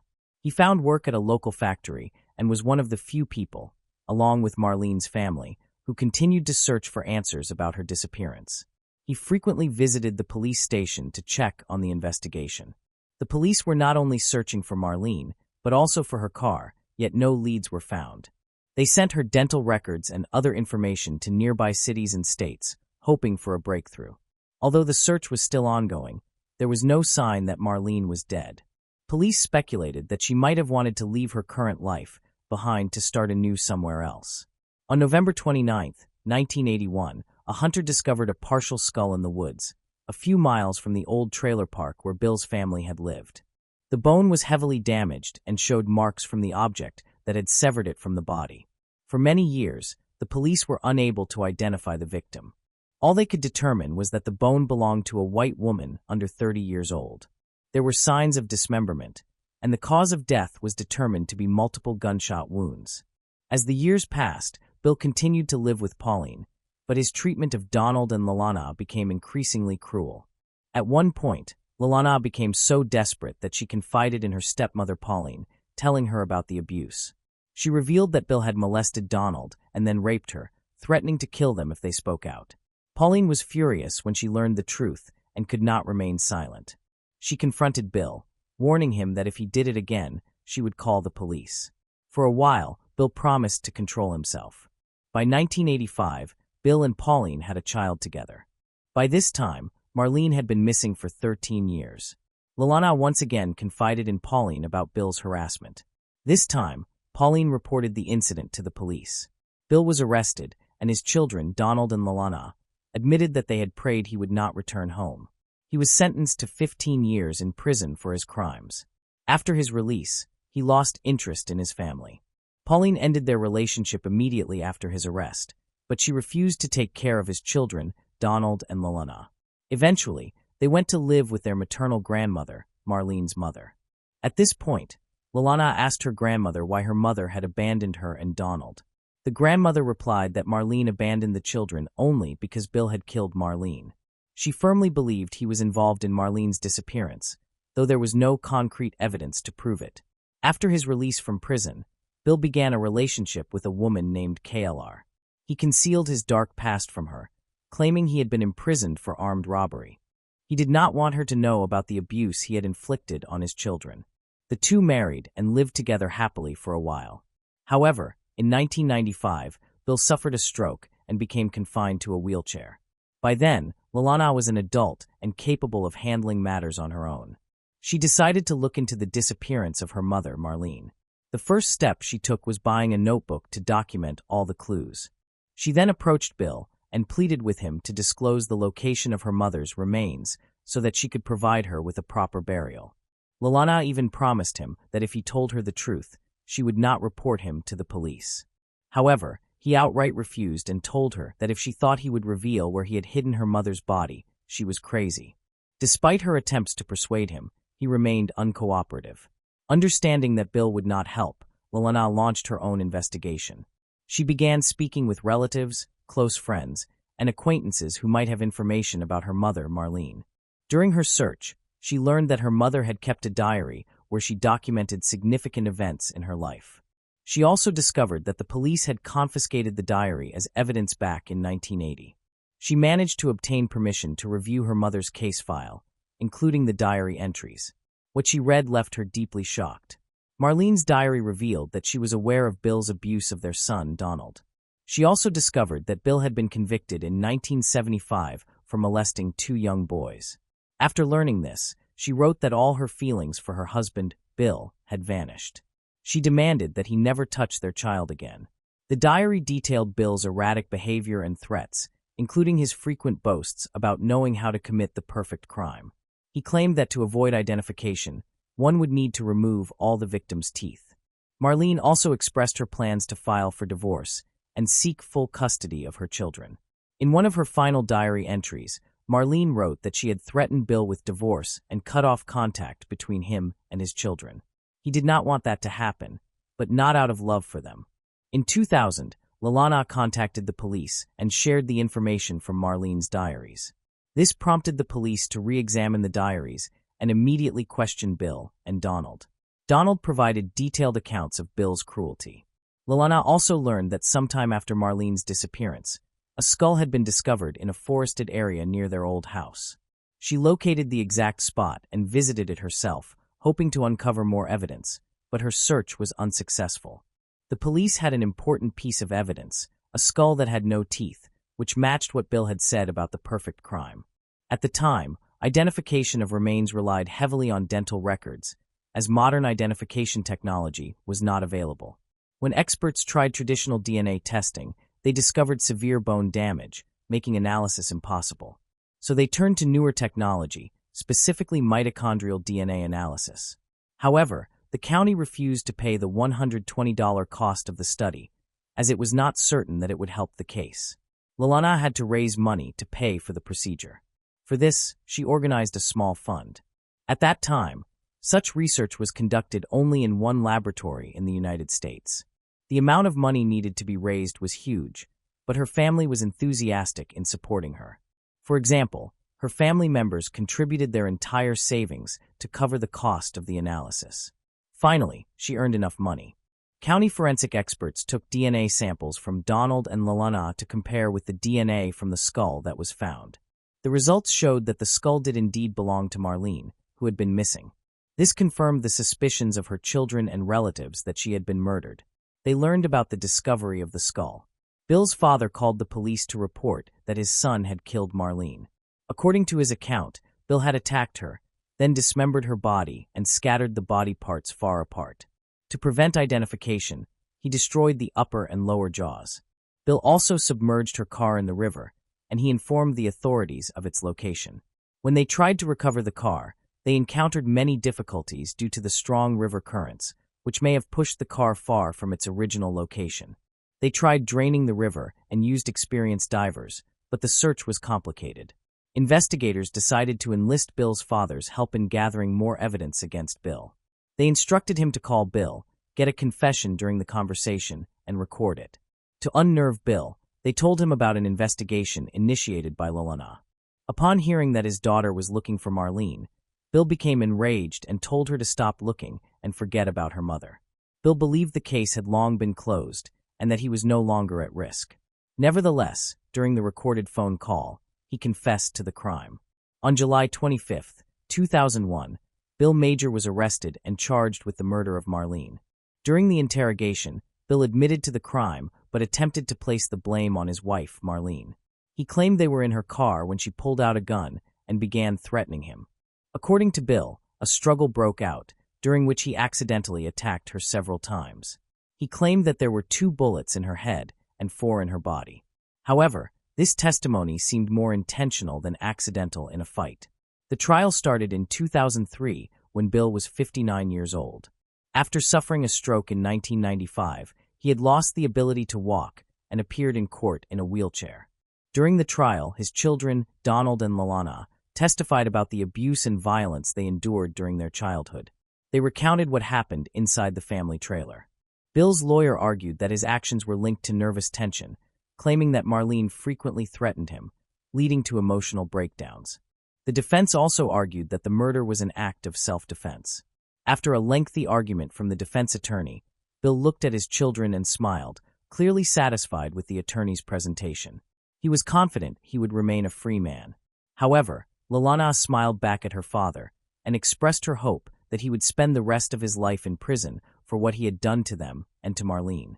After deliberating for over 40 minutes, the jury found Bill Major guilty of Marlene's murder. He was sentenced to life in prison. On December 7, 2016, Bill applied for parole, but his request was denied. He died in prison on October 15, 2020. Lalana was satisfied with the outcome of the investigation. She had spent much of her life pursuing justice. She believes that Bill murdered Marlene at that time because he suspected Marlene of having an affair. She believes that Bill meticulously planned the murder out of fear of going to jail and wanting to maintain control over his children, which would allow him to continue to torment them.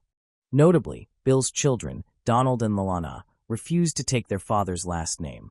Lalana later changed it to her husband's. She regrets that during her childhood, she was influenced by her domineering father, causing her to mistakenly believe that her mother had abandoned her. The rest of Marlene's body and her car were never found. However, her family took solace in the fact that justice had been served. Only her mutilated skull was buried. Moving on to the next case. The case of Blumell family.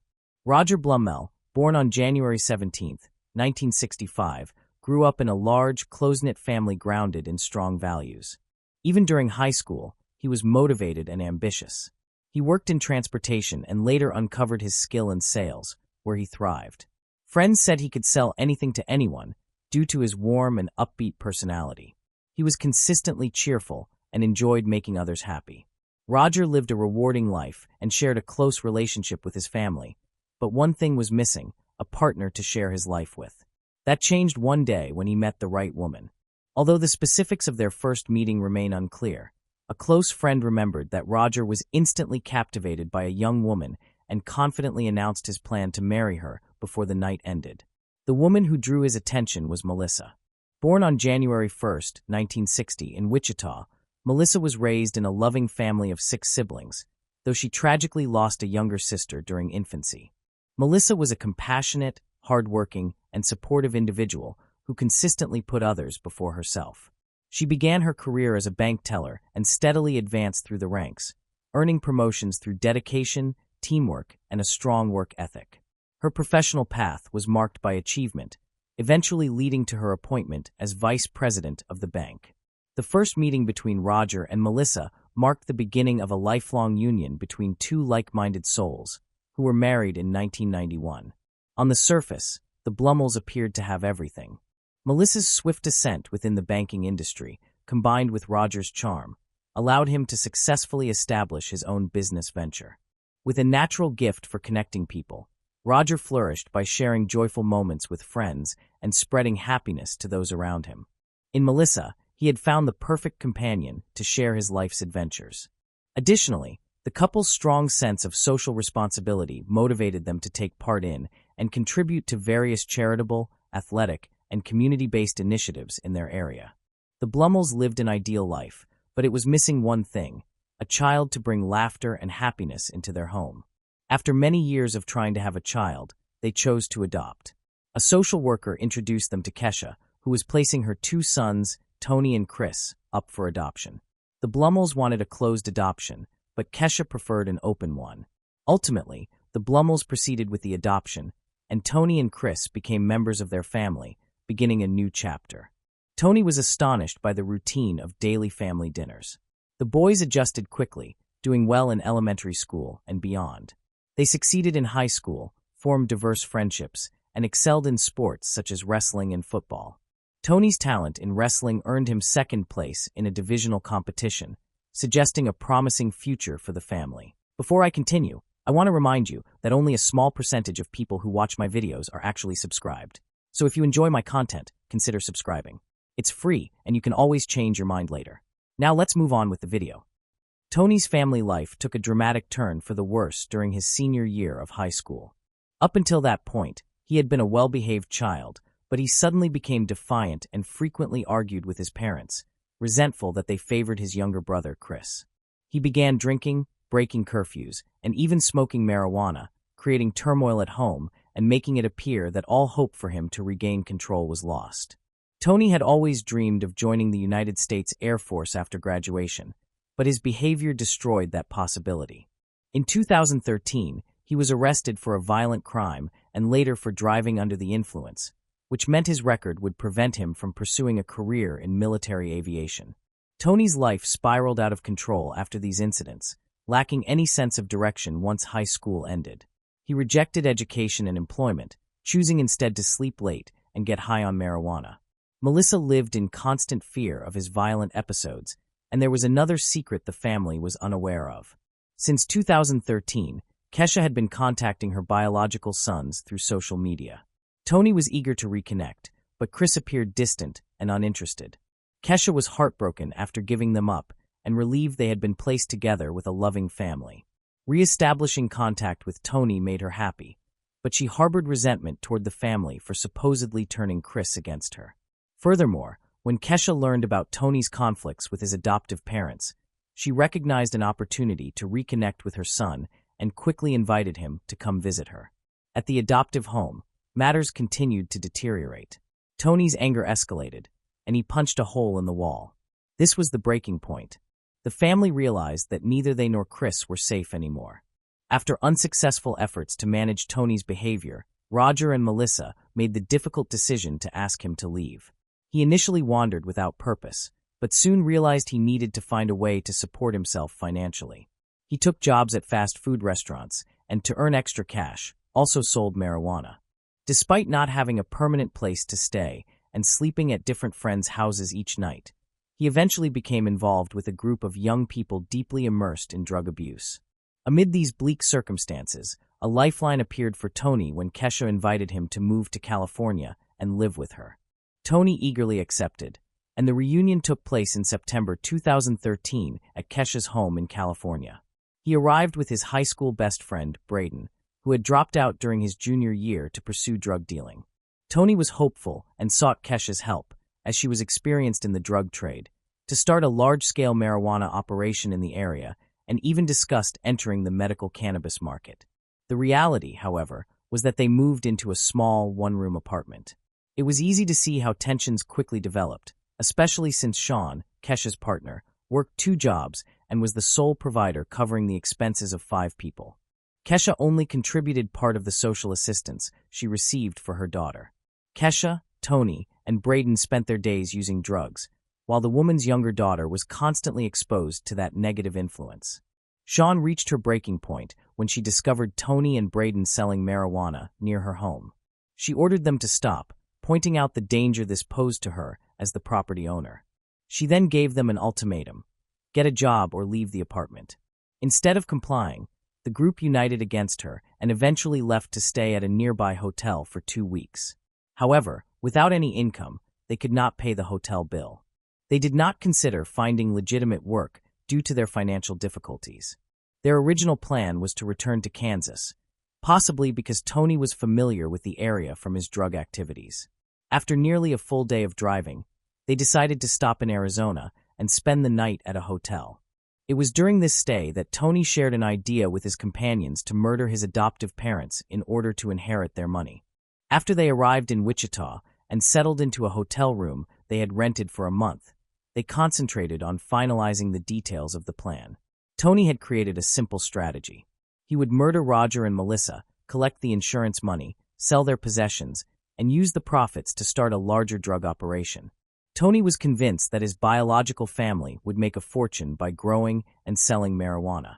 He even selected the perfect day to carry out the crime: Friday, November 15, 2013. The date worked ideally for him, since his brother Chris would be out of town, attending a wrestling event connected to his training. As a former wrestling standout, Tony still kept ties with some team members, which is how he learned about his brother's plans that night.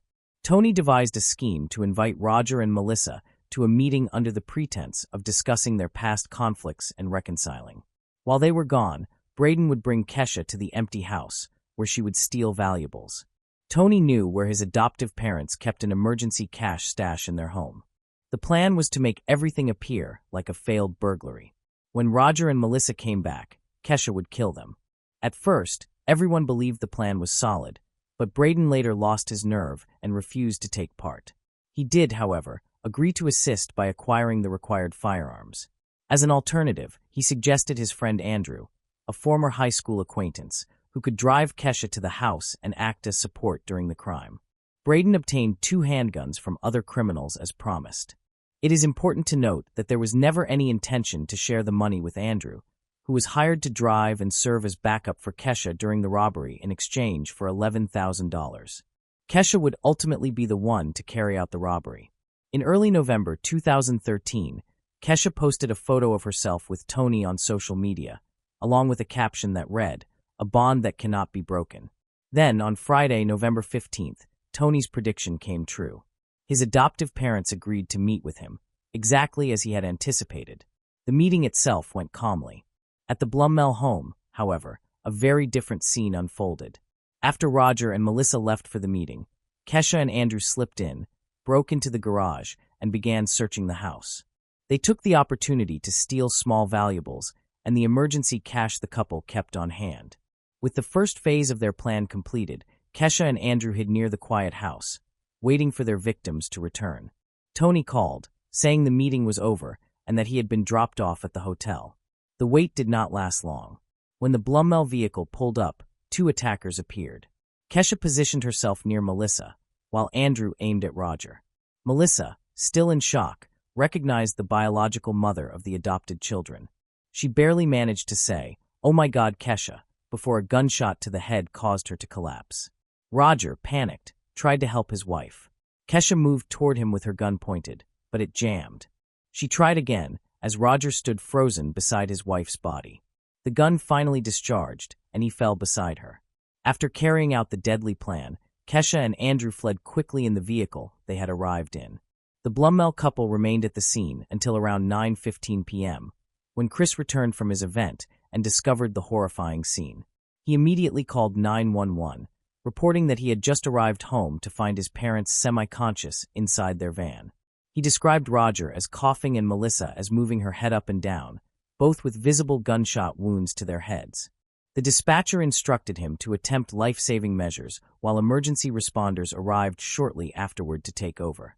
Remarkably, the Blummels were still alive, their lives hanging by a fragile thread, and they were rushed to the hospital without delay. Meanwhile, back at the hotel where they were staying, Kesha appeared to experience a panic attack, stating that she urgently needed to take an illegal substance, which she then did, accompanied by the other boys. At the same time, Kesha handed over the used firearm along with a wallet holding stolen cash and micas, instructing that they be thrown away in a nearby stream. Andrew disposed of the evidence in a pond located in a nearby park. The following day, Tony used the money to begin selling marijuana, making his first profit of $100. Tragically, that same day, Melissa lost her fight with illness and died at the age of 53. Tony visited his father in the hospital, unaware that he had already been removed from the Blumell family's will and insurance policies. As it turned out, the two horrific crimes had been committed for no reason. In the days that followed, it came to light that Andrew had not been paid and was not even aware that Kesha had taken cash from the Blumell family home. Eventually, their luck ran out. During the initial examination of the Blumell residence, police noticed that the garage door had been forced open, and upon entering the house, they found it in complete disarray, with belongings scattered everywhere. It was confirmed that money, jewelry, and other valuables were missing. Authorities initially believed the attack on the couple may have occurred because they arrived home while the burglars were still inside. However, since the deadly assault had taken place before the couple entered the house, this early theory was quickly dismissed. In the van where Roger and Melissa were attacked, no usable fingerprints were discovered, although investigators did find a book casing. Authorities then redirected their attention to the victims' workplaces, suspecting that an unhappy client might have sought retaliation. This theory was also ruled out, leaving investigators to focus on interviewing people close to the couple. Tony was first on the detectives' list, as he was the last person known to be with the victims while they were alive. He strongly denied any involvement, insisting that he knew nothing about what had happened. He stated that after dinner, he had gone straight back to the hotel where he was staying with his mother. Hotel staff confirmed this alibi. The next person questioned was Chris, who had discovered the bodies, but he was quickly cleared after confirming that he had been attending a dinner with the wrestling team at the time of the incident. However, investigators noticed something unusual about his behavior. He did not seem especially distressed, instead appearing deep in thought.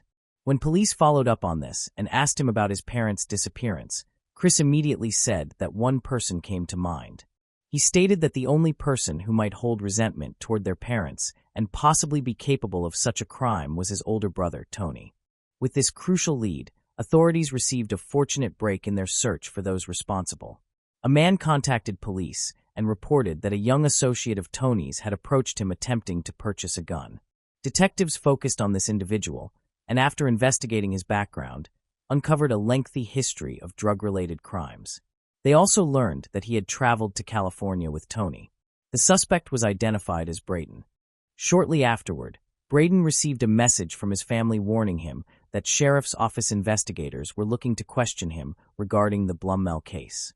The next morning, Braden voluntarily went to the police station. According to a press report, on his way there, Braden stopped at a pond to discard an item, allegedly the gun used in the crime, which had not been properly disposed of earlier. As it turned out, he was already being watched. When police searched the water, they recovered an unused handgun inside the bag he had thrown away. Braden was interrogated for 3 days, during which he initially denied having any role in the incident. Eventually, he broke under pressure from investigators and confessed to everything he knew, revealing that the plan for the attack originated with Tony. Tony Blumell, 18, and his biological mother, Kesha, 35, were arrested at their hotel on November 19, 2013. Andrew, also 18, was taken into custody, and Braden, another 18-year-old, was arrested the following day. At first, Kesha denied any role in the robbery and the other offenses, while the 3 young men admitted guilt. On November 25, 2013, the defendants made their initial court appearance through a video conference, facing the same set of charges: first-degree murder, attempted first-degree murder, 2 counts of aggravated robbery, burglary, and theft. Bail was established at $500,000 for the 3 young men and $1 million for Kesha. On December 21st, Roger's heart ceased beating, and at only 48 years old, he was reunited with his cherished Melissa. After Roger's death, the circumstances for the woman and the 3 young men worsened significantly, as they now faced the prospect of being charged with capital murder, a charge that carried the possibility of a death sentence. On January 3, 2014, the 4 individuals in custody were officially charged with 1 count of capital murder for allegedly killing more than 1 person during the same incident. Kesha also faced extra charges, including 2 counts of aggravated robbery, 1 count of burglary, and 1 count of theft. The preliminary hearing was held on July 17 of that year, by which point Braden had reached an agreement with authorities consenting to serve as the prosecution's key witness in return for leniency in sentencing. In 2015, after a year of negotiations, Braden and 2 others involved in the crime entered into plea agreements with the prosecution. Under these agreements, the defendants agreed not to challenge the charges filed against them, and in return, they gave up their right to appeal their sentences. In exchange, the prosecution agreed not to seek the death penalty and to drop certain charges.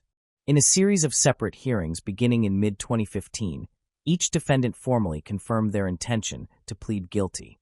Kesha received life imprisonment without the possibility of parole for capital murder, along with an additional 10 years for aggravated robbery. Her sentences were ordered to run consecutively. In court, she expressed remorse and respect toward the victim's family, yet denied any involvement in the crime. She remains incarcerated today in a high-security prison. Tony Blumell, known to everyone simply as Tony, received the same sentence as his mother. During the hearing, his Aunt Christina delivered a victim impact statement, thanking authorities for delivering justice and referencing the love Roger and Melissa had shown Tony. Tony sat quietly as tears filled his eyes. Christina told him that he had chosen his own path, and that one day he might comprehend the consequences of those decisions. Tony is now housed in a correctional facility and has accumulated numerous disciplinary infractions. A week later, Andrew was found guilty of first and second-degree murder and was sentenced to life imprisonment plus 155 months. Lastly, Braden, who had made a deal with prosecutors, was convicted of second-degree murder and sentenced to 242 years. His first opportunity for release is May 28, 2035, though he has amassed 71 disciplinary reports for misconduct. The district attorney expressed satisfaction with the outcome of the case. Despite having waived her right to appeal, Kesha attempted to do so and was unsuccessful. What remains undisputed is that the lives of Roger and Melissa Blumell ended in tragedy. Kesha's excess-driven lifestyle led to disaster, triggered by a descendant's rejection of her. For his part, Tony repaid the couple's love and care with bitterness, jealousy, and violence, choosing an unjustifiable path of substance abuse that ultimately drove him to commit a double crime. As a result, Kesha's younger daughter was forced to grow up in foster care. By contrast, Chris Blumell, with the help of his family, was able to overcome the trauma and go on to build a meaningful life. Moving on to the next case. The case of Kimberly Antonakis. Kimberly Antonakis was born in 1974 in New York, United States. She was the sole child in her household. Even though she was raised with affection and financial comfort, she was never spoiled. Her parents came from modest backgrounds. Even so, her father Thomas succeeded in reaching notable success. He founded his own business, which operated in the computer field, earned money, and he was glad to spend it on his beloved daughter and her wishes. When Kimberly was still very young, her parents separated. The child remained living with her mother. However, this did not weaken the bond between the little girl and her father. He took her on weekends and devoted all his free time to her. When Kimberly's mother met another man and decided to relocate to Florida, she was faced with the decision of staying with her mother or living with her father. Since she did not want to move, the young woman chose to live with her father. Kimberly was extremely close to him and enjoyed sharing her life with him. As she matured, she grew into a polite, outgoing child and later a beautiful young woman with a bright smile that consistently lifted her mood. She possessed a strong sense of humor and an optimistic outlook. Kimberly was brought up in a protected environment, surrounded by affection and care, which shielded her from the harsh truths of life. Because of this, she saw only the good in people and was mostly unaware of life's darker sides. Sadly, her trusting and gentle nature would later bring her much pain. In 1994, Kimberly enrolled at the College of Staten Island. Soon afterward, she told her father that she felt prepared to live independently. Although Mr. Kimberly was concerned about her choice, he respected her autonomy and chose not to oppose it. He vowed to himself that he would do everything possible to guarantee her safety and comfort in her new home. Kimberly purchased a pleasant apartment for his daughter, situated in an affluent part of the city, and installed an alarm system to protect her.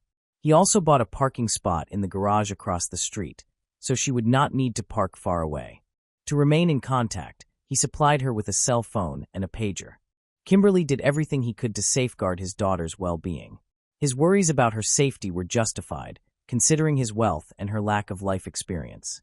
Kimberly was a hardworking student who also held a part-time position as an accountant at a respected firm. She had turned down her father's offer to work in the family business, choosing instead to create her own future.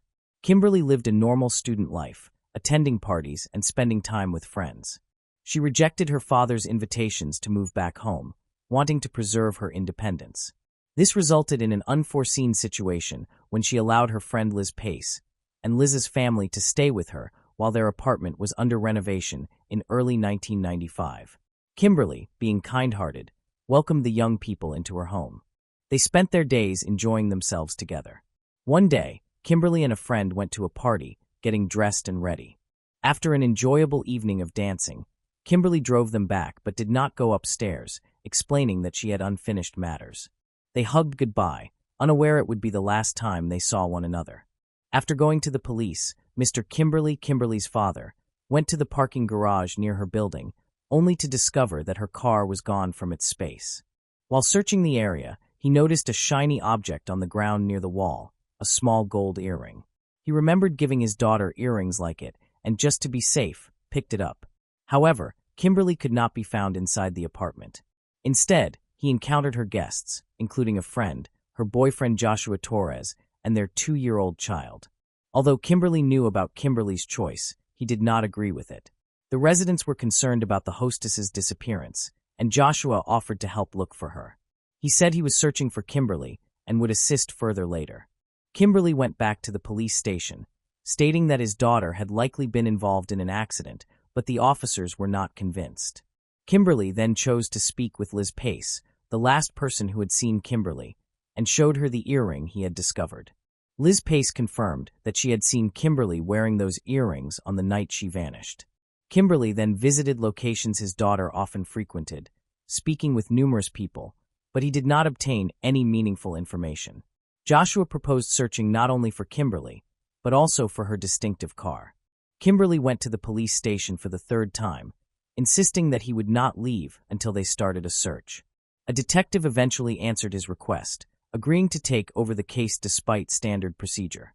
To gain a clearer picture of the events involving Kimberly Antonokos, investigators began by reconstructing her actions on February 28th. Kimberly started the day by going to college, then worked for several hours. After finishing work, she went back home and ate dinner with friends before going to a party with a friend named Liz Pace. The night ended with their return home at about 4 a.m. After arriving back, Kimberly went to the parking garage for reasons that are still unknown. Both her apartment and the garage were carefully examined, but no evidence of a struggle or unfamiliar fingerprints was discovered. This absence of clues indicated either a thorough cleanup or that a possible intruder had worn gloves. The most baffling detail was the disappearance of both Kimberly and her car without leaving any trace, aside from one earring that had been found. A review of Kimberly's bank records showed that her final transaction took place the night before she disappeared, eliminating the theory that she had voluntarily run away. Based on the available information, detectives believed that Kimberly had most likely been abducted. The investigation was expanded to involve more officers. Because there were no solid leads, authorities also considered information provided by a psychic. Witness interviews began with Liz Pace and Joshua. They disclosed that 65 calls had been made from Kimberly's landline on March 1st. Joshua stated that he placed these calls in an effort to find Kimberly, whom he considered like a younger sister.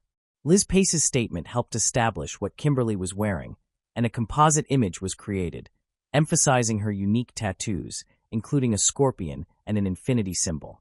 At the same time, efforts to locate the missing car were underway, including checks at scrap yards and other places where the vehicle could have ended up. Unfortunately, these searches produced no results.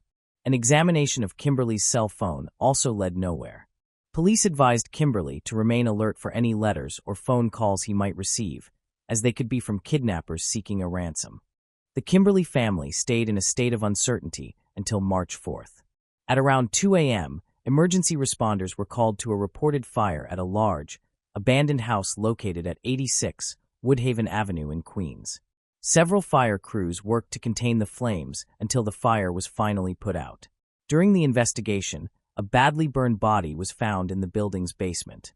Further examination by forensic specialists determined that the victim was a woman between 20 and 25 years old, with traces of long black hair still present. There were also indications of tape and evidence that her legs had been restrained, with her hands tied behind her back. Most disturbing of all was the finding that she had been alive when the fire started, as shown by smoke found in her lungs. Detectives initially believed the body could belong to Kimberly, who had been reported missing. To verify her identity, dental records were needed.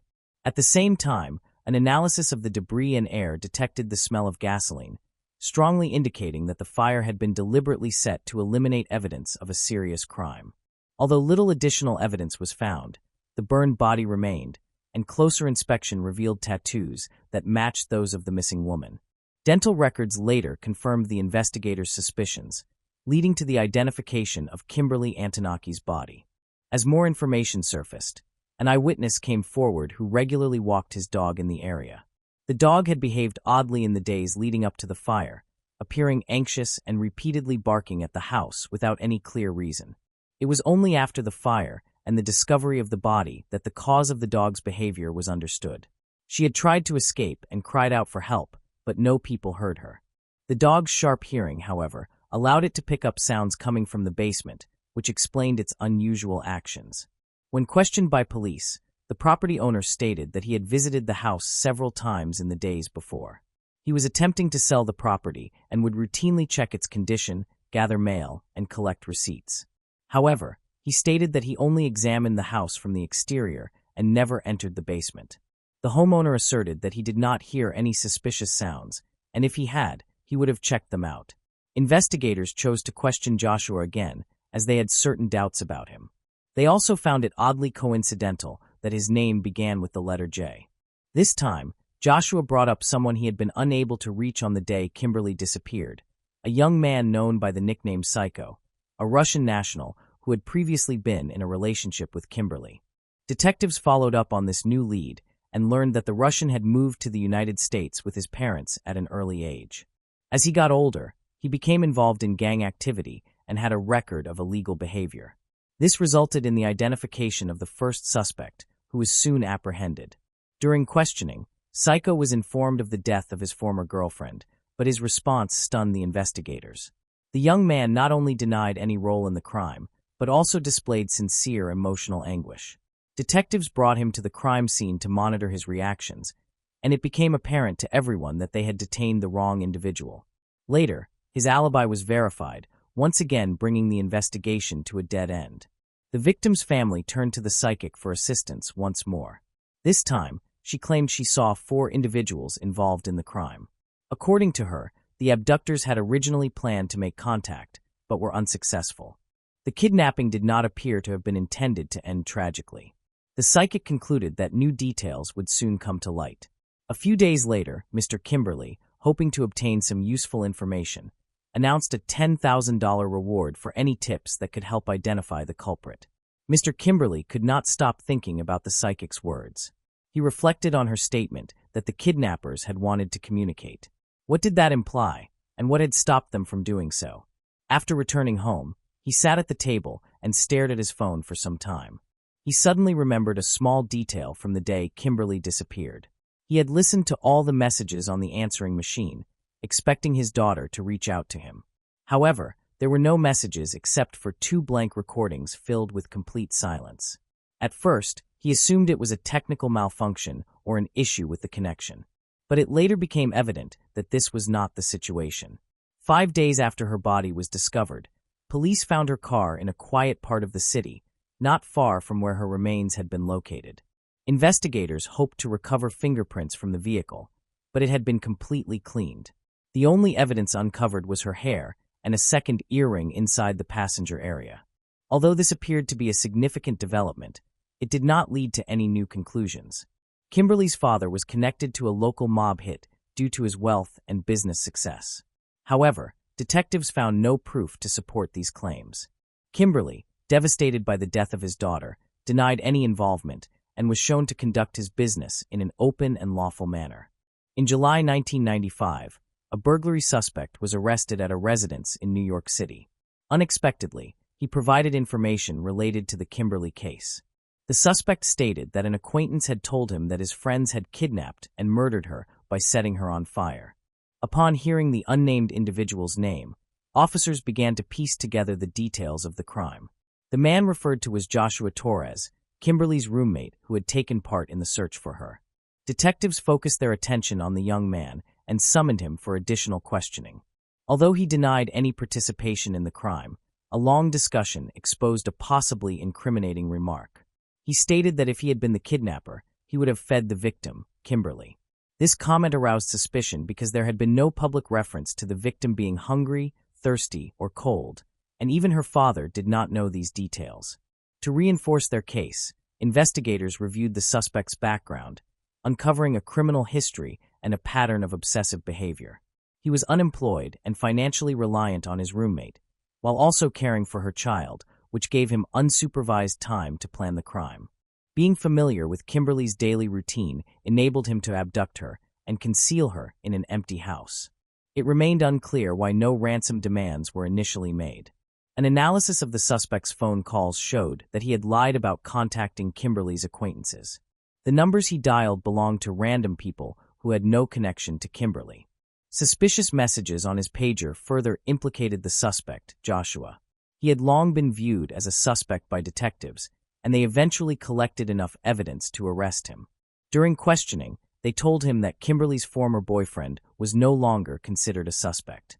Pressured to provide more information, Torres revealed that he believed his friends were responsible for her killing.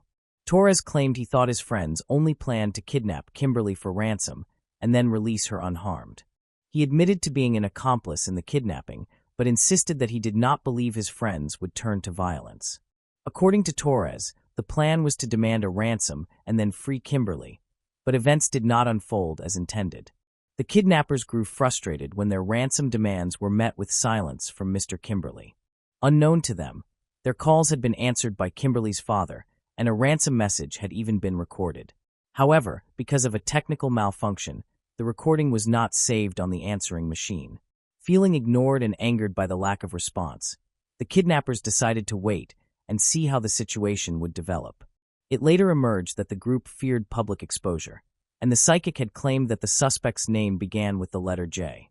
This information was published and broadcast on television, setting off a chain of events. Joshua was released on bail after speaking with police, but then disappeared. Around the same period, Jose was shot while walking with his wife. Jose's wife later informed investigators that her husband did not trust Joshua and had been collecting evidence against him. She stated that Jose felt remorse about kidnapping Kimberly, but not about setting the house on fire. He wanted to confess to the police, just as he had confessed to her. Pager messages and suspect statements helped investigators reconstruct the details of the kidnapping and the crime. 4 men were involved: Joshua, Julio Negrin, Jose Negrin, and Nicholas Brett, also known as Jay. Notably, Julio had previously dated Kimberly and had proposed to her, but she rejected him. The group was bound together by friendship and a shared criminal background. However, their actions were far exceeded by the horrific treatment of her at the hands of the men. Nicholas had recently been released on bail due to his mother's intervention and had received a lenient fine for a crime that could have led to a prison sentence of more than a year. Joshua had a record of serious crimes, including child abduction, violence against a minor, and illegal possession of weapons despite his young age. Nevertheless, he too had received an unjustifiably light sentence for his offenses. It was clear that Joshua was the ringleader responsible for organizing the group. After Kimberly left the party, the men seized her in the parking lot, apparently having followed her and waited for the perfect moment to strike when she was alone. A gun was used to threaten Kimberly. When she resisted, the attackers bound her hands and covered her mouth, eyes, and ears with duct tape. They then placed her in the trunk of a car and drove her to an abandoned house, where she was taken to the basement and tied to a chair. To stop her from making noise, they removed her shoes. The kidnappers told Kimberly that her father owed them money and that she would be freed once he paid the debt. Julio was assigned to look after Kimberly, bringing her food and water twice a day and keeping her warm. However, fearing the consequences, Julio left the house, abandoning Kimberly without food, water, or warmth for 3 days. After Julio left, the kidnappers informed Joshua, who made an audio recording demanding a ransom of $775,000. Then the kidnapper called Kimberly's father, leaving 2 blank messages. The kidnappers waited for a reply, genuinely confused as to why Kimberly's father did not contact them. Meanwhile, Kimberly, left without supervision, suffered from dehydration, losing consciousness several times, yet she continued struggling to survive. The kidnappers became angry and frightened of being discovered because no ransom had been paid, so they decided to free Kimberly. When they went into the basement, they found her unconscious and presumed she was dead. To remove evidence of the hostage, they planned to dispose of her. During the investigation, officers learned from Liz Pace that Joshua had used his roommate as an alibi, directing his accomplices while remaining at home with his child. Liz Pace initially stated that she did not know about Joshua's role in Kimberly's abduction. However, during the trial, she testified against him. She said that after being questioned, Joshua came to her and confessed to all of his crimes. He then became violent, physically attacking her, silencing her, and making death threats before fleeing. Some time later, Joshua was arrested by law enforcement. In an effort to advance the investigation, authorities decided to bring the former friends together, informing them that Joshua had denied any involvement in the killing. After learning of Joshua's denial, Julio chose to cooperate with investigators, providing critical information. This cooperation played a key role in securing Torres's conviction for Kimberly's murder. Ultimately, the trio were charged with murder, arson, kidnapping, and unlawful imprisonment. During the trial, evidence showed that Joshua had repeatedly attempted to mislead investigators and avoid punishment. After deliberating for about 10 hours, the jury reached a decision. Joshua Torres was sentenced to 58 years in prison. Nicholas Brett received the same sentence as the others.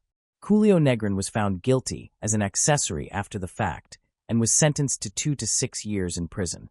Tomas Kimberly, a member of the victim's family, was satisfied with the court's ruling and did not want the perpetrators to receive the death penalty. In his view, the death penalty would have been too mild a punishment. Nicholas Brett was repeatedly abused and assaulted in prison and died of AIDS after serving 2 years. Julio Negrin was released after completing his 2-year sentence. Joshua will not be eligible for release before 2053. Tragically, sadly, Kimberly's father, Kimberly, died of cancer in 2005. His family believes that the stress and sorrow caused by his daughter's death contributed to his illness. The life of Kimberly Antonakis, a beautiful young woman, was ended in a shocking and devastating way. Moving on to the next case. Case of Michaela Jarrecht. Sharon Murch and her husband, Rod Jarrecht, had been trying to conceive a child for 5 years. After numerous doctor visits and fertility treatments, they were overjoyed when their daughter, Michaela Jarrecht, was born on January 24, 1979, in Oakland, California. Her parents affectionately called her their miracle child due to the struggles they endured in conceiving her. Following Michaela's birth, the family soon welcomed 2 more children, a daughter named Libby and a son named Alex. In 1986, the family moved to Hayward, where they established their home and raised their children. As a child, Michaela was known for being intelligent, lively, and well-behaved. She listened attentively to her parents and followed their guidance closely. Sharon was a caring and attentive mother, sometimes to the point that others perceived her as overprotective. Given the increase in child abductions in California during the 1980s, her caution was understandable. She always kept her children close to home and ensured they remained under adult supervision. On Saturday, November 19, 1988, Michaela finished breakfast with her family. Her best friend, 9-year-old Katrina Rodriguez, stopped by to ask if Michaela could accompany her to the local grocery store to buy snacks. Initially, Sharon refused permission. However, Michaela persisted, assuring her mother that they would be safe and return quickly. Eventually, Sharon relented and allowed her to go. As a precaution, Sharon reminded them to be careful, gave Michaela $5, and watched as the girls eagerly grabbed their scooters and left. Michaela expressed her love for her mother before departing. As Sharon returned inside to clean up the breakfast dishes, her husband Rod went outside to work on the car, unaware that the next few minutes would change their lives forever. Michaela and Katrina eagerly rode their scooters to the Rainbow Market on Mission Boulevard and parked them outside the store. The girls entered the market to purchase snacks. They bought 2 Mountain Dew sodas, 2 beef jerky sticks, and 2 cherry toffees before exiting the store. Engrossed in a conversation about holiday plans, they initially forgot about their scooters. As they prepared to leave the parking lot, they realized the scooters were missing. The girls decided to split up to search for them. Michaela spotted her scooter, which had been moved about 3 parking spaces away and was now beside a car. Without hesitation, Michaela rushed over and bent down to grab the handlebars. In a sudden and violent turn, a man leapt from the car and grabbed Michaela around the waist, forcefully pushing her into the back seat. Katrina froze momentarily, her eyes fixed on the chaotic scene as her friend struggled against the abductor.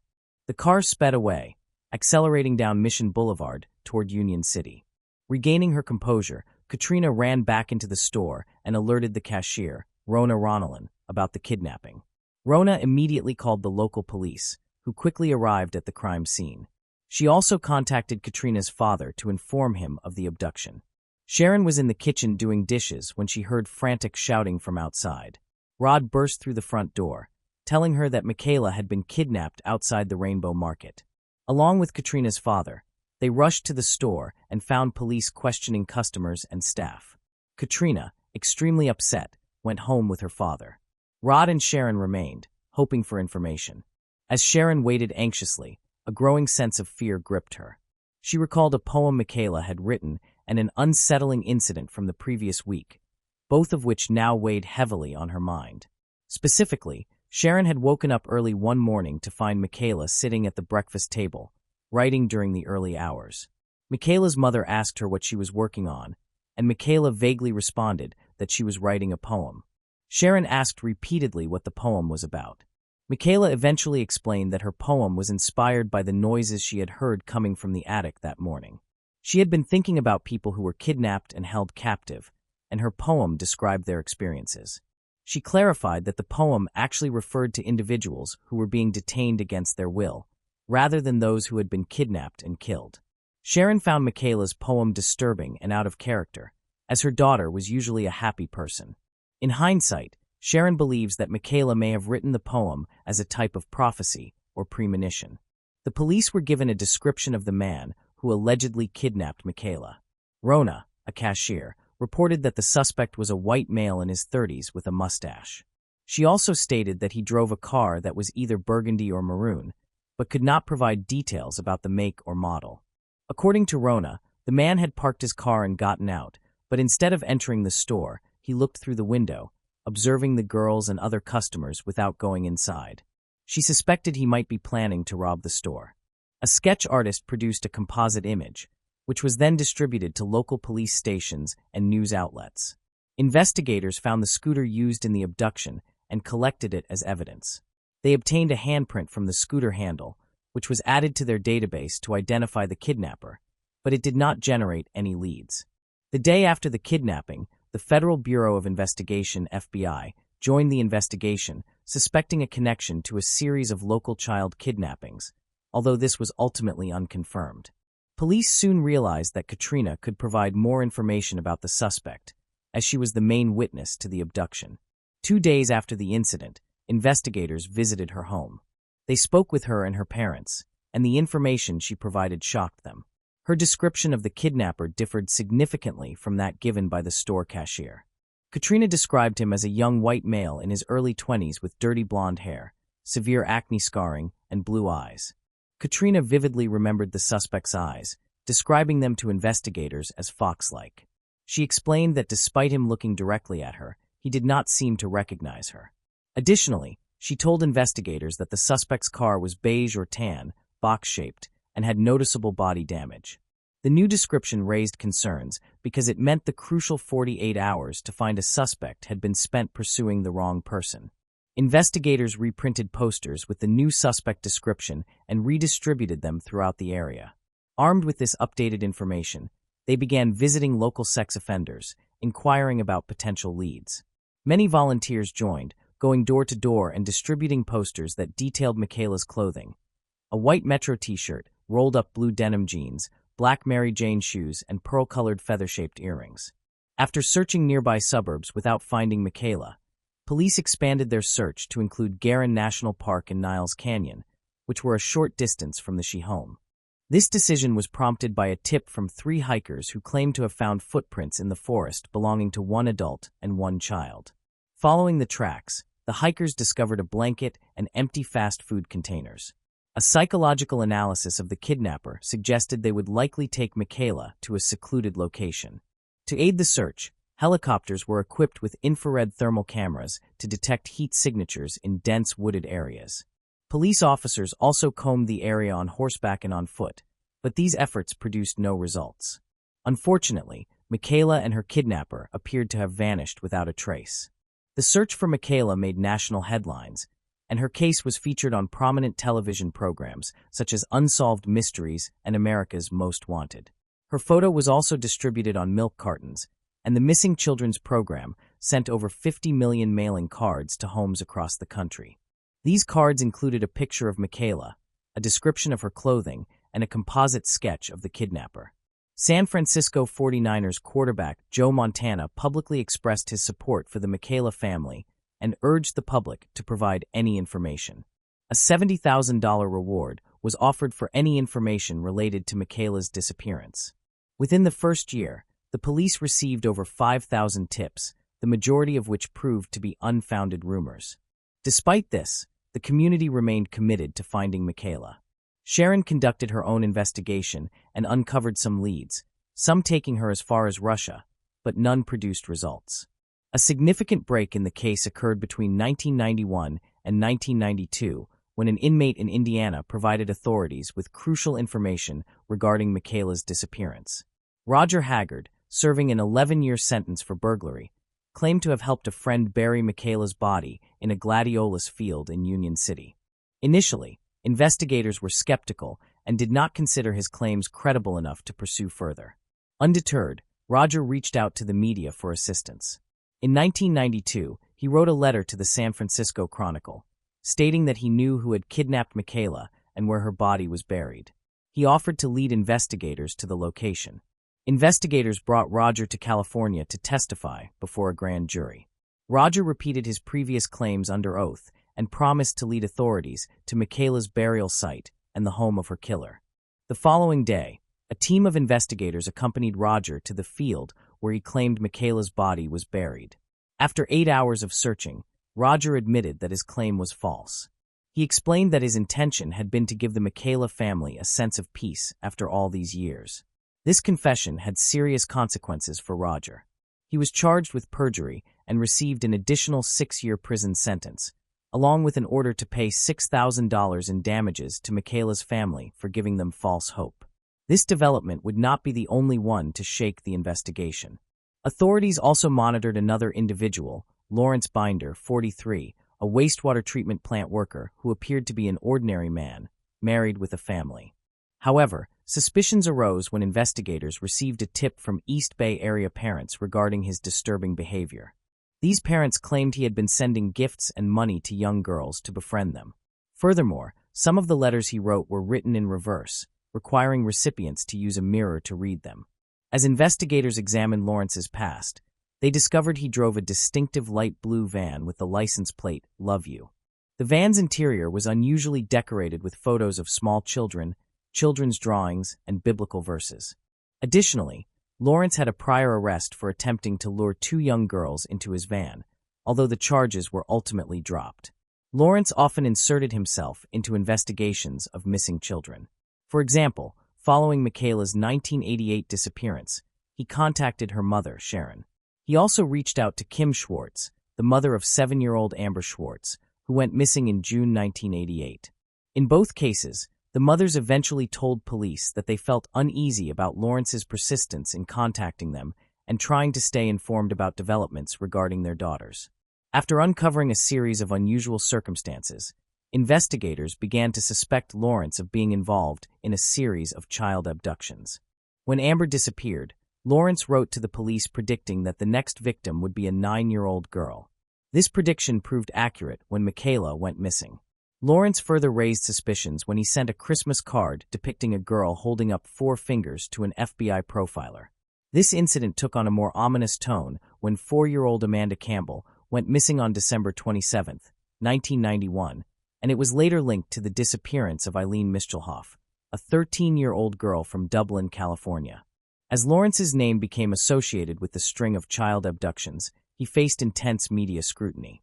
His unusual behavior and fascination with the cases attracted widespread public attention, leading many to suspect his involvement.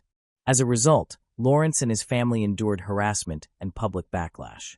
However, after Lawrence sued the city of Fairfield for defamation and won, investigators began to reassess his role in the case. It became apparent that he was not as involved as initially believed, and many thought he was merely attempting to insert himself into the investigation. Despite the mystery surrounding Lawrence, the case remained a complex and challenging puzzle for investigators.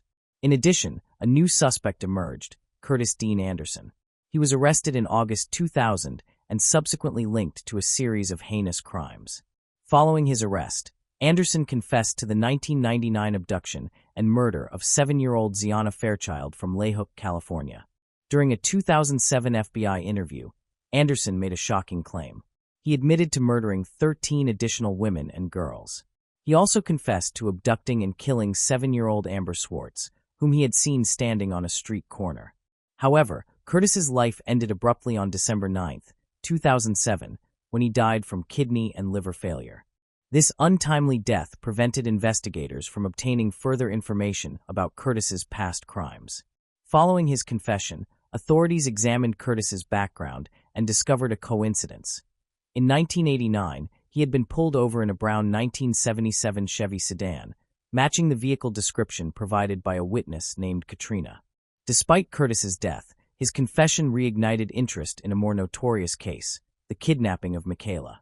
The renewed investigation brought new attention and generated fresh leads. However, a new development in August 2012 shed additional light on the case. Wesley Sherman, a teenager and one-half of the notorious Speed Freaks duo, reached out to the Stockton Record after his accomplice, Loren Herzog, had taken his own life in January of that year. Wesley pointed out that Loren bore an uncanny resemblance to the suspect depicted in Michaela's composite sketch. The resemblance was further supported by Katrina's observations, which indicated that Loren shared very similar characteristics to Michaela's kidnapper. Following a lead from Wesley, investigators began excavating a well in Linden, California, where he and Loren were believed to have disposed of Michaela's remains. The excavation uncovered thousands of bone fragments, some of which were likely Michaela's. Although investigators never lost hope of solving the case, the mystery continued to confound them. It was not until 8 years later that a useful clue finally emerged.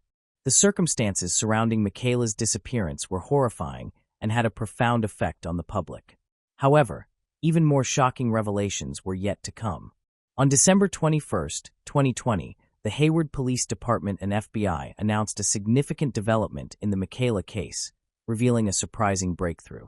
Despite initial suspicions focusing on Loren and Wesley, investigators eventually charged 61-year-old David Garrick with Michaela's kidnapping and murder. Advances in technology were crucial in solving the case, linking David's fingerprints to those found on Michaela's scooter 32 years earlier in 1988. David Garrick has been charged with Michaela's murder and is currently in custody at Santa Rita Jail in Alameda County. Examination of David's past reveals a disturbing pattern of criminal behavior dating back to his teenage years. Born on February 19, 1961, in Chicago, Illinois, little is known about David's upbringing. By the age of 16, however, he was already involved in criminal activity. In 1977, he was convicted of breaking into a house and sexually assaulting a maid at knife point.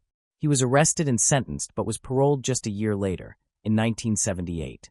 David's legal troubles continued thereafter. In February 1979, he was arrested on charges of false imprisonment and assault with a deadly weapon, which were later updated to assault with intent to rape. Despite this, he became eligible for parole in September 1981. Years later, in May 1988, David was arrested for burglary at a San Leandro grocery store. He was sentenced to 1 year in prison and 1 year of probation. In November of the same year, he was released from custody after serving 6 months. However, his luck eventually ran out in December 1988. That year, a tragic incident occurred involving his longtime friend, Margaret Ball, who was 38 years old. She had often helped him in times of need, but the nature of their relationship took a drastic turn. Margaret's dead body was discovered by her stepdaughter in a pool of blood, brutally beaten and stabbed. The crime scene was particularly gruesome, with Margaret's front tooth found several feet away from her body due to the severity of the beating. Police identified David as the primary suspect after discovering evidence linking him to the crime. He was arrested and eventually convicted of Margaret's murder. While David was already serving time for Margaret's murder, new evidence led to additional charges against him. In 2018, he was sentenced to 18 years to life for Margaret's murder. A DNA analysis later implicated David in 2 murders that occurred in Fremont, California, in 1986. 2 young women, Michelle Xavier, 18, and her best friend, Jennifer Dewey, 20, had gone out to celebrate a family member's birthday dinner on February 2, 1986. After leaving the restaurant, they stopped at a convenience store. Shortly after midnight, their bodies were discovered on the side of the road by a motorcyclist. The scene revealed a disturbing and violent crime. The women had been stripped naked, stabbed, and shot. An autopsy later revealed that they had also been sexually assaulted. Michelle's car was discovered 6 miles away from the crime scene in a grocery store parking lot. Michaela's case had been forgotten for many years due to a lack of clues and information. However, 32 years later, advances in DNA technology led detectives to a suspect, David Garrick. He is currently serving time and faces additional charges, including 3 counts of murder and 1 count of abduction, which could carry the death penalty. Chief Hayward vowed to continue the search for Michaela's body and remains hopeful that she will be found. Michaela's father, Rod Jarrett, traveled over 100 miles to attend a recent press conference. He expressed a sense of relief knowing that the police have apprehended a suspect. Authorities now have a person to question and hope that this individual will provide information about Michaela's whereabouts. Sharon, Michaela's mother, was unable to attend the press conference due to her ongoing battle with metastatic cancer. Police Chief Hayward read a statement on Sharon's behalf, revealing her struggle to accept the reality of her daughter's fate. Over the past year, she had come to accept the likelihood that Michaela was no longer alive. However, she found comfort imagining her in a peaceful afterlife, sitting on clouds, walking on golden streets, dancing on hills, and sewing a ring among the stars. Bernie Castillo, David's attorney, has been vocal about the case and strongly criticizes the investigative methods used to charge his client.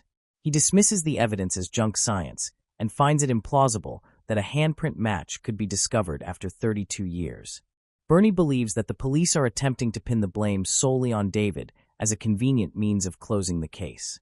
Meanwhile, Katrina, Michaela's close friend and a witness to the case, has been carrying guilt and still remembers the tragic incident that occurred that Saturday morning. She feels that it should have been her, as the scooter that was moved belonged to her. This burden of guilt has caused Katrina to suppress memories of her childhood. In contrast, Sharon, Michaela's mother, dedicated her life to finding her daughter. Initially, she waited anxiously for news by the telephone and later turned to the internet for answers.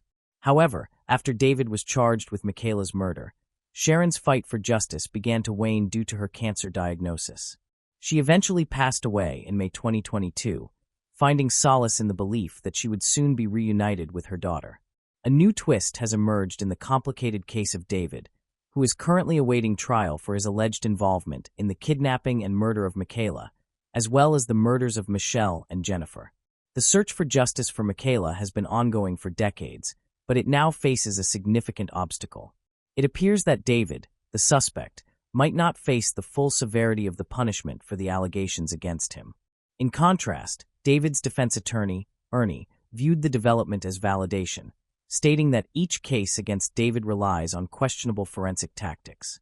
Bernie was not surprised by the decision, as it confirmed his long-held belief that the prosecution's case contained significant weaknesses. Others, however, disagreed with the decision. Chuck Euler, a retired lieutenant who worked on another case involving David, believed that he should receive the maximum sentence for his crimes. David is currently awaiting trial for 3 counts of murder and 1 count of kidnapping. His case is closely tied to the mysterious disappearance of Michaela, a story filled with unexpected twists and turns. However, the investigation was hampered by an initial case of mistaken identity, which led police to waste valuable time in the first 2 days. As a result, Michaela's family was left searching for answers for decades. Moving on to the next case. Natalie Holloway, Aruba, an island situated in the southern Caribbean Sea close to the coast of Venezuela. This small, self-governing territory is part of the Netherlands and primarily depends on tourism. The main attractions include diving, windsurfing, and underwater tours of the coral reefs. The local recreational areas are famous for their sand, which does not burn the feet even in the hottest weather. The local inhabitants, pink flamingos, are often seen wandering near the water in full view of the astonished public. It truly is a paradise. Unsurprisingly, it attracted a group of young people, graduates of Mountain Brook High School. On May 26, 2005, 124 students accompanied by 7 chaperones traveled to the island to celebrate the beginning of their adult lives. Since all were already 18 years old, the chaperones maintained order and discipline only nominally. It was well understood that the students had come to relax and enjoy themselves. The future college students stayed in comfortable rooms at the Holiday Inn. They had access to beaches, palm trees, restaurants, and local entertainment venues. They thoroughly enjoyed themselves, swimming in the ocean, sunbathing on the beach, dancing until dawn. Naturally, the fun was accompanied by alcoholic drinks and gambling. Thus, the youth spent 5 unforgettable days in Aruba.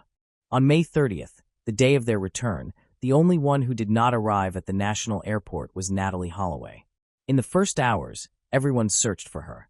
Her belongings, including her phone and passport, were found in the hotel. However, she was nowhere to be found. Her mother, Elizabeth Twitty, was the first to raise the alarm. She called one of the chaperones and reported that she could not reach her daughter. Later, the woman recalled that at that moment, her heart sensed something was wrong. Her daughter was obedient and always stayed in contact. Moreover, she was very punctual. Therefore, her delay was a bad sign. Natalie's mother and stepfather decided to fly to Aruba immediately to search for her. Upon arriving in Aruba, Elizabeth was able to obtain much more information than the police did. The police seemed in no hurry to begin a search and ignored the worried mother's message. After all, cases like this were not rare, and authorities treated them lightly. They stated that people often miss their planes or liners. Typically, they are found in a bar drinking Caribbean rum or in bed with a new acquaintance. Mrs. Twitty last heard that Natalie was seen on May 30th around 1:30 a.m. She left the bar accompanied by Jeroen van der Sloot. The pair got into a car where 2 other young men were present and drove away. After that, she was not seen again.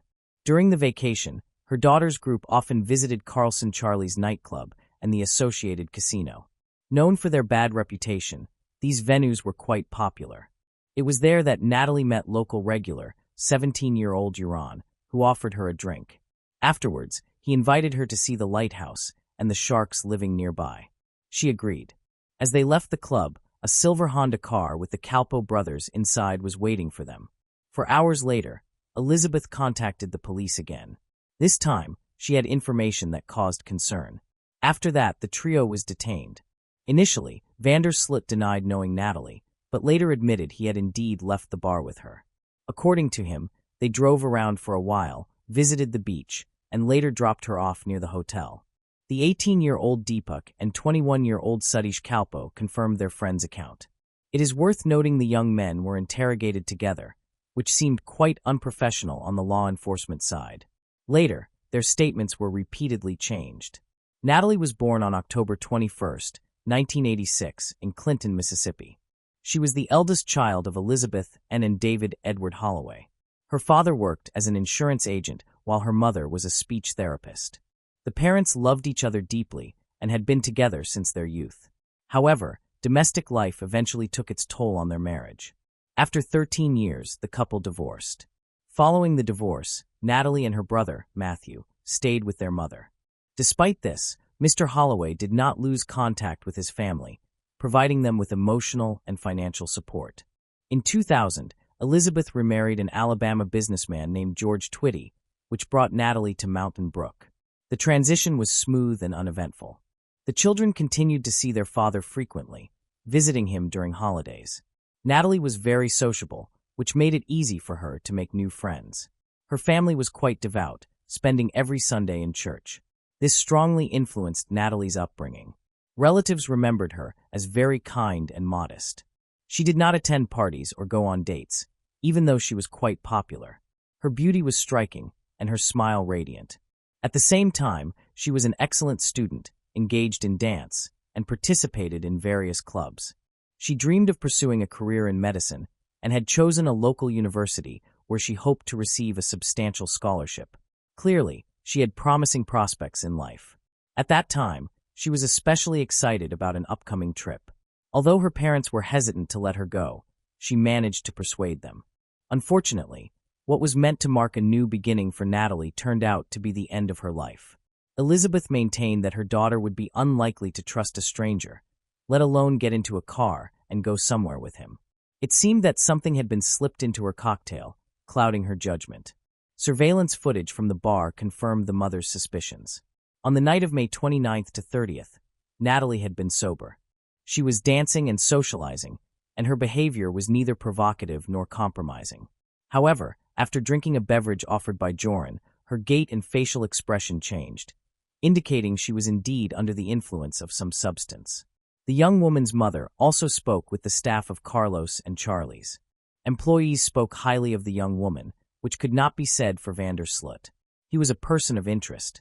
In his leisure time, he often behaved poorly, indulged in gambling, and consumed forbidden substances. At one of the hotels, he and his friends rented a room where they frequently invited foreign women. Everything that happened there, Joran secretly recorded on video and uploaded to the internet. Nonetheless, he was never held accountable for this. None of the charges against him ever went to court. And here is why. It turned out that Paulus van der Sloot, the young man's father, was a well-known lawyer aiming for a judgeship. Apparently, not only tourism but also corruption thrived in Aruba. The outrageous incident drew the attention of not only the local community but also American correspondents. Many news channels reported the case, and some continued to monitor developments. Fearing a global scandal, the island authorities began extensive searches for the missing young woman. Volunteers, divers, and specially trained dogs were deployed. To expand the search area, the government even declared a public holiday for civil servants. Additionally, 50 Marines thoroughly combed the coastline. An airplane equipped with a thermal imaging camera scanned over 40 kilometers of terrain. The search for the young woman continued relentlessly, but Natalie seemed to have vanished. Soon after, David Holloway arrived in Aruba. He joined the investigation led by his ex-wife and journalists. Public pressure gradually increased. Moreover, it was discovered that the hotel's surveillance cameras did not capture the suspect's car on May 30th. There was no footage of the young woman entering the building, indicating that Joran and the Calpo brothers' statements were false. The police called them in for questioning again. This time, the younger van der Sloot unexpectedly remembered that he had dropped the young woman off not near the hotel, but a little before reaching it, at a location without surveillance. He also added that he noticed a figure in black moving toward Natalie, apparently one of the Holiday Inn's security guards. On June 5th, the hotel security staff who had been on duty that unfortunate night were detained. Investigators believed they might have intercepted the young woman along her route. On June 9th, detectives finally arrested the suspicious trio. Sharing a cell with the Calpo brothers, one of the security guards learned a crucial detail. Satish confessed to him that he and Deepak had lied to cover for their friend. In reality, they had left Joran alone with Natalie on the beach and had left themselves. The security guards were released to go home on June 13th. On June 17th, another suspect was detained, Steve Gregory Cruz, a DJ who handled music at yacht parties. Somehow, the police suspected his involvement in the young woman's disappearance.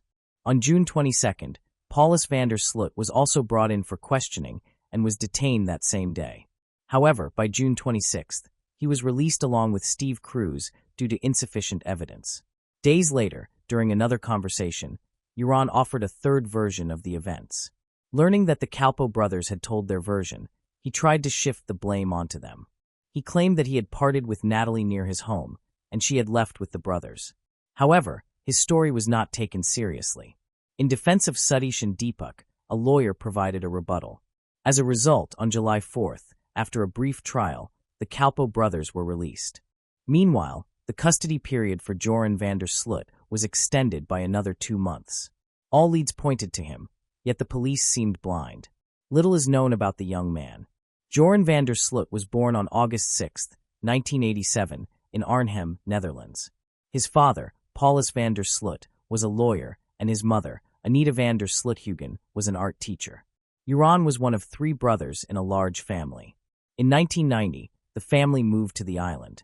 From childhood, the boy was a good student and even excelled at the International School of Aruba. As he grew up, he became interested in soccer and tennis, even achieving some success in sports. He planned to attend St. Leo University in Florida in the future. He was closer to his father during childhood, while his mother considered him an incorrigible liar, which resulted in a strained relationship between them. Anita, being a creative spirit, valued true virtues in people and was very disappointed that she could not instill them in Jeroen. She also recalled that he grew up rebellious and often ran away from home. Over time, he fell in with a bad crowd and developed a penchant for gambling. However, he appeared differently in front of friends. He presented himself as cool and fearless. Even one of Natalie's friends mentioned that Jeroen made a good impression when they met. At first glance, he did not arouse suspicion, which is why Natalie was easily left alone with him. Locals were wary of the young man. They believed such permissiveness would not lead to anything good. Yet he was popular with the girls, which he often took advantage of. Overall, the young man elicited mixed opinions from different people. While the investigation into the suspects was ongoing, the search for Natalie continued. U.S. authorities became involved. They could not directly conduct their own investigation, but closely monitored the progress and provided substantial financial support to help find the American citizen. The Aruban authorities were not fond of the scrutiny, but were willing to accept the funding. The Holloway family was desperate. Hoping to find their daughter alive, they announced a monetary reward. Initially, the amount was $50,000. As hope dwindled, the reward increased to $1 million. Additionally, $100,000 was offered for information leading to the location of her remains, which later increased to $250,000. During this time, the investigation hit several dead ends. However, after the reward announcement, new witnesses emerged. One claimed to have seen Jeroen with the Calpo brothers at a local night spot between 2:30 and 3 a.m. Another witness claimed to have seen several suspicious men hiding a woman's body at a dump on the afternoon of May 30th. Yet these statements led the investigation astray. After numerous checks, their claims were not corroborated. On August 26th, the police once again detained the Calpo brothers and another young man. However, these actions were unrelated to the case. The arrest of these young men was more about intimidation and an attempt to get them to talk. Ultimately, on September 3, 2005, all 4 were released on bail. A week and a half later, the court lifted all restrictions and prohibitions, as none had provided any substantial leads for the investigation. Overall, Jeroen van der Sloot spent approximately 3 months in custody. Once free, he basked in the notoriety. Most people would shy away from such heightened public attention, but Jeroen eagerly gave interviews and appeared on television shows. According to his accounts, after meeting Natalie Holloway, she behaved flirtatiously. He claimed she offered intimacy, but he declined due to lack of contraception. On one show, the host asked, "Why should we believe you?" In response, Jeroen threw a glass at the interviewer, displaying his impulsiveness and aggression to the world. It seemed quite possible that Natalie could have fallen victim to such an uncontrollable outburst of anger. The journalist, who had been the target of Jeroen's thrown glass, held a grudge and did not forgive his rude behavior. With his assistance, a bug was placed in one of Jeroen's friends' cars. Eventually, intriguing information emerged. The younger van der Sloot confessed to witnessing Natalie's death. He claimed they had indeed been intimate on the beach, but afterward something happened to her. She began shaking and lost consciousness. He attempted to revive her and even performed CPR, but sadly she passed away without regaining consciousness. Consequently, Jeroen and a friend took her body out to sea and disposed of it. It was a sensational confession, yet once again, he managed to avoid consequences. After the recording was played during an evening show, he quickly recalibrated. Jeroen contacted another show's organizers and issued a denial, explaining that he had only told his friend what he wanted him to hear. In April 2007, van der Sloot released a book titled The Case of Natalie Holloway, my own account of her disappearance in Aruba, co-written with a Dutch journalist. In the 351-page book, he presented his perspective on the situation and offered an apology to the missing girl's family. In his narrative, he continued to assert his stance. By this time, the investigation and official search efforts had nearly ceased. In 2008, Aruban authorities announced 2 new witnesses in the case. The first witness reported seeing Joran and his father around 4 a.m. on May 30, 2005, on the beach near the Holiday Inn. The younger Vander Sloot appeared disheveled, shirtless, wearing wet pants and one shoe. According to the Observer, the young man ran toward a snack bar, but just 10 minutes later, the father and son were seen arguing in a car before driving away together. The witness's statement was checked, and Paulus Vander Sloot had an alibi for the night of Natalie's disappearance. The second piece of information came from Joran's former girlfriend. She recalled that he once offhandedly remarked, "Who knows? Maybe you're sitting next to someone you don't really know, someone who could easily dispose of another person's body."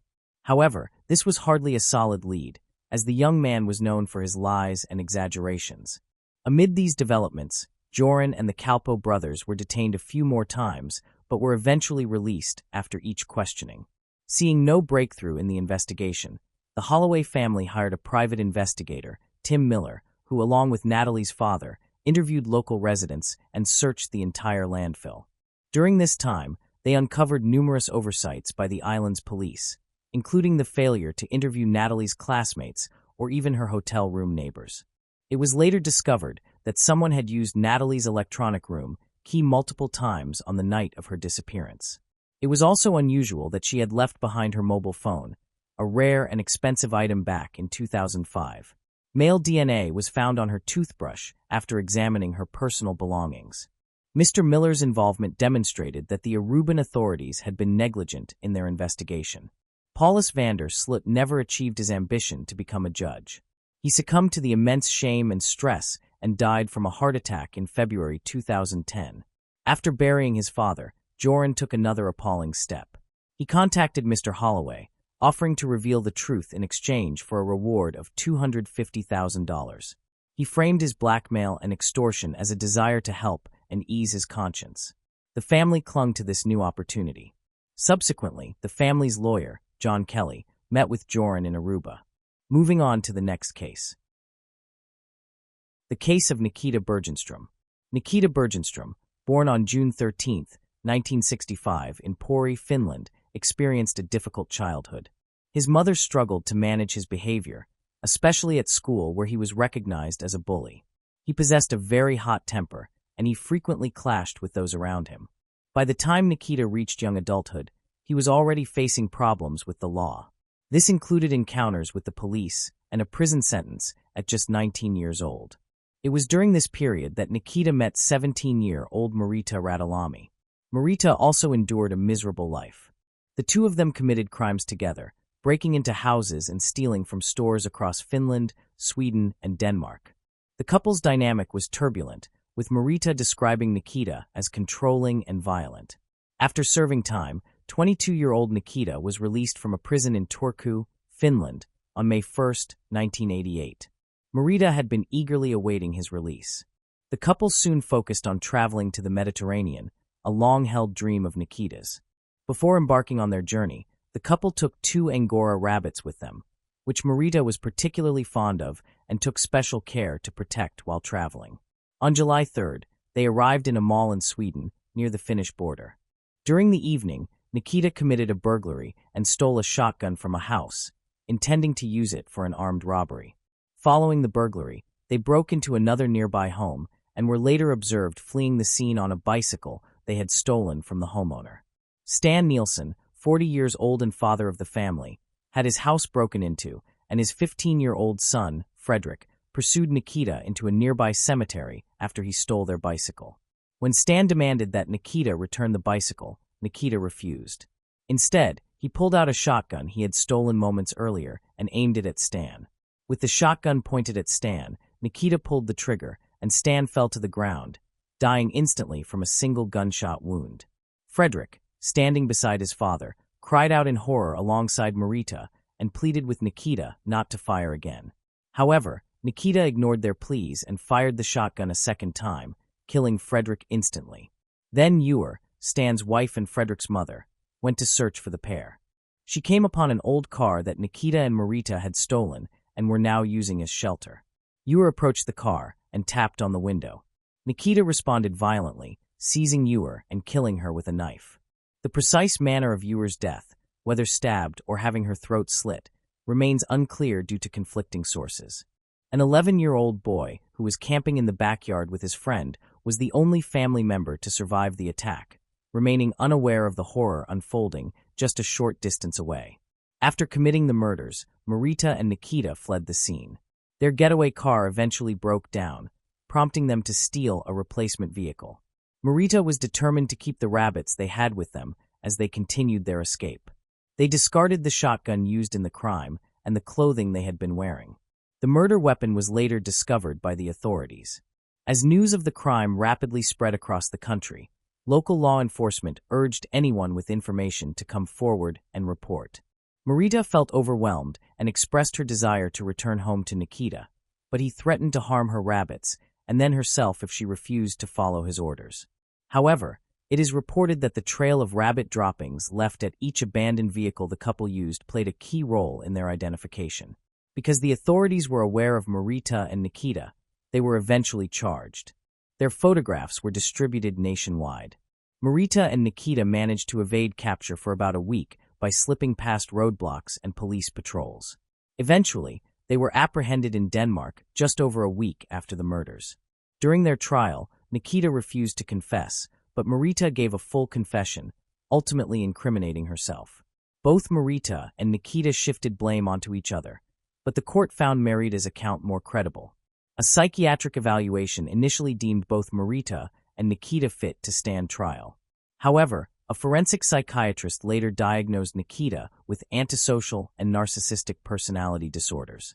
This condition caused uncontrolled bursts of aggression and a lack of empathy for others. Notably, this was not the first time Nikita had encountered legal trouble. It was actually his 12th offense. Consequently, Nikita received a life sentence for the 3 murders with the possibility of parole. In contrast, his accomplice, Marita, was sentenced to 2 years for her role in assault, battery, and theft. She served only 1 year before being released. Upon her release, she relocated to a different town, changed her name, and began a new life. Meanwhile, Nikita was transferred to Finland to serve the remainder of his sentence. Over the years, he carried out numerous escapes in 1991, 1994, 2002, and 2004. In 1994, Nikita took a teacher hostage, and in 2002, he was assisted by his wife. Following his recapture, Nikita attempted to end his own life.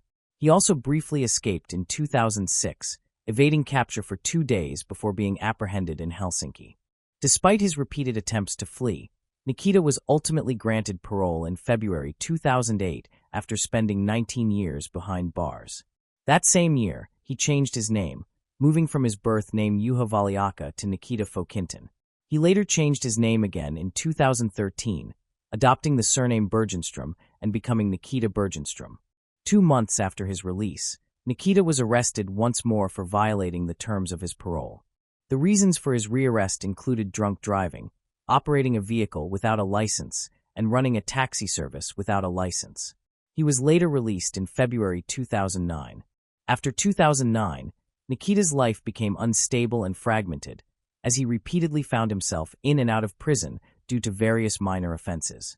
In 2011, he successfully escaped from prison yet again.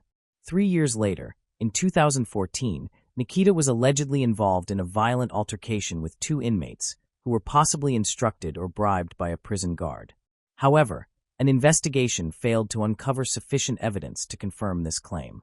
Nikita continued his pattern of escape and rearrest. He fled prison once more in 2015 and resurfaced in 2018, receiving an 80-day prison sentence for drunk driving. At present, his exact whereabouts remain unknown, though it appears Nikita is no longer incarcerated. His past is filled with petty crimes, yet the motivations behind his commission of 3 murders in a single night remain unclear. The severity of his actions on July 3, 1988, is especially disturbing. Moving on to the next case. The case of Rola Paspiragou. Rola Paspiragou was born in 1989 in Patras, Greece. She had a younger sister named Dimitra, who was 8 years her junior. The sisters primarily grew up with their grandparents.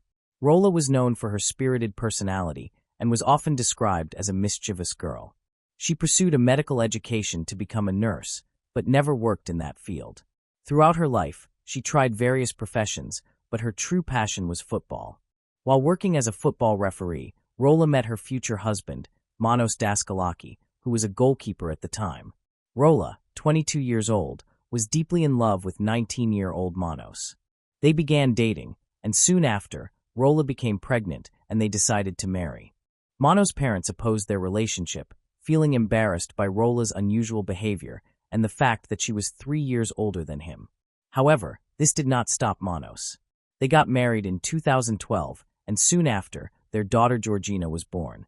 Like her mother, Georgina also developed a love for football, and Rolla took her to training sessions. In 2015, Melina, Manos and Rolla's second daughter, was born. Although on the surface they appeared to be a happy family with 2 children, in reality, many problems still existed within. They frequently argued, and Rolla struggled with depression, having attempted to end her life twice without success. A tragedy struck on April 13, 2019, when their 3.5-year-old daughter, Melina, died. She had been hospitalized with symptoms of a rare form of leukemia, which doctors assured them was fully treatable. Melina had overcome the disease and was set to return home. Everything seemed fine. On that fateful day, Rolla was at the hospital with Melina.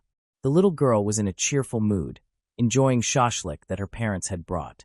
However, everything changed abruptly after her father, Manos, stepped out of the room.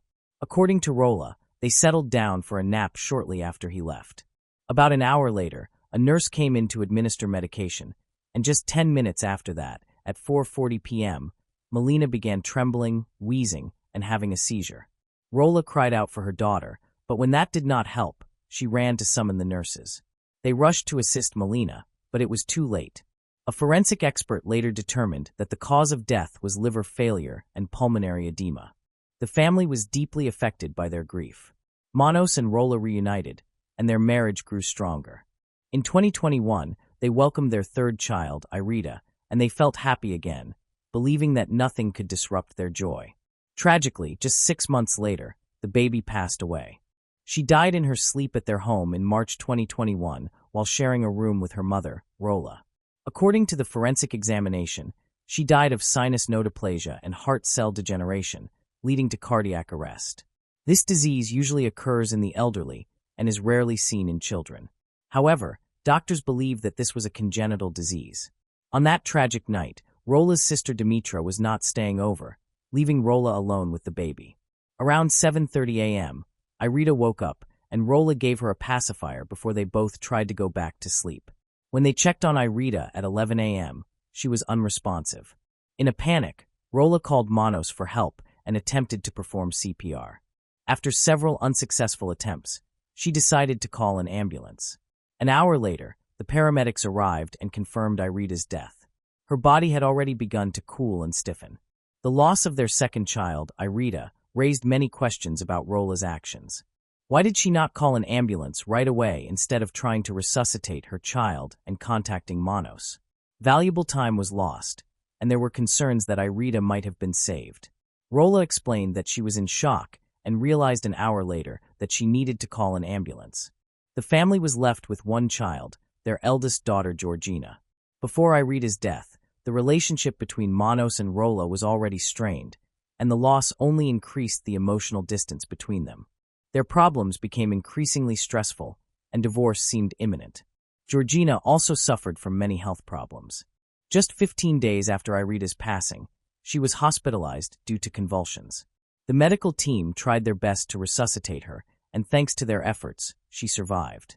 However, she was diagnosed with heart failure, which led to the implantation of a defibrillator and a pacemaker. Following this, she was closely monitored by doctors and had to be rehospitalized multiple times for encephalopathy, the cause of which remained unknown. She experienced seizures, and despite thorough examinations, the reasons for them could not be identified. The doctors decided to transfer her to a different clinic for further evaluation. Tragically, on January 29, 2022, 9-year-old Georgina passed away. This news shocked everyone, especially since she had seemed healthy. As doctors were trying to save the girl, her mother, Rolla, suddenly declared her dead. She asked them to stop, saying that it was pointless and that she would not come back to life. She also stated that Georgina had endured a lot of pain and suggested that it would be better for them to let her rest in peace. Rolla's calm demeanor during this moment surprised the medical staff. A few hours after Georgina's passing, Rolla shared a post on social media expressing her feelings. She stated that she had given life to Georgina, but was upset that Georgina had left her. Rolla highlighted that Georgina brought her joy and was a source of strength in her life. In her farewell message to her daughter, she wished Georgina to enjoy her reunion with her sisters. Rolla also expressed that, in her heart, Georgina would always be with her, and she affirmed her love for all three of her children. In memory of her children, Rolla got tattoos. She got her first tattoo after Georgina was born, and the others were done after the deaths of her two daughters, Melina and Irida. The circumstances surrounding the deaths of her three daughters raised suspicions. They all died within 3 years, one after the other. In each case, their health conditions appeared to be stable, and doctors were initially optimistic about their recovery. However, doctors were shocked by the tragic outcome. This caused many doubts and speculations. Some people believed the Paspiriga family was cursed, and that these deaths were the result of supernatural forces. Doctors were skeptical of Rolla's explanation for her daughter's death and contacted law enforcement to investigate.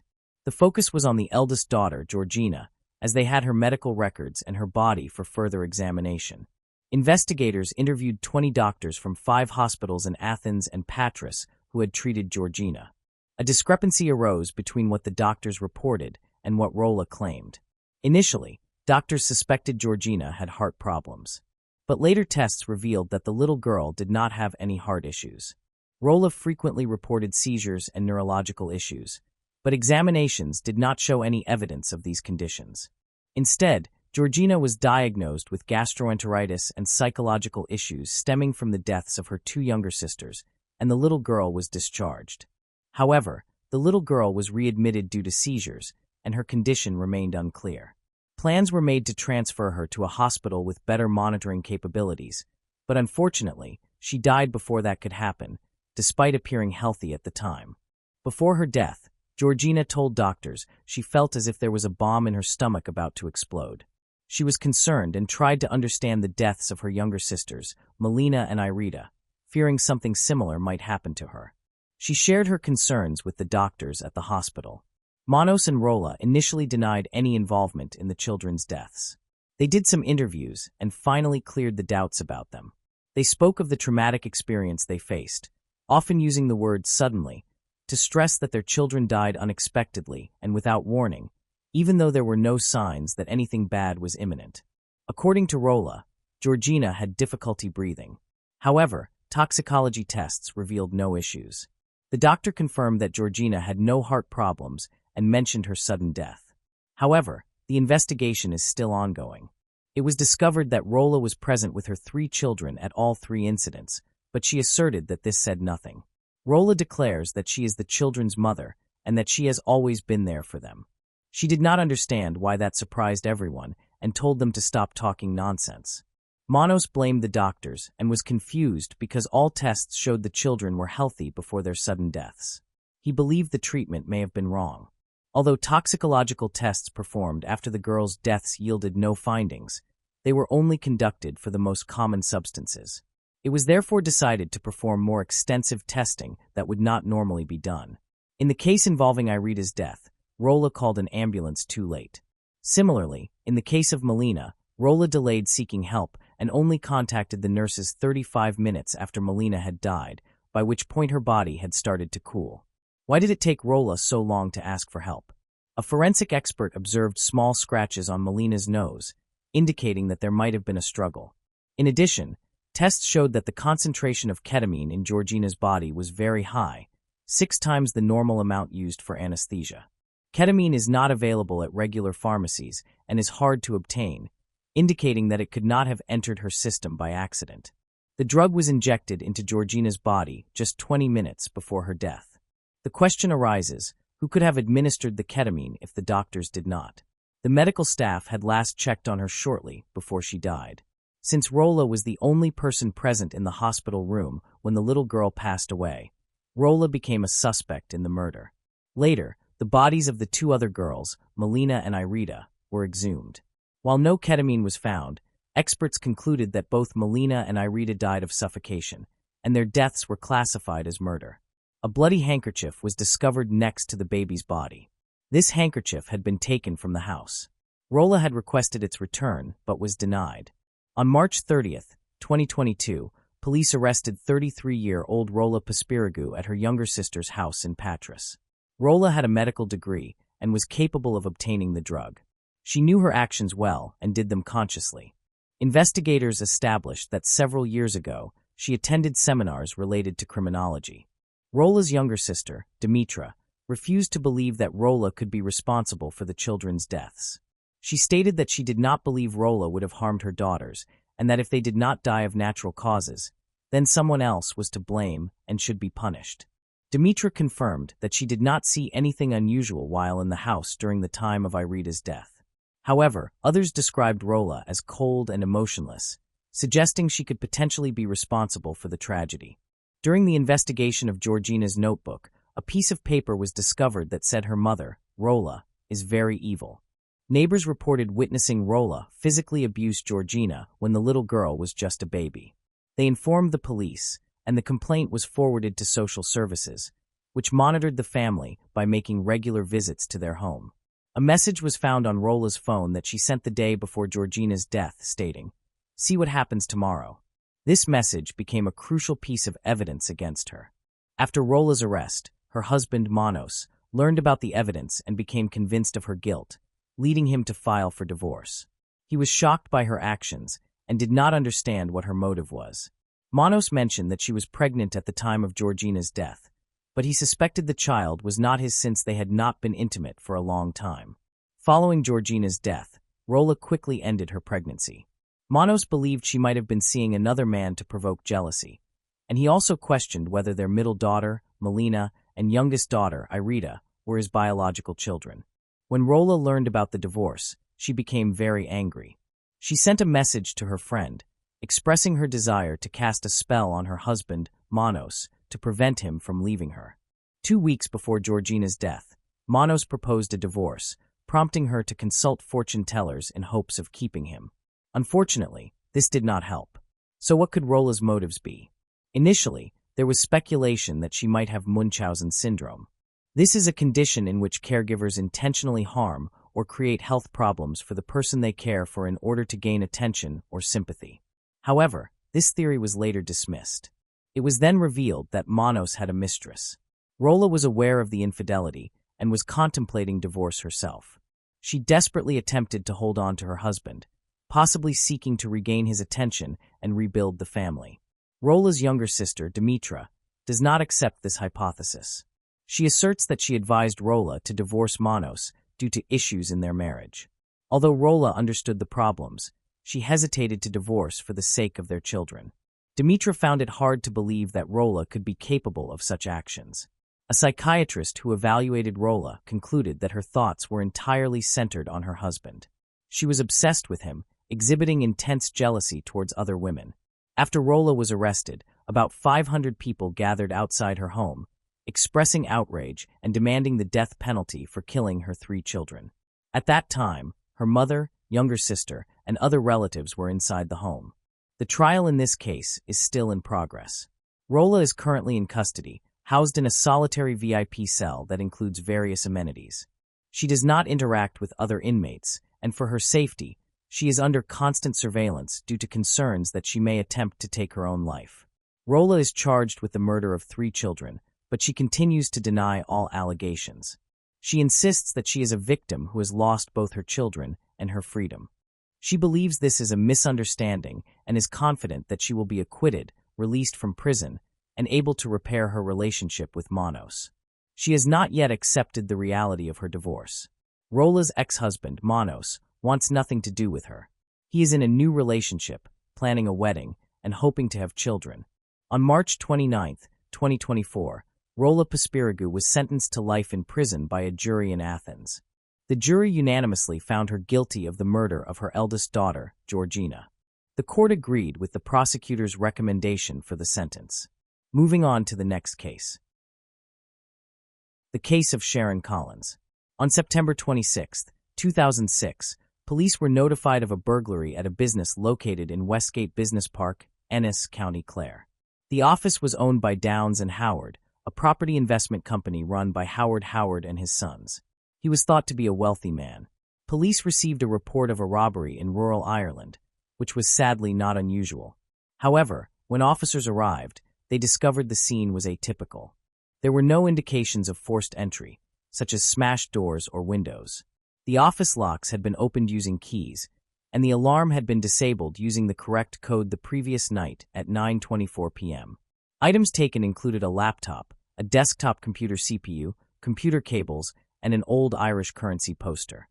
Oddly, the office safe had not been touched, further deepening the mystery.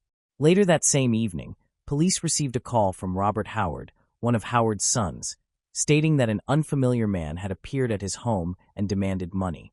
What initially seemed like a routine robbery report was now developing into a strange and unsettling case in Irish criminal history. Just days after the burglary, a suspect named Robert, an Egyptian national residing in Las Vegas, was arrested in Ennis along with his wife, Teresa Engel, who was American. Robert claimed that a man called Tony had come to his house, demanded money, and threatened his life, as well as the lives of his father and brother. Tony allegedly said the contract killing could be cancelled if Robert paid 100,000 euros. Robert refused, contacted the police, and Tony was subsequently arrested. On February 26, 2007, Sharon Collins, Howard's partner and the alleged surrogate mother to his two adult sons, was arrested. This arrest followed information uncovered on two Gateway computers seized during an FBI investigation into Tony. The computers contained a series of emails exchanged between two individuals, with one using the email address lyingeyes98@yahoo.ie to arrange the contract killing of the Howard men. The emails also referred to a FedEx package sent to a Las Vegas address containing a down payment of 15,000 euros for the hit. Further investigation revealed that Sharon had indeed withdrawn 15,000 euros from her credit union and bank accounts. Sharon strongly denied ever having contact with Tony. She admitted sending the money, but claimed it was the result of blackmail, possibly by a woman she had met online. Howard wrote to the Director of Public Prosecutions requesting that no charges be brought against Sharon, maintaining that she had no involvement in the murder plot. Several people, including Sharon Collins, contacted the DPP regarding the case. Sharon wrote to them on 3 occasions, outlining her situation. She described her life, explaining that she married at 19, had 2 sons, then separated and later divorced. In November 1998, she met Howard, and they moved in together with her 2 sons before Christmas. This concerned her because they lived as a married couple but were never legally wed, as Howard feared his sons might lose inheritance rights to his business and wealth. In Ireland, a spouse is legally entitled to 1/3 of an estate regardless of the contents of a will. Sharon pushed Howard to have a church wedding because her previous marriage had been annulled and Howard was a widower. They were advised that such a marriage could result in a claim on Howard's estate. Instead, they chose to exchange vows in a church in Italy, signing a document confirming it was not a legal marriage. Despite this, they behaved as a married couple and held a reception when they returned home. Sharon led guests to believe they were legally married. Howard and Sharon generally had a good relationship, but they both had strong personalities and frequently clashed. In December 2005, Sharon mentioned that she had met a woman named Maria Marconi online. Sharon confided in Maria about the arguments she was having with Howard.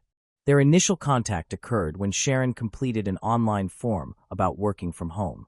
Among many emails she received, one stood out to her, an invitation from a well-known author offering assistance with writing a novel. Sharon completed the form and sent it back. Soon afterward, Maria Marconi contacted her and offered to mentor her. Over time, Sharon and Maria developed a friendship, and Sharon began sharing more personal information with her. Sharon stated that she had not told Howard about Maria, as she wanted to see how things developed before mentioning her book project. During this time, she found the writing exercises to be helpful and therapeutic. Sharon stated in a letter to the DPP that in April 2006, she and Howard had an argument, which led her to send an email to Maria in which she vented her anger toward Howard by calling him names and saying that she hated him. Sharon met Maria Marconi in June 2007 while on holiday in Ireland. Maria was a woman in her late 40s, with straight brown hair, sallow skin, and of average height. They traveled around Clare together, and Maria used a computer in Howard's office at Balabec House. The following month, Maria contacted Sharon to tell her that her home had been burgled and her laptop stolen. After this event, Sharon began receiving unusual emails from a man who threatened to harm Howard and his sons if she did not pay him money. The man knew intimate details about her life, which terrified Sharon. She was then instructed to hand over 20,000 euros to stop a letter to Maria Marconi from being sent to Howard. She received repeated phone calls and emails demanding the money, so she decided to send it in the hope that it would resolve the situation. The night after sending the money, on August 16, 2007, she traveled to Spain believing the matter was finished. However, she continued to receive further demands for money through phone calls and emails. She went to an internet cafe to contact Maria, but when she logged in, she discovered that all of her emails and contacts had disappeared. When she later learned that Howard's office had been broken into and the computers stolen, she recalled that her password had been saved on one of the computers. Suspecting this was how her emails were deleted. She also told the DPP that when she was brought in to speak with police, they read emails they claimed were sent from her to a man named Tony. She said she recognized portions of the emails and believed that some of what she had written to Maria may have been copied word for word and altered to make it appear as though Sharon herself was plotting the murder of the Howard men. Sharon's next 2 letters were significantly shorter than her earlier correspondence. In those letters, she stated that she would never have used her real name, her own computer, or the computer in Howard's office. Sharon believed that these facts made it impossible for her to have committed the crime. She admitted that she had been naive, deceived, and manipulated. In retrospect, she acknowledged that she should have come forward much sooner and told the truth. Sharon expressed regret that she had not informed Howard about the situation when it first happened. She also stated that she had nothing to gain from the murders of the Howards. She was not legally recognized as a nanny and would not have had any claim to Howard's estate since they were not married. In reality, Howard's death would have meant the loss of her financial support. She begged the DPP not to pursue charges and to believe that although she had acted foolishly, she had never intended for anyone to be killed. The DPP did not follow either Howard's or Sharon's wishes. On June 26th, district court proceedings commenced. This court sits 9 times each year, but on this occasion it was filled with photographers and journalists. Sharon, aged 44, was due to appear before the court. It was also reported that an Egyptian national living in Las Vegas, Nevada, USA, was present in court. He had been accused of attempting to extort 100,000 euros, robbery, and handling stolen property. Those charges were dismissed earlier that morning. However, as he exited the courtroom, he was immediately rearrested on charges of conspiracy to commit murder. Tony was escorted by police to Kilkee to face these charges alongside Sharon. Both were brought before the court and officially charged with conspiring to murder Howard and his 2 sons, Robert and Neil. It is important to note that each of the defendants was granted free legal aid, meaning the cost of the case was borne by the state and ultimately by the taxpayer. With 12 solicitors present, along with the accused, police involved in the investigation, family members, and the press, the courtroom was completely full, and the judge was visibly displeased. As a result, the following week the case was transferred to a much larger venue. Sharon faced 3 counts of conspiracy to murder and an additional 3 charges of soliciting Tony to murder the 3 men. Tony was recharged with making an unwarranted demand for 100,000 euros from Robert Howard, trespassing on the Howard business premises, theft, and handling stolen property. Both defendants pleaded not guilty to all charges. The jury was told that investigators had gathered a significant amount of information and evidence with assistance from the FBI in the United States, while Tony was being investigated for similar offenses. According to the prosecution, Tony, also known as Tony Luciano, had been asked by Sharon to kill the Howard men. Sharon had also obtained a proxy marriage certificate from Mexico for herself and Howard, paying 1,000 euros for it without Howard's knowledge. She used this document to apply for and obtain an Irish passport under the name Sharon Howard. Sharon had mailed the keys to the Howard business offices to Tony, and he used them to gain entry and steal the computers that contained evidence of Sharon's communications with him, along with the keys she had sent, photographs, and money. Robert had gone to the offices of the family business and noticed that the door was unlocked and the alarm was no longer activated. He discovered that 2 computers were missing. Later that night, at approximately 10:30 p.m., he received a phone call at home from a man he did not know, who said he had heard that Robert had lost a couple of computers. 5 minutes later, there was a knock at the door, and when Robert answered it, he encountered a man calling himself Tony, who was holding one of the computers. Robert brought the computer inside and told his brother Neil, who was also in the house, to contact the police. When Robert returned to the front door where Tony was waiting, Tony revealed that he had been hired to harm Robert, Neil, and their father Howard for 130,000 euros, but that he was willing to cancel the contract for 100,000 euros. The Howard family agreed to pay. Tony showed Robert photographs of the Howard family and a piece of paper containing various directions to their homes. Robert was shaken and hoped the police would arrive before Tony attempted to leave, which he eventually did. Robert followed Tony but lost sight of him at a crossroads. Later, at around 12:30 a.m., Robert received another phone call from Tony asking whether he had begun gathering the money, followed by several similar calls the next day. Arrangements were made to meet at a hotel in Ennis, so Robert could hand over the money, and Robert informed the police. On the evening of September 27, 2006, Robert went to the hotel bar. He received another call instructing him to meet a woman near the hotel bathrooms, as she would be collecting the money. The woman was Teresa, Tony's wife. When Robert reached the bathrooms, a woman asked if he had the envelope, and at that moment a plainclothes police officer passed by, causing the woman to flee without the money. An undercover female police officer followed Teresa and observed her speaking with a man outside the hotel. They then separated, with the man heading toward a pub across the road from the hotel. Police approached the man and arrested him immediately. He was Tony. Teresa was arrested in the hotel car park. Howard supported Sharon throughout the investigation, arrest, and trial. While giving evidence, he said he could not understand why Sharon would be involved, stating that she was not a greedy person and had never asked him for anything. He said that shortly after the office burglary, Sharon had told him she was being blackmailed by Maria Marconi.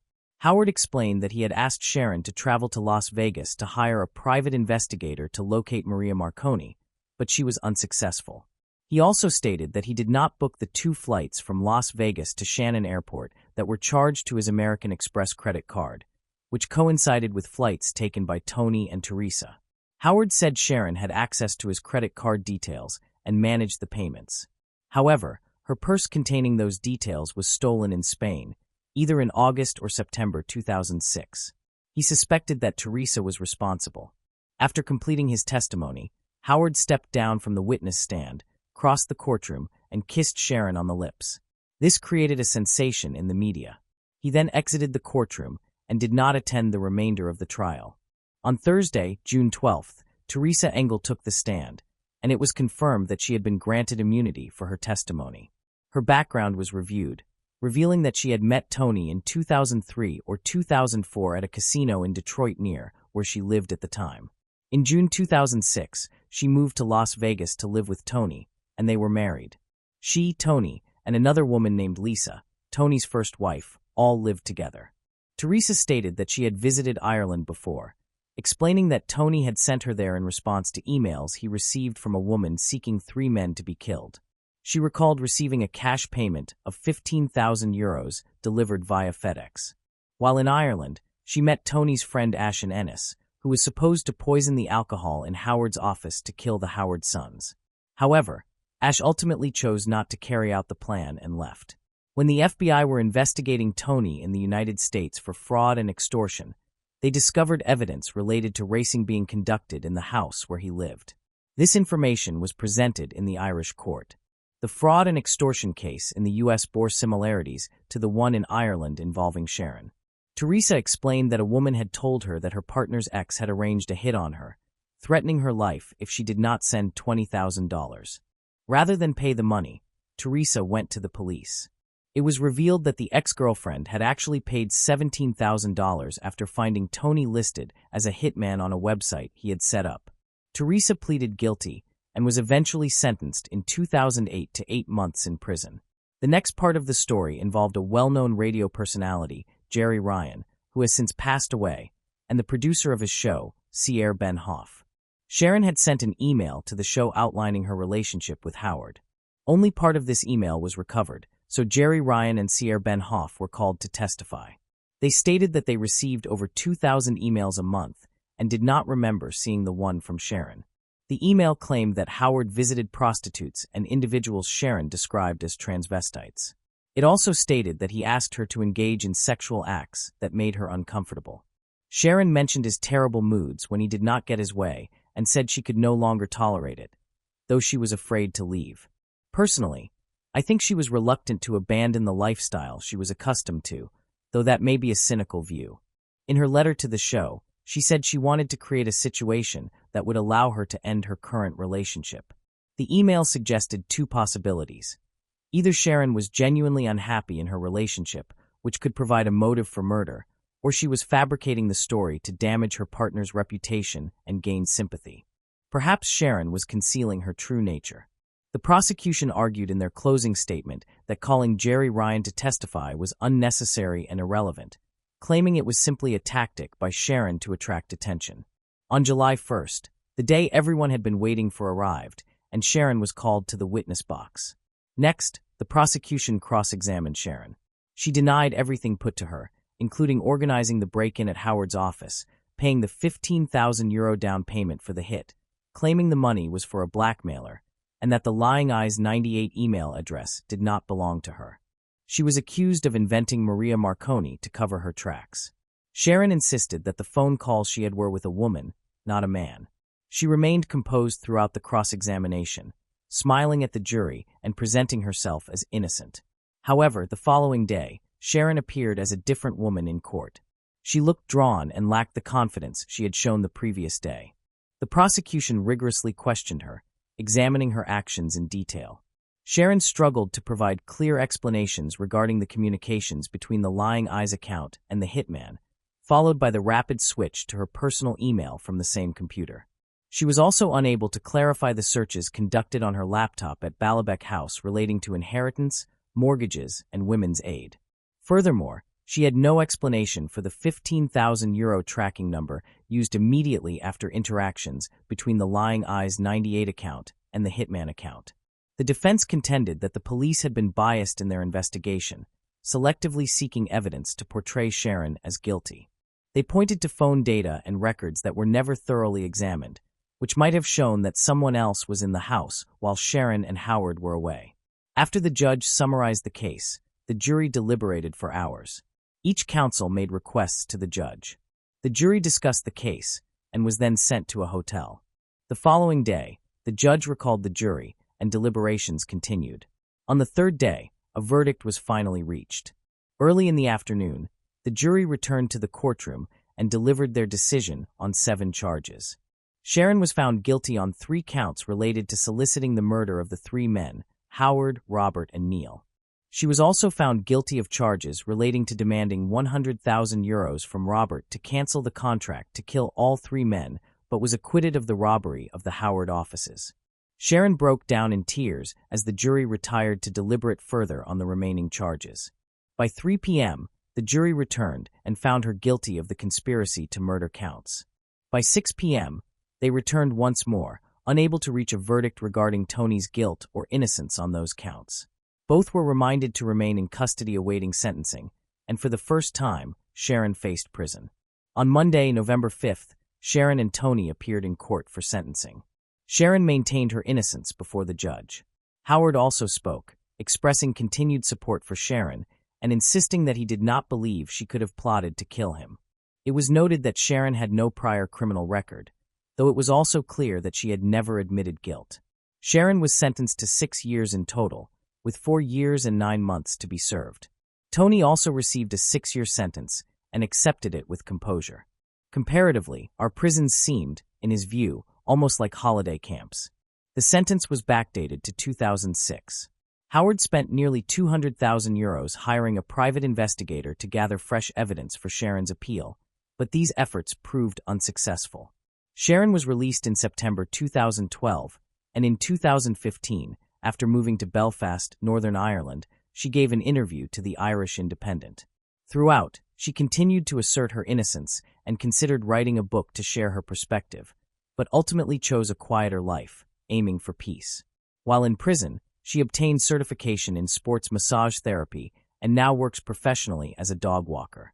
She had only intended to stay in Belfast briefly, but formed strong friendships and decided to remain. Howard supported her throughout her prison term, but after her release, their relationship faded, and they went their separate ways. Howard relocated to Spain to recover and spends most of his time there, while his two sons continue to manage a successful business. In 2016, Eve gave an interview to the Sunday World, then returned to his native Egypt to become a cattle farmer, offering harsh criticism of Sharon. He remarked that her statement that everyone deserves a second chance only applied to those who admitted their wrongdoing. Tony was extradited back to the United States to face extortion charges. After serving his sentence, he attempted to rebuild his life. He eventually fell ill, and when no one visited him in the hospital, he realized his life in the U.S. was over after 32 years and returned to Egypt. It is difficult to believe that Sharon fell for the scam, as she considered herself intelligent and a computer expert, having completed a course in 1982. Yet the computers of 2006 were a different challenge. Metadata, cell data, browsing history, and similar technology were just emerging. Today, most people understand that digital data is retained and movements can be tracked. Still, there are individuals who make mistakes, leaving behind a rich trail of evidence. Moving on to the next case. The case of Domina Cherry. Many teenagers select their idols from among those who are famous and popular. On one hand, it is not so harmful if they focus on positive personality traits, such as determination or a charismatic character. But what happens if, from a young age, a person admires maniacs and glorifies bloody crimes? What if this teenager aspires to become one of them? Domina was born in 2002 in Switzerland and, after some time, moved to Bavaria, Germany. According to the country's legislation, there are very strict laws regarding confidentiality, including those that apply to criminals. Therefore, the girl's exact name is unknown to the media, and she is referred to as Domina M. The girl's childhood was spent under fairly normal conditions. She had caring and loving parents who maintained mutual understanding with her. She performed well in school, was a diligent student, and had many friends. Domina loved animals and even had her own little pet rabbit. At that time, nothing unusual in her life suggested that a thirst for blood might develop in her. In adolescence, Domina, like most young people, became a rebel. She began skipping school and developed interests that her parents did not share. Many of her friends and acquaintances noted that she had become hostile and aggressive, leading to conflicts in her social circle, increasingly provoked by Domina herself. Sometimes she acted arrogantly, yet in candid conversations, she complained that she felt unnecessary and lonely. Unable to find a way out of her circumstances, she became more withdrawn and increasingly cruel toward others. During this period, she began exhibiting sadistic tendencies. Domina stopped following the school dress code and instead wore ripped jeans and applied very aggressive makeup, presenting herself like a typical heavy metal fan. Some conservative acquaintances suspected the girl of worshiping Satan because of her appearance. When other classmates asked her about it, she replied that she could dress that way because she earned a lot of money selling her body. Of course, this was untrue. She simply enjoyed attracting attention and did so in a very radical manner, shocking everyone. For this purpose, she was willing to act rudely and even initiate physical attacks on others. It appeared to be a normal, difficult teenage period, which manifests differently for each individual. However, the situation became significantly more complicated and spiraled out of control when she turned 16. During this time, Domina began experimenting with illegal substances. She first used light illegal drugs and later progressed to heavier ones. Eventually, she developed a serious addiction to this vicious cycle, which drew the attention of authorities. The schoolgirl was detained and charged with using illegal substances. While in custody, she behaved extremely aggressively, insulting officers, attacking law enforcement personnel, and attempting to harm them physically. Following this event, the situation deteriorated further. Domina began harming herself and did not hide it from her family and friends. Her hands were covered with cuts, which deeply distressed her parents. One day, when they entered her room, they saw a rope hanging from the ceiling. This was the last straw, and the girl was admitted to a psychiatric hospital, where she was examined and detained for long-term treatment. Doctors determined that she had borderline personality disorder and also suffered hallucinations caused by the use of psychoactive substances. They also documented several milder emotional disorders. Specialists began treating Domina immediately, but her stay in the hospital proved more difficult than expected. At one point, it was discovered that she had attempted to persuade another patient to take her own life. Fortunately, no tragic incidents occurred, but the episode caused significant concern among the doctors. As a result, Domina's treatment was extended because psychiatrists feared her condition was worsening and believed it would be unsafe to release her.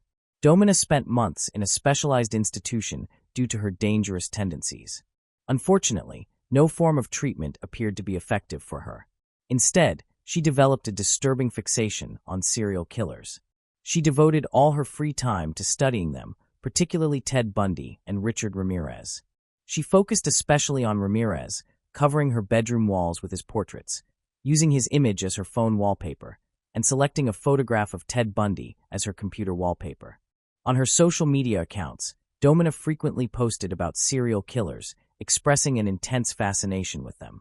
She shared her opinions about the lives of her idols. She believed that Jack the Ripper was actually a woman. This idea became a major obsession for her, and she longed to kill like her idol. She even drew a pentagram on her palm, which is a serious offense in Germany, punishable by up to 3 years in prison, though she was never caught doing so. Her increasingly alarming behavior worried her family and friends. Over time, her obsession intensified, leading her to wonder what it would be like to become a world-famous serial killer. It was clear that she craved attention, but this desire developed into a pathological obsession. At the age of 17, Domina had a boyfriend named Leon, but due to strict privacy laws in Germany, his personal details and age remain undisclosed. Like her, Leon struggled with mental health issues and had a criminal record, as well as problems related to substance abuse. Domina fell deeply in love with this young man, viewing him as an ideal partner for herself. He was her first boyfriend. The two teenagers spent all their free time together. Initially, their relationship progressed well for both of them, and they appeared to be a harmonious couple. When Leon learned about Domina's fascination with serial killers, he did not give it much thought. He also accepted another troubling aspect of her personality. During this time, Domina often experienced outbursts of rage and struggled to control her aggression. During this period, Domina became literally obsessed with sex. Domina was determined to make her sexual relationship with Leon more intense, asking him to participate in violent acts such as beating and choking her. As time passed, their relationship grew increasingly violent, and she desired more extreme experiences. She even began recording their sexual encounters. Their relationship lasted about 1.5 years, but Leon eventually became uncomfortable with her extreme desires and chose to end it. This was a devastating blow for her, as she truly believed they would be together forever. After breaking up with Leon, in an attempt to gain attention, she began spreading rumors about him among her friends and acquaintances, accusing him of abuse and even of raping her. She claimed that he had shared private photos of her on social media. This behavior drew more of the attention she craved. However, in the end, no one believed her accusations. People thought she was merely seeking attention. No one believed her, which intensified her anger. Domina then decided to kill Leon. However, her desire for revenge evolved into a plan to murder many people. She developed a deep hatred for men and decided to lure them into a trap to kill them, especially targeting those who resembled Leon. By April 2021, her anger had escalated. Just 1 month after the breakup, she went to a hardware store with her friend Francisco and purchased a large 30-centimeter knife. At the time, she was too young to buy it herself without raising suspicion, so she required the assistance of an older friend. With his help, she managed to obtain the knife, which she planned to use as her primary weapon against men. After Domina acquired the murder weapon, she spent days conducting online research. She searched for information on how quickly various injuries could result in death, including stab wounds to the neck, lungs, heart, and other areas of the body. She also researched her favorite serial killers, studying the circumstances surrounding each victim's death. Domina wanted to learn not only the most effective ways to kill, but also how to avoid being caught by the police. She additionally researched the serial killer with the highest known number of victims. At that point, she discovered the infamous murderer Harold Shipman, often called Dr. Death. He was officially connected to 28 murders, though some estimates suggest he may have been responsible for as many as 250. This exceptionally high victim count made him Domina's favorite serial killer. Besides using her internet browser so openly, Domina made several other serious mistakes. She openly expressed her desire to surpass Dr. Shipman's record as a serial killer. She immediately told her friend about this idea through social media. She then informed the friend who had helped her purchase the knife. At this stage, she needed to determine how to attract her victims. She decided to use dating websites. She believed that the internet was the ideal place to meet people. Through her online profiles, she thought she could lure men and ultimately kill them. Domina wanted to take as many lives as possible before being caught. She created and set up profiles on 2 dating sites simultaneously. On April 28, 2021, she presented herself as a sexy 19-year-old white girl, hoping to draw the attention of potential victims. After creating her profile, she quickly received a great deal of attention from men. Domina took her time carefully choosing the most suitable male targets. Over the next 3 days, she communicated with many unfamiliar men to decide who would be her primary choices for serial murder. Domina claimed that she had extensive experience interacting with men, while also stating that she was a virgin. One of the first individuals she communicated with was a man named Sam. After confirming that he was an adult, she arranged to meet him on May 3, 2021. The following day, May 4th, she met another man named Matt. During their meeting, he expressed a strong interest in sexual activity. Matt showed excitement about Domina's interests and her photograph, and proposed meeting her for sex in his car. However, she persuaded him to meet instead at a country house, and he agreed. Another man, Anthony, scheduled a meeting with Domina for May 5th. He was interested in playing the role of a sex slave, and even offered to give her his car. It is important to note that many men Domina communicated with made similar offers. Over the span of 3 days, she interacted with 224 potential victims, planning to kill at least 1 person per day. However, Domina revealed this mass murder plan to her friend through letters. Upon learning of her disturbing ideas, the friend dismissed Domina's statements. The friend knew that Domina often sought attention and had a habit of exaggerating or lying, which was not always taken seriously, especially when she made outrageous claims such as planning mass murders. During her correspondence with this friend, Domina mentioned a man named Zayed. All that is known about Zayed is that he was an immigrant from Iran who was 39 years old at the time he met Domina. Zayed had moved to Germany in 2014. He was the oldest individual among Domina's acquaintances. Zayed shared that he came from a family of 6 brothers and relocated to Germany after his parents passed away. He worked as a private security guard and spent his free time playing soccer, which was his favorite sport. Zayed was browsing dating sites when he came across a photograph of Domina. He had always dreamed of getting married and was intrigued by the young woman's proposal. They met on May 1st, and he messaged her at 10:53 a.m. Their conversation quickly gained momentum, and he mentioned that he owned a car. It is important to note that among the many men she communicated with, not all were simply seeking a casual encounter with a 19-year-old virgin. Zayed appeared to be genuinely in love with her and was looking for a serious relationship. However, in his search for a partner, he chose to take a risk without realizing that he was in grave danger. When Domina learned that Zayed had his own car, she suggested that they meet around 8 p.m. that same day. Zayed was supposed to pick her up at the nearest bus stop, and then they would drive to her house in the woods outside the city. Before Domina left to meet Zayed, she spent the day researching details for her upcoming crime. During her online searches, she wanted to learn how long it takes for a person to bleed to death and which types of injuries could cause it. She also researched ways to properly dispose of a body. During this time, her ex-boyfriend Leon came to collect his belongings. Domina suddenly felt a strong urge to hurt him out of anger. However, Leon had anticipated possible trouble and brought a friend with him.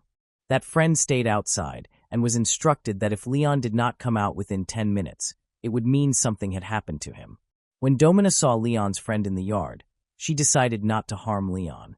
Exactly at 8 p.m., as planned, Zayed arrived at the bus stop in his car. Domina quickly got into the vehicle and spoke cheerfully with him.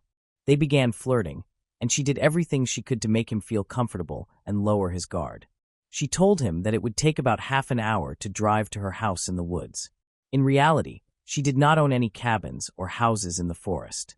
Her sole objective was to lure Zayed away from the city to a secluded place to avoid drawing attention. Unfortunately, Zayed did not know it was all a deception and that he was in danger. After roughly 30 minutes of driving, they turned onto a dirt road. They went deeper into the woods and stopped. Domina distracted Zayed with her cell phone and suddenly stabbed him in the neck with a 30-centimeter knife. At that moment, her plan began to unravel because Zayed did not die instantly as she had expected. Instead, he fought back, which caused Domina to panic and flee, believing he would die from blood loss. However, Zayed managed to reach the highway and began signaling passing cars. Fortunately, a nurse was in the first vehicle that stopped to help him. He was rushed to the hospital in critical condition. Zayed later fell into a coma, and doctors continued fighting to save his life. During this time, Domina wandered through the city. She returned on foot, barefoot, with her pantyhose torn. Domina walked along the street covered in blood, seemingly unaware of the people around her and muttering to herself. A witness who noticed her called the police.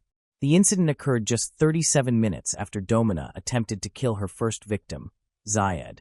When police responded to the report, they detained her in the neighboring city of Berman, where she was found covered in blood. They tried to determine what had happened, even suggesting that she might have killed someone in self-defense. However, Domina clearly stated that nothing like that had occurred. No one had attacked her, and she had only wanted to take another person's life. The police were shocked and arrested her. Meanwhile, doctors continued trying to save Zayed, but he remained in a coma. 2 weeks after the attack, his family arrived from Iran. His parents and siblings stayed near the hospital, praying for his recovery and speaking to him. Sadly, after 19 days in a coma, Zayed died. Domina's involvement in the crime was confirmed. She was found guilty of premeditated murder after his death. She showed no remorse for Zayed. Her only regret was that she had been caught by the police and was unable to carry out her plan to kill more victims. During her time in prison, Domina requested an orange robe like that worn by her idol. She also wanted to hang posters of serial killers in her cell, but this request was refused. Domina continued to behave erratically. During a visit from her mother, Domina asked her to carry out a mission, which was to kill Leon on her behalf. When Domina's trial began in 2022, she showed no remorse. She openly admitted her desire to become a serial killer, a desire that emerged after her ex-boyfriend Leon ended their relationship. As a result, she sought revenge against as many men as possible by planning to murder them. Domina was disappointed that her plan collapsed so quickly. Leon, who was facing serious accusations, including rape, took the stand to testify. During the proceedings, Domina lost control, trying to break free from her restraints and attack Leon. However, she was stopped before she could harm him.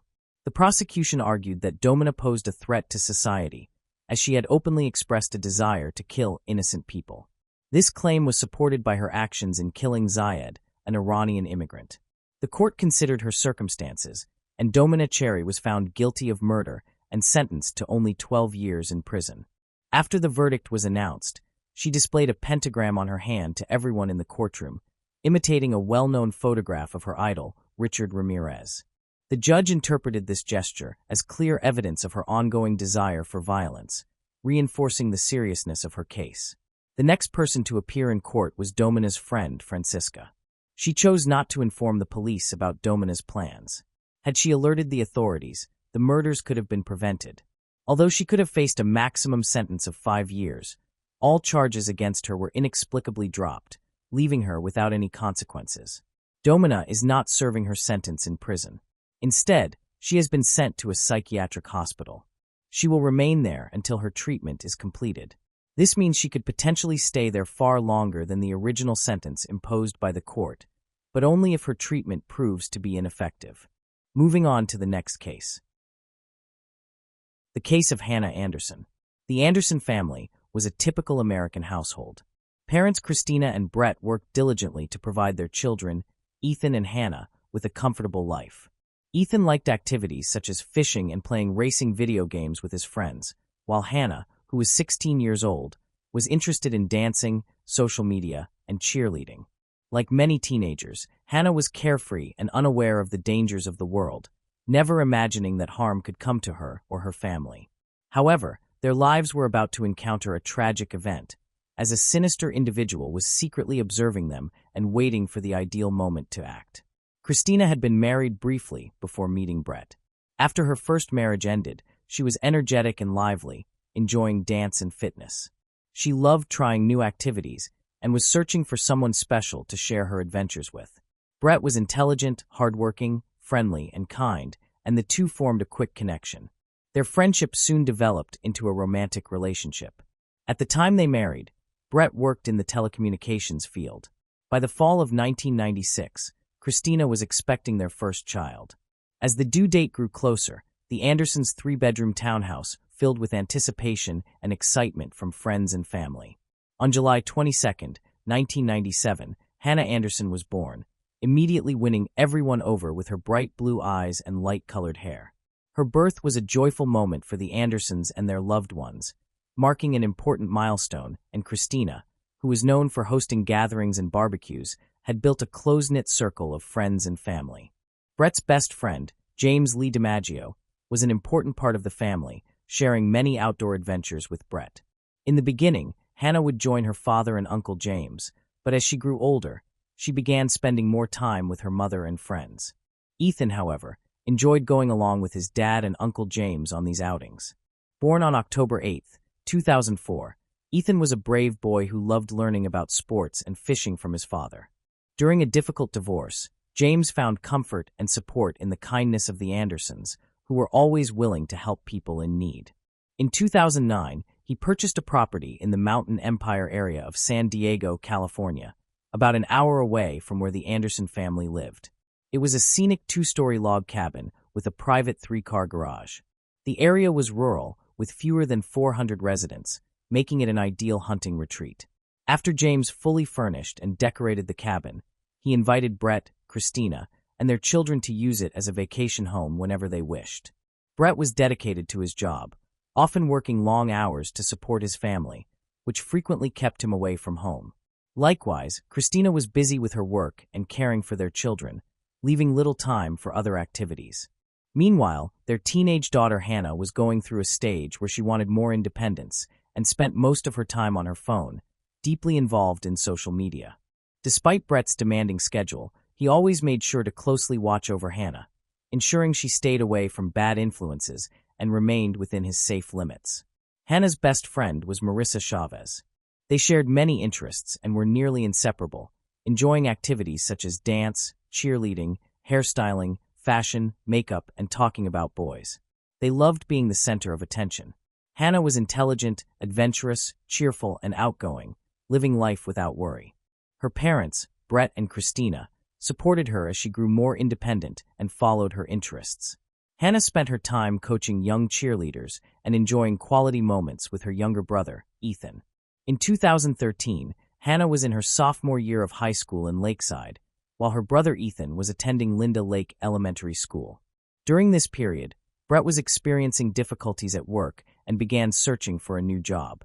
In April, he received a promising job offer, but it required him to spend long stretches away from home.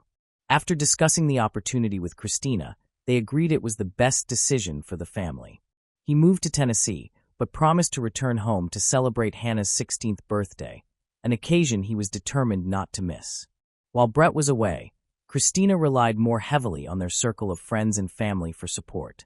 Despite his own financial difficulties and the risk of losing his home, James offered his help. He even considered moving to Texas as a possible solution. Brett's absence did not lessen James's involvement with the Anderson family.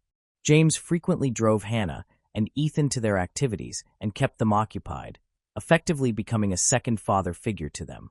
He also welcomed Hannah and her friends into his home, giving them a place to gather without their parents present.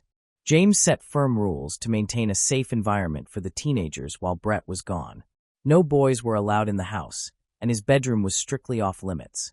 Even so, he allowed some minor rules to be relaxed. Meanwhile, in Tennessee, Brett missed his family deeply and made it a habit to call them every other day to check on their well-being. He also stayed in close contact with James, updating him on his new work challenges and depending on him to keep Christina and the children safe and supported. Christina would drop Hannah off at the cheerleading gym in the morning, where Hannah coached younger cheerleaders. After the session ended at 4 p.m., Hannah would wait outside for Christina to pick her up and take her home. Hannah was looking forward to seeing Marissa at home, who was eagerly waiting to hear from her, but unfortunately, Marissa never received a message from Hannah. At around 8 p.m. on a Sunday, a resident of the Mountain Empire community called the San Diego County Sheriff's Office to report a house fire. The fire had spread to both the main house and a nearby smaller structure. Despite the firefighters' best efforts, the flames were initially difficult to control. The fire was particularly notable in the small town because of its severity. The upper level of the house had collapsed, and a gray SUV was discovered parked nearby. It took just 2 hours for firefighters to extinguish the blaze, even though the fire station was only a 3-minute drive away. Once the fire was under control, firefighters carried out a detailed interior search to determine if anyone was inside. While checking the smaller adjacent structure, a firefighter noticed a strip of green tarp. Upon closer examination, 2 legs were seen protruding from the entrance of the detached garage. A body was found beneath the tarp, lying face down, with the upper portion fused into the tarp, making it difficult at first to determine the sex. However, the clothing and hair indicated it was a woman. The fire had burned the area, melting the tarp into her hair, skin, and skull. A large amount of blood was found on the floor beneath the body, indicating a struggle before the fire. She had been restrained with rope tied around her body, duct tape wrapped several times around her mouth and neck, and her ankles bound with white plastic rope. A small brown dog was discovered hiding under a sleeping bag next to the woman's body. The license plate from the burned-out SUV was identified as belonging to Christina Anderson, leading to the assumption that her remains had been found. The medical examiner's investigation revealed that Christina had suffered a severe throat injury. When Brett was informed of the discovery and the violent circumstances of his wife's death, he was overcome with grief, still reeling from the shocking news delivered by the police. The enormity of the situation left him struggling to comprehend how such a horrific event could have occurred in their own garage, with no sign of their children or James. Brett was consumed by a sense of helplessness, haunted by the reality that he was not present to protect his family when they needed him most. The involvement of their family dog, C, compounded his anguish, leaving him to wonder how such cruelty could be inflicted upon those he loved. As the investigation commenced, detectives determined that Christina Anderson, a 42-year-old woman, was the victim. Her 2 children, 16-year-old Hannah and 8-year-old Ethan, were both missing. The crime scene was located at the home of James Lee DiMaggio, a close friend of the family and the property owner. James, 40, was also missing, along with his blue Nissan car bearing California license plates. As this information emerged, it captured Brett's attention. Although he did not want to suspect his best friend, the discovery of Christina's body in James' garage, coupled with the disappearance of his children and James himself, compelled Brett to take action. Brett promptly boarded a flight to San Diego, preparing to confront the disturbing possibility that his friend might be involved. Police canvassed the area around James' home, speaking with neighbors who reported seeing Christina, Ethan, and the family dog entering the house the previous night. That evening coincided with a farewell party James had held before his planned move to Texas. In response, California issued an Amber Alert, a nationwide system for notifying the public about child abductions. News of the alert quickly spread through social media, prompting the community to assist in the search. Marissa, one of Hannah's closest friends and classmates, took a lead role in distributing flyers throughout the area. During a detailed investigation of James' burned-down home, fire investigators made a disturbing discovery: the severely burned body of another victim, believed to be Ethan, the child. Brett was left in shock at the news, struggling to process the reality. As the harsh truth sank in, that he would never see his son again, his grief became overwhelming, and he broke down. His only remaining hope centered on Hannah. Having already lost his wife, son, and family pet, the thought of losing his daughter as well was unbearable. If James had indeed abducted Hannah following his actions against Christina and Ethan, she was in extreme danger. Detectives sought to determine the whereabouts of Hannah and James by interviewing everyone connected to them, including friends, relatives, and associates. James had been a constant figure in Hannah's life since her birth, serving as a father figure, a role the entire Anderson family respected. While most believed an external party had caused harm and taken them, no one knew who that individual might be. As of August 5th, neither James nor Hannah had been located, and their phones remained inactive. Media outlets published photographs and detailed descriptions, urging the public to report any sightings. California's alert system was fully operational, capable of issuing nationwide notifications through the National Center for Missing and Exploited Children. With no other apparent suspects, investigators turned their focus to James. The discovery of several trash bags filled with new camping equipment in the attic of the garage suggested he had been preparing to live off the grid.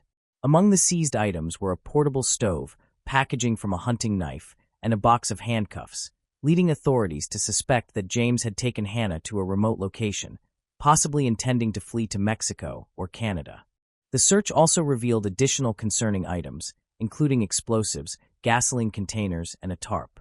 Authorities also discovered numerous letters written by Hannah that James had kept for unknown reasons, the details of which were withheld from the public. The investigation sought to determine why James might have abducted Hannah. It was soon revealed that the fire had been deliberately set using an explosive device with detonators, indicating that the act had been premeditated. James' acquaintances confirmed that he possessed wilderness survival skills, suggesting he might be evading capture in remote areas with Hannah.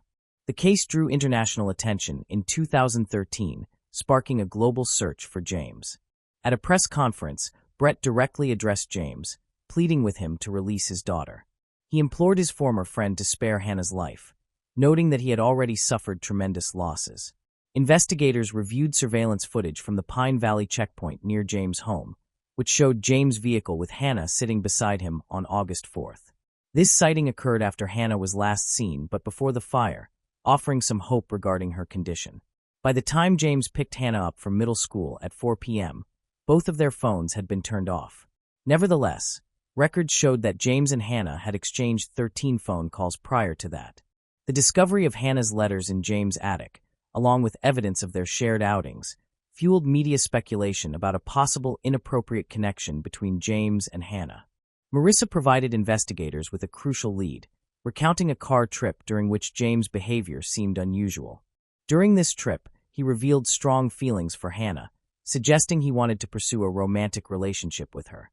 This portrayal indicated that James was intensely infatuated with Hannah. As Hannah grew and began establishing distance, investigators theorized that James' obsession might have driven him to extreme, impulsive actions. His motivation, according to this theory, was to isolate Hannah from others, potentially explaining the arson and possibly even Christina's death. It was theorized that Christina may have witnessed something between James and Hannah that threatened his unrealistic plans, ultimately resulting in her tragic death. A new break in the case occurred on Wednesday, August 7th, in Idaho. The previous day, a group of experienced outdoor enthusiasts, including 71-year-old former Sheriff Mark John, his spouse, and another couple, embarked on a horseback ride in the remote Boise National Forest. This region, known as the River of No Return, is notorious for its rugged terrain. During their ride, they encountered two hikers, a man and a young woman, whose attire was unusual. The girl wore pajamas and tennis shoes, while the man wore a gray sweatshirt and sneakers. Neither hiker had rain gear, and they had set up camp on a ridge with no water access, indicating their inexperience. Observers noted the man's controlling behavior, pulling the girl close, and the couple's deliberate avoidance of contact with others. The girl was holding a cat in her arms. What the onlookers did not realize at the time was that the pair were the subjects of a nationwide search.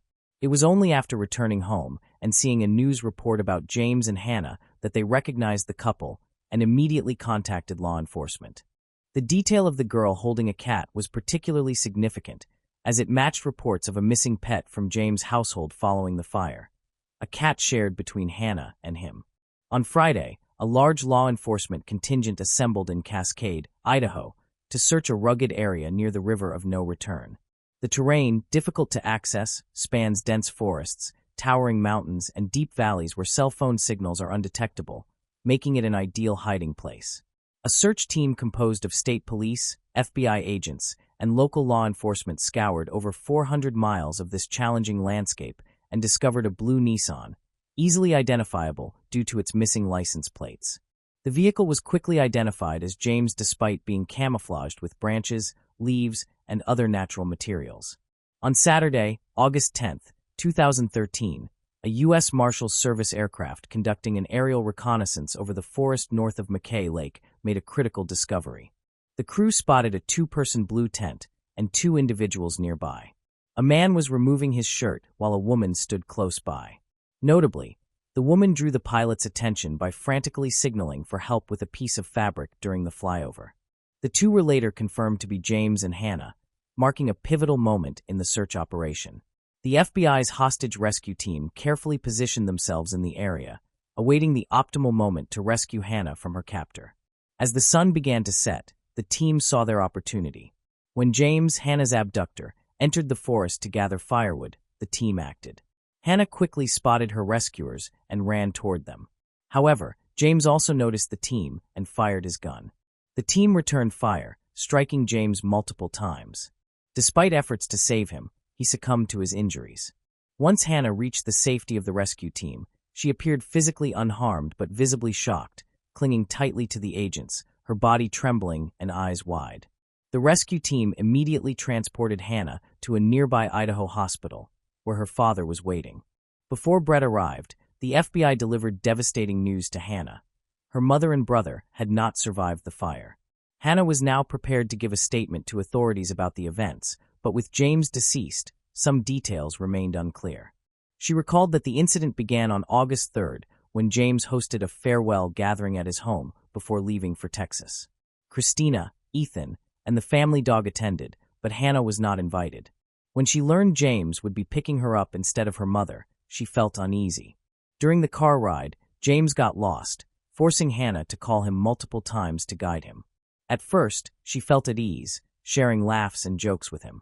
However, upon arriving at his home, she sensed something was wrong. Her mother and younger brother were nowhere to be seen, though their belongings were scattered around. Concern grew as she noticed her mother's purse, containing money and cards, left on the floor. James' demeanor changed suddenly, presenting Hannah with handcuffs, his eyes vacant and emotionless, as if controlled by someone or something else.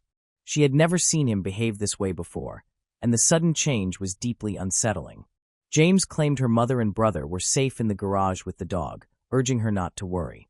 After being forced to take several pills, Hannah lost consciousness.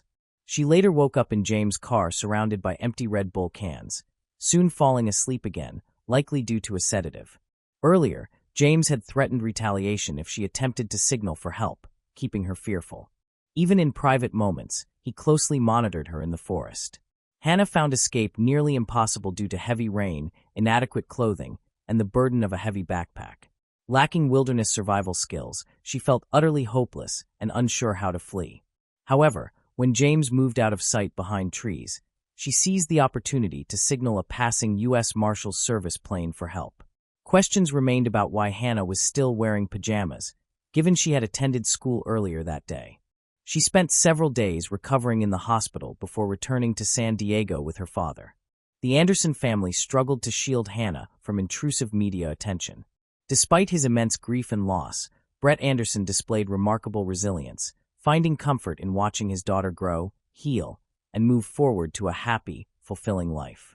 Moving on to the next case. The case of Karen Marie Umphry. More than 4 decades have passed since Karen Marie Umphry, a young girl, mysteriously vanished and became the victim of 2 cold-blooded killers. Her body was located in a wildlife sanctuary, yet the identity of her killers remained unknown for over 40 years. Despite extensive investigative efforts during this period, the killers were never apprehended, leaving her family devastated and with numerous unanswered questions. However, in 2022, due to advancements in technology and forensic investigation techniques, the case was resolved, providing clarity after years without answers. Karen Marie Umphry was born on May 14, 1959, in Almont, Lapeer County, Michigan, USA, to parents Vincent Umphry and Sylvia Lorraine Zwilk Umphry.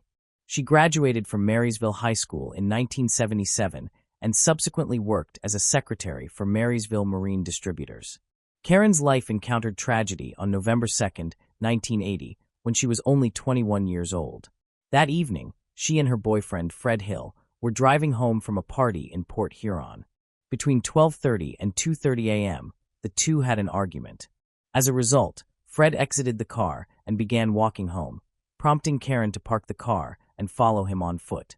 Around 3:30 a.m. that morning, a driver contacted the Port Huron police to report that he had seen a woman being forced into a pickup truck near where Karen's car was parked. On the same day, Karen's body was found at Beards Hills Wildlife Sanctuary in Michigan near Port Huron. She had been struck in the head with a weapon, tragically ending the life of a young and promising individual, and the identity of Karen's killer remained unknown for many years after the incident. Although investigators pursued relentless efforts to identify a suspect, the case made no progress. For more than 40 years, they continued searching for the truth, striving to bring justice for Karen and her family. By 2022, Detective Ed Silver assumed responsibility for resolving this case, determined to uncover the truth. He began a thorough review of the entire case file, applying new technology and advanced methods to examine DNA evidence while revisiting all information collected over the previous 41 years. Also in 2022, the Michigan State Police transferred evidence from the crime scene to Othram, a company specializing in forensic genetic analysis. Othram created a complete DNA profile belonging to an unidentified suspect and employed forensic genetic genealogy to generate new investigative leads in the case. Based on these leads, the Michigan State Police, in coordination with the St. Clair County Sheriff's Department, identified Douglas Laming, 70 years old, from Fort Gracia, Michigan, as a suspect in Karen's murder. Additionally, DNA evidence discovered on Karen's clothing at the time of the incident matched Douglas's DNA. Although reports described Karen as a victim of abuse, Douglas informed detectives that he and Karen had a consensual, intimate relationship. He was subsequently arrested on December 15, 2023, and charged with first-degree murder. He is currently being held on a $2 million bond. In 2023, a year after the investigation was reopened, the Michigan State Police, MSP, submitted additional DNA evidence from the 1980 crime scene to Othram. A second DNA profile, belonging to another unidentified suspect, was developed using forensic-grade genome sequencing. Othram's internal forensic genealogy team used this profile to generate new investigative leads, which were then returned to the Michigan State Police. With these leads, the Michigan State Police continued collaborating with investigators from the St. Clair County Sheriff's Office to expand the investigation. Detectives from the St. Clair County Sheriff's Office subsequently interviewed several individuals connected to Karen or the suspects from the 1980s, gathering information and establishing key contacts. This follow-up investigation resulted in the identification of Anthony Harris, 63 years old, as the second suspect in Karen's murder. He was arrested at his workplace on February 6, 2024. The following day, he appeared in court and was charged with murder at the 71st District Court in Port Huron. This charge pertained to the death of Karen. His bail was set at $2 million. On October 7th, Anthony pleaded guilty to second-degree murder and agreed to testify against his accomplice, Douglas Laming. In his testimony to police, Anthony stated that on November 2, 1980, he abducted Karen, forced her into Douglas's car, and they transported her to the state hunting area at Beards Hills. There, they took turns abusing her. Additionally, Anthony informed police that shortly after leaving, he heard 2 gunshots, but due to the darkness, he was uncertain whether Douglas was the one who fired the weapon. Shortly thereafter, on October 8, Douglas Laming's trial commenced. During the trial, Karen's family received detailed information regarding the evidence collected over the years.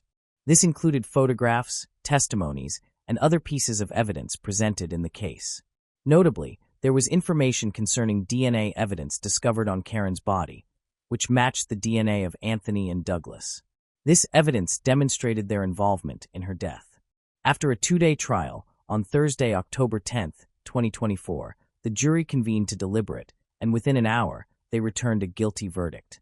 Douglas maintained his innocence and told the court that he and Karen had a consensual, intimate relationship. He denied any involvement in her death. However, the jury did not accept his defense. Ultimately, they found Douglas Laming guilty of first-degree murder. Anthony Harris is scheduled to be sentenced at 1:35 p.m. on November 12, 2024, and Douglas Laming will be sentenced at 1:35 p.m. on November 18, 2024. Both face life imprisonment. Douglas then joined the court via Zoom with his attorney, Frederick Lepley, to request that the hearing be postponed until after New Year's Eve. Judge Russell Etheridge and the prosecution agreed to the postponement. Etheridge scheduled a temporary conference for 9 a.m. on January 2nd. Additionally, Douglas's charge was amended from first-degree murder to open murder. After 44 years, Karen's family can finally breathe a sigh of relief knowing that the killers have been brought to justice. Karen's family expressed hope that the convictions of Douglas and Anthony will bring peace to Fred Hill, Karen's boyfriend, who had been a suspect in the case due to an argument with her at a party on the night she died. The investigation by the St. Clair County Sheriff's Office cleared Fred from the list of suspects, but for many years, unfounded doubts and accusations negatively affected him and his family. They sincerely hope that Fred can find peace after years of suffering and injustice. The case of Karen Marie Humphrey serves not only as a lesson about the importance of preserving and analyzing evidence, but also demonstrates the power of technology in solving long-standing cold cases. After years of unsuccessful investigation, this case seemed unlikely ever to be resolved. However, due to the perseverance of the investigators and the application of modern forensic genetic technology, justice was finally served after more than 4 decades. Moving on to the next case. The case of Kelsey Turner. Kelsey Turner was born on March 5, 1993, in Norfolk, Virginia, as the second child of Samantha Ingram, who dreamed of becoming a model and dancer. Growing up, Kelsey had an older brother named Colin. After her birth, the family relocated to Jonesboro, Arkansas, a small industrial town where Kelsey spent most of her early years. However, her family life was disrupted when her parents divorced a few years later. Following the divorce, her father moved back to Virginia. Kelsey grew into an attractive young woman with a flawless figure and striking features that could easily have supported a modeling career. However, she disliked school and preferred spending time with friends, dating, and attending different social gatherings. Her main goal was to become famous, appear on magazine covers, give interviews, and walk red carpets at major events. Despite this ambition, Kelsey lacked genuine talent and depended largely on her youth and appearance to get by. While attending high school, she started going to modeling auditions in hopes of launching a career. Her mother, Samantha, who had always dreamed of being a model herself, was pleased to support her daughter's aspirations. Unfortunately, Kelsey's modeling work amounted to only a handful of small photo shoots for clothing catalogs. Kelsey married Jerry Turner at the age of 18 while she was already pregnant. Their daughter, Beverly, was born shortly after the marriage. However, the marriage was short-lived and ended in divorce. By the time she was 20, after abandoning her modeling ambitions, Kelsey chose to pursue work as a men's magazine model. She quickly attracted the attention of several men's publications. Kelsey viewed this as the start of a successful career and a gateway to the lifestyle she had always wanted. Over the years, Kelsey received multiple modeling offers and opportunities, including photo shoots for well-known magazines such as Playboy and Maxim, as well as a shoot for 110 magazine.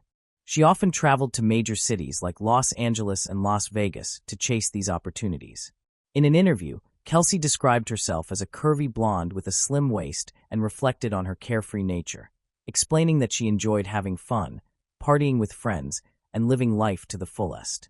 Kelsey was not particularly worried about the future. She frequently changed partners and quickly spent any money she earned or received from admirers. At 23, Kelsey became pregnant again and gave birth to a son named Josh. The child's father refused to marry her or acknowledge his son. As modeling opportunities declined, Kelsey turned to social media to grow an audience. She actively managed her accounts, posting provocative photos in swimsuits, lingerie, or with only partial coverage of her private areas. Kelsey carefully crafted a flawless online persona. Her heavily edited photos made her appear glamorous, and her social media pages highlighted visits to luxury boutiques, fashionable nightclubs, and other upscale locations. However, this polished online image concealed the real difficulties she faced as a single mother of 2. Despite appearing affluent, her actual life was challenging because she managed money poorly and often spent all of her earnings at once. Around 2016, Kelsey encountered serious problems after a tragic incident involving her daughter. The child experienced severe trauma that left her withdrawn and unable to speak. An acquaintance suggested that she take her daughter to see a psychiatrist. As a result, she contacted the well-known pediatric psychiatrist Dr. Thomas Burchard, who practiced in Monterey, California, to treat her daughter. Dr. Thomas Burchard was a highly regarded pediatric psychiatrist born on February 16, 1948, in Boston, Massachusetts. He was the son of a distinguished architect and engineer, and his family later moved to Virginia. Although his father taught architecture at prestigious universities, including Harvard, Thomas chose a different direction and pursued a medical career focused on child psychology. After completing medical school, Dr. Thomas served as a resident in pediatric psychiatry at several leading hospitals and taught at universities throughout the country. He eventually settled at a public clinical hospital on California's Monterey Peninsula, where he spent over 40 years working as a pediatric psychiatrist, establishing an impeccable reputation for his remarkable ability to connect with young patients and manage even the most complicated and severe cases. He earned his doctorate from the University of California, Berkeley. Thomas was known to be kind, intelligent, and extraordinarily generous. His compassionate personality drove him to help people in need, particularly young patients whose parents were unable to afford therapy. He also paid for hospital care for ill children from low-income families and supported single mothers. Dr. Thomas had a longtime companion named Dee, who worked as an assistant, housekeeper, and possibly more. As someone who knew him closely, she was the first to notice changes in his behavior that indicated early signs of dementia or Alzheimer's disease. As Dr. Thomas entered his 70s, he became increasingly forgetful, absent-minded, and distracted. To conceal these symptoms from his colleagues, he kept detailed diaries and notebooks to record important information such as names, dates, and events. He always carried a notebook in his breast pocket that contained sensitive details, including bank information, account numbers, passwords, and card pins.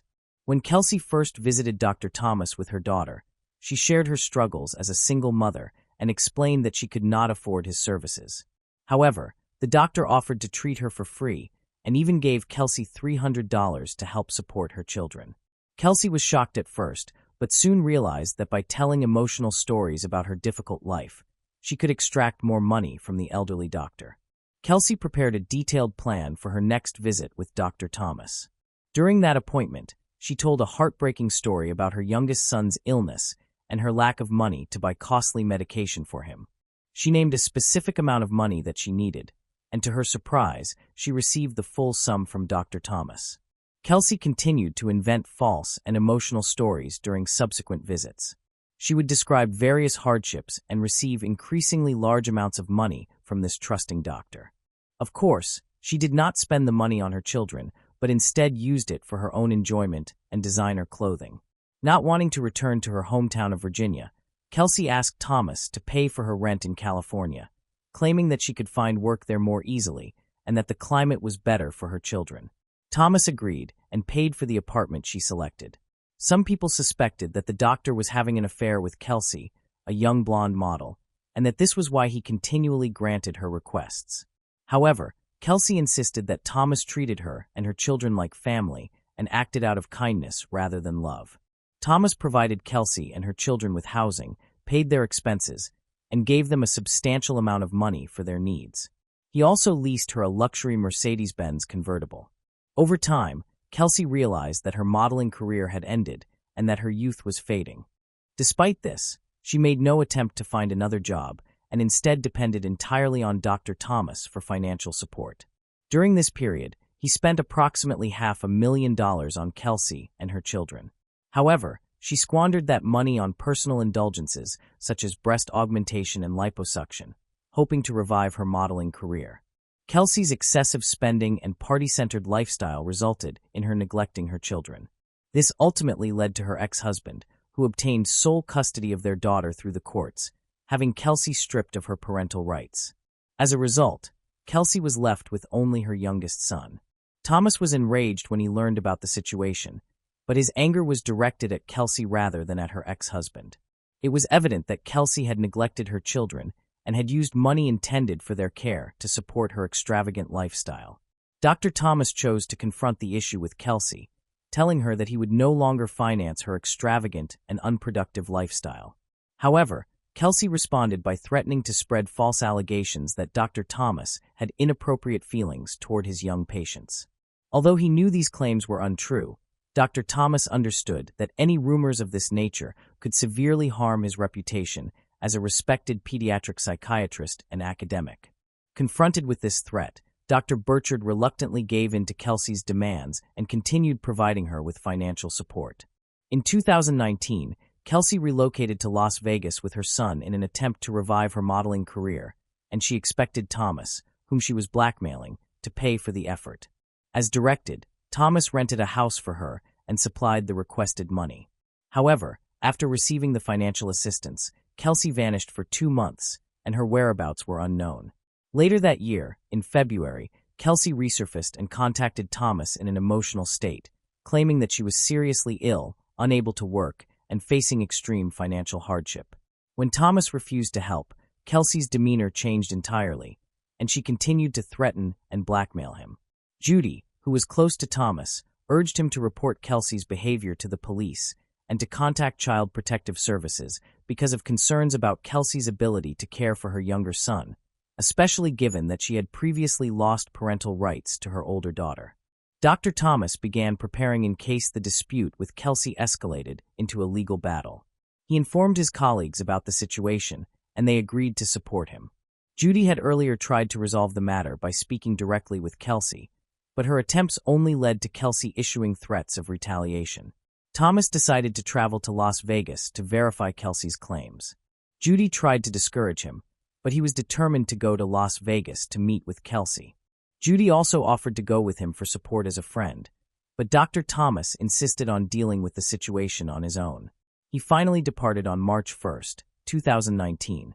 On the morning of March 7th, a group of tourists became lost while traveling through Nevada. While attempting to reach Lake Mead, they turned onto a dirt road off the main highway. There, they discovered a Mercedes-Benz convertible parked in the desert. The roof was closed and the windows were rolled up, but strangely, no one was nearby.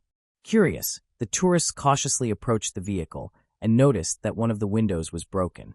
Upon closer inspection, they looked inside and observed signs of a struggle. Blood stains covered the interior. The tourists quickly contacted the police to report their disturbing discovery. Officers arrived at the scene around noon and encountered an unbearable odor. The source of the smell was soon identified when police opened the trunk. Inside, they found the body of an elderly man concealed beneath a pile of furniture and rags. Next to him was a blood-stained baseball bat. The victim was later identified as Dr. Thomas, who had been missing for 5 days. Judy had reported Dr. Thomas missing on March 2nd after she was unable to reach him at their scheduled meeting time. She immediately feared something terrible had occurred and contacted the police, hoping he would be found alive. The autopsy revealed numerous severe injuries on Thomas's body. These injuries included scratches, bruises, and shallow cuts, along with a serious head wound that may have been caused by the baseball bat found in the trunk beside him. Part of his ear had been severed, and his hands showed multiple cuts that indicated a desperate attempt to defend himself. Thomas's face also displayed visible bruising with a distinctive patterned imprint. Most disturbing was the evidence showing that he had been placed in the trunk of the car while still alive and injured, eventually suffocating due to the extreme desert heat.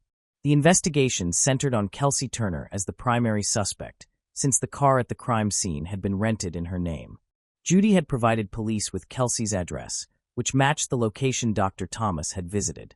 However, when officers arrived, they found the house empty. Although no one was present, the house showed evidence of a hurried cleanup. Containers of cleaning supplies were scattered throughout the residence, and the air carried a strong odor of household chemicals, suggesting that someone had attempted to eliminate traces of the crime. The house had been occupied by Kelsey, her 4-year-old son, and her new boyfriend, John Logan Kennison, along with 2 neighbors, Diana Pina and Jeremy Yerrick.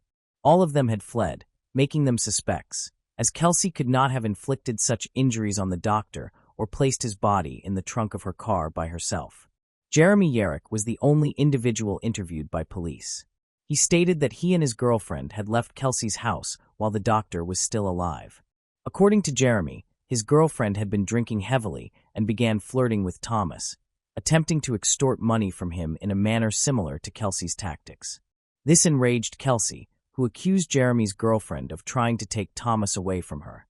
The situation escalated, and Jeremy was forced to quickly remove his girlfriend from the house to avoid a physical altercation. He did not return for several days and claimed he did not know what occurred after his departure. During the investigation, police learned from Judy that Dr. Thomas carried a notebook containing his bank account information and passwords, which he frequently misplaced. When investigators searched for it, they discovered that the notebook was missing. Furthermore, 2 of Dr. Thomas's bank accounts showed large withdrawals on March 3rd, after which his accounts and cards were promptly shut down. On March 21st, police in Stockton, California, arrested Kelsey and her boyfriend while they were attempting to withdraw money again. It was later revealed that the couple had been staying in different motels with a child, paying in cash, and moving from place to place. They initially tried to empty all of Thomas's accounts but failed. They then attempted to take out additional funds with plans to flee to Mexico, but those plans were thwarted when the accounts were closed. Diana, a neighbor who had been at Kelsey's house that night, cooperated with investigators and provided her account of what occurred on the night of March 7th. According to her statement, the trouble began after Jeremy and his girlfriend departed.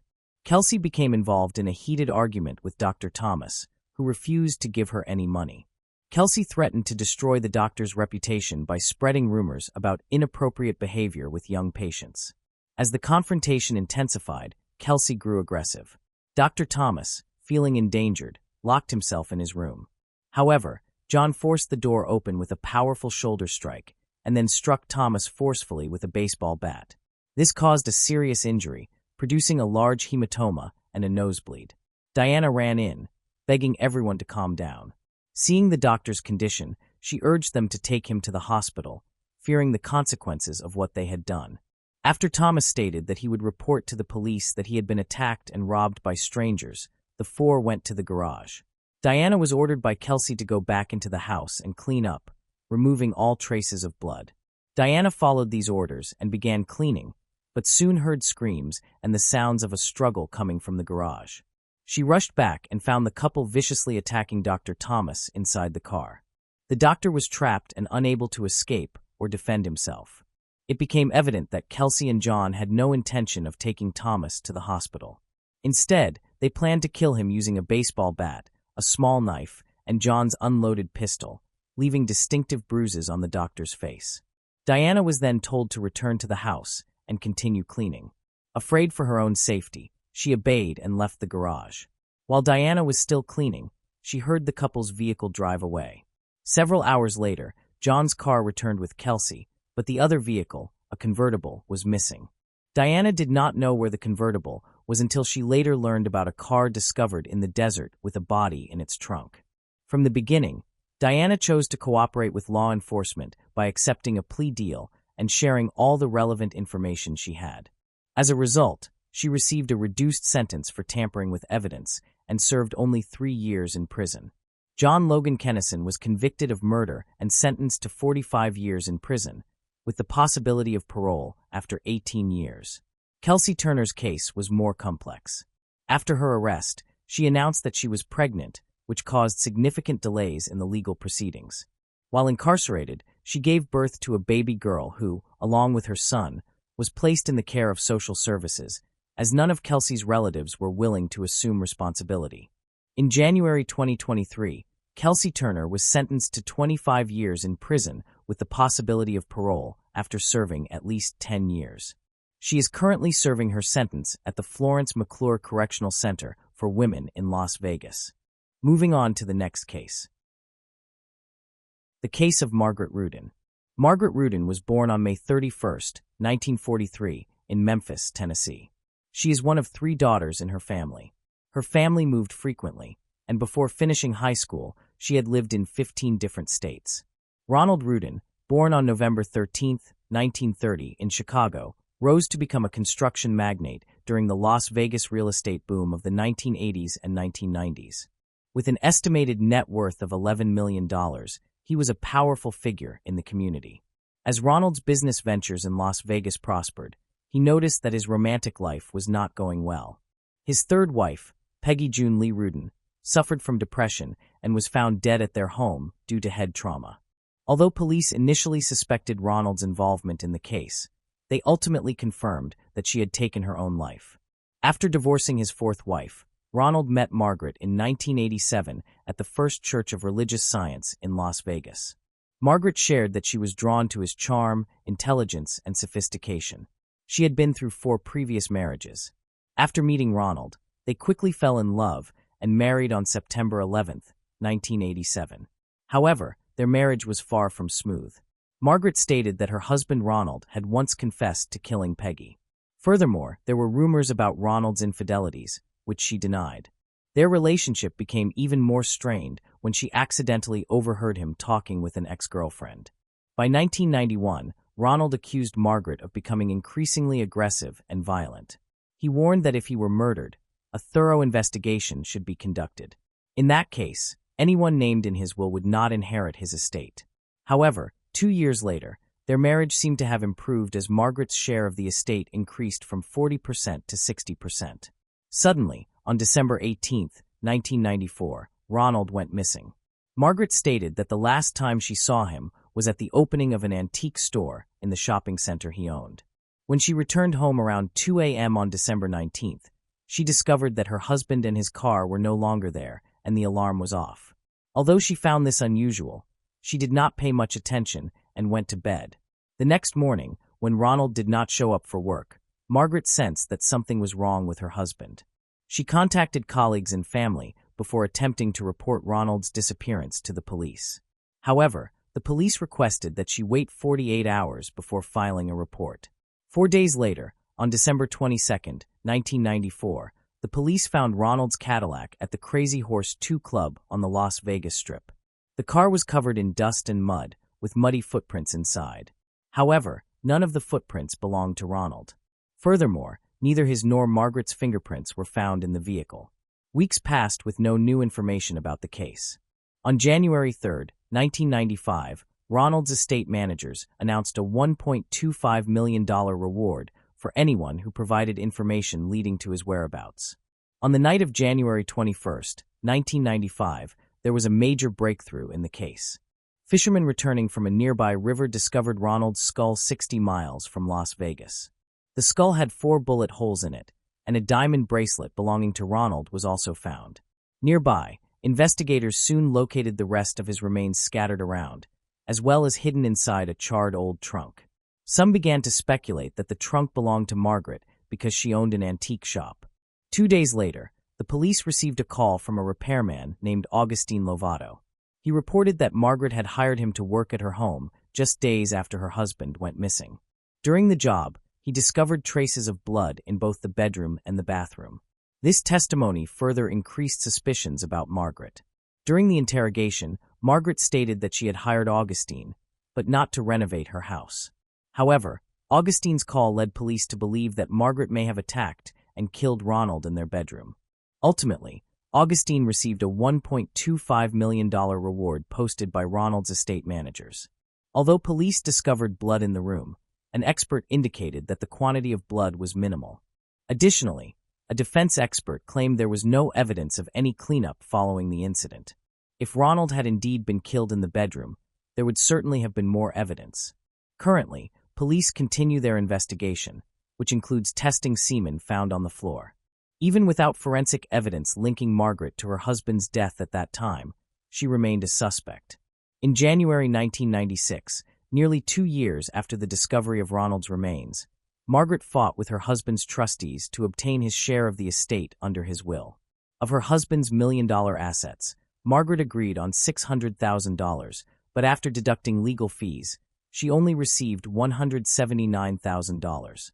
The investigation has since stalled, and police are still searching for the crucial piece of evidence, the murder weapon. On July 21, 1996, a diver accidentally discovered a weapon at Lake Mead that could be connected to Ronald. This weapon was later confirmed to be the instrument of death. A bullet found in Ronald's skull matched this weapon. Detectives also discovered that Ronald had reported a similar weapon missing shortly after his separation from Margaret, leading them to suspect that she may have taken the weapon and used it to kill her husband. For 2 years, prosecutors attempted to prosecute Margaret, but without success. However, a year later, on April 17, 1997, a grand jury issued a murder indictment against Margaret. An arrest warrant was issued for her. When investigators called her attorney to serve the arrest warrant, they realized she had fled a month before the indictment was issued. She spent over 2.5 years in hiding until she was arrested in Massachusetts on November 19, 1999, and extradited to Nevada to face murder charges in the death of her husband. Margaret appeared in court on March 2, 2001. Her defense claimed that her husband was killed due to illegal activities in which he was involved. However, the prosecutor argued that she had killed her husband to prevent him from divorcing her and to gain control of his assets. The charred trunk where Ronald's body was found became a key piece of evidence for the prosecution. Antique dealer Bruce Honenbach testified early in the trial that he had sold Margaret a trunk. However, many months later, antique dealer Donald Schoppeter spoke out to assert that Bruce was mistaken about the chest. Donald stated from the witness stand that Bruce had confused the chest he sold to Margaret. The prosecution, believing that Margaret must have had assistance disposing of Ronald's body, called Yehuda Sharon, a friend of Margaret's, to the stand. The police had been monitoring both of them after Ronald went missing, and the prosecution alleged that they were romantically involved. However, both Yehuda and Margaret denied having an affair. The prosecution informed Yehuda that he would be granted full immunity if he testified against Margaret. Nevertheless, Yehuda revealed nothing while on the stand. He denied any involvement in Ronald's murder and had never been charged in connection with the case.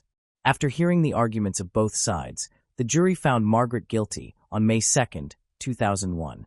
Finally, on August 31, 2001, Margaret Rudin was sentenced to life in prison with the possibility of parole after 20 years. She had been offered multiple plea deals, but turned them down. As the years went by, the lingering question of whether Margaret received a fair trial remained. Even while behind bars, she never gave up proving her innocence. She filed appeals to overturn the verdict, but they were dismissed in 2002. In 2008, Margaret was retried. Clark County Judge Sally Lower determined that Margaret's attorneys had not been adequately prepared to defend her at her 2001 trial. The judge also noted that Michael Amador, her lead attorney at the time, had been ineffective. On April 26, 2011, Margaret filed a petition in federal court seeking a personal protection order, requesting a retrial and the overturning of her conviction. She argued about the ineffective assistance of her defense lawyer, the allowance of improper testimony, erroneous jury instructions, and several other issues. On January 25, 2012, U.S. District Judge Roger L. Hunt dismissed Margaret's habeas corpus petition, issuing a decision not allowing an appeal. Judge Hunt stated that her petition had been filed late. This decision set the stage for an appeal to the Ninth Circuit Court in San Francisco. Margaret Rudin, after being convicted of murder in 2001, has always maintained her innocence, despite spending over 20 years in prison. In 2022, the U.S. District Court in Nevada ruled that Margaret did not receive a fair trial and had been wrongfully convicted. Judge Richard F. Boulware vacated Margaret's sentence, as she was now 78 years old after spending 20 years in confinement. He pointed out that she had not received adequate legal support from her lawyer. The charges against Margaret were dismissed on December 9, 2024. Judge Boulware noted that the lack of evidence in the 10-week trial against Margaret in 2003 was the reason he decided to overturn the conviction. Police did not find any physical evidence linking Margaret to her husband's death. Additionally, Judge Boulware felt that lawyer Amador had not fully fulfilled his responsibilities in protecting Margaret's rights. Throughout her time in prison, Margaret became an advocate for prison reform and the rights of inmates. Nevertheless, she endured 20 years in an unjust system. Currently, she wishes to reclaim what she lost. Reflecting on her time in prison, Margaret shared that to get through the tough times, she often thought about the good things and the values she still holds. She hopes to find more positive things in this world. Currently, Margaret is suing the state of Nevada for her wrongful imprisonment of over 20 years. Moving on to the next case.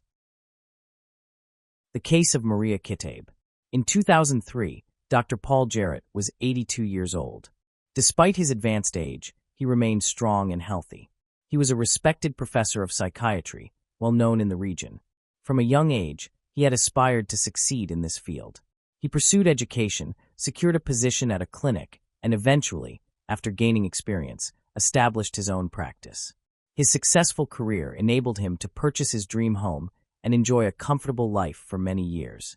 Paul resided there with his wife and their 4 children, Paul Jr., Greg, Aletta, and Mark.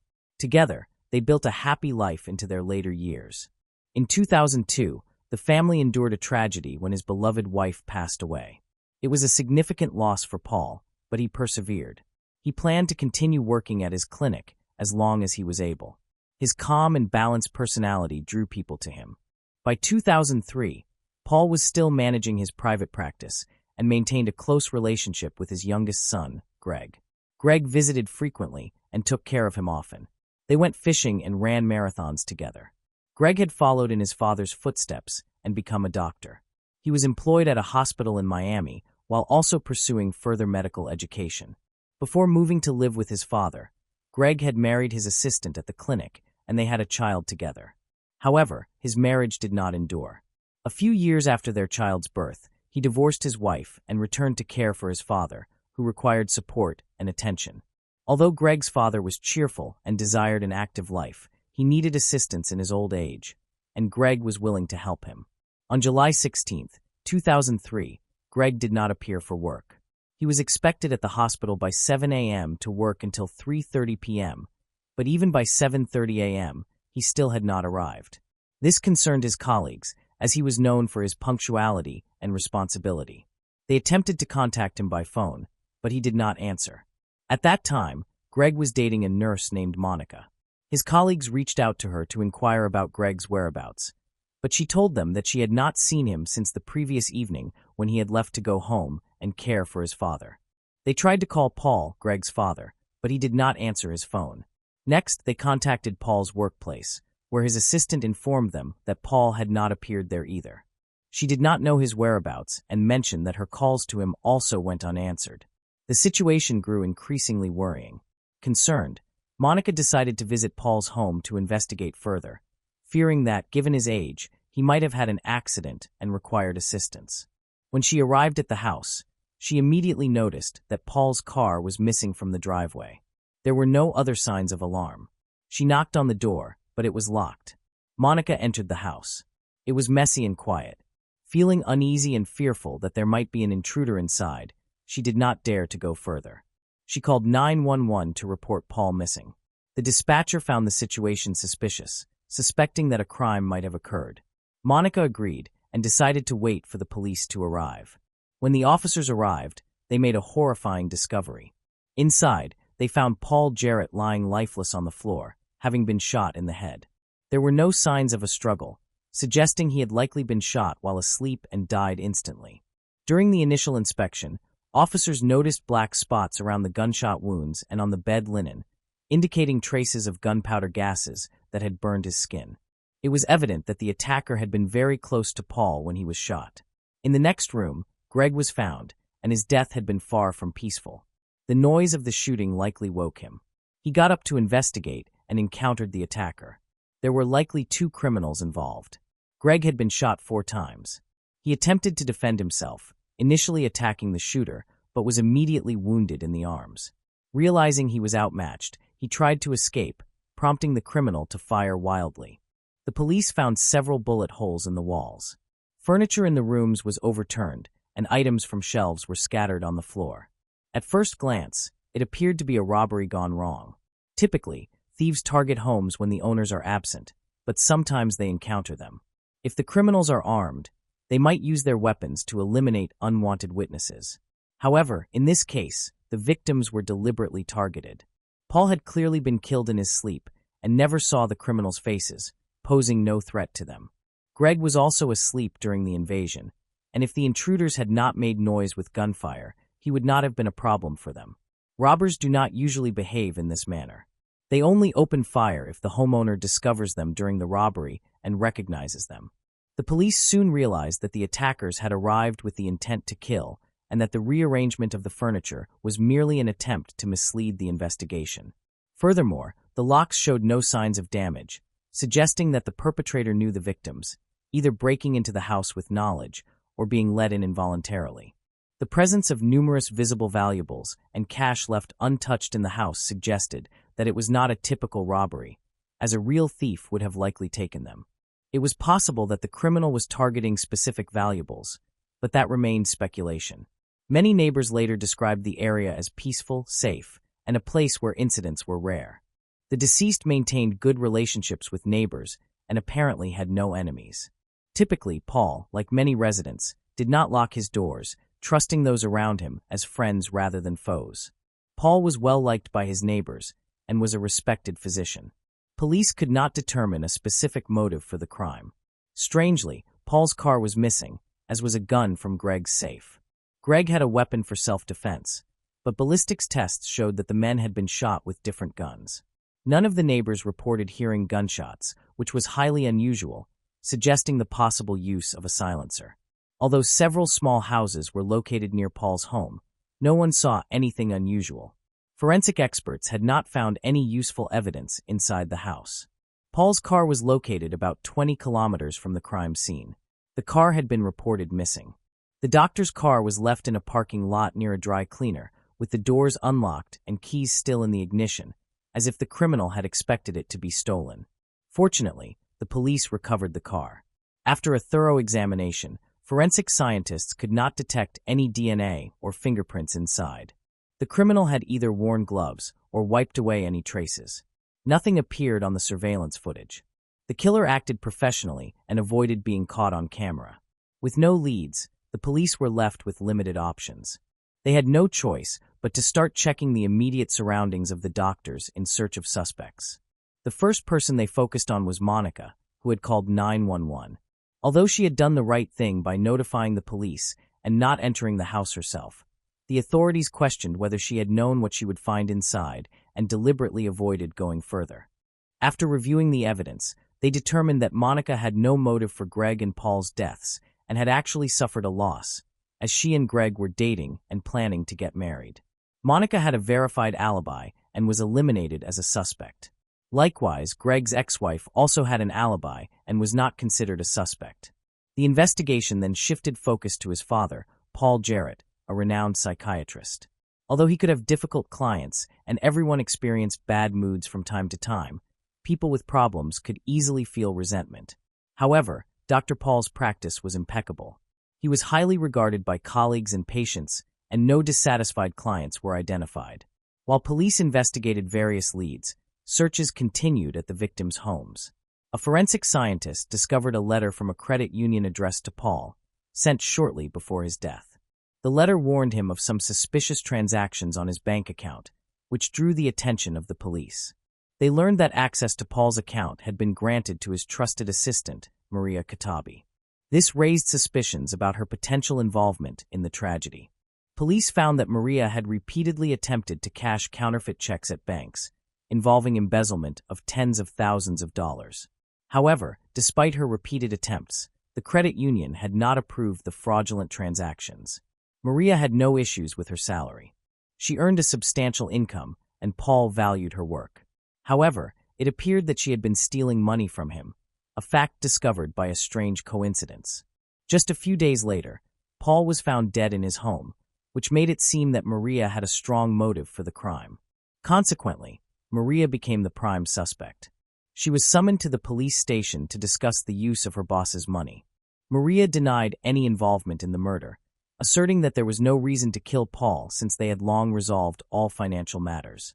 A reliable employee reported that Paul had caught Maria writing several counterfeit checks. She was experiencing financial difficulties and had informed her boss about these issues. The assistant felt that resorting to illegal actions was her only option. Paul and Maria had worked together for many years, and he had grown very fond of her, trusting her completely. As a result, according to Maria, he forgave her financial fraud, and they continued to work together. Maria indeed had confirmed financial troubles, including tax problems and issues related to her property. She was going through a divorce. Given these problems, Paul felt sympathetic toward her and did not plan to terminate her employment. During the investigation, it was discovered that Maria had stolen $100,000 from Paul. He trusted her so thoroughly that he did not scrutinize her financial dealings. The last transaction she made was for $9,000. It was not possible to prove any involvement of Maria in what occurred. Maria had no other motive for any criminal acts, and had a confirmed alibi for the incident, as did other potential suspects. Ultimately, the police reached a dead end and had to remove Maria from the suspect list. For many months, the case made no progress. Police repeatedly reviewed all the evidence but found no leads. Maria was the only person with an apparent motive, but her alibi excluded her as a suspect. Ultimately, the police had to wait for the attacker to make a mistake. They needed something concrete, such as a murder weapon. The only forensic evidence available consisted of a few shell casings. Police hoped the killer would use their weapon again, making it possible to catch them. However, if the criminal was clever, they likely disposed of the gun used in the double murder. In that case, the police needed to wait for the perpetrator to use a stolen gun. They constantly monitored news reports, focusing on gun-related crimes. The strategy was clear. All they could do was wait. The hardest time was for Aletta Jarrett, Paul's daughter. For months after her father and brother were shot, she returned to their home. In the Paul household, she was left alone. Paul and Greg were gone. Aletta, grieving and alone, came to the house where she had lost her loved ones. An older brother who had been killed, another family member who died after stopping NMI substances, and a third who died in a car accident. She did not intend to stay long in the house, as its gloomy atmosphere was overwhelming. Her goal was to create a memorial video and gather the belongings of her relatives because the house was scheduled for demolition. Aletta began recording, wanting to walk through the rooms one last time to remember the happy years when her loved ones were still alive. It reminded her of the day Paul died. She walked through the rooms, collecting items that were precious to her and had been left untouched for months. Among these was her father's jacket.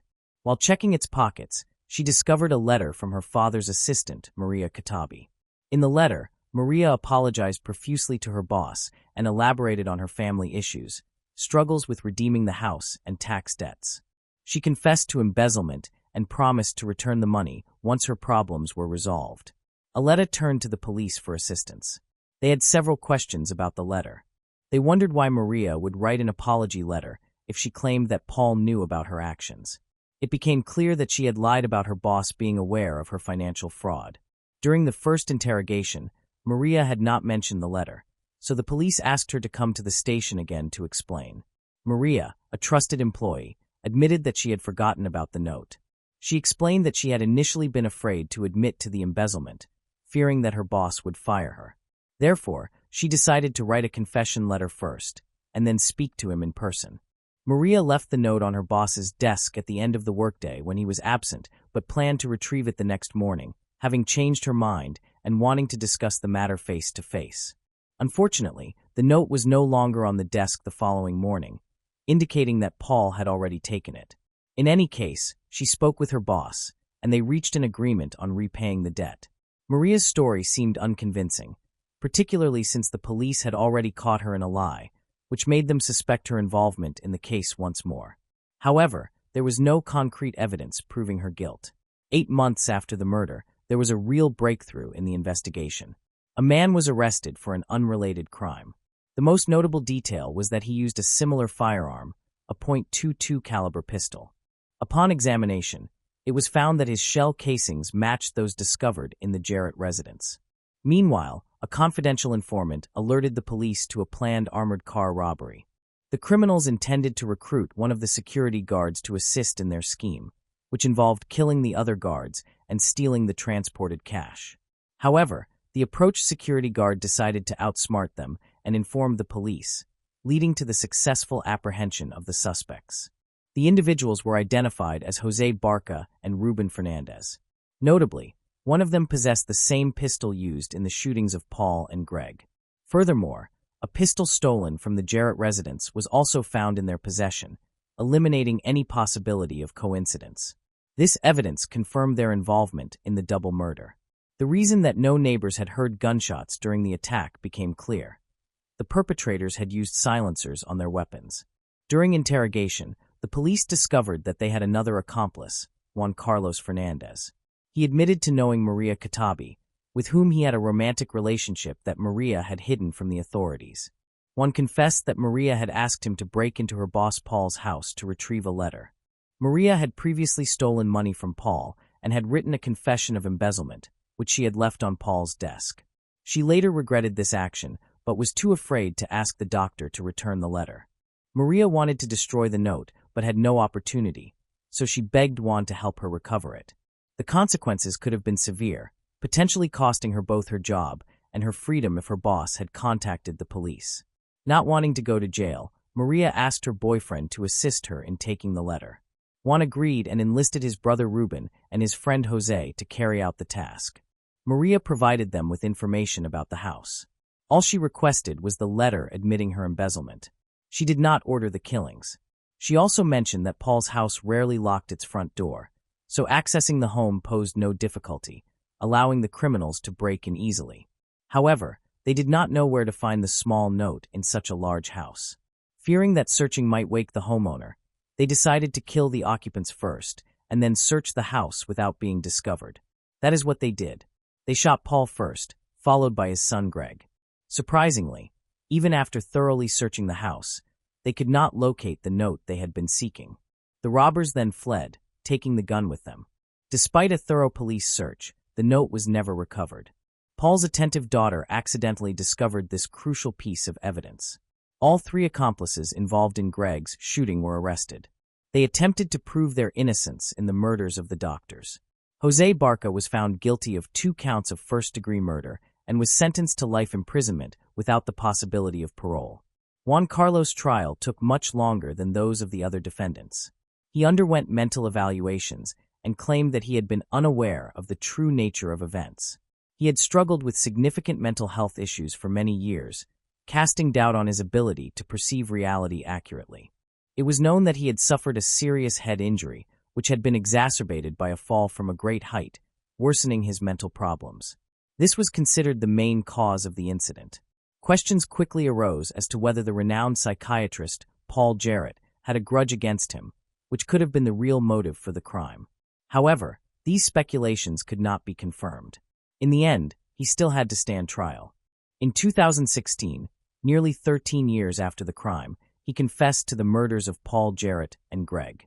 He apologized to the victims' families and asked them to pray for him in the name of Christ.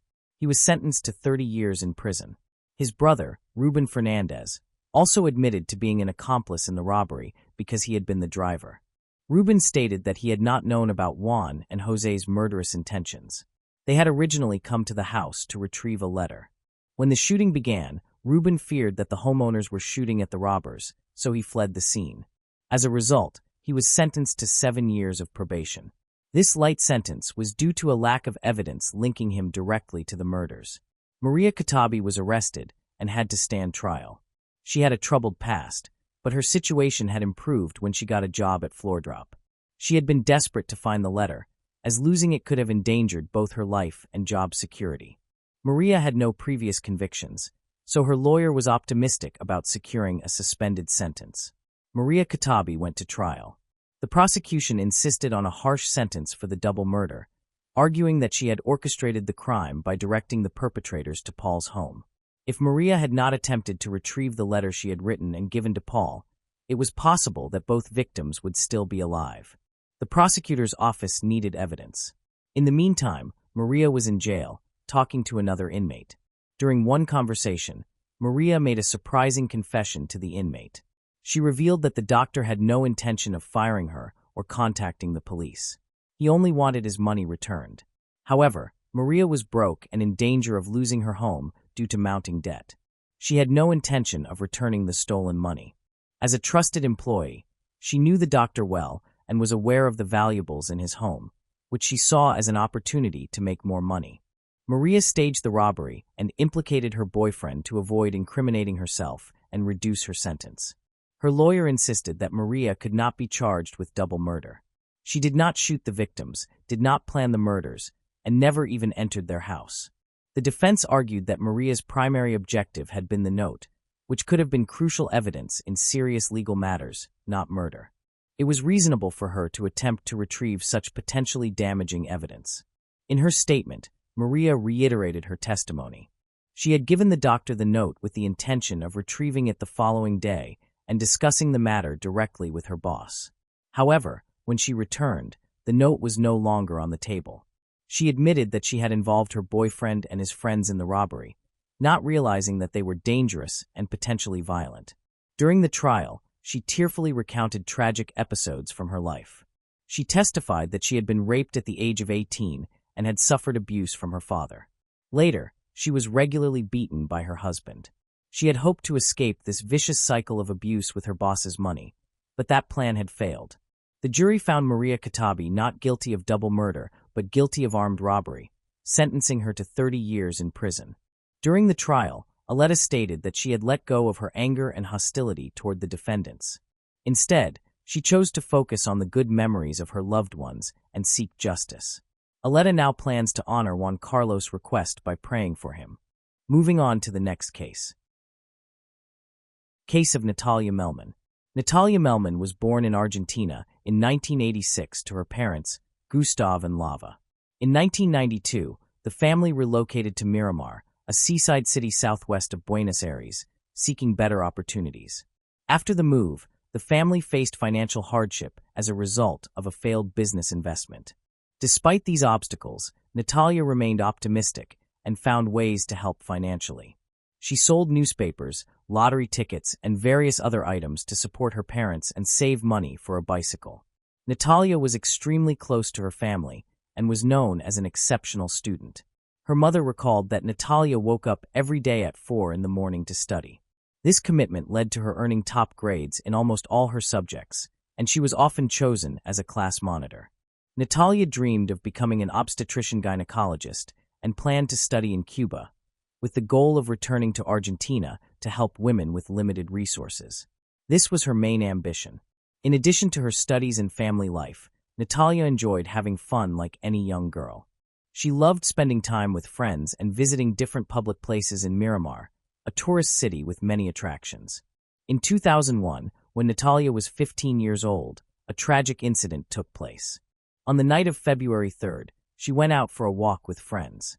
They first stopped at a bar and later went to the nightclub Amadeus. Natalia planned to speak with her ex-boyfriend at the club, but it appears the interaction did not go well, and she left the club at 1 a.m. This was the last time anyone saw her. Her parents believed she was staying at a friend's house and waited for her to return home. However, by the afternoon of February 4th, they became concerned when she still had not come back.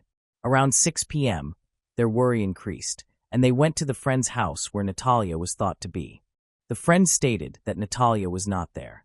Natalia's parents grew increasingly anxious when they were unable to find any information about her whereabouts. They first contacted the hospital, hoping to find out whether she had been in an accident or if something else had happened. This effort produced no results. After receiving no information from friends or the hospital, they decided to report her disappearance to the police. Unfortunately, the police were not very cooperative. They asked questions about Natalia's clothing, her age, whether she had a boyfriend, and if she had a violent temperament. Rather than officially listing her as missing, they classified her as having run away from home. Her parents strongly objected, convinced that Natalia would not have left voluntarily, especially since she had been behaving normally before she disappeared. Witnesses saw Natalia at the club speaking with her ex-boyfriend, Maximiliano, who was accompanied by another girl named Diana. Upset, Natalia chose to leave the club. Another man present that night was Gustavo Fernandez, who was older than Natalia. Several witnesses reported that he followed Natalia as she said goodbye to her friends and left the party. Gustavo was known to the police because of his criminal history. He claimed that he had attended the party as a police informant. When he was taken to the police station to give a statement, he acknowledged that he had seen Natalia but insisted that he had not approached her. He stated that she was walking a few meters ahead of him and that although they were heading in the same direction, he lost sight of her when a patrol officer stopped him for questioning. After Gustavo provided his statement, he was released, which outraged Natalia's family. They believed he knew more than he admitted, but the police did not have sufficient evidence to detain him. The officers who questioned him observed several strange details, including scratch marks on one of his cheeks. Even so, the police chose to release Gustavo. Friends, relatives, and volunteers took part in the search for Natalia. Numerous photographs of her were printed, and volunteers traveled to nearby cities to distribute flyers. Unfortunately, these efforts did not result in any meaningful findings. Several police officers participated in the search, and a helicopter was used, but no leads were uncovered. As time went on, Natalia's parents started to lose hope. Many people claimed to have seen her in different places, with some saying she appeared to be under the influence of drugs, while others said they had seen her in other cities in Argentina with a young man, which led many to think that she had run away. At that point, people were actively searching for her, all hoping to find her alive and unharmed. The police supported these search efforts. On February 8, 2001, 4 days after she disappeared, Natalia was found. A forester discovered her body beneath a pile of branches. The body was soon identified as Natalia Melman. Natalia's parents learned about the discovery of her body through the media. At the time, Natalia's father was in another city in Buenos Aires, where he was searching for dogs to help locate Natalia's body. When he received the news, he immediately returned to Miramar. Natalia's father stayed with her from the moment her body was found until the autopsy. He wanted a complete investigation, but Natalia's fingernails had been cut, which was unfortunate because DNA from possible attackers is often found under fingernails when victims attempt to defend themselves. The forensic examination results revealed numerous signs of trauma, as well as traces of blood on her hands and thighs. She also sustained injuries that may have been caused by a blunt object. Additionally, her body showed burn marks, and her clothing was partially torn. Toxicology tests were performed, but no drugs were detected, although an extremely high level of alcohol was found in her blood. It is important to note that when Natalia left the party and said goodbye to her friends, she did not seem intoxicated. Those who were with her insisted that she had not been drinking, which raised many questions. The cause of death was determined to be strangulation with a rope placed around her neck. The attacker left a small knot, resembling a bow, on the left side of her neck. This indicates that the killer had ample time. The numerous injuries on her body indicate that she was subjected to multiple forms of violence, making this one of the most horrific crimes in the country's history. Biological evidence was discovered, including at least 5 different DNA samples that needed to be examined. Furthermore, it was established that she had been dead for 4 to 5 days, suggesting that Natalia most likely died on the day she disappeared or the following day. Police suspected Gustavo of involvement in the case. They began looking for him, but he seemed to be avoiding arrest. People who regularly saw him had not seen him in recent days, suggesting that he had become aware of the situation and fled. While the police continued their search, they obtained a warrant to search his home. There, they found a jacket that had been washed multiple times, which heightened their suspicions even more. A luminol test revealed several blood stains on the jacket, further reinforcing their belief in his guilt. They searched for him everywhere, but it seemed as though he had disappeared without leaving any trace. The media covered the case extensively, and Natalia's family received support from many people. Although there were numerous false leads, they also received a great deal of useful information. Just 1 week after the body was discovered, Gustavo was arrested. Initially, he refused to speak, but eventually, he provided evidence implicating 3 police officers. At the same time, the police were attempting to determine the location where the murder had taken place. Based on tips Natalia's family received after the case was publicized in the media, they identified the site as an abandoned house in the Copacabana area. The house belonged to a police officer, and there were allegations that some officers had used it to take young girls there, drug them, and sexually assault them. The police secured a search warrant for the house and brought in police dogs. The dogs reacted unusually to the strong odor inside the house. The police then concentrated on gathering evidence. They used luminol and uncovered traces of blood on the washed walls, along with hair and soil samples. These samples were compared with those found on Natalia's clothing, and they matched. This suggested that the soil in the house and the soil on Natalia's clothing were alike, leading investigators to believe that she most likely died in that house. Gustavo then accused 3 police officers, including Oscar Alberto Echenique, Ricardo Alfredo Suarez, and Ricardo Anselmini. This raised the total number of suspects to 4, but only 1 was arrested. The only individual held in pretrial detention was Gustavo. The remaining 3 police officers were free while awaiting trial, and all 4 pleaded not guilty. Police searched their homes and vehicles, uncovering crucial evidence in one of the cars. They found traces of blood DNA that matched Natalia's, along with hair that also belonged to her. DNA samples from the car were consistent with those of the 3 police officers. One of the DNA samples found on Natalia's body matched that of police officers Suarez, Anselmini, and Oscar Alberto. However, 2 additional DNA samples still needed to be identified, bringing the total to at least 5 different DNA samples discovered.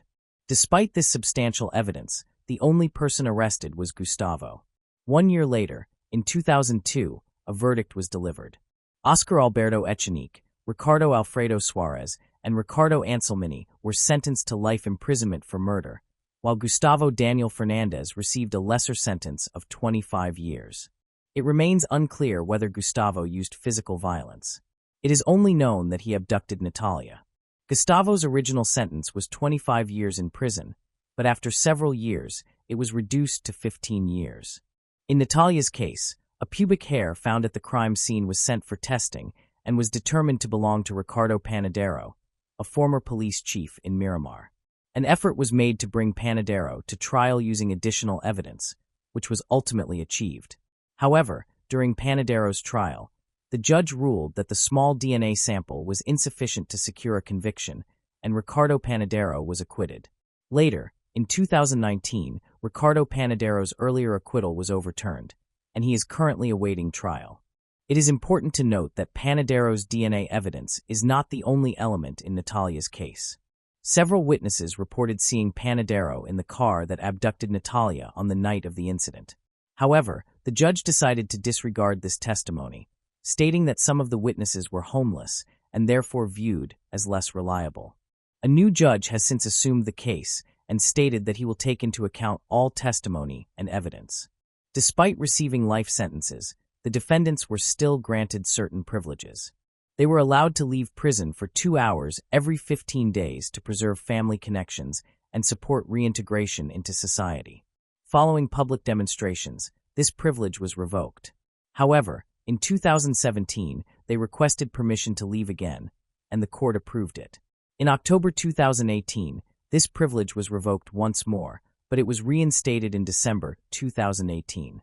After that, the defendants were permitted to leave prison for 12 hours every 15 days without wearing a location tracking bracelet. Notably, one of the defendants lived only a 5-minute walk from Natalia's mother's home. This enabled them to move freely throughout the city, spend time with their family, and visit different places. Natalia's family has been attempting to have the defendants' permission to leave prison withdrawn. In 2021, the defendants applied for early release but were denied, despite their good behavior. It is important to note that Ricardo Panadero has been awaiting trial for 3 years, while Gustavo was released early after serving a short sentence. The case is marked by a strong sense of injustice, and a 5th DNA sample has still not been identified. Natalia's family continues to actively pursue these matters, but progress remains slow. Moving on to the next case. The case of Victoria Natsarova. Olga Tsbyk, a 35-year-old Ukrainian immigrant who worked as an eyelash artist, reported a robbery at her home. The incident took place on September 2, 2016. Olga Tsbyk contacted the police after realizing that several valuables had been taken from her bedroom. When officers arrived at the scene, Olga Tsbyk explained that she had earlier gone to the hospital because of intense dizziness and nausea. To look into the circumstances surrounding the incident, the police carried out a thorough interview with Olga Tsbyk. During this interview, she described a recent unpleasant interaction with a client named Victoria Narova, who had come to her home requesting urgent eyelash extensions. When Victoria arrived at Olga Tsbyk's home asking for immediate eyelash extensions, Olga Tsbyk told Victoria that she only performed eyelash extensions at a salon and did not see clients at her home. However, explaining this to Victoria proved pointless, and Olga Tsbyk eventually had to agree to let her in. During the investigation, it was discovered that Victoria had come to Olga Tsbyk's apartment carrying 3 slices of cheesecake from a well-known local bakery. Victoria ate 2 slices and insisted that Olga Tsbyk eat the 3rd slice. After drinking tea and eating the cheesecake, Olga Tsbyk began to feel ill. After Victoria left, Olga Tsbyk experienced severe nausea and eventually lost consciousness for about 30 minutes. After regaining consciousness, Olga Tsbyk called an ambulance and was transported to the hospital. However, medical tests did not reveal anything unusual in her blood. When Olga Tsbyk returned home, she noticed that several valuables were missing and reported the theft to the police. Officers observed that Olga Tsbyk appeared listless and unwell. The police suspected that Olga Tsbyk was under the influence of drugs and had fabricated the story. Despite these suspicions, Olga Tsbyk insisted that she had not taken any medication and believed that the cheesecake she had eaten caused her condition, possibly due to poisoning. While searching the scene, police found a box of cookies from a local store in the trash, which Olga Tsbyk identified as the packaging from the cheesecake Victoria had brought. Police collected the remaining baking residue from the cheesecake, which was sent for on-site analysis to determine whether it had caused Olga Tsbyk's health issues, but the forensic examination found nothing suspicious. Despite this, Olga Tsbyk continued to insist that the cheesecake was responsible for her condition.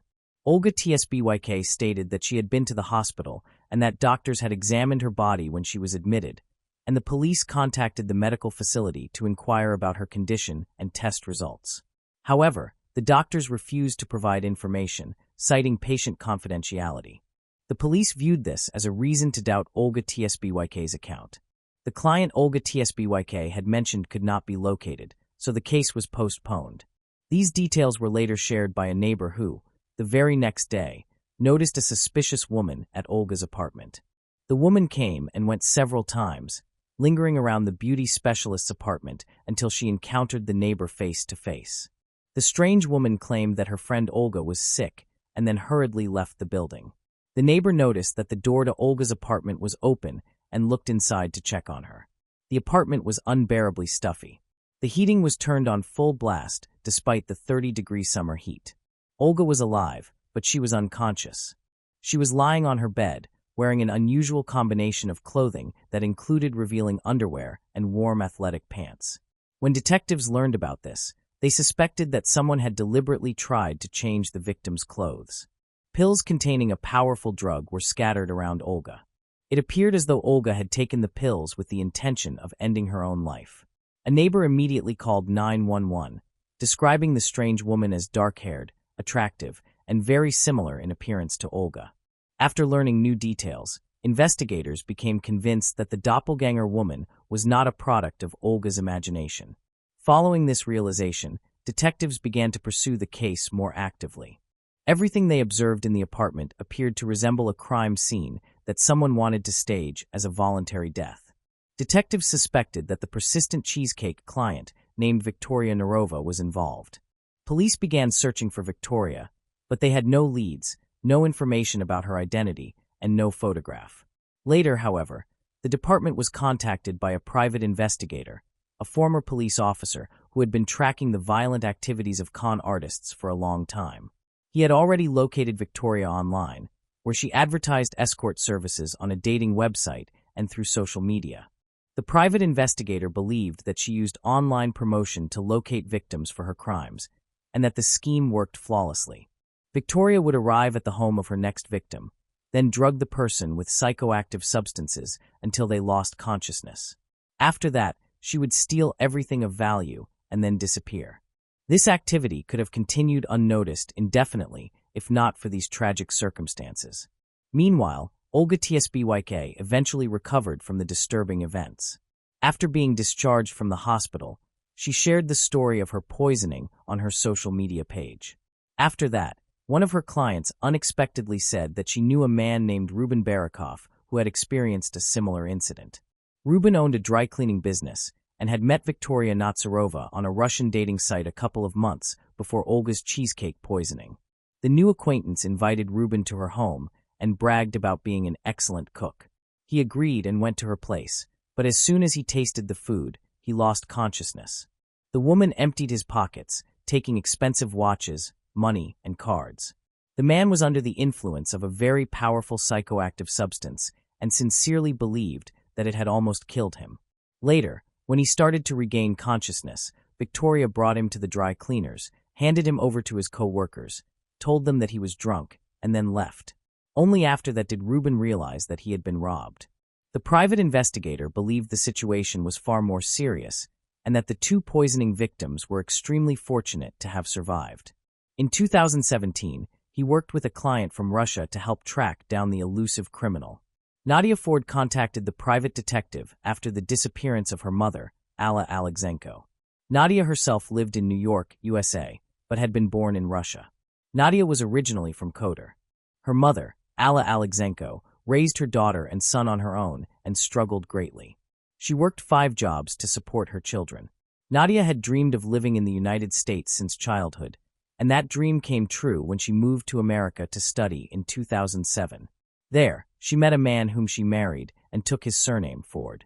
However, the marriage failed, and the couple divorced. Nadia remained in the United States and successfully built her life there. She kept a close relationship with her mother, who was left alone at that time. Years later, Alla Alexenko went missing in Russia, and in 2017 Nadia hired a private investigator to find her mother.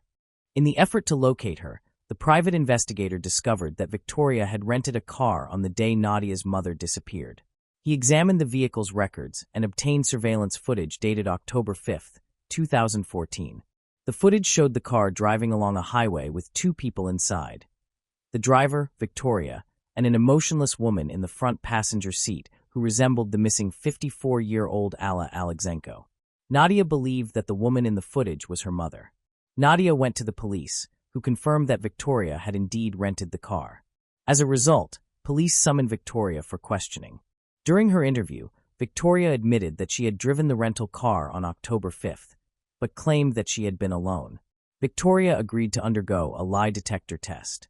She was released while awaiting the results, but it was later revealed that she failed the polygraph and became the main suspect in the case. Before police could arrest her, Victoria took advantage of the situation and quickly fled the country on the first available flight. Meanwhile, police broadened the search for the missing Alla Alexenko. Nadia actively took part in the investigation for 6 months, holding on to hope that her mother was still alive. During the investigation, police traced the route of the rental car, which led them to a forest near Victoria's hometown of Armavir. When officers reached the forest, they found a body located about 3 hours from Alla Alexenko's home. The body was severely burned and could not be visually identified. Nadia identified her mother's body by her teeth. Despite an extensive investigation, the cause of Alla Alexenko's death was never determined. Police issued an arrest warrant for Victoria Nazarova and forwarded it to Interpol. However, Victoria managed to evade capture for a long time. Nadia returned to the United States after attending her mother's funeral in Kotar. For a long period, Nadia struggled to cope with the pain of losing her loved one. Eventually, she regained her strength and promised her mother that she would seek justice and hold the person responsible for her mother's death accountable. One day, while browsing the internet, Nadia came across a post on social media. Victoria Nazarova, the primary suspect in her mother's death, was living an extravagant lifestyle in Mexico and appeared unconcerned about being wanted.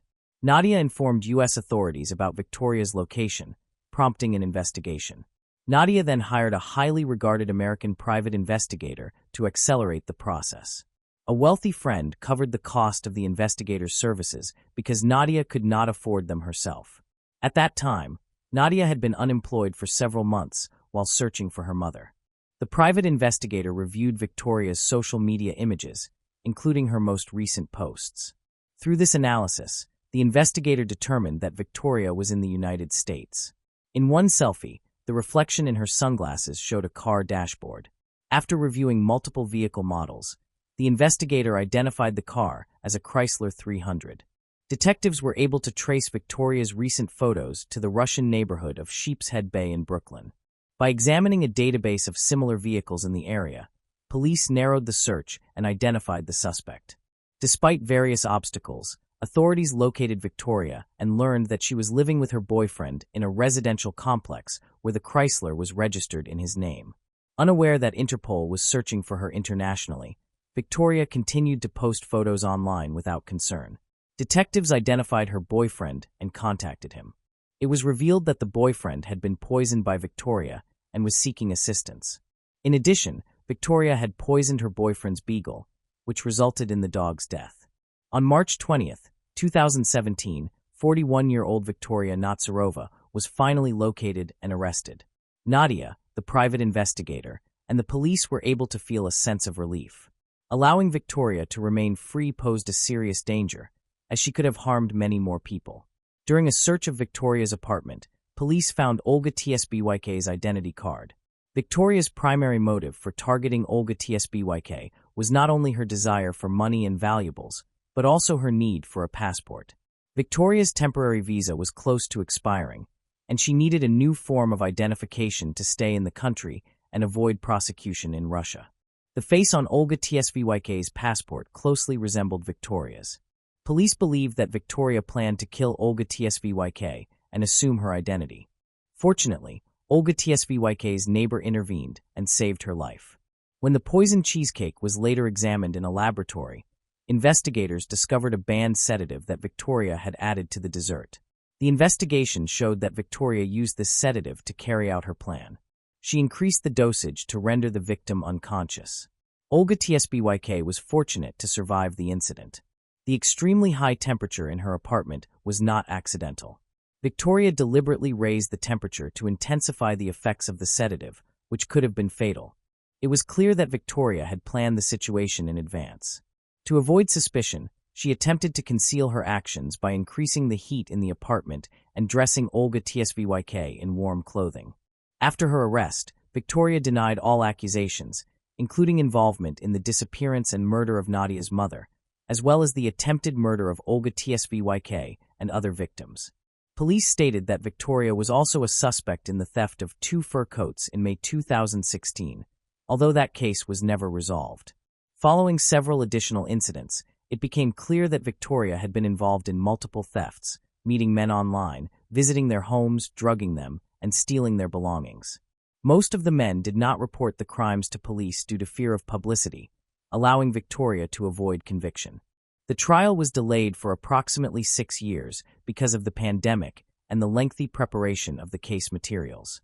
The case finally went to trial in January 2023, drawing significant media and public attention.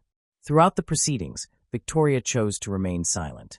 The court was prohibited from examining details of Alla Alexenko's death because the crime occurred in another country.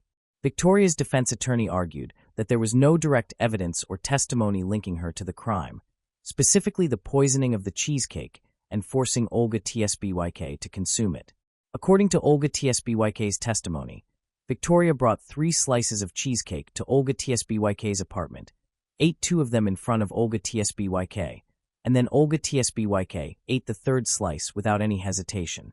The prosecution argued that this was not accidental and that Victoria had intentionally added the drug to only 1 slice of the cake, knowing exactly which slice it was, and deceived Olga Tsbyk by consuming the other 2 pieces herself.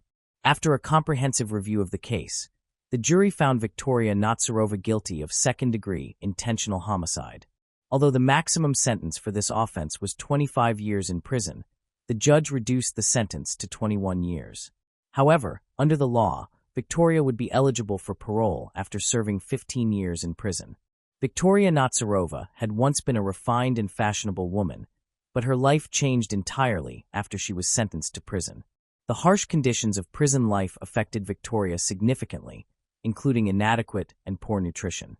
A fight in prison left Victoria seriously injured, nearly costing her her eyesight. Victoria sued the prison, filing a lawsuit alleging negligence by the guards who failed to intervene during the violent incident. The case was eventually resolved outside of court, with Victoria receiving $325,000 in compensation. In an interview from prison, Victoria continued to assert her innocence, denying the charges connected to the crime she committed. Victoria will serve the remainder of her sentence in a U.S. prison before being deported to Russia, where she will face trial for her alleged involvement in the murder of Alla Alexenko. Alla Alexenko's daughter, Nadia, has expressed relief that Victoria is being held accountable for her actions and will no longer be able to evade justice. Thanks for watching. I hope you enjoyed exploring these intriguing cold cases with me. If you found the video fascinating, don't forget to give it a thumbs up and subscribe to Cold Case Mystique for more deep dives into cold case investigations. Your support helps me bring you more compelling content. Leave a comment below with your thoughts or any cases you'd like me to cover next. See you in the next video. And remember, the search for truth never stops.